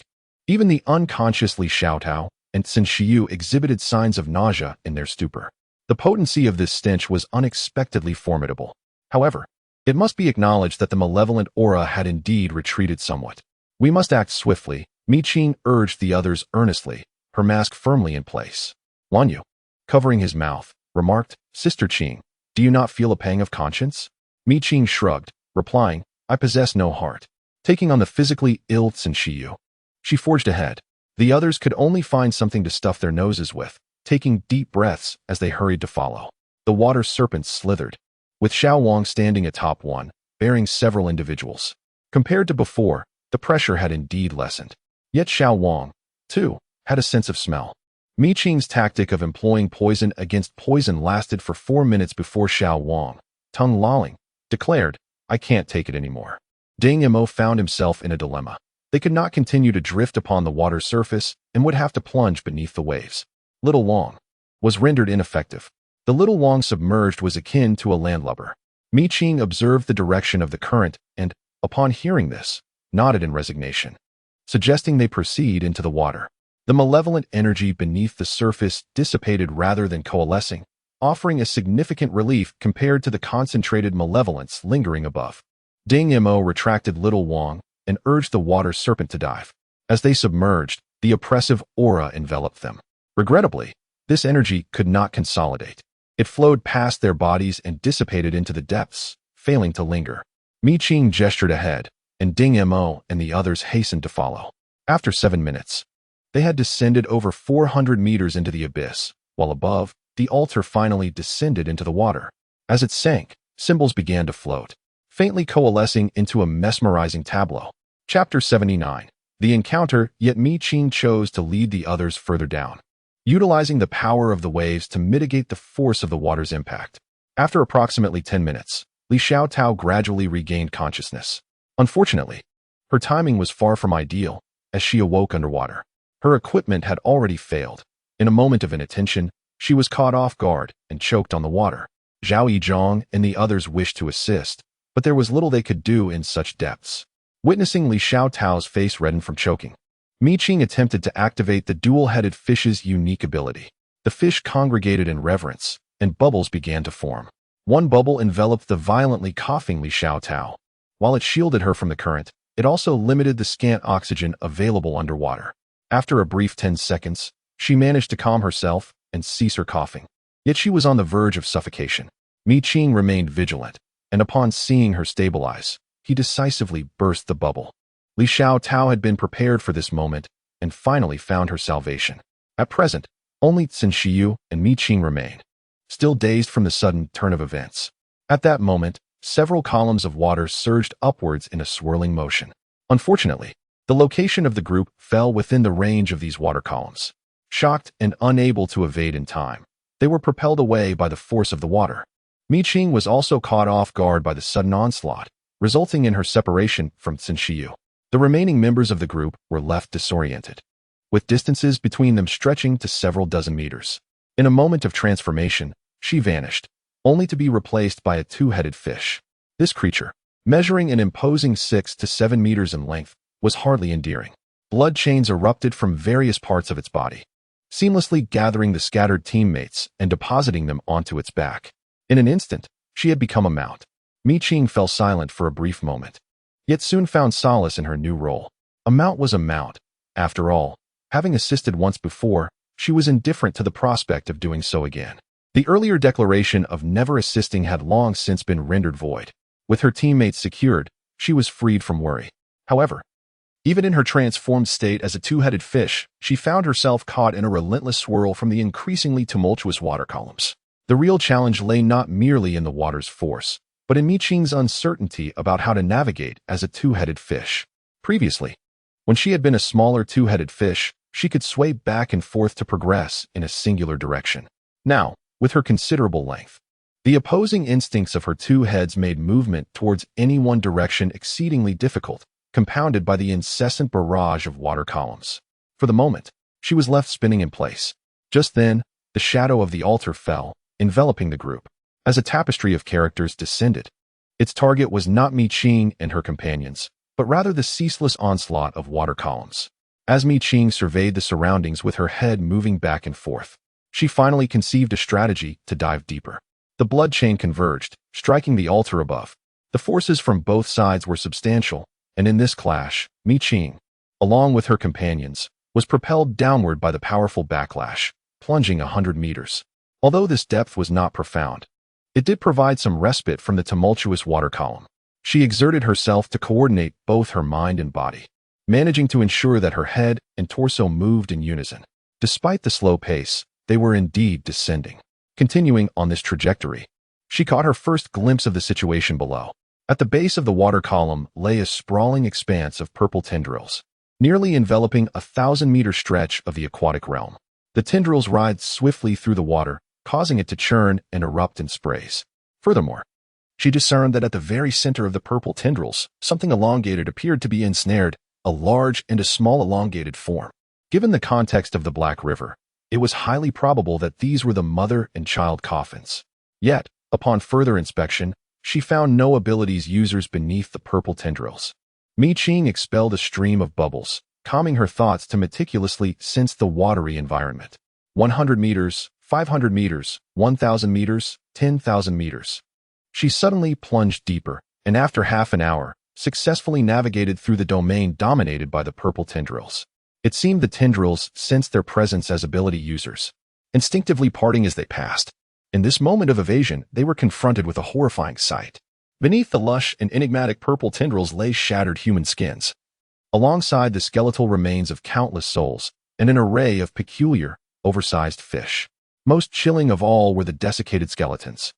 It was unfathomable to contemplate how many void spirits had met their demise beneath the sprawling expanse of purple tendrils. More crucially, the abundance of void spirits within the Black River far exceeds the documented records.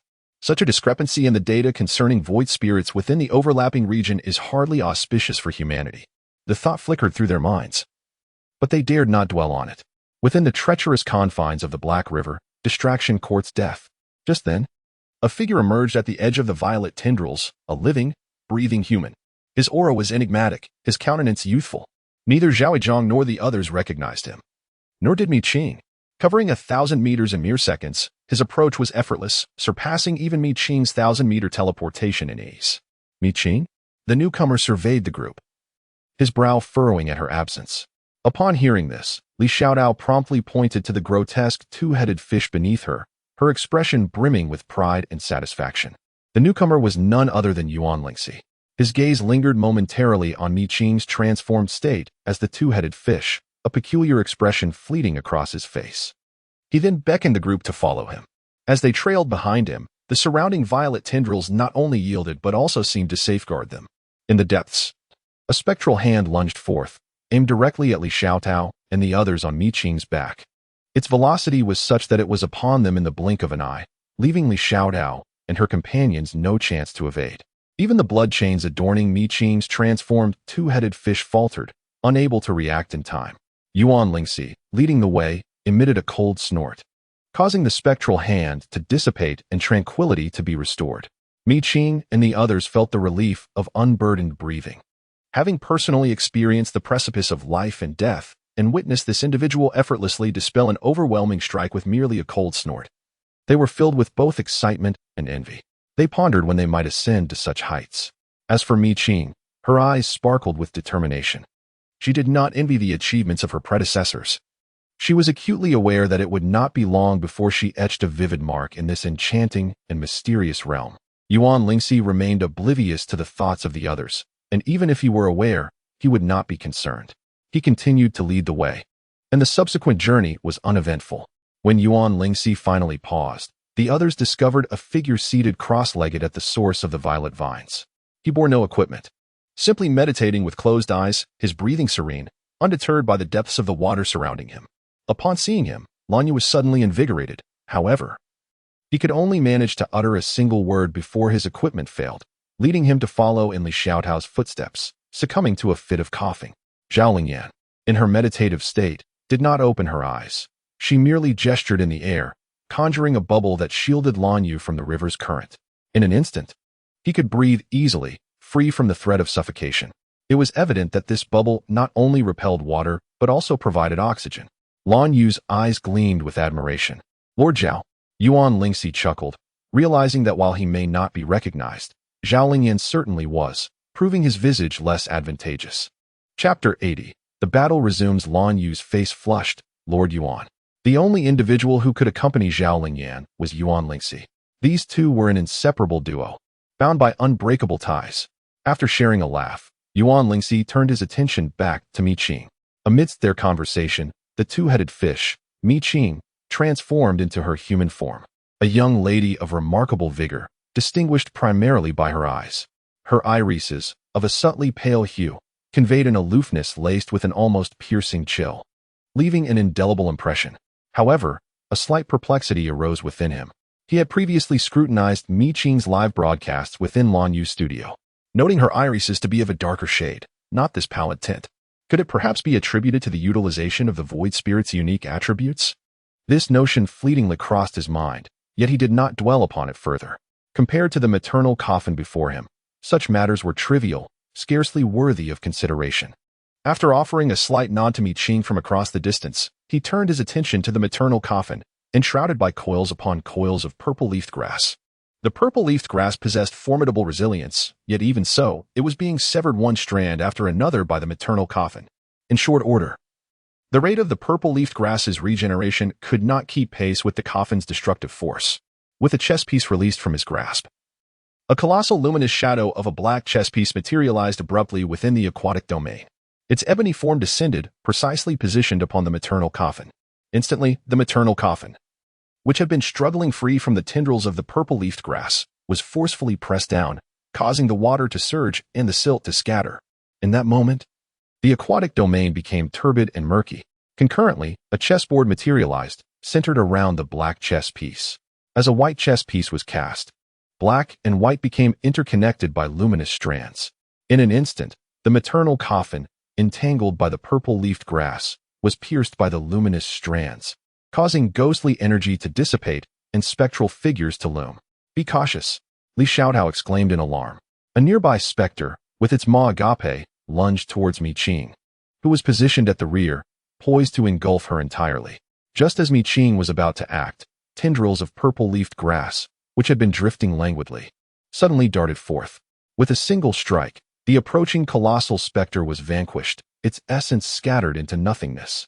The ordeal is far from over. Shadows of spirits loom densely around the mother and child coffin, while the purple leaf grass stirs into action. The murky waters, already obscured, become entirely impenetrable, with visibility limited to a mere 3 meters. The chessboard and its pieces, however, shine brightly. Yuan Lingxi and Zhao Lingyan join forces, providing staunch protection for Mi Qing and the others, requiring no effort from them. Mi Qing observes, his expression profound. The battle of 7th-level abilities unfolds with an air of nonchalance, yet it is precisely this casual demeanor that renders the spectators breathless. Such exquisite skill transcends mere martial prowess. Indeed, the abilities of these practitioners can be quite beguiling. As Mi Qing's thoughts wander, the intensity of the combat escalates. The chessboard expands repeatedly, seeming almost within reach. The black and white pieces interlace, creating a complex tableau that eludes clear comprehension. Only those wielding the pieces can truly grasp the intricacies at play. Beyond the chessboard, the once quiet purple leaf grass suddenly erupts into chaos. With a resounding crack, the lid of the black coffin is forcefully lifted. Despite the murky waters obscuring visibility, The onlookers behold a delicate jade-like hand resting on the edge of the coffin. The stark contrast between the pale hand and the dark coffin is striking, remaining untainted amidst the filth of the river. This extraordinary sight, while bizarre, aligns with the inevitable. With a sharp snap of her fingers, a piercing sound emanates from the coffin, penetrating the waters and resonating in the ears of the onlookers. Mi Qing's lips bleed, and others follow suit, spitting blood. Observing this, Yuan Lingxi exclaims, "Lingyan." Zhao Lingyan finally rose to her feet, her hand tracing an invisible line in the air, conjuring a resplendent golden bell that enveloped several individuals, shielding them from the sudden onslaught of sonic waves. In swift succession, Yuan Lingxi launched another offensive. The chessboard whirled, pieces intertwined, light and shadow danced. Water flowed in distinct paths, and the dull tones of sound shattered the sonic attack orchestrated by the Ghost Mother. During this tumult, the Ghost Mother rose from her coffin, her head adorned with a crown of crimson gold, her bridal gown stained with blood. She cast a fierce glance, her eyes resembling black skulls, tears of blood streaming endlessly. Her once rosy lips were stitched with dark, coarse threads, unable to part, while her ears bore thick nails, and her brow was marked by a gaping wound. Her visage was a harrowing sight. Good heavens! Is this truly the Ghost Mother's real form? Lan Yu pondered, unaffected by the Ghost Mother's sonic assault. Her curiosity piqued. Upon witnessing the ghastly apparition, she felt an inexplicable pain echo through her own body.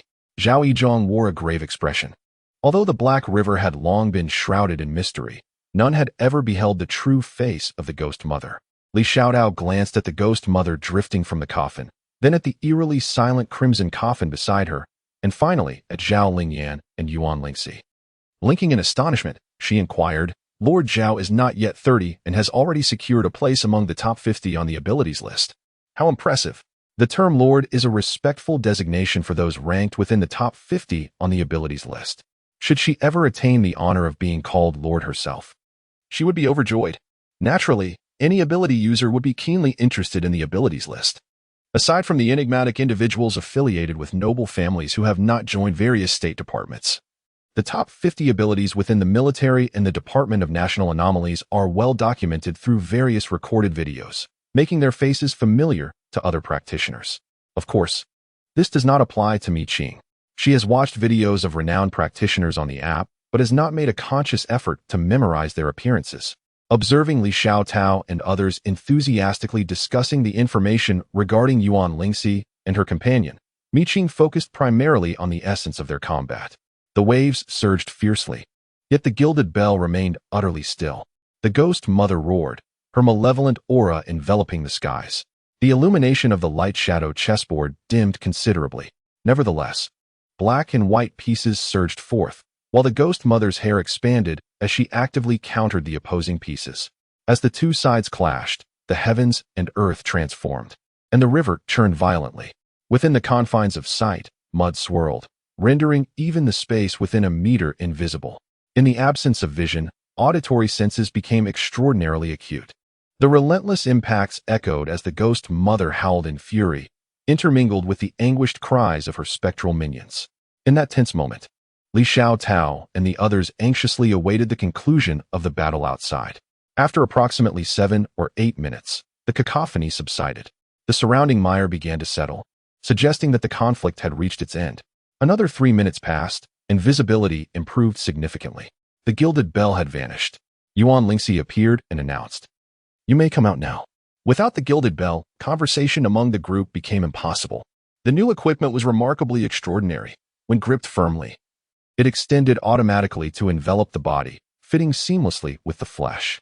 This new gear was evidently of a superior quality compared to the previous one, with a distinctly different tactile sensation. The equipment bore the designation 414, prompting Zhao Zhang to recall their previous 4-1 gear. This new equipment represented the 4th upgrade to their previous ensemble. "It can talk," Ding Mo exclaimed with fleeting excitement, before casting a concerned gaze towards the still unconscious Sun Shiyu, whom they affectionately called Shirgu. Chapter 81. The Black River Confinement. Zhao Lingyan glanced pensively at the comatose Sun Shiyu. Yuan Lingxi, drawing closer, reassured them, "Rest assured. His body is undergoing self-repair, and his abilities will likely ascend to new heights." Xin Shiyu of the Qin family was a remarkably prominent figure among the younger generation. However, Mi Qing's emergence had eclipsed the brilliance of all the young talents. Now, perhaps none could rival her. Relieved, the group breathed a collective sigh of relief. Mi Qing inquired, "Lord Yuan, what of the Black River coffin?" Adopting the local custom, she addressed Yuan Lingxi as Lord. Yuan Lingxi replied, "It has been contained." The Black River coffin possessed formidable power, but its origin lay in a short-term anomaly within a level 1 void realm. Its maximum potential was limited to level 5. Against the combined might of 2 level 7 ability users, its defeat was inevitable. Upon learning the outcome, Mi Qing refrained from further inquiry. The restoration of the conjoined fish had compensated for her own deficiencies in that regard. Coveting more than what was rightfully hers was not her way. She remained silent. While Li Xiaotao hesitated, on the verge of speaking. However, Ding Imo swiftly grasped her arm, shaking her head to dissuade her from speaking. They possessed a rudimentary understanding of Mi Qing's character. If she truly desired something, she would voice her request herself. If she does not desire it, even if others offer, she may not only decline but could also inadvertently complicate matters. Therefore, when it comes to Mi Qing's affairs, one must exercise utmost caution. Yuan Lingxi and her companions are astute individuals. They are keenly aware of the subtle maneuvers of others. Yet they will not indulge the young in the pernicious habit of seeking unearned rewards. They treat the situation as if nothing has transpired. Gathering a group to cleanse the remaining void spirits from the Black River before its waters run dry, ultimately departing. During the great recess on Tuesday, Lan Yu sought out Xin Shi and the others. "Have you heard the news?" "What is it?" "The Black River has been sealed." "Really? When did that happen?" "It has been 2 days. I thought it was a lost cause," exclaimed Li Xiaotao and the others. Lan Yu lowered his voice. "I just heard about it as well. By tonight, the app will likely report the sealing of the Black River." In the past few days, the Department of National Anomalies and the military's lower-tier abilities have mobilized to thoroughly eradicate all void spirits within the Black River. With the destruction of the mother and child coffins of the Black River, the remaining void spirits were also eliminated. Once the last of the void spirits in the Black River were cleared, it began to wither, just like the river itself. Mi Qing languidly nibbled on her ice cream, crunching it with delight before inquiring, "You seem well informed." Lan Yu chuckled, realizing he had inadvertently tarnished his limited image, and quickly composed himself, responding, "Oh, it is all thanks to Sister Qing. I have met many seniors from Tianxin Academy through the live stream." "Wow, you actually know seniors from Tianxin Academy. That is impressive." Li Xiaotao lauded with heartfelt sincerity. Lan Yu waved it off, remarking that it was merely due to the absence of their contact information. Otherwise, they would have acquainted themselves with even more senior students, particularly Mi Qing, who had already risen to prominence for her 2 Void Realm achievements even before entering Tianxin Academy. Ding Imo muttered softly, noting that even she had been approached by senior students from the 3rd year, a rarity in the past. After all, as an inconspicuous second-year student, she had hardly been deemed worthy of recognition by her seniors. Li Xiaotao eagerly concurred, adding that she too had experienced the same, attributing it all to Mi Qing's influence. She confessed that she had never imagined that someone superior to her would take the initiative to greet her with such amiable demeanor, realizing that these individuals sought to engage with Mi Qing through them. However, Mi Qing remained aloof. Aside from their small circle, she barely spoke to anyone in class. She would attend classes punctually, and upon dismissal, she would hasten away. Zhao Yizhong chuckled amiably, acknowledging that he too had benefited from Mi Qing. With his family's resources having been augmented to some extent, Mi Qing remained noncommittal, asserting that their accomplishments were solely attributable to their own efforts and had little to do with her. She deftly shifted the subject, inquiring about their visit to Shi the previous day and his progress in mastering the power of blood lightning. Upon this topic, Li Xiaotao became even more loquacious, exclaiming, "You wouldn't believe how impressive Shi Ji's training grounds are. They rival the schools in size, and each training room is fully equipped. He has now mastered the power of blood lightning with ease. But he is scheduled to undergo blood tests at the Research Institute today and is expected to return to school tomorrow." Mi Qing pondered thoughtfully, suggesting that one might anticipate the emergence of blood thunder, in addition to the known blood ice, blood water, and blood fire. The might of thunder, coupled with the threat of malevolent spirits. Indeed, Ding Imo chuckled shyly, acknowledging that my little Wong has also made a breakthrough. This twist of fate seems to have granted it the ability to combat in water, albeit for a brief duration, less than 10 minutes. Yet, Even 10 minutes hold significant value.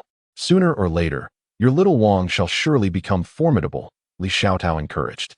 Lan Yu deftly shifted the topic, remarking on the Black River's ceiling, in which our contributions played an indispensable role. The points from this endeavor have yet to be calculated, but we anticipate a commendable figure by tomorrow. This is only natural. Others shared in this conviction. The second void realm to be entirely sealed globally ought to yield substantial rewards. As the group deliberated, they began to contemplate what splendid items could be acquired with their points. I came across an intriguing weapon chart, meticulously documented by an archivist from the six-dimensional void realm within the app. Though it was a fragmented compilation, the first chart displayed was remarkably complete. It depicted an extraordinarily extravagant and grandiose great sword, yet mastering the intricacies of the chart would likely require over a month of dedicated study. I contemplated exchanging for that weapon chart. Li Xiaotao had noticed the chart previously, but regrettably, it was an item from the void realm, exceedingly expensive. Such void artifacts are rare and elusive. If your points run low, feel free to ask me, Ding Mo promptly offered. His points were primarily reserved for purchasing sustenance for Little Wang and the water serpent, with the remainder saved for essential resources. Rather than hoarding resources, it is far more prudent to invest in enhancing the capabilities of one's teammates. Only by strengthening their prowess can one acquire more resources, fostering a virtuous cycle that cannot be overlooked.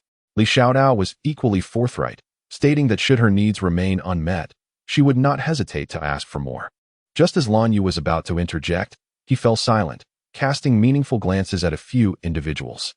The group followed Lan Yu's gaze, discovering that the person approaching them, who had mysteriously vanished for several days, was indeed Li Xian, as Mi Qing had predicted. Their expressions were peculiar, yet Li Xian appeared perfectly composed. After delivering her words, she turned and departed without initiating the anticipated confrontation. As she left, the remaining individuals exchanged glances, noticing Mi Qing lost in thought. Those familiar with her connection to the Li family began to offer their opinions, urging, "Sister Qing, if you do not wish to go, then do not." In Chapter 82, trouble arises again. There exists an inherent disadvantage for children when confronting their parents. Currently, Sister Qing, as a member of the National Anomaly Department, possesses the authority to compel their involvement. Regardless of the Li family's influence, they would not dare to challenge the state. Ding Mo suggested. Lan Yu refrained from elaborating. Merely observing, Li Xian seems markedly different from her previous demeanor during the live stream. She appears considerably subdued and no longer provokes Sister Qing. She has learned to be shrewd. Li Xiaotao scoffed. Initially, I had a decent impression of her. Yet, her calm and collected demeanor did not last long and faltered upon encountering Sister Qing. Thus, while Li Xian currently seems obedient, it is said that a leopard cannot change its spots. One can never be certain when Li Xian might spring forth to take a bite out of Mi Qing. Such individuals are indeed the most difficult to guard against.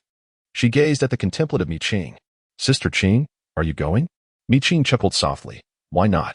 She could sever ties with the Li family. Yet reconciliation was out of the question, particularly with Zhao Lishu. She could not allow her to thrive. If the adversary continued to retreat, Mi Qing would find herself constrained by their maternal connection. However, with the opponent resurfacing, if she failed to seize this opportunity, it would be a disservice to the tragic demise of Mi Qing in the original narrative. The group exchanged glances, recognizing Mi Qing's earnestness. Yet they perceived her as having a deeper strategy. Thus, despite their reservations, they refrained from voicing dissent. Later that evening, the app indeed updated with news of the Black River's prohibition. I knew our nation was formidable. The emergence of overlapping regions surely indicates that the void realms will be thoroughly sealed. Indeed, the outcome is as anticipated. This implies that our country now has only 82 void realms remaining. 82. We are still far from complete prohibition. Not too distant. In the last decade, we had no opportunity to entirely seal a void realm. Now that we have the first one sealed, the second shall surely follow. On what grounds do you say that? The first void realm to be sealed in our nation occurred a decade ago, and yet no second has emerged since. Who knows how long it will take for our country to witness a second overlapping region? I have lost hope in my lifetime. I can only wish for the next generation to resolve the void realms completely. Do not speak such disheartening words. I firmly believe we will soon encounter the second overlapping region. Oh, what leads you to that conclusion? Because we have Mi Qing. Behold, the inaugural void realm. Shuo Water Lake has undergone a transformation. The second void realm, the Black River, has been directly sealed off. Wherever she treads, anomalies arise. These anomalies, both propitious and ominous, are they not worthy of anticipation? Your analysis is quite astute. I find myself rendered speechless. There is some validity to your reasoning. However, who can ascertain whether she is merely a flash in the pan? After all, in the past, ahem. Prudence, I implore you, exercise prudence. Ahem, in essence, there is an element of mystique surrounding Qing. If one desires to know whether another overlapping region will emerge in the near future, one can observe Qing with bated breath. With bated breath indeed. Cease your bated breath, for another incident has occurred. An incident? What could possibly transpire? By Jove, am I not mistaken? The Tianxian nation has witnessed the emergence of 2 additional void realms, with a death toll reaching 100 souls? What manner of sorcery is this? Scarcely has one void realm been sealed, when 2 more emerge. How can they possibly be contained? An official communique has been issued concerning the newly emerged void realms. Mount B, heavens above. Mount B, from its very inception, has been a haven of tranquility. Yet, this cataclysmic eruption of void realm anomalies has engulfed Mount B. The contamination level of the newly emerged Mount B void realm has surpassed level 6, and it continues to escalate. One of the nation's only 2 level 12 ability wielders has already hastened to Mount B. In addition to Mount B, a level 4 void realm has manifested in the vicinity of Yanli Sea. It is said that stability has been achieved, yet the scope is vast, surpassing the ordinary 7th level of the void realm. Troops have already been dispatched for exploration, and those trapped in the other mountains may face dire consequences. Let us refrain from uttering any words of despair. Our nation has weathered countless storms to reach this point. Are we to believe that the present challenges are greater than those we have previously endured? Clearly, they are not. United in purpose, we face only one external threat. It is only a matter of time before victory is ours. Indeed, patience is key. Trust in our nation. As the conversation veered off course, Qing cast a glance and chose to disengage. Her attention was drawn to a fact. Aside from the Tianxian kingdom, the global count of void realms had surged by 19 overnight. Within Tianxian alone, there were 2. The only overlapping area recently identified was the Heihe region. Other nations had not disclosed related information, and perhaps a 3rd overlapping area existed but remained concealed by foreign powers. Such stinginess is decidedly unappealing. The current surge in the number of void realms may be manageable for now, but it cannot be suppressed indefinitely. Of course, this remains Qing's hypothesis. In the short term, the increase in the void realms does not significantly impact her. On Thursday, Censure and another classmate arrived for lessons. The group naturally congregated to discuss the recently heightened topic of the void realms. My family members have already ventured to the other mountains. Within a week, the foundational information regarding the void realms in that area will likely be released, Censure remarked. Wow, exclaimed Li Xiaotao and the others in astonishment. At such junctures, the involvement of the Qin family is a testament to their status as a prominent lineage. Did the Song family also partake? Ding Mo glanced at Qing, her thoughts evidently drifting to Li Xian, prompting her query. Xin Shiyu nodded, casting his gaze upon Qing, affirming that the Song family would invariably be involved. However, he reassured her that there was no cause for concern, as neither Song Yinmu nor Song Yinyi possessed the requisite qualifications to participate. Xin Shiyu patiently reiterated his point. To which Qing responded after a moment of contemplation, "What gives you the impression that I am concerned?" It was preposterous, as she had never been one to harbor anxieties. No matter how dire the circumstances, it merely entailed the forfeit of a single life. In any case, this life was an unexpected boon, and the experience of traversing a fantastical worldview before its end was more than sufficient, leaving nothing to be desired. Xin Shiyu and the others were left speechless, having momentarily forgotten that while everyone else might fret over various matters, Qing remained unfazed. It seemed that even the additional void realm held little significance for her. Indeed, as they had surmised, Qing did not place much importance on the extra void realm. After all, even if she did, it would serve no purpose. She was still lacking 9 Tier 1 void spirits to reach Tier 3. Her recent focus had been on contemplating which Tier 1 void realm characteristics to seek out in order to address the deficiencies in her records, leaving her with little inclination to worry about a void realm in which she would not be involved in the near future. Noticing Qing's distraction once more, Sin Shiyu sighed and resumed the previous topic, stating that the Tier 4 Void Realm on Yin Lihai's side had stabilized. Tonight, both the app and the Void Spirit Compendium would be updated with relevant information. He suggested that they keep an eye on it if they were interested, as several archivists had already entered the realm and would be gathering information expeditiously. Chapter 83. The grace of nurturing Li Xiaodao and the others indeed exhibited considerable interest in this matter. However, the former expressed regret, saying, Old Zhao mentioned that we would go on a team-building trip to Biashan, but now that seems impossible. Zhao Yizhong suggested, although we cannot go to Biashan, I have several excellent training rooms at my home. If you have some free time, you are welcome to come and try them out. Not to mention, we can still train for underwater combat. A quarter of the Void Realm in Tianxian country is related to water. To survive better in the Void Realm, practitioners must develop their underwater combat skills. Ding Yimo felt somewhat embarrassed upon hearing this. That might not be appropriate. I have heard that resources are quite scarce for your large family, and with so many disciples, our use of the training rooms would mean occupying your resources, which wouldn't be beneficial for you. Li Xiaodao quickly realized and hurriedly declined, acknowledging Ding Mo's point. Zhao Yizhong candidly replied, I am currently stuck at the 3rd level in physical techniques, neither advancing nor retreating. It is unlikely that I will break through in the short term. At home, I have also benefited from Qing Jia, enjoying several advantages. The extended time in the training rooms is one of them. We are all teammates, if I cannot utilize them. It is only fitting that you do. If you truly feel uneasy about it, a little extra consideration for me during our upcoming journey into the Void Realm would suffice. Ding Yimo and Li Xiaodao exchanged a glance. A year ago, they would have readily believed such words. However, having had contact with individuals from smaller families in private, who offered benefits primarily consisting of training room access and some basic resources, they had come to understand the nature of the advantages offered by the aristocratic families.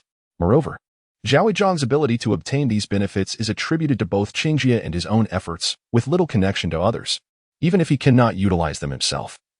They can serve to strengthen his ties with his kin, so why should he bestow advantages upon outsiders?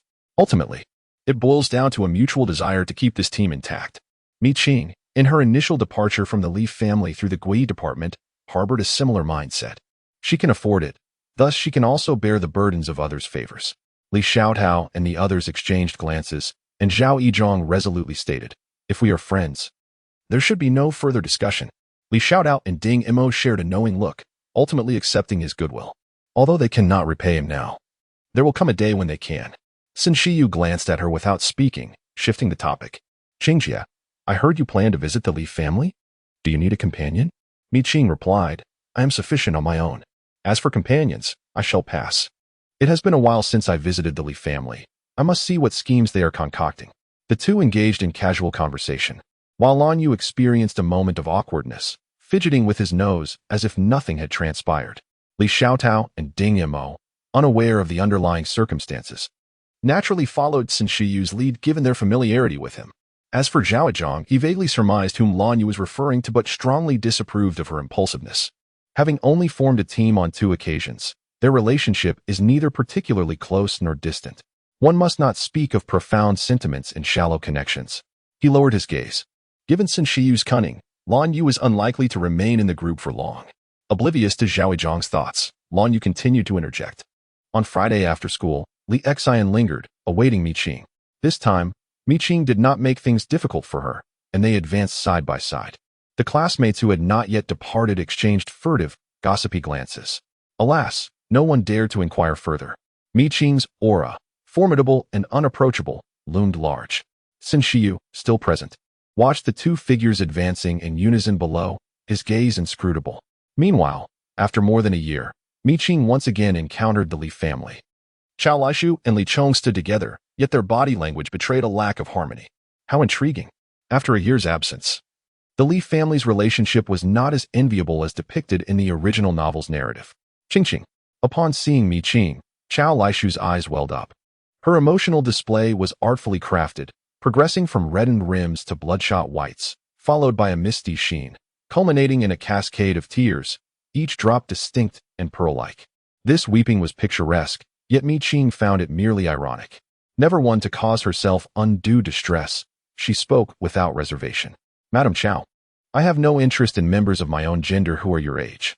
No matter how beautifully you weep before me, It is futile. Chao Lishu's face registered astonishment. You, how could your thoughts be so base? She was infuriated. The previous display of tearful beauty transformed into a countenance of malice. Observing this extreme shift in emotion, Mi Qing mused, Madam Chao, it seems my words have struck a nerve. Chao Lishu's pupils contracted momentarily, but she swiftly composed herself. Feigning sorrow as she lamented, we did not raise you, yet you have acquired the deplorable habits of the common folk. My heart aches, and I have no other intention. Despite her high-sounding words, Mi Qing remained skeptical, believing that action spoke louder than words. Madam Chao, perhaps you could lay bare your heart for me to examine? Li Xian lowered her gaze, her expression inscrutable. Li Chong, on the other hand, furrowed his brow but refrained from interceding on Chao Lishu's behalf. Chao Lishu's face stiffened, realizing that no one would come to her rescue. Resentment welled up within her, but she maintained a pitiable facade, especially as she noticed students nearby observing the scene. Mi Qing remained indifferent towards elderly. Since he desired it, she would deign to meet him. Let's go then. Mi Qing took the lead and entered the car, not even acknowledging the silent Li Chongsa. The latter's face turned ashen, but sensing the gazes of others around him, he suppressed his anger and followed suit. Chao Lishu, her expression unchanged, also boarded the vehicle. Li Xian remained stationary. Li Chongsa rolled down the car window and coldly demanded, are you waiting for an invitation? Get in the car. Without allowing Li Chongsa to respond to his bewilderment, Li Xian turned and walked towards the rear. Another car had been waiting for her, and she opened the door and entered. She could vaguely discern another person in the car besides the driver. Only half of the person's face was visible, but Li Chongsa's expression darkened further. He had encountered that individual before, Song Yini, a direct descendant of the Song family. When had Li Xian managed to establish a connection with the Song family, Li Chongsa was filled with regret and fury. He regretted his previous outburst towards Li Xian and was even more infuriated that she had concealed the matter so deeply. He entertained the notion of alighting from the vehicle. But Mi Qing remarked with relish, what do you intend to do? I forewarned you long ago that she harbored ulterior motives. I never imagined you would continue to treat her as before, summoning her at will. Had you known what was to come, you might have acted differently. Her gloating was unmistakable, leaving Li Chong no choice but to acknowledge it. In the brief span of time, the Song family's vehicle had already departed. Li Chong's expression shifted erratically, but ultimately he had no recourse but to concede. Unable to vent his anger upon Mi Qing, Chao Lishu became the unfortunate recipient of his wrath. Look at the daughter you have raised. Do you truly believe a mere severance can absolve her of everything? She is fortunate enough to have found a new benefactor in the Song family. But does she not realize that no one will genuinely care for an ability user with such a tarnished reputation? Mark my words, she will come to regret it.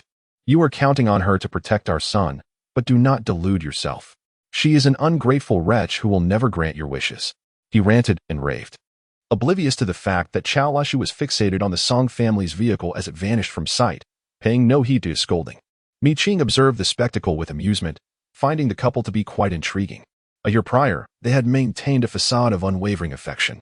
Now, in her presence, they seemed to have abandoned all pretense, unwilling to even feign harmony.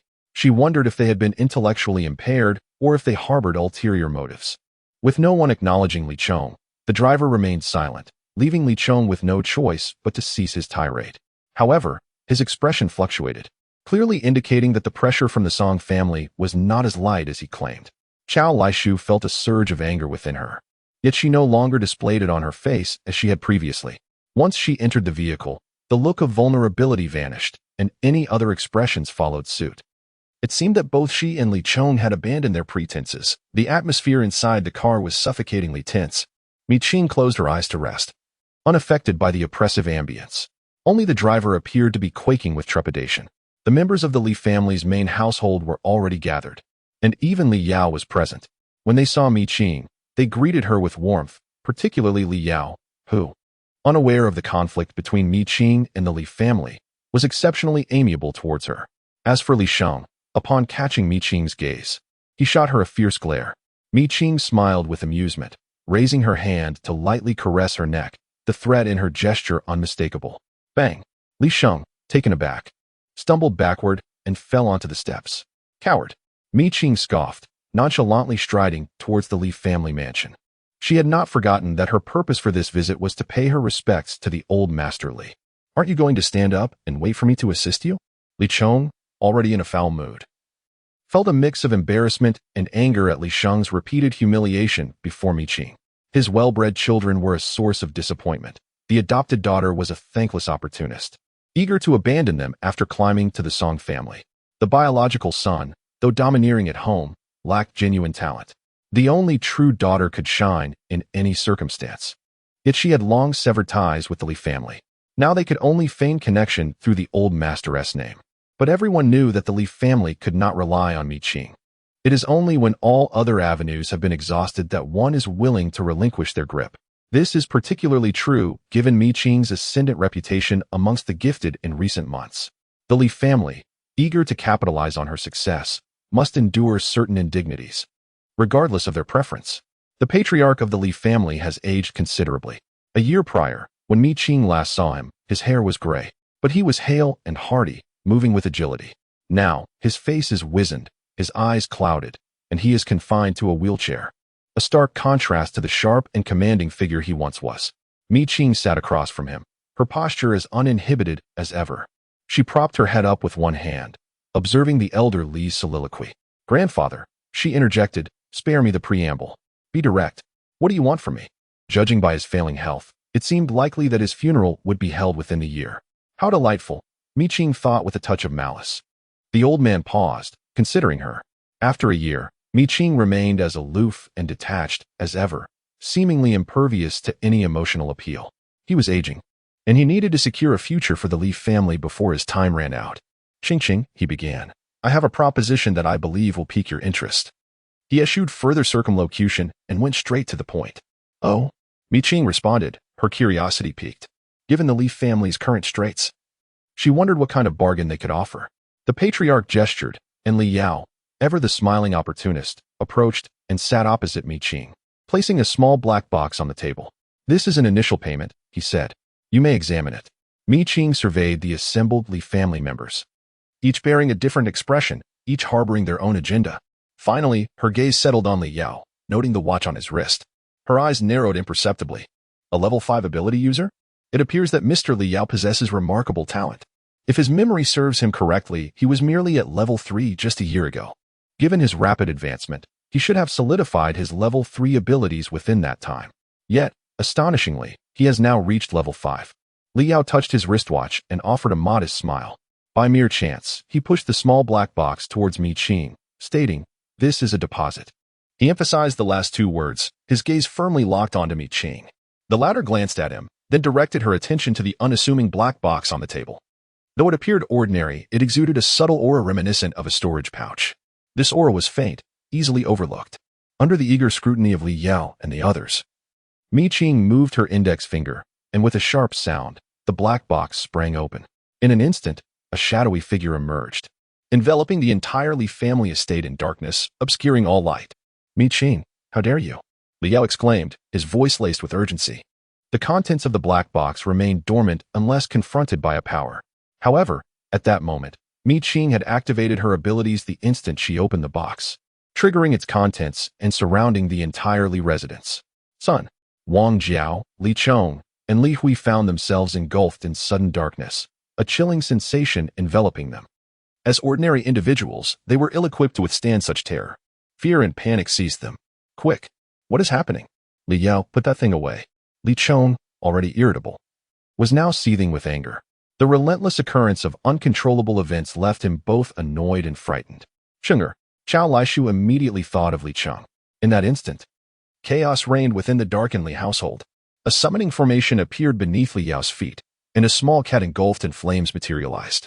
The diminutive creature, no larger than a palm, bore flames that were modest in size and not overly bright, yet they illuminated the details of the Li family hall.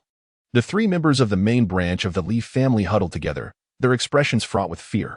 In the second branch, Chao Lishu cradled Li Qing, her expression obscured. Only Li Chongza, cursing vehemently, displayed none of the composure expected from an elder. Meanwhile, the unnoticed patriarch of the Li family, his complexion pale and breathing heavily, remained unscathed.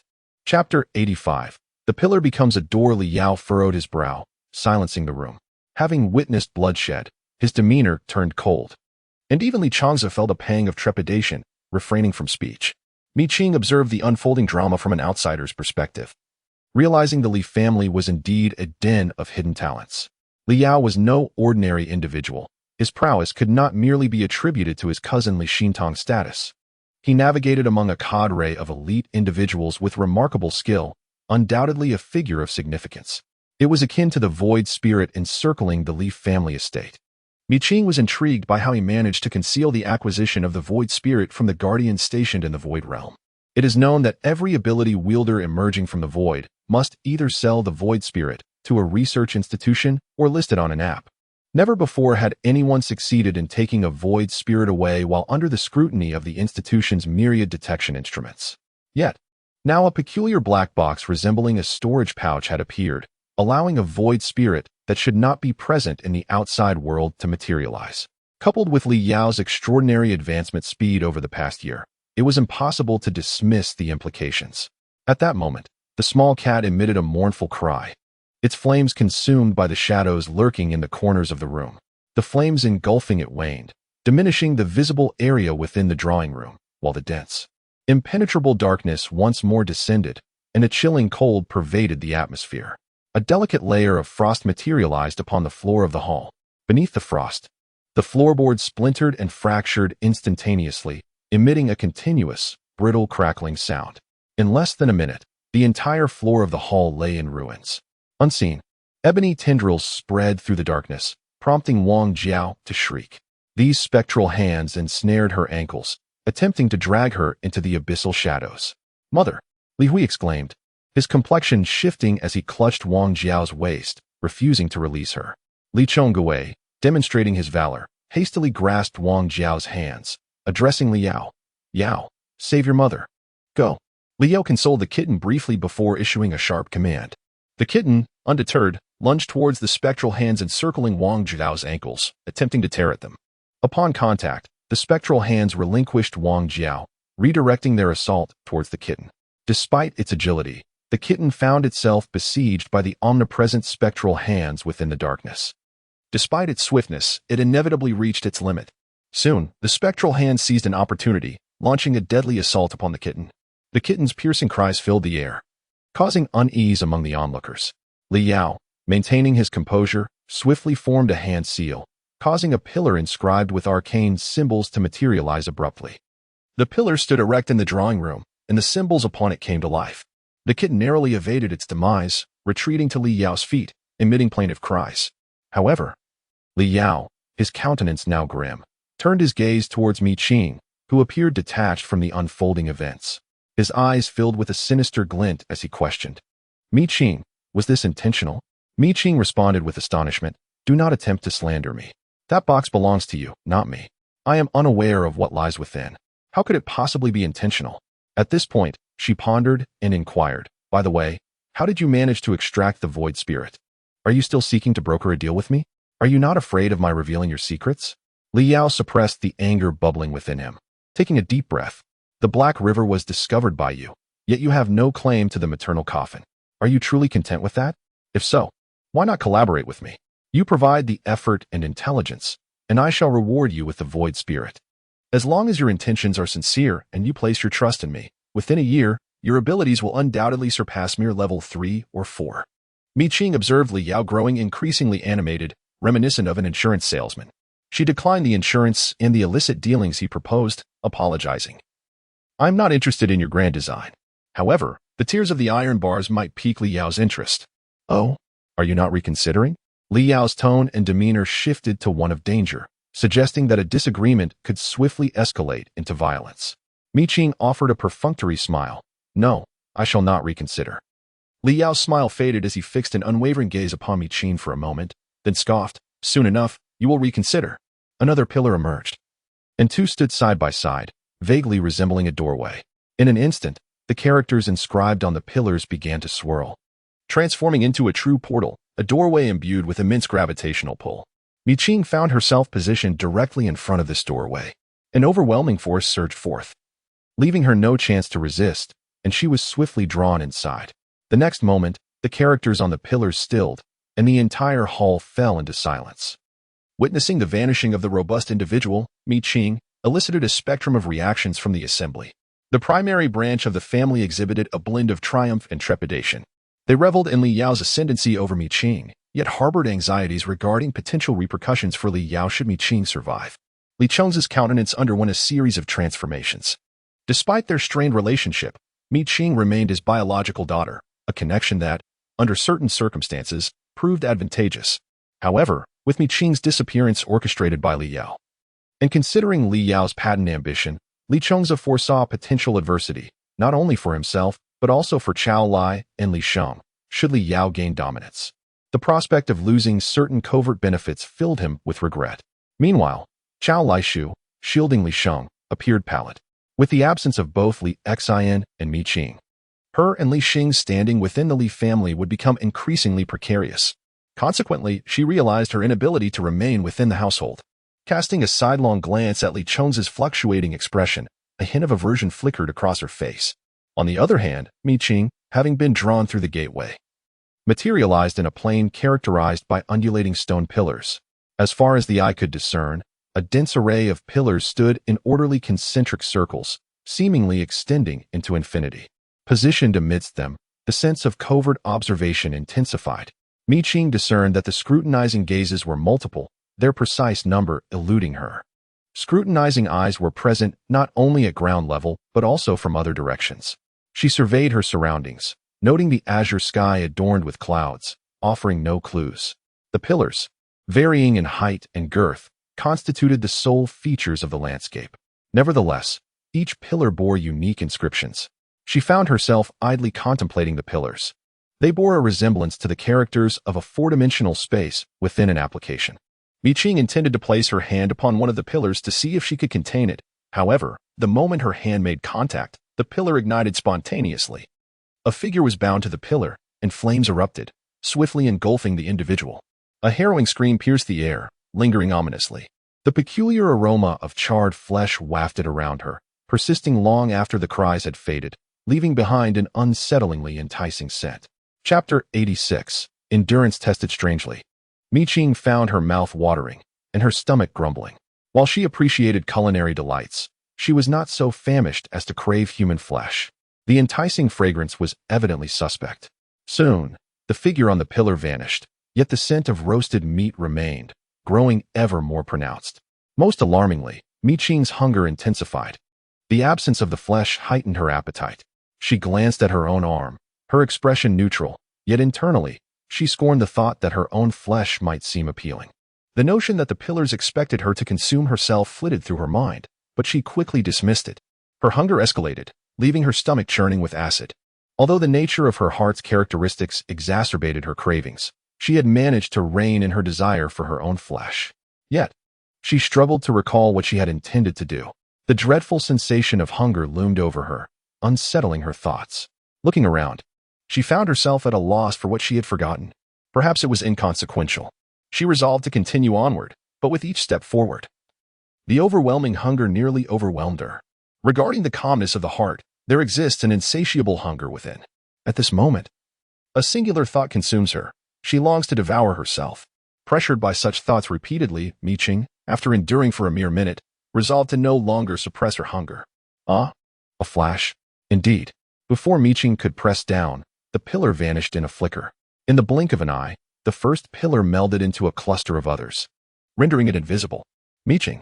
The sensation of being deceived is profoundly intense. Her temper flared. She decided to relinquish her restraint against the gnawing hunger and transformed into a fox, immediately sinking her teeth into the nearest pillar. Strangely, this pillar possessed a distinct flavor. A spicy pepper and salt taste? She continued to gnaw at the next pillar. This time, her taste buds did not deceive her. This pillar bore the flavor of tomato and egg. How wondrous! Most astonishingly, she seemed to feel less famished. After devouring several pillars, Mi Qing lifted her gaze and surveyed her surroundings, only to realize she was no longer in her original position. Based on the marks she had left, she found herself thoroughly entangled within the pillar cluster. It was evident that the pillar's vanishing was not a figment of her imagination. Moreover, since she had been resting upon the pillar, she had been transported along with it during its disappearances. Disoriented, she stumbled upon another intriguing discovery. The inscriptions on the closely positioned pillars could be pieced together. What would transpire if the pillars capable of interlinking were arranged upright across this unfamiliar terrain? With this thought, Qing, as a fox, gnawed at the pillars, compelling them to automatically connect. After approximately 10 minutes, a significant transformation unfolded before Qing amidst the cluster of pillars. Previously, the seemingly patterned yet utterly chaotic columns presented no avenue for breakthrough. However, what now appears disordered has coalesced into a pathway, leading to an unknown destination. This suggests that these columns are not mere phantoms of the void, but rather contaminants tainted by a source of pollution. Thud, thud, thud, thud, at the end of the passage. There is light and the sound of drums. She has leapt hundreds of steps, now a kilometer away. The pathway formed by the columns winds and twists. After such a lengthy journey, she arrives at a place teeming with shadows. The silhouettes, illuminated from within, hint at their illusory nature. Yet, these figures engage in laughter and conversation, their expressions strikingly genuine. Regrettably, Qing cannot comprehend their rapid, indistinct chatter. Among the figures, a particularly venerable old woman, seemingly of great significance, holds a lantern. Qing casts a curious glance at the lamp, her gaze perplexed. The lantern is unlike any other. It is a spirit lantern. Unlike the one she obtained from the Grim Reaper, which bore the image of the scythe, this one is different. It is adorned with a multitude of mysterious characters, likely a script unique to them. It is said that the Research Institute is dedicated to studying the writings of various dimensions, and this lantern, if taken beyond, would be invaluable. Alas, the lantern is ethereal. No, that is not correct. The lantern is not an illusion. The inscriptions upon the spirit lantern align with those upon the columns. In this convergence, the columns stirred. No, they came to life. A nearby silhouette was engulfed by the column, and from its apex emerged the figure's head, though it was merely a stone-carved visage. Yet, the expression of agony on its face morphed incessantly, as if it were a living being merely encased in a layer of stone. In a swift motion, he fixed his gaze upon Qing. A piercing scream echoed as Qing was sent hurtling through the air. She crashed into several pillars, breaking them in succession before finally stabilizing herself. Before Qing could regain her composure, the surrounding pillars morphed into the visage of that individual. A collective wail erupted, the sound potent enough to rupture eardrums. Despite Qing's robust physique, the sonic onslaught caused blood to flow from her ears. Yet, this was merely the precursor to a greater calamity. As the cacophony subsided, the pillars rose from the ground with alarming urgency. The mere ascent of a single pillar was inconsequential, but the sight of hundreds, if not thousands, of pillars ascending in unison was nothing short of breathtaking. Qing found herself ensnared by these towering structures, rendered immobile for the moment. With a resounding crash, a pillar struck Qing, forcing her down. Before she could rise, several more pillars descended upon her. Injured internally, Qing collapsed to the ground, unable to muster the strength to stand. The pillars offered her no reprieve, as dozens more rained down, completely obscuring the form of the one-tailed fox. After 3 or 4 seconds, the one-tailed fox suddenly expanded in size. With a tail stretching 60 to 70 meters, it swung with tremendous force, severing the nearby pillars in two.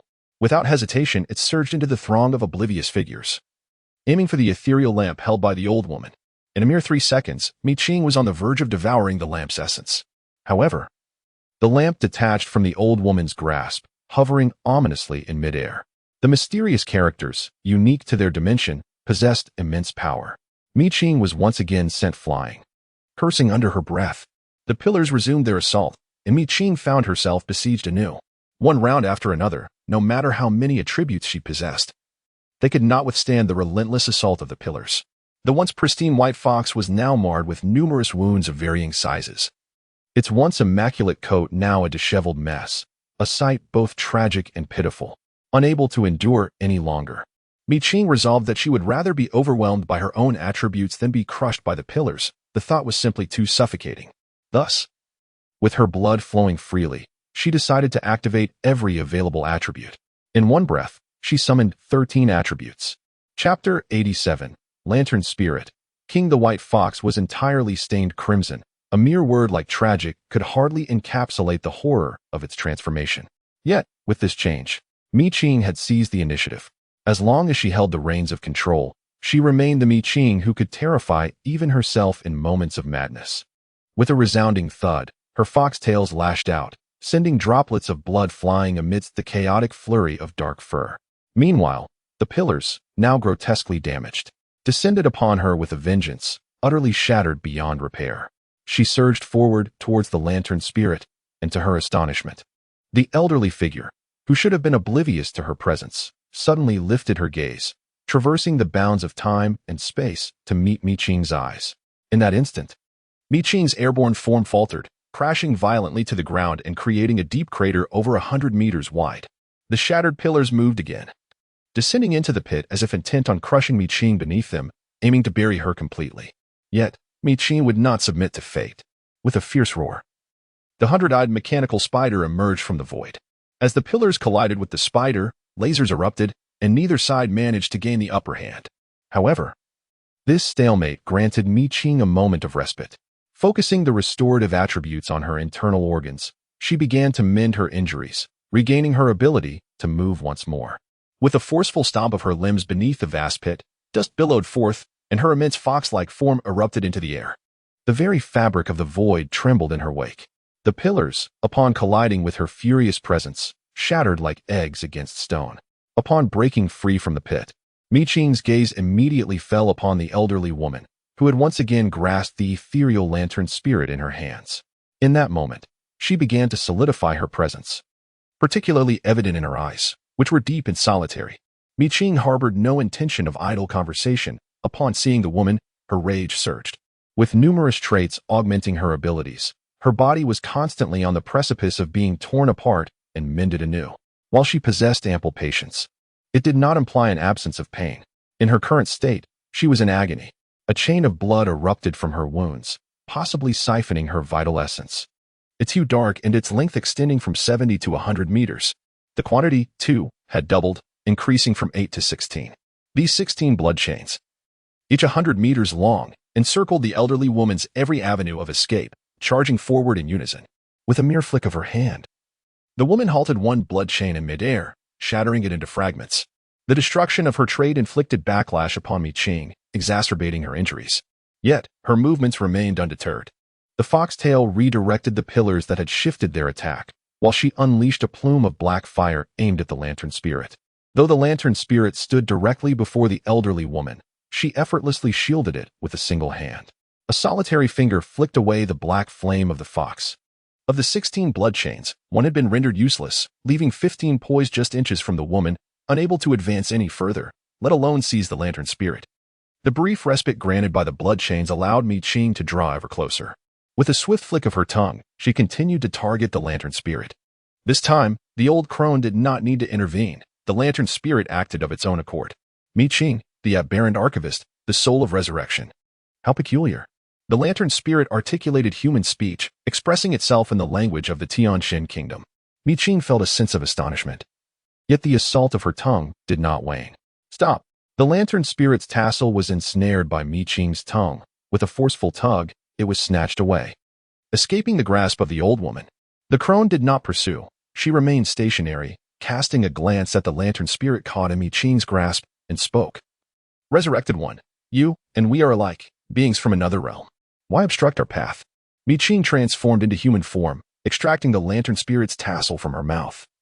Disdainfully spitting a few times before responding, am I the one obstructing your path? Was it not you who provoked me first? As for the terms resurrected one or being from another realm, did Mi Qing care? No, she did not. The old woman fell silent. We could strike a bargain. A bargain?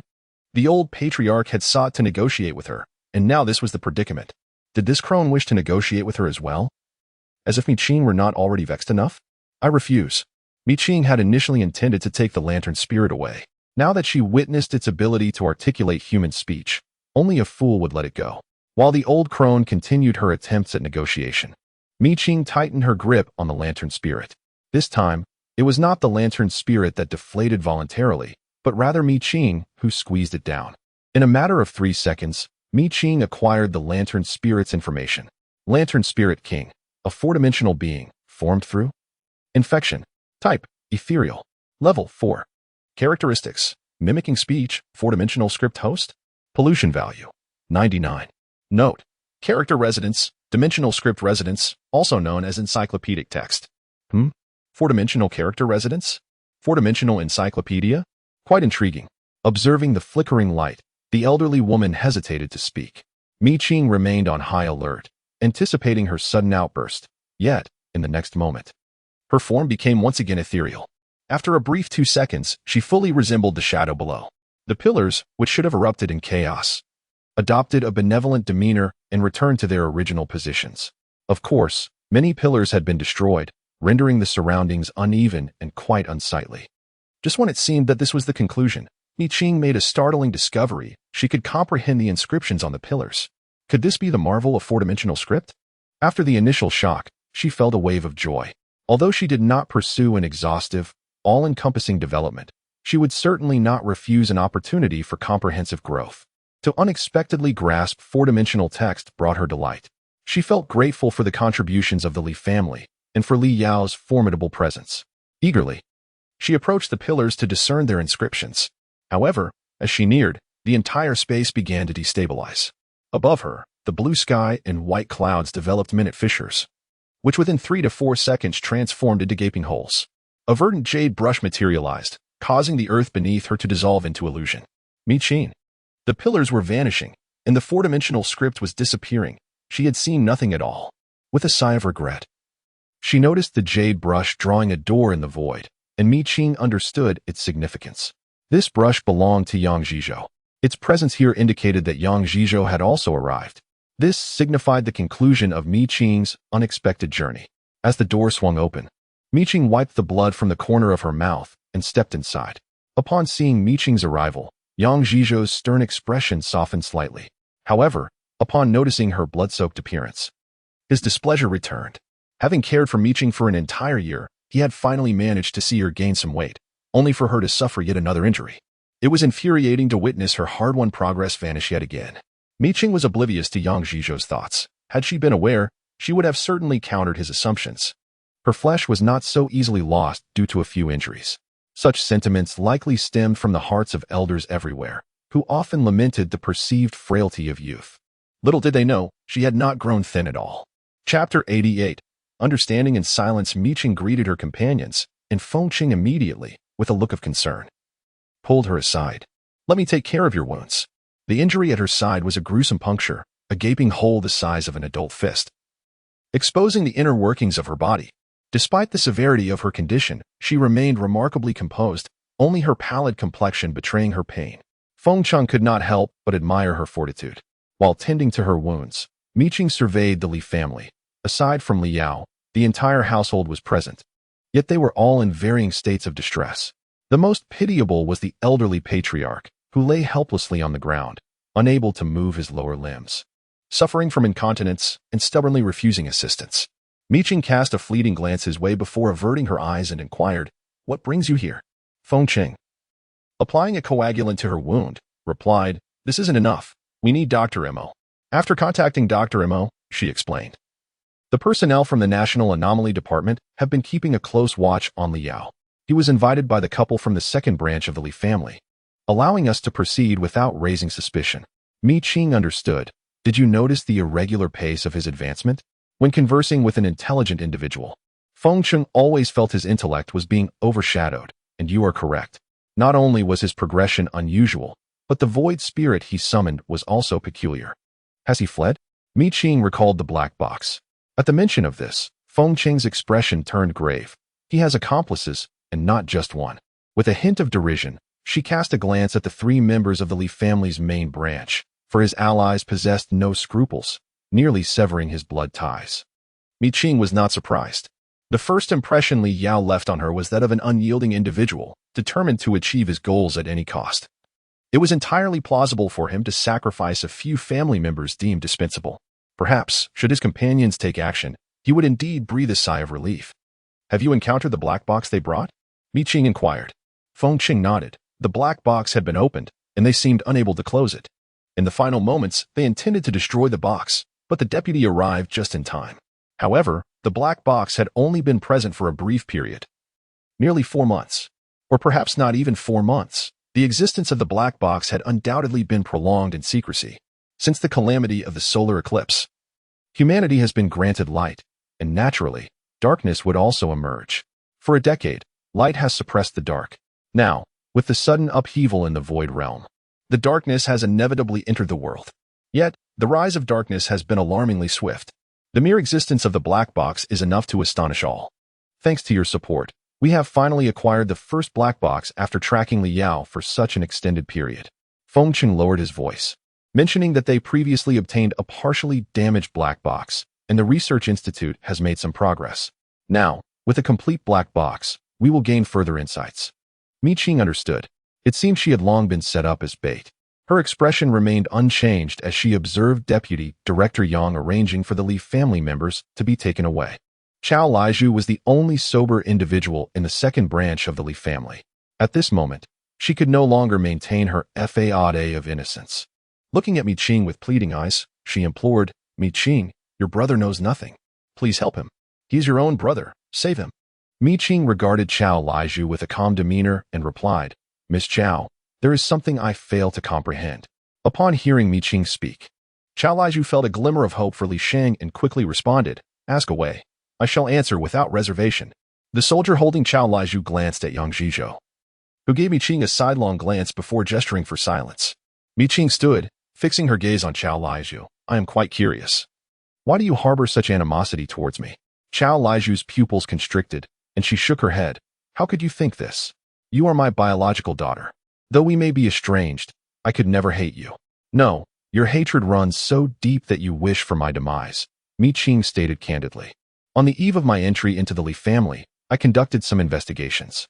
Of course, the results were inconclusive. However, you must be aware that the abilities of those with special powers are diverse. Investigating certain matters is quite straightforward, especially in my current state. Merely harboring this thought, while not eliciting a universal response, will still attract those willing to lend a hand. Chao Laishu's complexion turned pale. Mi Qing, are you willing to speak on your behalf? What I am saying is merely to convey a point. I am acutely aware of your animosity towards me, so do not pretend that you do not harbor hatred. It is futile. She attempted to leave, but Chao Laishu erupted. What do you know? You know nothing. You are correct. I wish you had never existed. Because of you, I have endured years of torment. Why did you not perish outside? If you had died out there, everything. Feng Qing, take Xiaomi away. Yang Zhizhou suddenly interjected forcefully, interrupting Chao Laishu's outburst. Feng Qing tried to lead Mi Qing away, but the latter silently declined their goodwill. Given the upheaval in the Li family due to Li Yao, Mi Qing felt compelled to add fuel to the fire before that moment. Chao Laishu's eruption was indeed that spark. Xiaomi. Yang Zhizhou disapproved, recognizing that Chao Laishu was clearly on the brink of self-destruction. The venomous words of a biological mother, regardless of Mi Qing's indifference, could not fail to inflict harm. Such psychological wounds may take a lifetime for some to forget and heal. Mi Qing, Deputy Chief, you know me. I will not relent until clarity is achieved today. Mi Qing began to grasp that the exchange of Mi Qing and Li Xian in the novel was not an accident in the hospital, but rather a deliberate act orchestrated by her biological mother, Chao Laishu. The others exchanged glances, only to find Mi Qing remaining as indifferent as ever. Feng Qing felt a pang of sympathy for her. Xiaomi, let us depart. Mi Qing gently patted Feng Qing's hand, feeling no sorrow within her. After all, she was not the true Mi Qing, and had never truly regarded Chao Laishu in the role of a mother.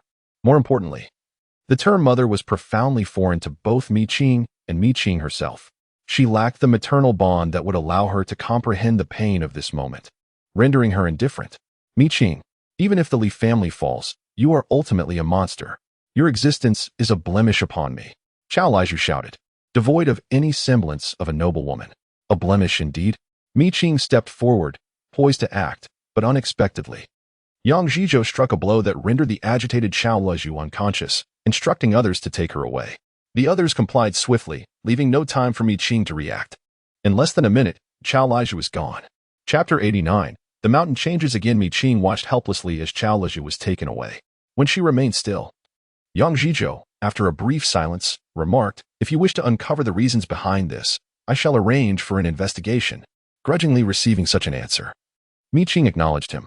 Just as she contemplated her experiences within the black box and intended to explain, Yang Zhizhou's phone rang, and his expression turned grave. Feng Qing, filled with curiosity, inquired, Deputy Chief, what is the matter? After organizing his affairs, Yang Zhizhou hurriedly departed with the black box. The accompanying soldiers nodded in acknowledgement and followed closely behind. In a matter of moments, the Li residence was left desolate. Mi Qing chose not to engage in the commotion. After a restful sleep, she awoke the next morning to find that the small group of 6 had already amassed 99 messages. After sipping a glass of water, she leisurely opened the messaging group. With remarkable patience, she scrolled to the top to peruse the unread messages, one by one. Breaking news. The realm of Biashan has once again expanded severalfold, resulting in the nearby station troops being decimated by 1/3, amounting to approximately 400 individuals. Among them, only a handful are capable individuals, the majority are ordinary citizens. The app has also issued a call to arms. The nation is rallying teams of capable individuals to enter Biashan and rescue the ordinary citizens. At Tianxian Academy, the junior and senior students have collectively mobilized. Half of the faculty has already assembled in response to the explosive emergence of anomalies in Biashan. Moreover, various prominent families have been compelled by the government to enlist capable individuals. Regrettably, we high school students are unable to participate. It is rumored that the pollution in Biashan has stabilized at level 8. Entering an 8th level void realm would be tantamount to offering ourselves as mere fodder. With the changes in Biashan, what of the void realms in other regions? Is there any news from Yanli? The situation elsewhere remains unclear. But Yanli has not encountered any further anomalies. Thus, it seems that only Biashan is experiencing these irregularities. What shall we do this week? Are we still going to the 1st level void realm? The frequency of these anomalies is alarming. The number of 1st level void realms is likely to dwindle once more. Our venture into a 1st level void realm coincided with its anomalies. I can't help but suspect that we may be under scrutiny. If anyone is likely being watched, it would probably be Qing, considering her unique profile and the significant threat she poses to the void realms. That is quite plausible. Is Ms. Qing still recuperating? She visited the Li family's residence yesterday. I wonder how she fares now? The conversation veered towards me, Qing. And Xin Shiyu subtly reminded them that something untoward occurred at the Li residence yesterday, implicitly suggesting they refrain from gossiping. Subsequently, the topic shifted once more, revolving around Mount B and the call to arms issued on the app. Mi Qing, who had not joined the group chat, perused the messages on the app. It was abuzz with activity, as numerous individuals responded to the national decree. In a mere overnight, 100 independent practitioners had been assembled. These individuals, all possessing a level of 5 or higher, could be regarded as the mainstay of the Tianxian nation. In addition to these independent practitioners, there were also familial ability users, as well as ability users from the military in the Gui department. The Tianxian Academy also contributed a substantial number of individuals. All in all, the call to arms proved remarkably effective. Mi Qing cast her gaze upon the matter but did not dwell on it further. Mount B, at level 8, was beyond her current reach. At present, she was more intrigued by the power lurking behind Li Yao. After some contemplation, she tidied up and proceeded to the reception area. In the past, the reception area was staffed by both ability users and ordinary personnel. Upon her arrival, Mi Qing was greeted by a flurry of activity among the staff. Observing the bustling scene in the once tranquil hall, teeming with ability users, Mi Qing was momentarily taken aback. After a brief search, she located Luha, who had managed to carve out a moment of respite amidst the chaos. She inquired with curiosity, "Why are there so many people at the reception area today?" The contamination range has expanded at Mount B, and the turbid aura of pollution is spreading. Currently, within a radius of tens of thousands of meters around Mount B, only ability users of level 7 or higher can remain for an extended period.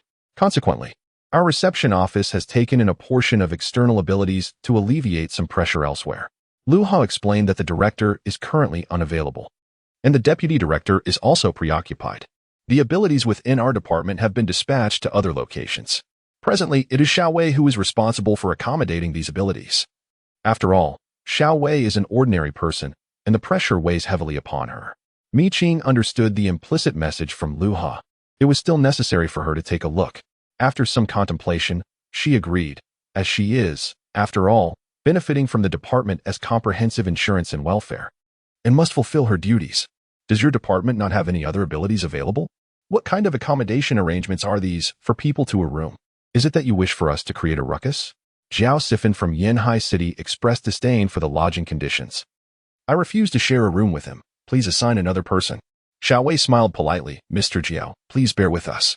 Given the number of abilities being sent from various departments on short notice, our hospitality is regrettably inadequate. What is wrong with 4 to a room? It's not as if we're sleeping in bunk beds. Each pair has a private room, fully equipped with amenities. if one is still picky about such accommodations. It seems one is aiming for the heavens. Were it not for the special passage from the reception office to Bieshan, they would hardly entertain outsiders. What do you mean by that? Are you implying that I am deliberately seeking trouble? Jiao Sifan retorted, his temper flaring. Previously criticized by him, Yin Tua chuckled. Aren't you just looking for a reason to provoke? Jiao Sifan was indeed the first to openly critique him in such a manner, without imparting a lesson. He might genuinely believe himself to be a person of significance. Did I engage you in conversation? What concern is it of yours? Jiao Sifan seized the opportunity to escalate the conflict, ready to clash at the slightest provocation. Yin Tua sneered, Oh, you truly believe yourself to be a significant figure. Do you? As for whether I am a person of substance, you shall soon witness it, Jiao Sifan declared, clenching his fist as flames erupted from it, causing the temperature in the room to soar dramatically. I am indeed eager to see this, he continued, his feet firmly planted, causing the floor to crack beneath him. The two other onlookers, both endowed with abilities, chuckled at the unfolding scene, even clearing a larger space for the impending confrontation. As for Xiao Wei, being an ordinary individual, his situation was quite dire. Gentlemen, please remain calm, he said, his face contorted with concern. If there were any ability users in the reception area, they would naturally intervene. But now, with none present, we ordinary folk are utterly powerless against external provocateurs. Step aside. Jiao Sifan forcefully shoved Xiao Wei aside, sending him sliding several steps. Just as it seemed he would collide with the door behind him, the four ability users remained indifferent. Chapter 90. Quelling the dispute with no one to assist him. Xiao Wei braced himself for injury. Yet, in the next moment, a hand appeared behind him, catching his body and preventing him from making contact with the iron door. He felt as if he had finally encountered a savior. Qing nodded, moving past him to observe the direct confrontation between Jiao Sifan and the other individual. A resounding crash echoed through the room, shaking the very walls, flames cascading in every direction, and small cracks appearing on the walls. Though minuscule, they were undeniably real. Seeing them poised to clash once more, a flicker of impatience crossed Qing's eyes. In an instant, she activated her 7 unique traits and stepped forward, inserting herself into the fray. With deft precision, she neutralized their attacks, delivering swift blows that sent both combatants flying, caught completely off guard. Qing approached the window, gazing outside and hearing the curses from Jiao Sifan and his companion after their moment of daze. She tapped her fingers against the blood chain, and a plume of black fire from the fox manifested, cascading onto the two individuals, who shrieked in agony. The black flame of the fox was potent enough to suppress even Jiao Sifan's fiery abilities. The commotion drew the attention of other ability users, and upon witnessing that Jiao Sifan and his companion were unable to escape the shackles of the blood chain, they finally exhibited a sense of compliance. Xiao Wei felt a mixture of pride and excitement. Even in the absence of their superior, no one would dare to bully their comrades on their territory. Qing spoke calmly. Wei, please arrange the remaining individuals. If anyone harbors discontent, let them come to me. I shall be waiting. Xiao Wei responded eagerly, but, upon hearing the anguished cries of Jiao Sifan and his companion, felt a flicker of concern. Was this truly acceptable? Qing cleared a clean space, perched herself on the windowsill with one leg dangling outside, and lightly remarked, They are tough-skinned and resilient. What is there to worry about?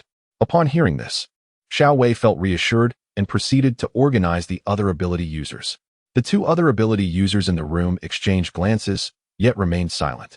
Although Qing had exploited Jiao Sifan's moment of unpreparedness to expel them, the execution was remarkably seamless.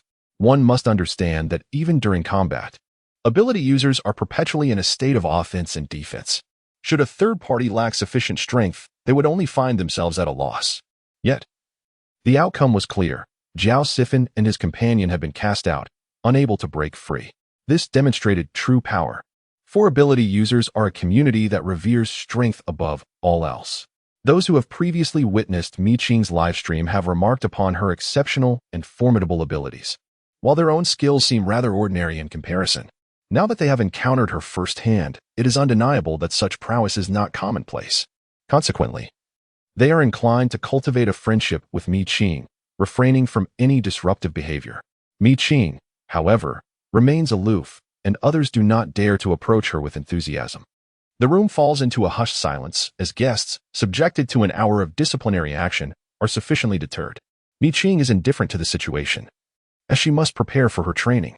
Suddenly, Jiao Sifan and his companion plummet from the third-floor window. Fortunately, being endowed with abilities, they react swiftly and land safely. Nevertheless, the hour of torment inflicted by Mi Qing's unique traits proves to be quite overwhelming. They had never anticipated that Mi Qing, despite her secondary level, possessed such a domineering characteristic. Even as fifth-level individuals, they find themselves unable to break free or devise an effective countermeasure.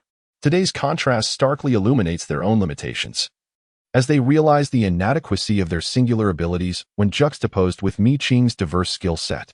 Frustrated, they glance upwards only to find that Mi Qing has vanished, eliciting Jiao Sifan's ire. Yin Tuo, on the other hand, is unfazed. He dismissively snorts at Jiao Sifan and walks away. Their mischief on another's territory is inherently misguided, and a mild reprimand is to be expected. Jiao Sifan remains rooted in place, his expression shifting as he senses the scrutinizing gazes of others. He comprehends the gravity of his humiliation, having been bested by a mere secondary-level high school student, an unprecedented debacle. Though her heart brimmed with reluctance, she found herself powerless to act, ultimately choosing to withdraw. Upon her return, she merely circled around the foreign powers before disregarding them entirely. Proceeding directly to the gravity chamber in search of Mi Qing. Prepare yourself. It is likely that you will be summoned to assist with the situation in Bishan. Upon her arrival, she unleashed a formidable shockwave. Mi Qing inquired, what assistance can she possibly provide? Bishan is an 8th-level void realm. Given her current capabilities, she was merely a mere contributor in the past. Seemingly understanding Mi Qing's concerns, Feng Cheng hastily clarified. All you need to do is accompany us to contain the void spirits. No further involvement is required from you. Didn't the other archivists already go? Mi Qing was reluctant to engage in the exploration of Bishan. Initially, the situation was chaotic, with a mix of various factions, and she preferred to avoid the hassle, especially in a void realm that had already been explored by others. If Bishan were merely experiencing a singular anomaly, it would be manageable to allow the other archivists to proceed at their own pace. However, with Bishan undergoing a second anomaly in quick succession, the void spirits they had just begun to comprehend were now transforming once more, rendering their previous efforts futile. Feng Qing expressed her frustration, noting that based on the data regarding Bishan's contamination, a third major anomaly could be imminent. Shaoqing, the manpower of Tianxin Kingdom, cannot endure such depletion. At this, Mi Qing's attention fixated on one crucial point. Had the void spirits from the previous anomaly exploration vanished? Feng Qing nodded, indicating that the higher-ups believed it would be better to contain them rather than allow them to disappear. Achieving 100% success was not essential. Even capturing a single void spirit would prove worthwhile. To speak candidly, Mi Qing felt a shameful stir within her. The properties of the second and third tiers of the void spirit had already brought her considerable benefits. If she were to acquire even a single 8th-tier property, it would be a boon indeed. When do we set off? Noticing Mi Qing's interest, Feng Cheng realized that his mission had already succeeded by half. The day after tomorrow. According to the reconnaissance, the secondary anomaly at Bieshan may persist for a full day and night. However, there is a location we must visit first. Mi Qing was puzzled but refrained from probing further. It was not until they stood before the entrance of the National Anomaly Department in Coldwater City that she fell silent. Ever since she had inadvertently destroyed the experimental data of the Lantern Spirit last year, she had not returned to this place. Chapter 91. Improving Physical Condition. Come on. Why are you just standing there? Feng Cheng remarked as he noticed Mi Qing's hesitation. Mi Qing's expression revealed uncertainty for the first time. Is Luoga here? She inquired, touching her nose. Having killed the carefully cultivated experimental subject, she felt a twinge of guilt. More importantly, she had forgotten to leave a portion of the void spirit she subsequently obtained for him, amplifying her sense of remorse. We have already compensated him, Feng Qing assured her, pulling her back into the National Anomaly Department. Mi Qing did not resist, but asked, what are we doing here? Is there new equipment? You'll know when we arrive. Feng Qing teased, withholding a bit of information. Thus, the two of them navigated through several layers of security and descended directly to the 18th floor. 18th floor. You really have no regard for safety, Mi Qing commented, having overlooked this detail during her last visit. Generally speaking, such constructions harbor certain taboos concerning particular legends. They strive to avoid them whenever possible, resorting to them only when absolutely unavoidable. Upon hearing this, Feng Qing's expression grew intricate. You shall soon discover the truth. Once again, she is teasing. Fortunately, Mi Qing is not a woman of insatiable curiosity. She is willing to wait for the moment the answer is revealed. Shortly thereafter, Mi Qing indeed learns the answer. As the elevator doors on the 18th floor slid open, silence enveloped her. Outside the elevator lay not a conventional corridor, but a pulsating mass of flesh. A mere glance revealed the rhythmic breathing of this grotesque entity. Mi Qing turned her gaze towards Feng Cheng, who, maintaining her composure, stepped forth. The quivering flesh beneath her feet felt as solid as the ground itself. To be precise, it was Feng Cheng's body that rose and fell in harmony with the creature's breath. As Mi Qing exited the elevator, her feet met the living flesh. Through her shoes, she could sense the rhythmic tremors of its inhalations and exhalations. The warmth of life seeped through her soles, imparting a comforting sensation throughout her being. Surveying her surroundings, she found herself enveloped by a corridor of pulsating flesh. "Sister Chang, what is this?" Mi Qing inquired, genuinely intrigued. Feng Cheng elucidated, level 11, ethereal. Blood Lingji. Blood Lingji? Lingji? Mi Qing followed closely behind Feng Cheng, observing as they turned a corner and came upon a closed, spherical portal of flesh. A pale, fleshy tendril emerged from the door, gently touching Feng Cheng's forehead. Feng Cheng, a level 5 ability user, receptionist of the National Anomaly Department in Hanshui City. Identity verification successful, please proceed. The fleshy portal bloomed open like a flower, revealing an entrance barely wide enough for a single person to pass through. "Feng Cheng, I'll go in first. You can verify your identity by standing here." Mi Qing, a verification process more wondrous than high technology. She felt like a country bumpkin today. She watched Feng Cheng be engulfed, a peculiar expression flickering across her face, and then stood where Feng Cheng had been. Imitating her action, a fleshy white tendril extended from the spherical gate and touched her brow. A cool, invigorating sensation surged through her mind, and Mi Qing exhaled deeply, feeling a newfound lightness in her body. Mi Qing, level 2 ability user, receptionist at the Coldwater City National Paranormal Affairs Department. Identity verified. Please enter. Without exception, Mi Qing was swallowed by the blooming fleshy gate. In that instant, she felt as if she were enveloped in a warm fluid, every pore on her body relaxing. Impurities accumulated within her seemingly purged. She felt only one sensation, comfort. When she was ejected, she was momentarily dazed, unsure if seconds, a minute, or longer had passed. She clenched her fist, confirming that her earlier sensation was not a delusion. In that brief moment, she felt as though her physique had undergone a rapid enhancement. She swung her fist, producing a sonic boom of 7 claps, a delightful surprise, as previously she could only manage 4. There's even a ranking? Mi Qing wondered. Feng Cheng, naturally. The blood spirit mushroom is a peculiar and ethereal space. One of its characteristics is the ability to improve one's constitution by passing through its verification gate. The longer one remains inside, the more it purges bodily impurities and enhances the physique. Mi Qing appeared contemplative, pondering whether all high-ranking void spirits possessed such extraordinary attributes. Naturally, Feng Cheng affirmed, the development of abilities relies not only on one's innate talents but also on the peculiar characteristics of these void spirits. Today, I brought you here for the maternal child coffin. She suddenly revealed the purpose of their journey, leaving Mi Qing astonished. The maternal child coffin is for me. Isn't there any descent from Lord Zhao and his associates? Mi Qing inquired. Although both the military department and the National Anomaly Department are branches of the state, they are akin to sibling units. However, the various factions within each unit are vast and intricate. If the benefits are not evenly divided, it could lead to complications. According to policy, the overlapping regions you discovered entitle you to 40% of the revenue. Censure has communicated with them, and they unanimously agreed to allocate the maternal child coffin to you. Additionally, Lord Zhao's faction intended to extend a favor to our National Anomaly Department. Thus, we seized the opportunity. However, this time, any other income you might have earned from the Black River will be rendered void. Feng Cheng continued to lead her forward. The passageways were a tangled maze. Complex and intricate, one could easily stray off course if not careful. Fortunately, the blood spirit mushroom possessed considerable intelligence and had already received clear instructions regarding Feng Cheng's destination. With its guidance, no one would lose their way. Indeed, in comparison to the maternal child coffin, other sources of income seemed trivial. Upon reflection, it appeared that aside from the forfeited points, she had incurred no losses. A significant windfall. Feng Cheng shook her head, stating that the information was encrypted, and even she was unaware of the subsequent developments. I suspect that the matter of the black box may be quite serious. Were it not for the impending triple anomalies of Mount Piechon, the matter of the black box would likely have caused a considerable uproar within the Esper community. It is prudent that you refrain from further inquiry into this matter. In due course, such information as is pertinent to us shall be disclosed. Feng Chung exercised utmost caution, wary of even the slightest misstep.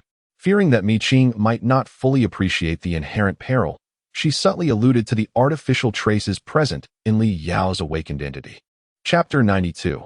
Anomaly of space. Upon hearing this, Mi Qing ventured a bold conjecture. Human experimentation? Feng Chung cast a reproachful glance at her, exasperated by her lack of discernment. It would behoove you to remain silent, she admonished. This child, so astute in most matters, yet prone to such folly at times. Oh, Mi Qing responded, acquiescing to her silence. Following Feng Chung through a labyrinthine route for approximately 7 or 8 minutes, Mi Qing found herself in a more expansive area. A colossal Ganoderma mushroom stood before her, its fleshy white tendrils cascading down like willow catkins. At each of the 4 corners beneath the mushroom, transparent vessels were positioned, with Ganoderma tendrils extending into them. Within these tendrils, a fluid resembling blood dripped at a slow pace, accumulating only a thin layer in each of the 4 vessels. What is that? Mi Qing inquired. Following her gaze, Feng Qing explained, it is the exudate of the blood Ganoderma, possessing the efficacy of nurturing meridians and regenerating fractured bones. However, its yield is scant, with a single drop commanding millions of credits. The Research Institute has recently developed a spray, a diluted form of the blood Ganoderma's exudate, capable of rapidly staunching bleeding and repairing wounds. It is slated for release in the coming days. Mi Qing listened with profound astonishment. The blood Ganoderma, with its manifold and exceedingly potent effects, was truly remarkable. This is merely half of the efficacy and characteristics that the blood Ganoderma has unveiled. Researchers are assiduously endeavoring to explore further, and conceivably, the blood Ganoderma may manifest even more wondrous effects in due course. Feng Chung holds these researchers at the home front in high esteem. Digressing from the incidental, the two traverse the blood Ganoderma's main body, arriving at the opposite end. Here, there were also numerous partitioned chambers. However, diverging from the preceding levels, there was no need for designated personnel to guide the way. Arriving at the 4th-to-last chamber, the fleshy doors and walls were imbued with abundant vitality. Someone awaits within, you may enter. Feng Chung could only proceed to this juncture, as she lacked the authorization to enter these sequestered cubicles. Mi Qing nodded. Following an identical identity verification procedure as before, she entered. Darkness descended, heightening her senses. Mi Qing could discern that she was not alone. Her body tensed, and specks of starlight flickered into existence. The starlight was gentle, not glaring in the darkness. Following the starlight, she realized that they were akin to fireflies. Flitting about, the starlight was dreamlike and bewitching. Tracing her gaze along with the flitting starlight, she discovered that the expanse had no discernible boundaries. In the furthest reaches of her vision, there was boundless blackness. She mused inwardly. Could this be one of the blood Ganoderma's characteristics? If so, that's truly remarkable. Mi Qing looked over, and someone materialized in the ethereal darkness in the distance. Luminous insects alighted upon his hand, illuminating his vicinity. Scanning him from head to toe, Mi Qing noticed that beneath his feet were ancient stone steps with wild grass, evocative of a bygone era. The wild grass seemed to sense her gaze, growing wildly until it transformed into a verdant corridor. Her eyes settled on the face of another, and she discerned one undeniable truth. He was an unfamiliar adept. He followed her into the corridor of wild grass, and stone steps began to materialize one by one. Mi Qing paused momentarily, her attention drawn to the steps before she proceeded to follow. This space was peculiar, whether it was the void, the wild grass, or the adept himself. Everything felt strange. Look there, the person ahead halted, pointing toward an area of emptiness. Luminescent fireflies flitted past, settling in the void. Starlight scattered, illuminating a corner. Mi Qing soon realized it was the crimson coffin belonging to the ghostly figure. Alongside it stood the dark coffin of the ghostly mother. One black, one red, one large. One small, they hovered in midair.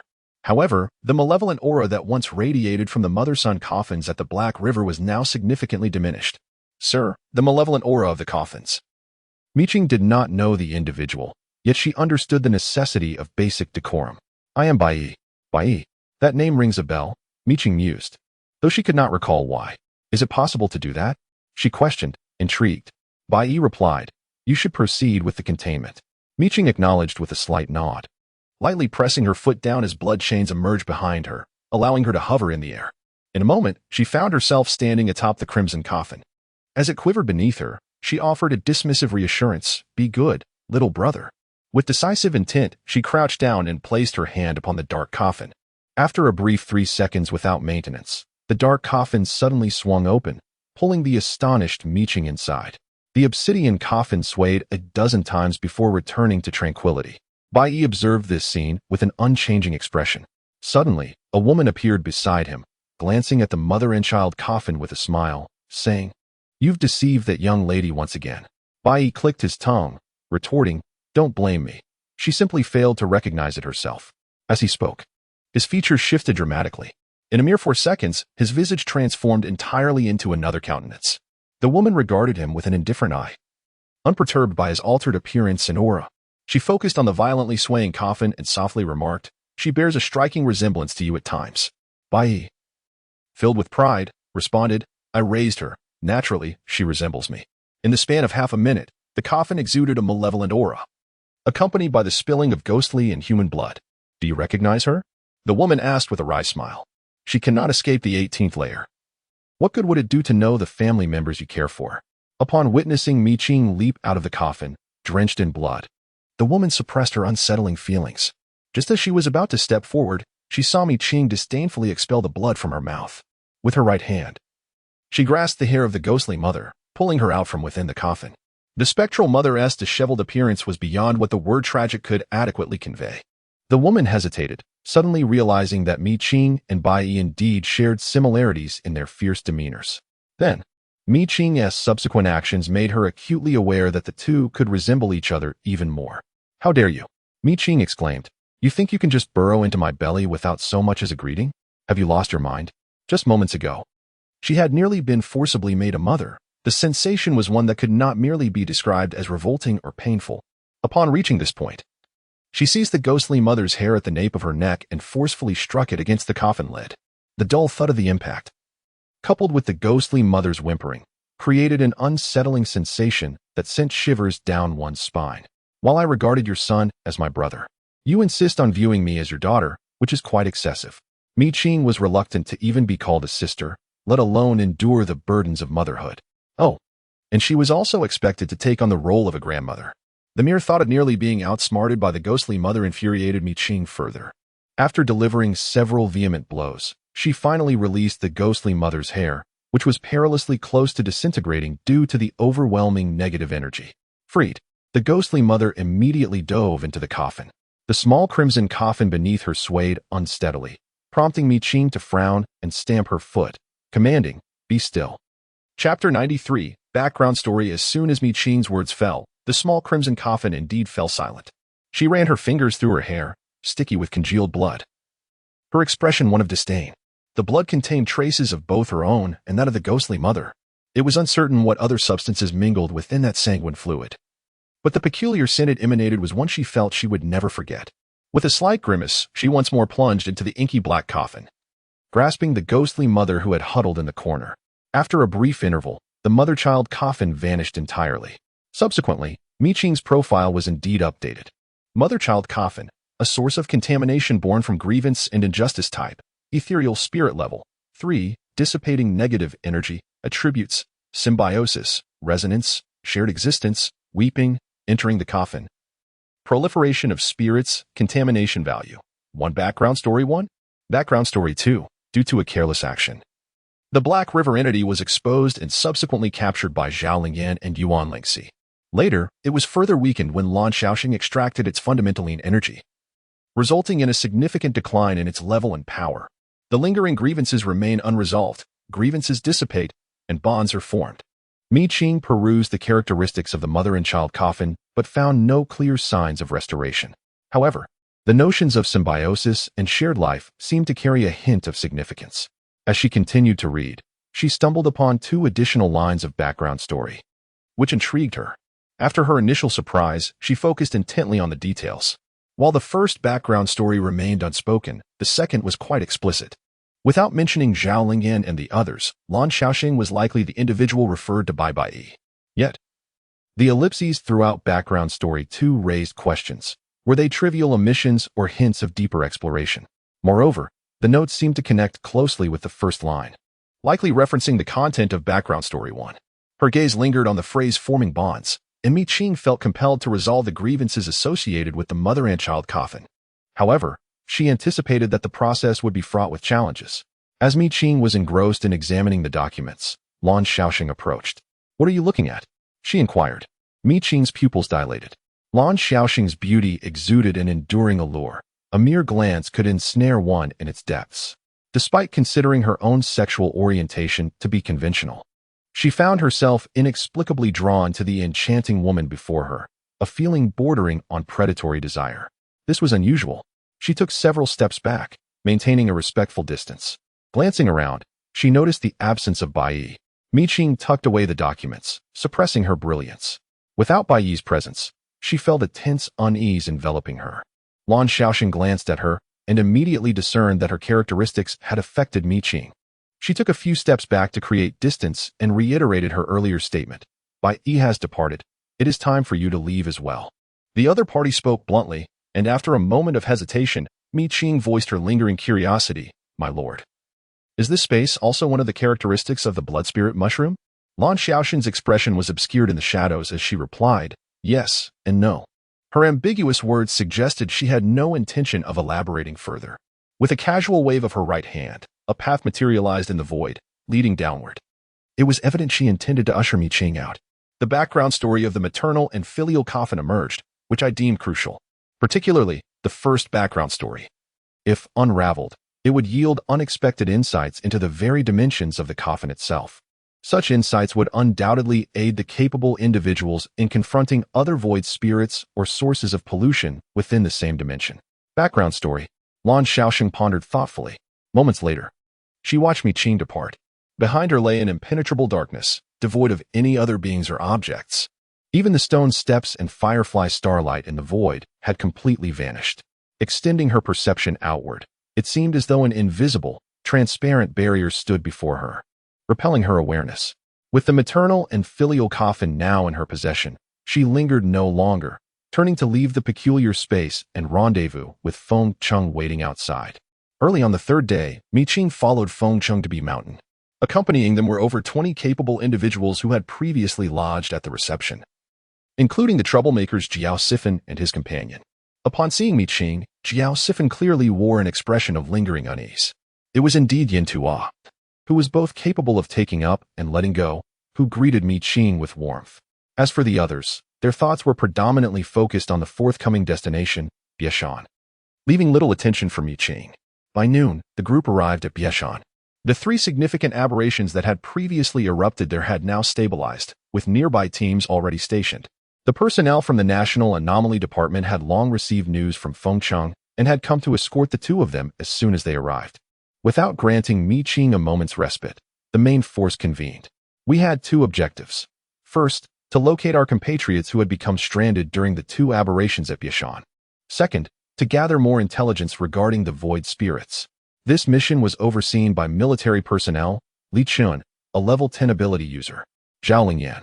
"You are to lead them in rescuing our stranded compatriots at Bieshan," he instructed. The remaining team was tasked with eliminating any encountered void spirits along the way and collecting information. The national summons decreed that no matter the faction of the ability users, there would be no disturbances at this time. Mi Qing, who was mingling among the group, found herself assigned to the second team, knowing no one except Yang Zhizhou. As for Feng Qing and the others, they were unable to enter. It could be said that having a level 2 ability user like Mi Qing in this group was particularly conspicuous. Once Li Chun had made the arrangements, he began to rally everyone to commence their mission. Given the significant number of individuals currently stranded at Bieshan, many ability users were also present for this incursion.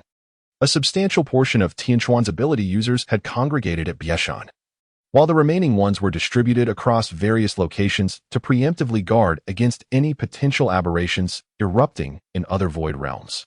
Following closely behind Yang Zhizhou in a discreet manner, Mi Qing cast furtive glances about, her gaze failing to locate the 2 fabled 12th level ability wielders.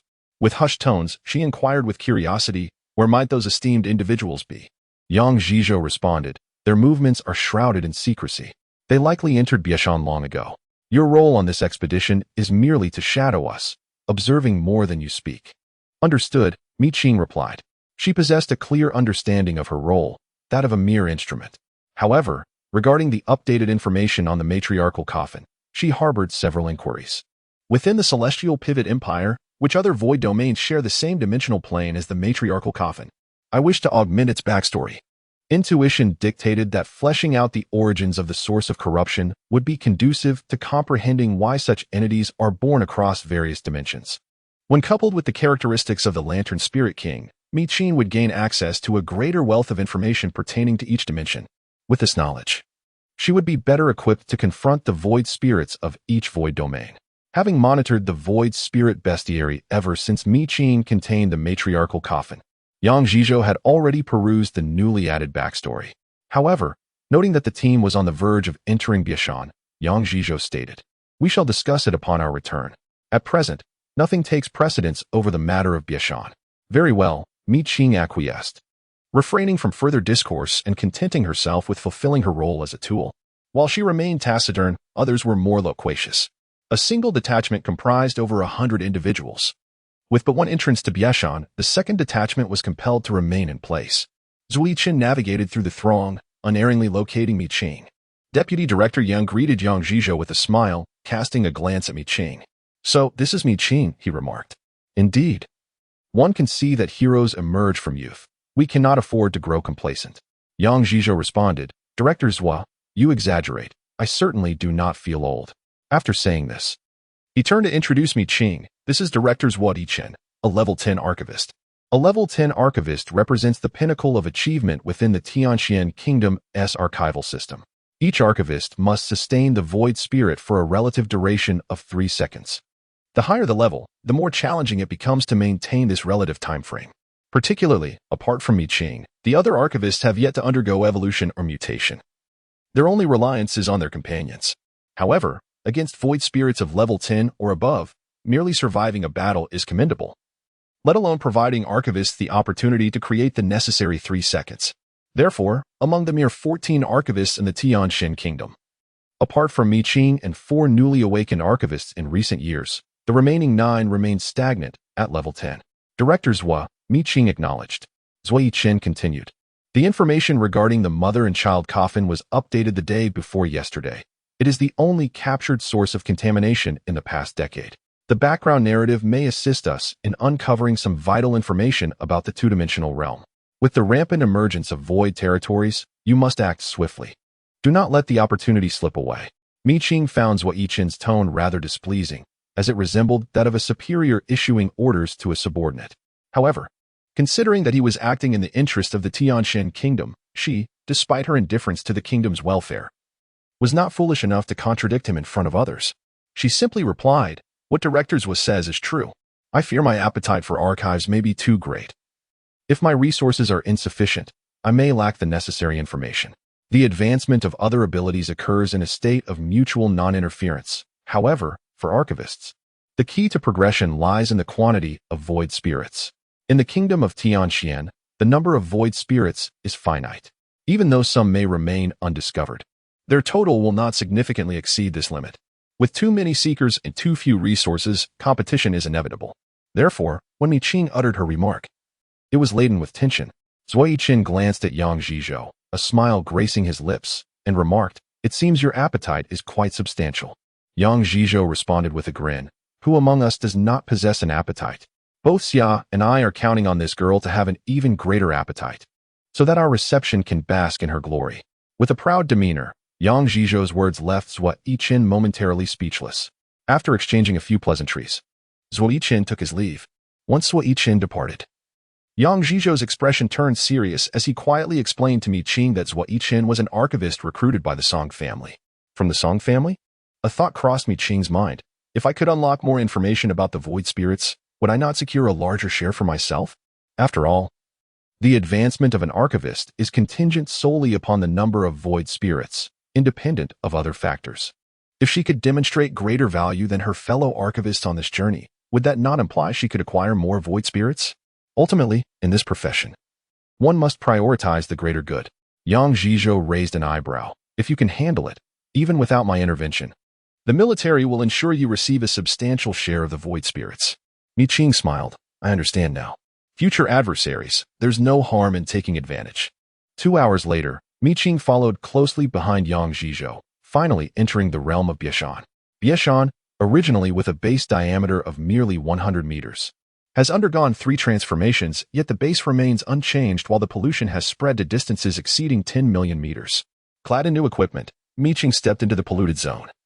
Her vision limited to the distant, hazy silhouette of Bieshan. This linear distance, even if she could teleport 1,000 meters at a time, would require her to do so countless times. The surrounding pollution was palpably visible, a murky haze wafting about.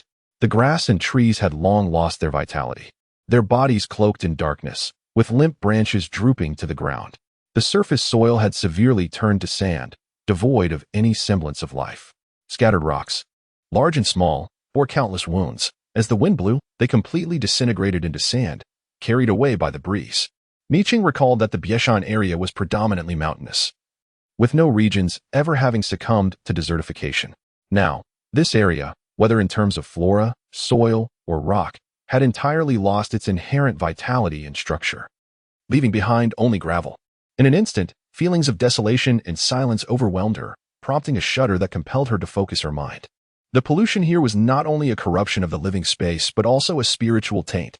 Indeed, before the two teams could part ways, nearly half of the ability users began to show signs of succumbing to this spiritual pollution. When an ability user becomes tainted, their consciousness is consumed, leaving only a shell manipulated by the corruption. Luwen, what are you doing? A user, unskilled at resisting spiritual pollution, was the first to show signs of contamination, uncontrollably preparing to attack others. Luwen's face contorted in struggle. Quick, knock me out. The pollution here was overwhelming. Even as a 7th-level ability user, his mental defenses faltered. His teammates were momentarily stunned, but quickly regained their composure. Having incapacitated Luwen, the imperative to transport him out became paramount. Alas, Su. Heavens, Weya has also succumbed.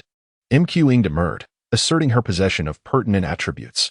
With the augmentation of L and XN, she was able to fortify her intrinsic essence, and within her core being, she exuded an unshakable confidence.